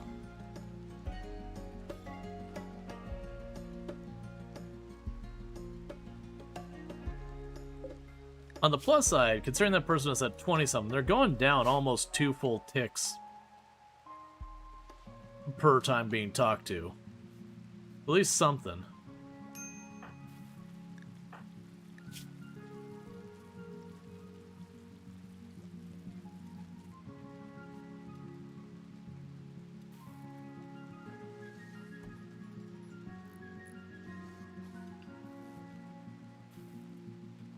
Okay.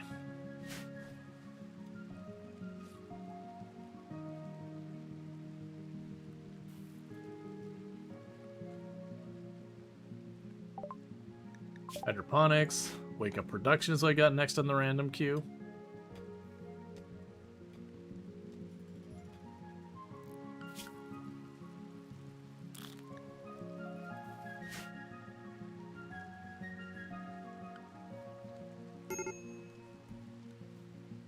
Alright, so should be a baby happening relatively soon.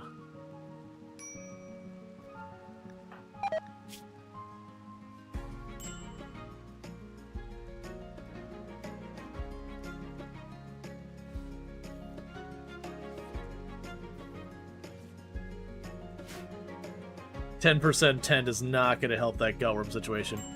To be fair, though, we are blasting through all of our medicine.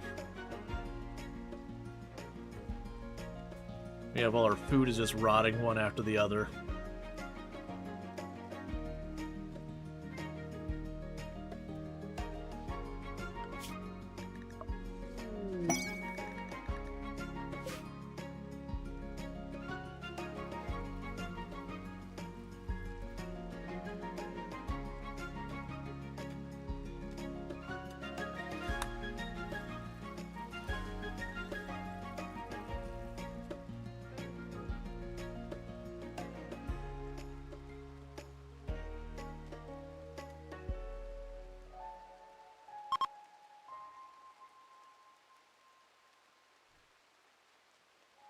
Alright. Is at 147. And I'm trying to avoid starting to build the next thing. I need them to close this off. Because once they close that off, I can do some stuff with this. One thing I can probably do here is go to this spot. Clear. Critical. Apparel. Unfinished apparel is fine. All that apparel as long as it's not tainted. So let them start piling apparel in that room. And then we'll start getting this, and this isn't going to say like a sewing room where then get all the food to start being piled up in here. We'll start working on making ourselves like some back rooms for like the break room to help out with the mood from that. And then on top of that, just like a generic storage room just to chuck everything else on the ground.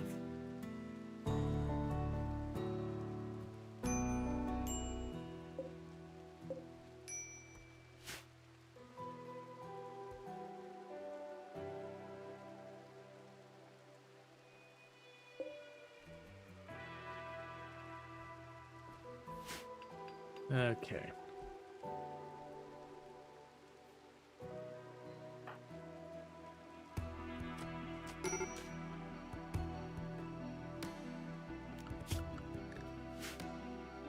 why are you cleaning animal filth? You should mine.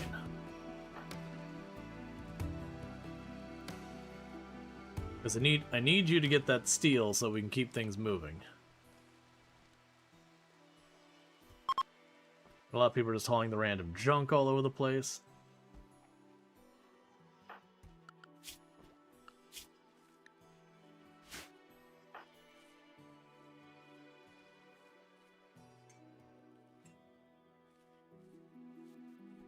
Alright, so you're managing to get your learning up, which is good.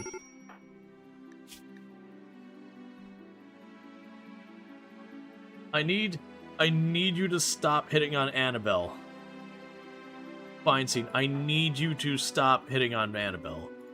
You basically had that near permanently the mood debuff for being rejected from hitting on Annabelle.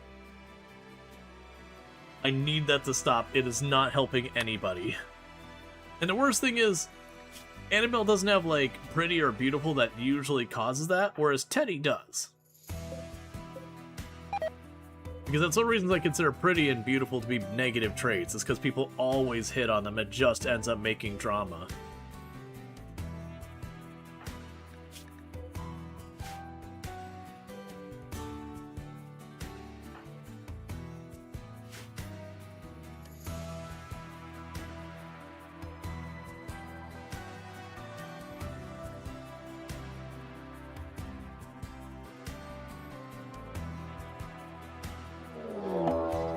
Mad raccoons.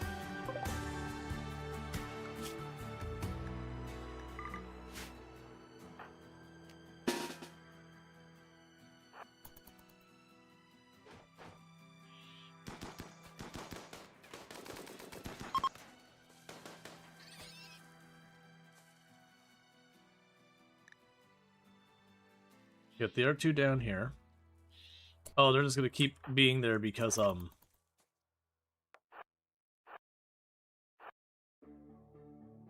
Benny's there.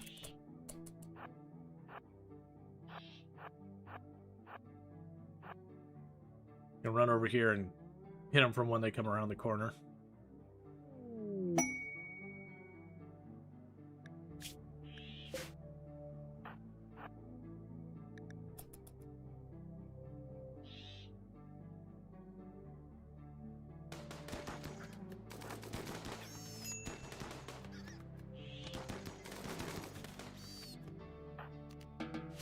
Okay.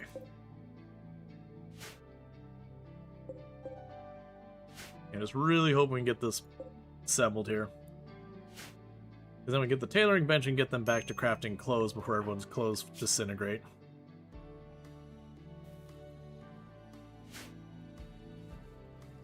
Alright.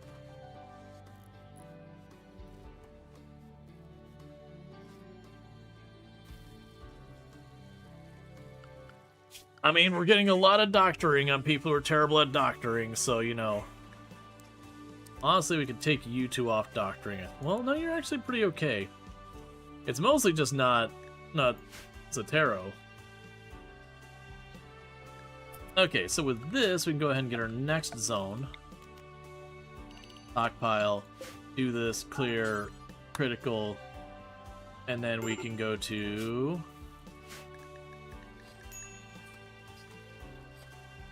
Oh, I'm not scrolled up enough. Food.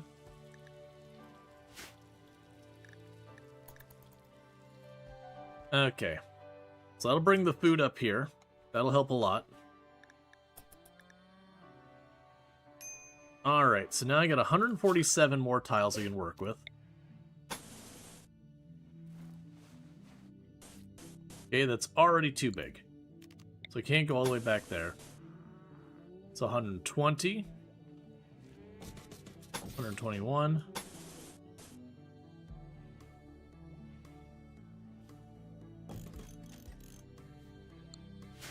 So let's see how far that gets us.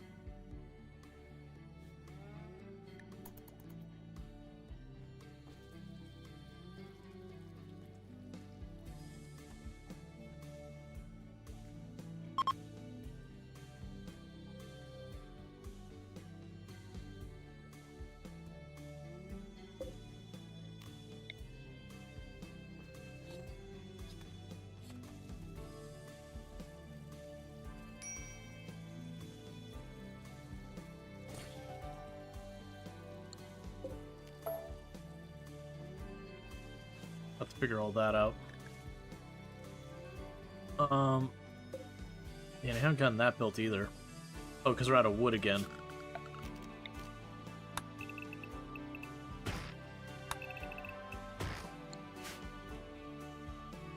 Okay, so we got all the beds made. That's good news. Tantrum, don't destroy the Lusa. They're too late. Well, Teddy's dead.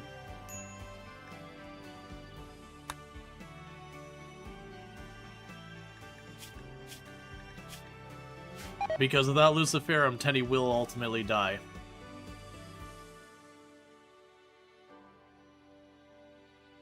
It's just Feinstein keeps having break after break after break because of being rebuffed and then the gut worms. And keeps targeting that Luciferum, and I saved it twice, but the third time, just not fast enough. That was always the risk with the Luciferum, and we gave them Luciferum because they were sickly. And it was just like, we can't have you not doing that. So, unfortunately, that'll be our cook. If we can't source some more Luciferum. And we only have a couple of days before... The good news, you had just taken a dosage. So we're down to single-digit days until I have to source some more Lucy. Which we do have the Ancient Mercenaries, which I should be able to reach. So if we're lucky, we can jump to the Ancient Mercenaries and get some Luciferum from there. But I really need to just get everything loaded up now as quickly as possible.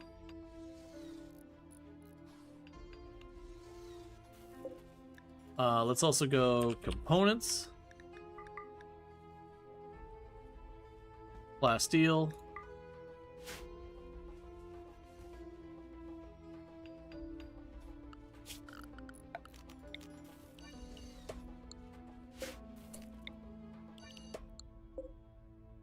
Go here and go clear.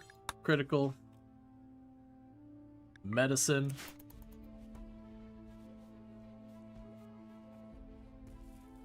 They're just trying to load up everything we can of value.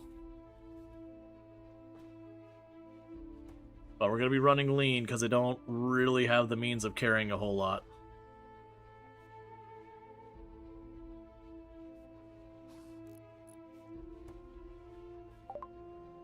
Wake up production, fertility procedures, of course.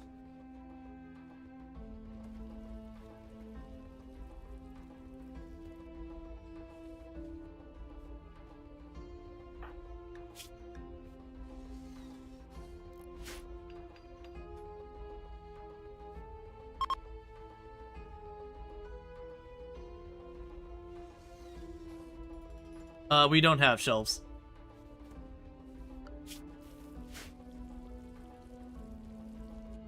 Shelves you get from complex furniture research, and we don't have that yet.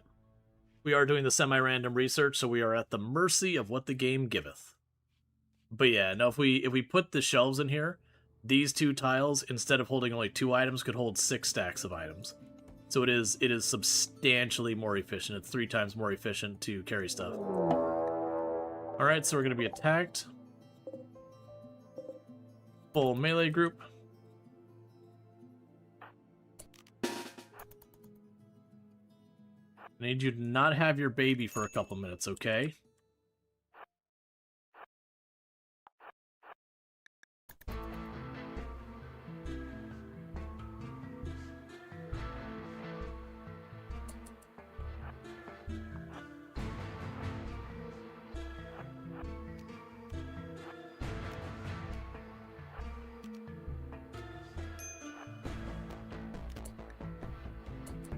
These gutworms are gonna be the death of me. Every time I turn, it's like starving because gutworms and their hunger penalty.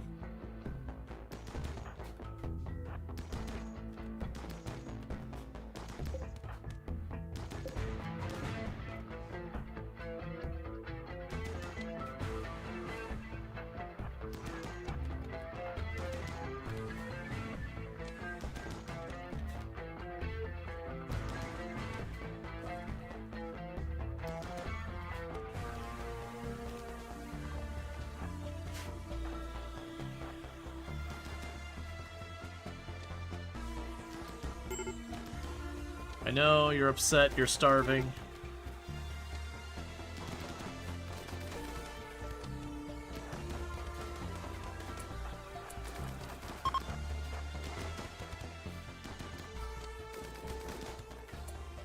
Okay, orders, allow all in case any of them drop food. They did not. Not a single unit.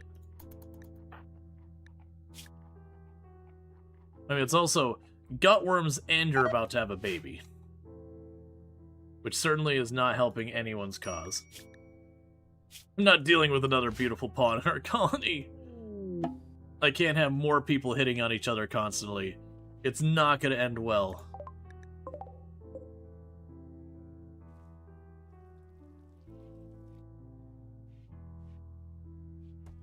Why is some baby... Oh, some baby food's missing because you haven't built that because we can't get anyone to break here.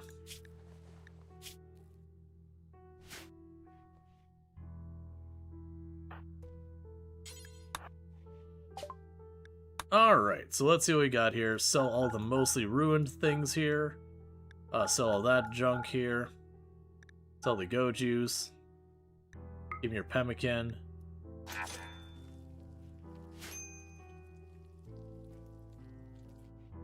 Okay, I need you to... The problem is it's our growing person, who again has gutworms stacked. You have a total 10 quality of 300%. Your gutworm should be gone. That's how that works.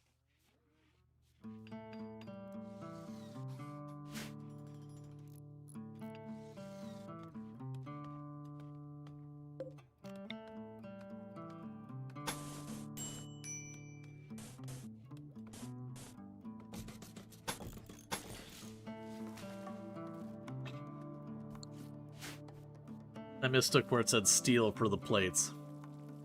Fine. Just keep working on it. Keep building, keep getting it done. Because I at least want to get these plates used.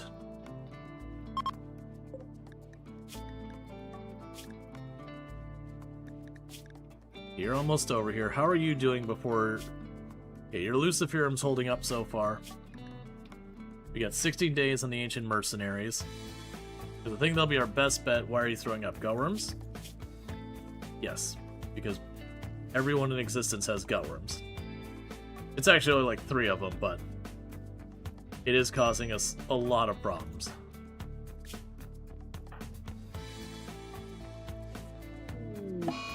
Disease malaria.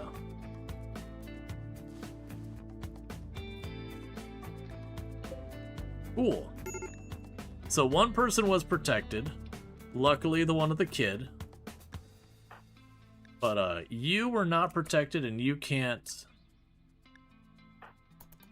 have that. So we'll go ahead and preach health you. Because you can't preach health yourself. And I'm going to tell you to go ahead and slam the glitter. It is malaria. For that matter, slam the glitter on you too.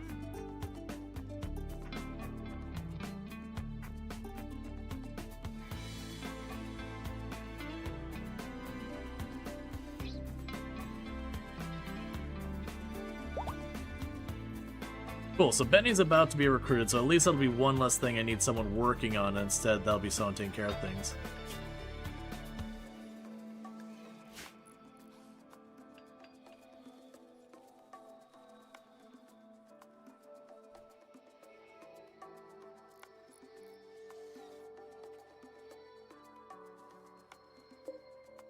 Alright, so you've already got that, so you can do 76.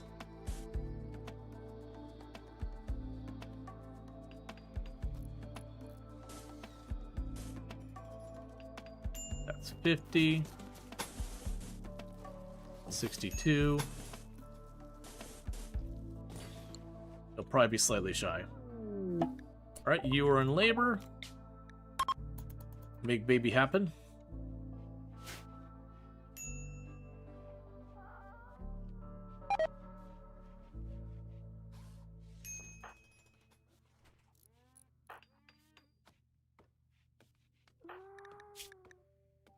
That's fine. Alright. But that'll be good. Now that you're not with child and all that, you'll be able to catch up on the growing stuff. Because we have baby food, so everyone can help feed the baby, so it's not just mom handling literally everything.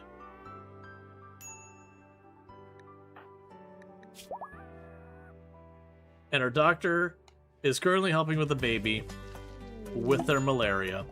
Alright, so brand new baby. So if you'd like to be the brand new baby in this cursed colony, just go ahead and do ! join.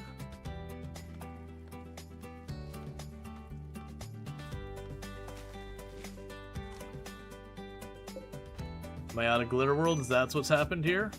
Yes, it is. All the medicine is basically going fast. Thankfully the baby... But why? Oh, I mean, I guess the ship's hot, so they're chucking you behind the engine. As you do. You know, sometimes a baby just needs to be put right next to the exhaust of an engine. Alright, new recruit, Benny. Okay, we'll just double those up.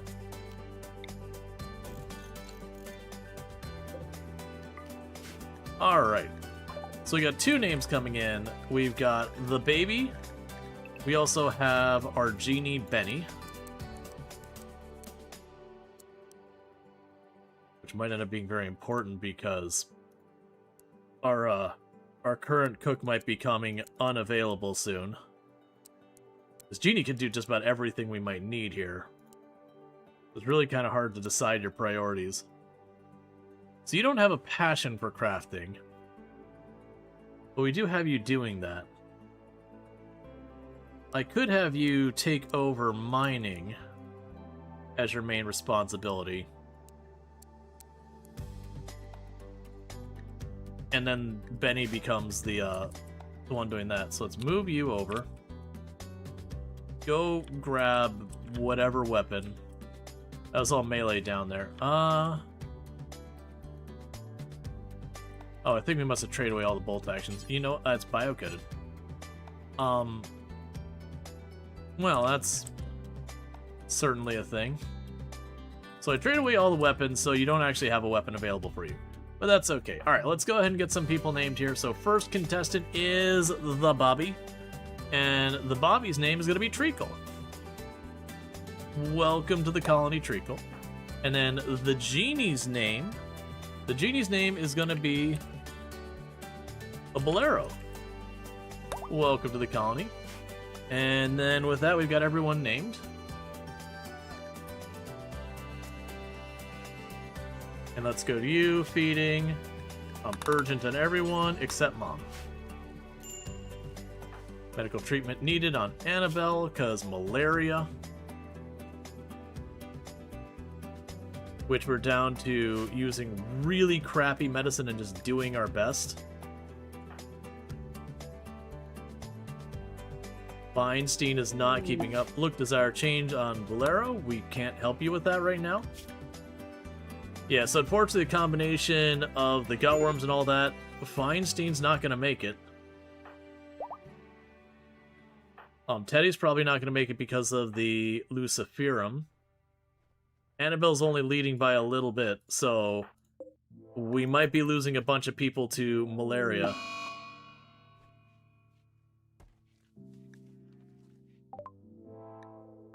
Baby Treacle not being named Sprout is a missed opportunity. Something like that. Baby crying. Look, man.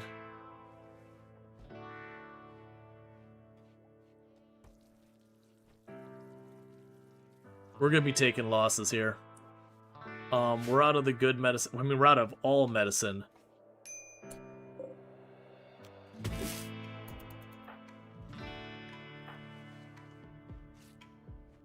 Not true. A rat is self-tamed.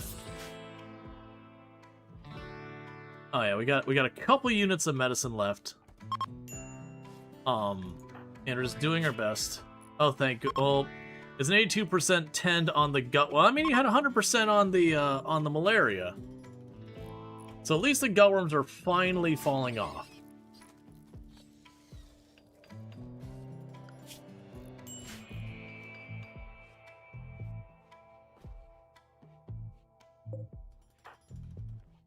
I can have you prioritize that tile, so we don't have this weird one whole pocket in that wing.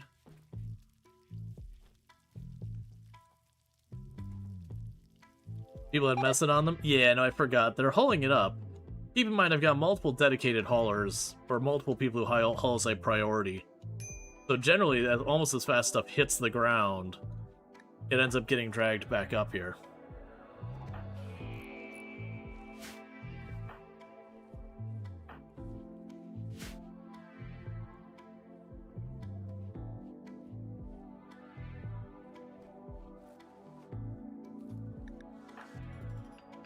$66.10. I mean, we're at least, all things considered, we're getting decent 10s. Need to find heal root on the map? Yeah, like, we've still got a little bit of heal root. I've got it all queued up to grab. I don't think we're caravanning anywhere, not with, you know, half the colony having gutworms and malaria and a newborn baby. Like, I could try sending one person to caravan, but almost everyone's on the edge of melting down. I mean, you're getting good 10s. Somehow you're getting good 10s. Alright, we still have one medicine left. I'm going to have you pop up here and manually yoink up some more heal root.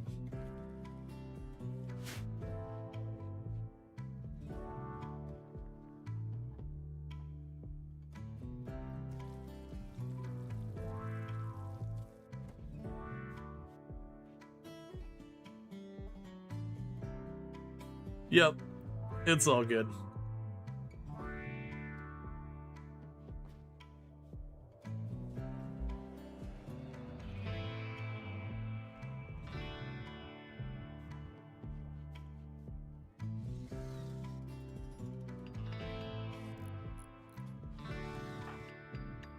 No, I mean, you're a baby. You are 6 days old. You haven't had a chance to be anything.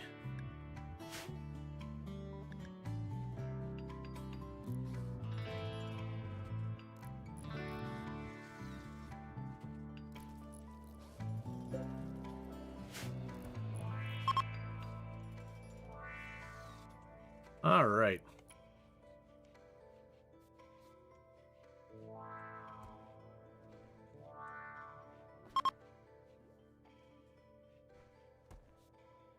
So we're getting the other wing there. Got a question. Will stuff in stockpile outside the ship, but on the tile, stay or disappear when you go to the location? The entire tile is destroyed when I leave. Like, when we leave, anything that's here is annihilated. Because the idea is when you do this, there's like this grav effect or whatever that happens.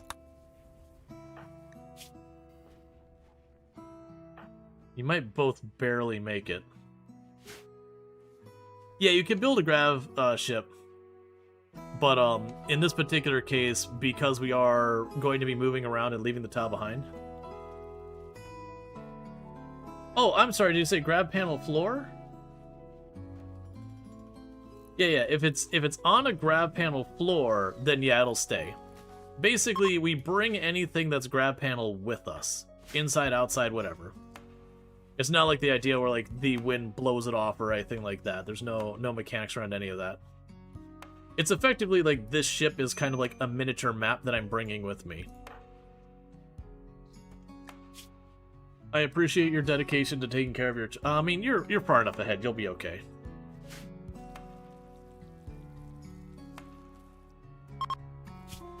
At this point, there is no other medicine, so it doesn't matter what we have.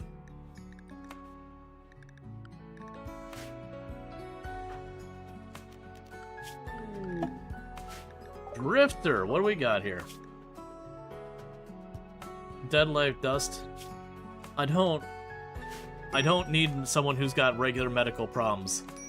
We honestly don't need more people. Unless, what are your passions? Do you have like a skill that I really want that you're really passionate about? No. No, you do not. So right now, I'd rather just deal with my malaria and ask you to go away. Okay, so let's get everyone over here. I'm going to ask this person nicely to leave, and I'm hoping it will not require bullets to convince them. What we really need it to not be is the Psychic Scream one where the Sight Stealers show up. So please, talk to them. Send away.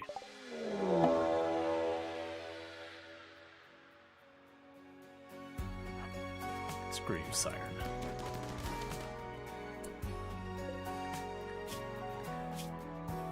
So that was our worst case scenario. Because with that, I need to keep all my pawns as best we can inside my ship. And it can take days for this to get done.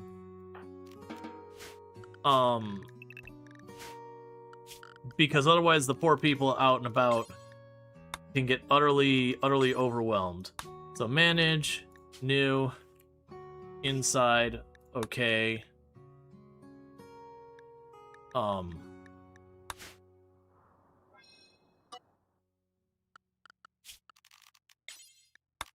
This sucks. This sucks a lot, actually.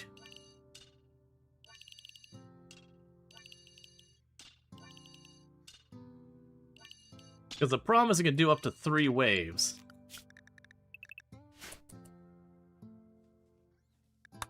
And it can take days for them to show up.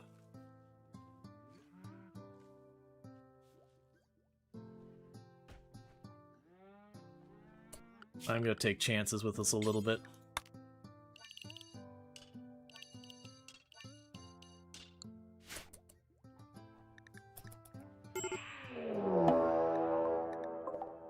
Well, that was instantaneous. I can honestly get on board with that.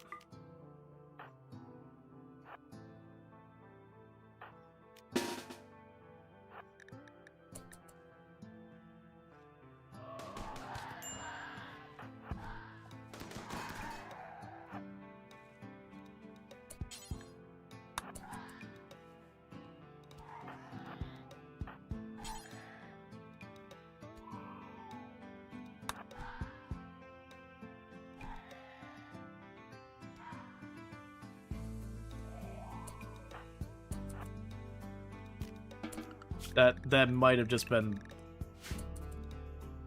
I'm going on the assumption that that's already sorted. Because they might have gotten lucky there and just immediately had themselves show up in just one quick wave. Because if they would have taken a lot of...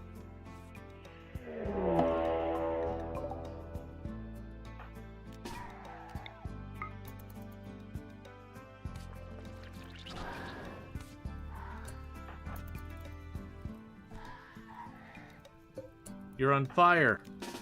Stop resisting.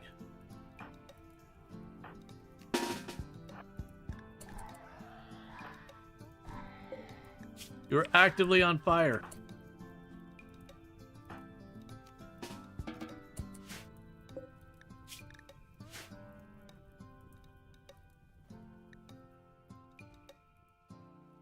Surprised that that one took that long to get there.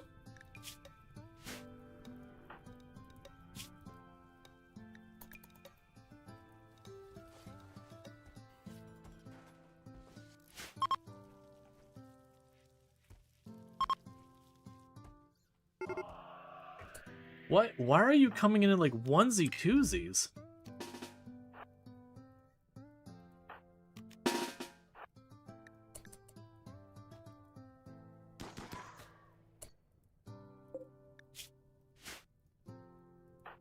I mean, that's the same one that just got hit, so just finish the job.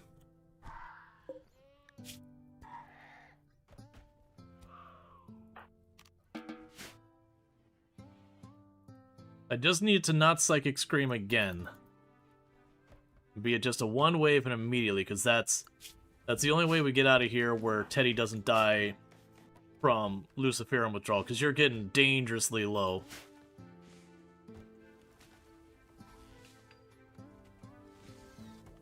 So I really need this thing sorted soon. I'll reinstall you in here. Put you in there. Get our tables here.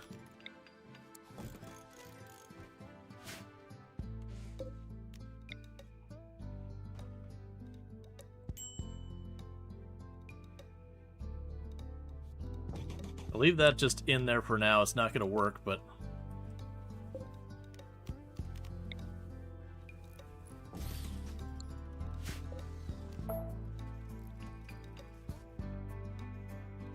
Alright.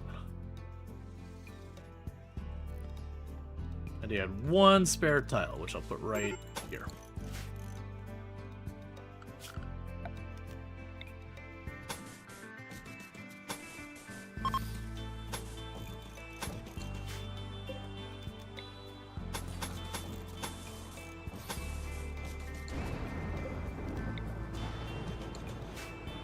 Okay, we can just get those wings on, we can get out of here. Because we're pretty much running up against the line here, because at this point, Luciferum's going to drop off. Once this happens, we're going to start getting withdrawal, and very rapidly Teddy's going to decline. And turn violent and try and murder everybody.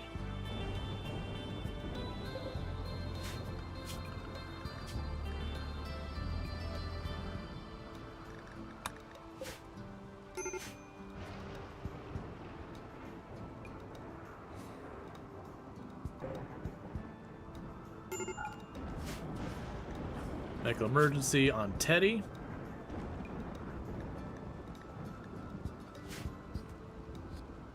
Yeah, so Teddy is having a bad time.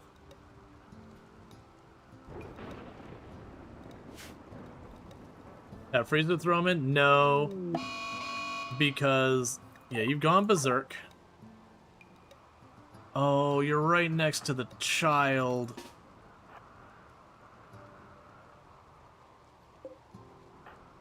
And the person who can't melee well. Get the stun. Are you good at melee? No. You need to punch them.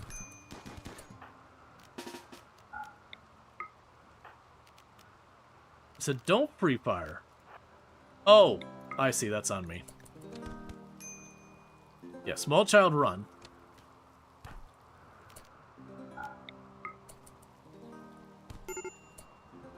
Yeah, we subdued them.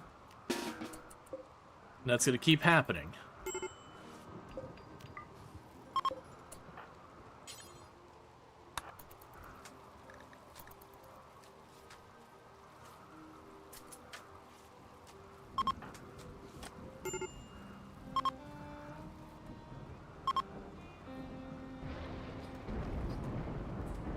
So what I need to do here is get this wall sealed off. And toss a roof on it, get this wall sealed off, make that into a storage room, move everything in there.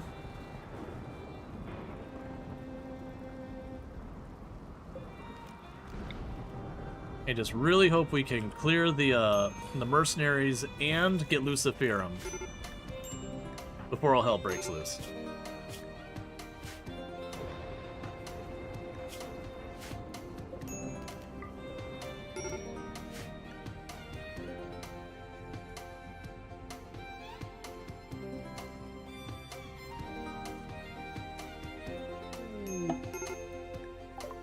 Visitor.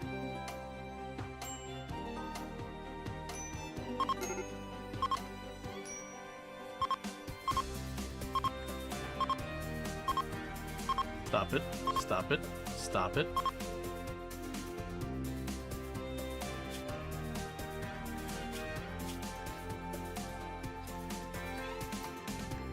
Yeah, there's a very good chance Teddy dies here. We're gonna do what we can, but it's very unlikely that Teddy makes it through this.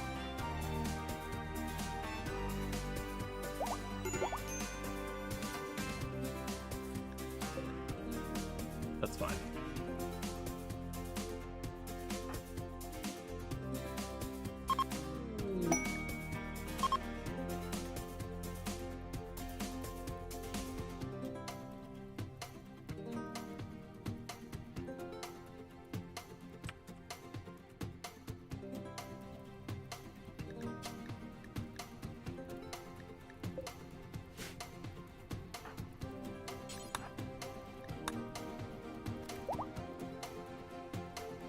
Please don't walk into the fire. Come on, get that last bit of steel on there. Because I want to grab the food or all that, like whatever we can fit on here. In fact, what we can do is for right now is copy your settings, zone.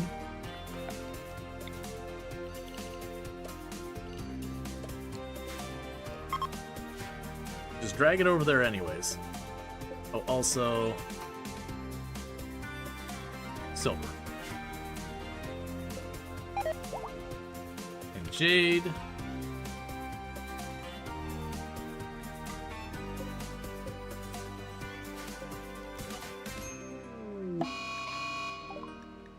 You're berserked again.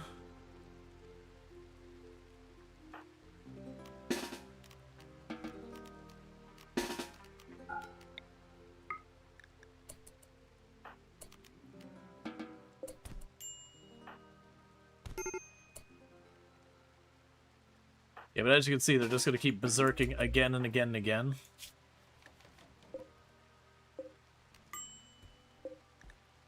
And that's just what it's going to be until they die from their Luciferum lack of need. But that's because we had a Tantrum destroyed the Luciferum, so... Using a weapon, he won't use it. When he berserks, he'll run up and start punching people. So him having a pistol doesn't do anything.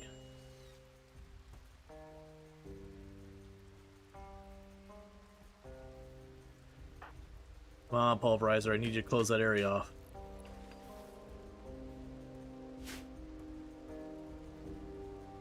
Time to take the legs. I mean, you know what? If it wasn't for the fact that I'm pretty sure we would fail the surgery and murder him instantly, that would not be... Like, that is a way you could deal with that, is to take off their legs so they can't stand up. And then that means they won't be able to fight, and then it's just a matter of... Do they die of Luciferum before that? Well, I mean, the goal wouldn't be to kill them, the goal would be to knock them down so they stop berserking every 2 seconds. Come on, get that wing on board. And all the rest of you, keep hauling that food in.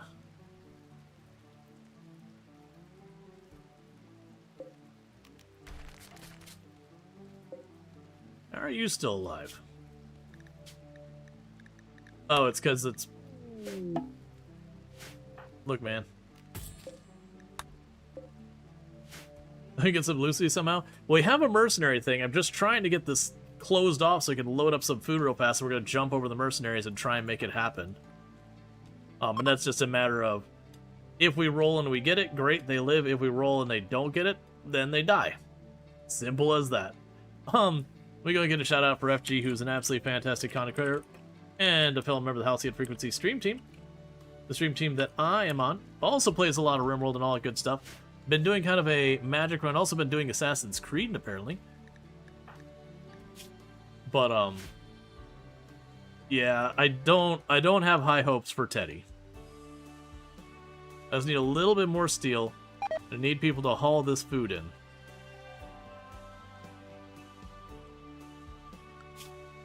So we got 10 days to get over there. We're already fueled and ready to go.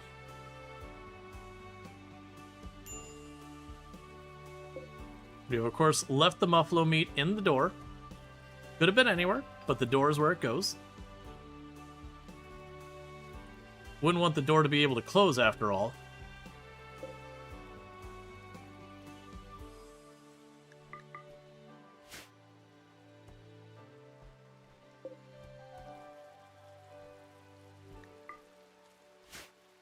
It's always in the door. Absolutely. You'll be impressed when you make it to adulthood. It is turning out to be one of those runs.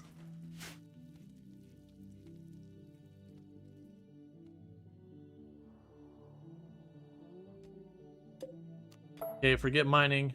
Forget mining. Forget mining. Forget mining. Forget mining.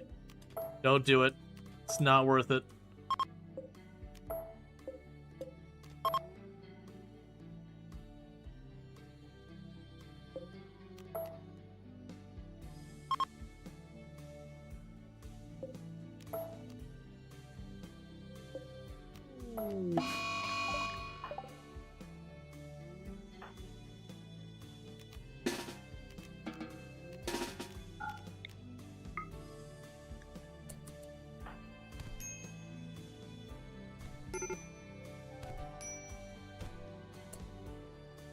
Please stop beating up the children.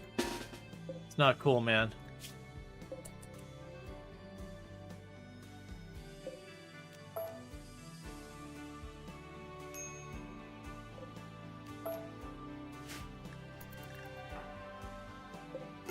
Oh, hey, I see a bunch of you are still drafted. That's on me. I just need you to haul the stuff in real fast. It doesn't need everything, it just... Well, at least some of the money and some of the other stuff. Alright, hang on. Orders, cancel. Stop doing all the things. All of this, forget it. You're not planting anymore, you're not anything.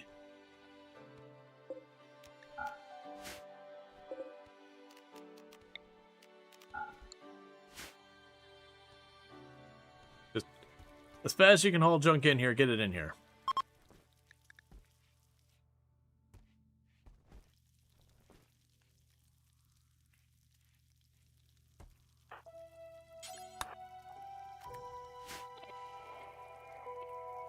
Alright.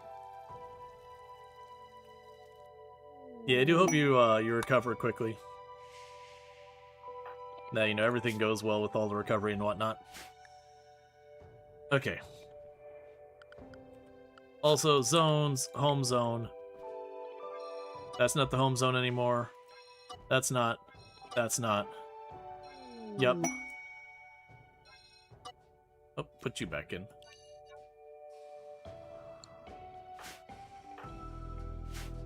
So, quick trade with you.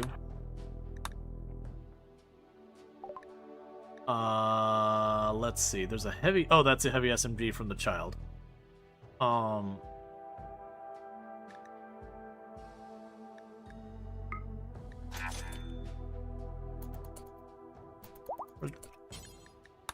the medicine back real fast.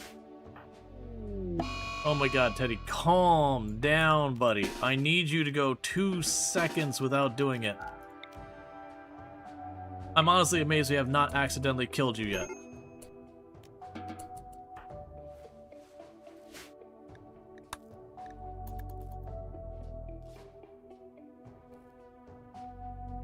Your biggest challenge is having to sleep on your back. Your back muscles are not amused. Really the only thing that hurts. Don't tell your surgeon, but I spent part of the night sleeping on your side because you just couldn't get any rest. Yeah. Well, you might lose your legs by just getting punched a lot. Drafting stopped the mess from being hauled. Thank you.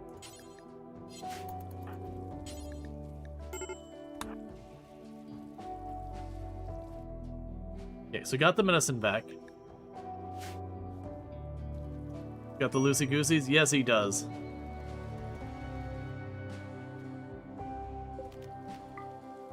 Yes, they're all hauling this all out of here. We're just trying to get a bunch of the food, mostly. We don't care about the jade that much. We just want a bunch of this food. That way, when we get to the next place, we don't immediately starve to death. Because we're going to be going there immediately into a fight.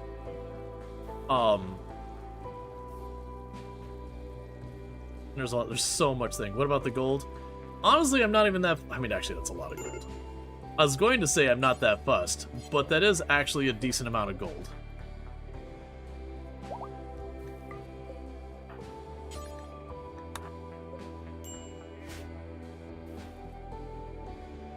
Thank you for keeping entertained? Absolutely.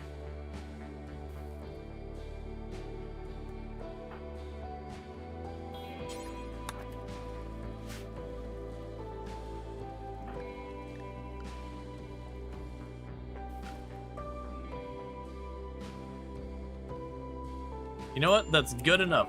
Let's get out of here. Launch.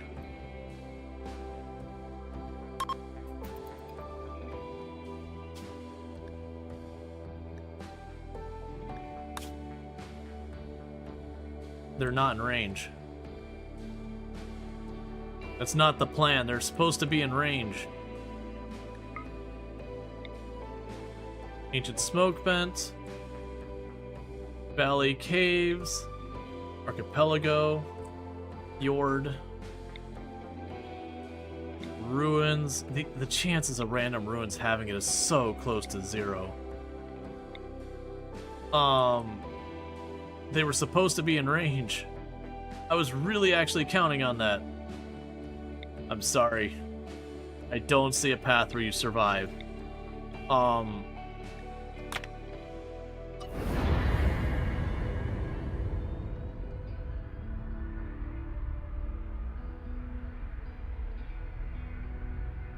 Because that means I have to land, wait on the cooldown, and jump again.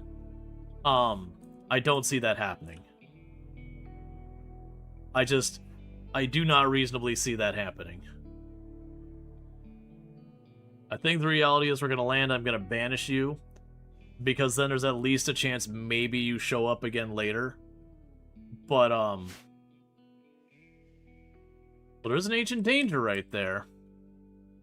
That does have a chance.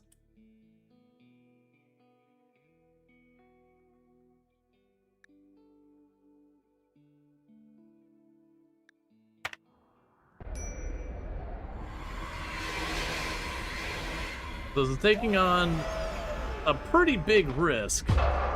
Just... Okay, no penalty for everything else. Everyone, go.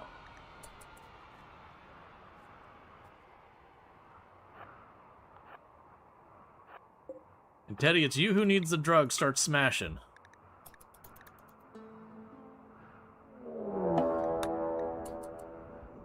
You do or die depending on if you get in this thing and you get your drugs. You get way back there. You back here, you back here.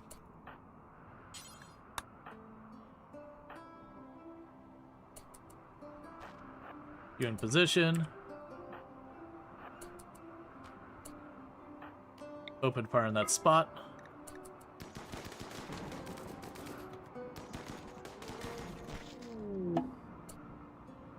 That's perfectly manageable.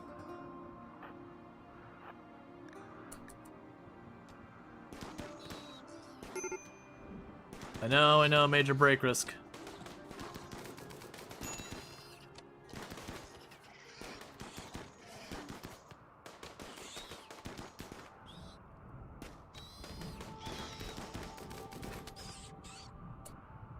Okay, so all of you...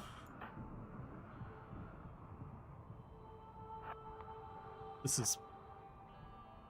Teddy, you get to pop that open. Hold up, Teddy. There's a slight change in plan. They're kicking off.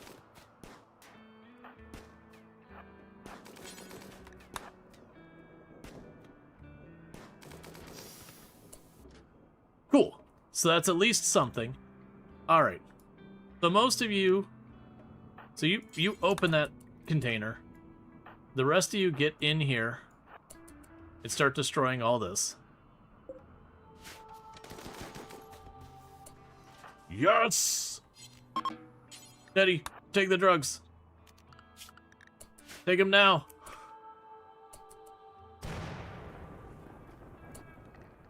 And what's your business? Jealous is pretty terrible. But they are going to be probably sharing a room. They're only 14.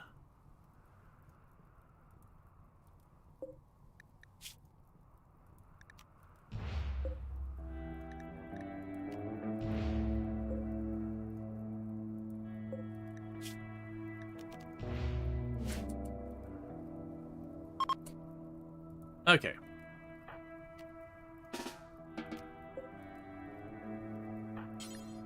So haul that back.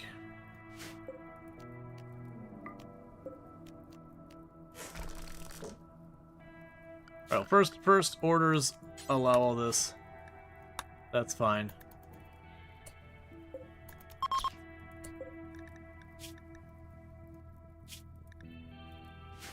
I'll rescue you. Honestly, the odds of that going that way were not good. So the fact that we we did manage to just score a whole, not even like a little Luciferum, but like a big proper stack of Luciferum there. Was definitely not too shabby. Okay, and then we're gonna go to low priority, allow all, no human-like corpses.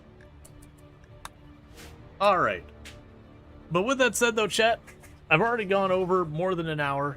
I think that's a good place to wrap today's stream, where Teddy just barely managed to get alive because they were actively dying of withdrawal and berserking again and again and again. It's amazing you did not die to people punching the crap out of you again and again, keeping you subdued. But we did manage to score, I think it was a stack of 14 or 16? Oh, sorry, 19 Luciferum. So you have a year's supply of Luciferum. Now all we need is someone to not tantrum and destroy the entire stack again. And we're not planning to stay here very long. We'll be stuck here for 3 days. But we're gonna go ahead and just take advantage of what we can. Is there any steel nearby? I mean, there's steel ruins and a lot of them. I'll deal with that later. We're only planning to stay here for the minimum length of time. We do have the ability to still catch the mercenaries. They are there for 8 days. We're not going to bother planting if we don't have to. It's literally going to be land, do our thing, go to the next place. Seal the Lucy behind walls. Then I have to manually give them, and I am entirely too lazy. I'd rather the character die than deal with that. Like, I'll seal stuff like Mech Resurrection Serum and all that, because it can just sit in there for like 4 or 5 years until you need it. But like, every 5 days having to open the wall to let them grab it to then close it again? Nah, man. People can die. Alright, so with that said though, if you have enjoyed tonight's content and you're not already following the channel, don't forget to drop a follow. That way you can find your way back here in the future. That is kind of how this whole thing works. If you're watching over on YouTube, don't forget to like and subscribe, but the stream will be ending abruptly for you because I do not have a host ready on the YouTube side, but thank you again so much for tuning in. And for everyone over here on Twitch, I am going to go ahead and put up my ending stream screen and see who we can find to drop a raid on. We probably will have some excellent choices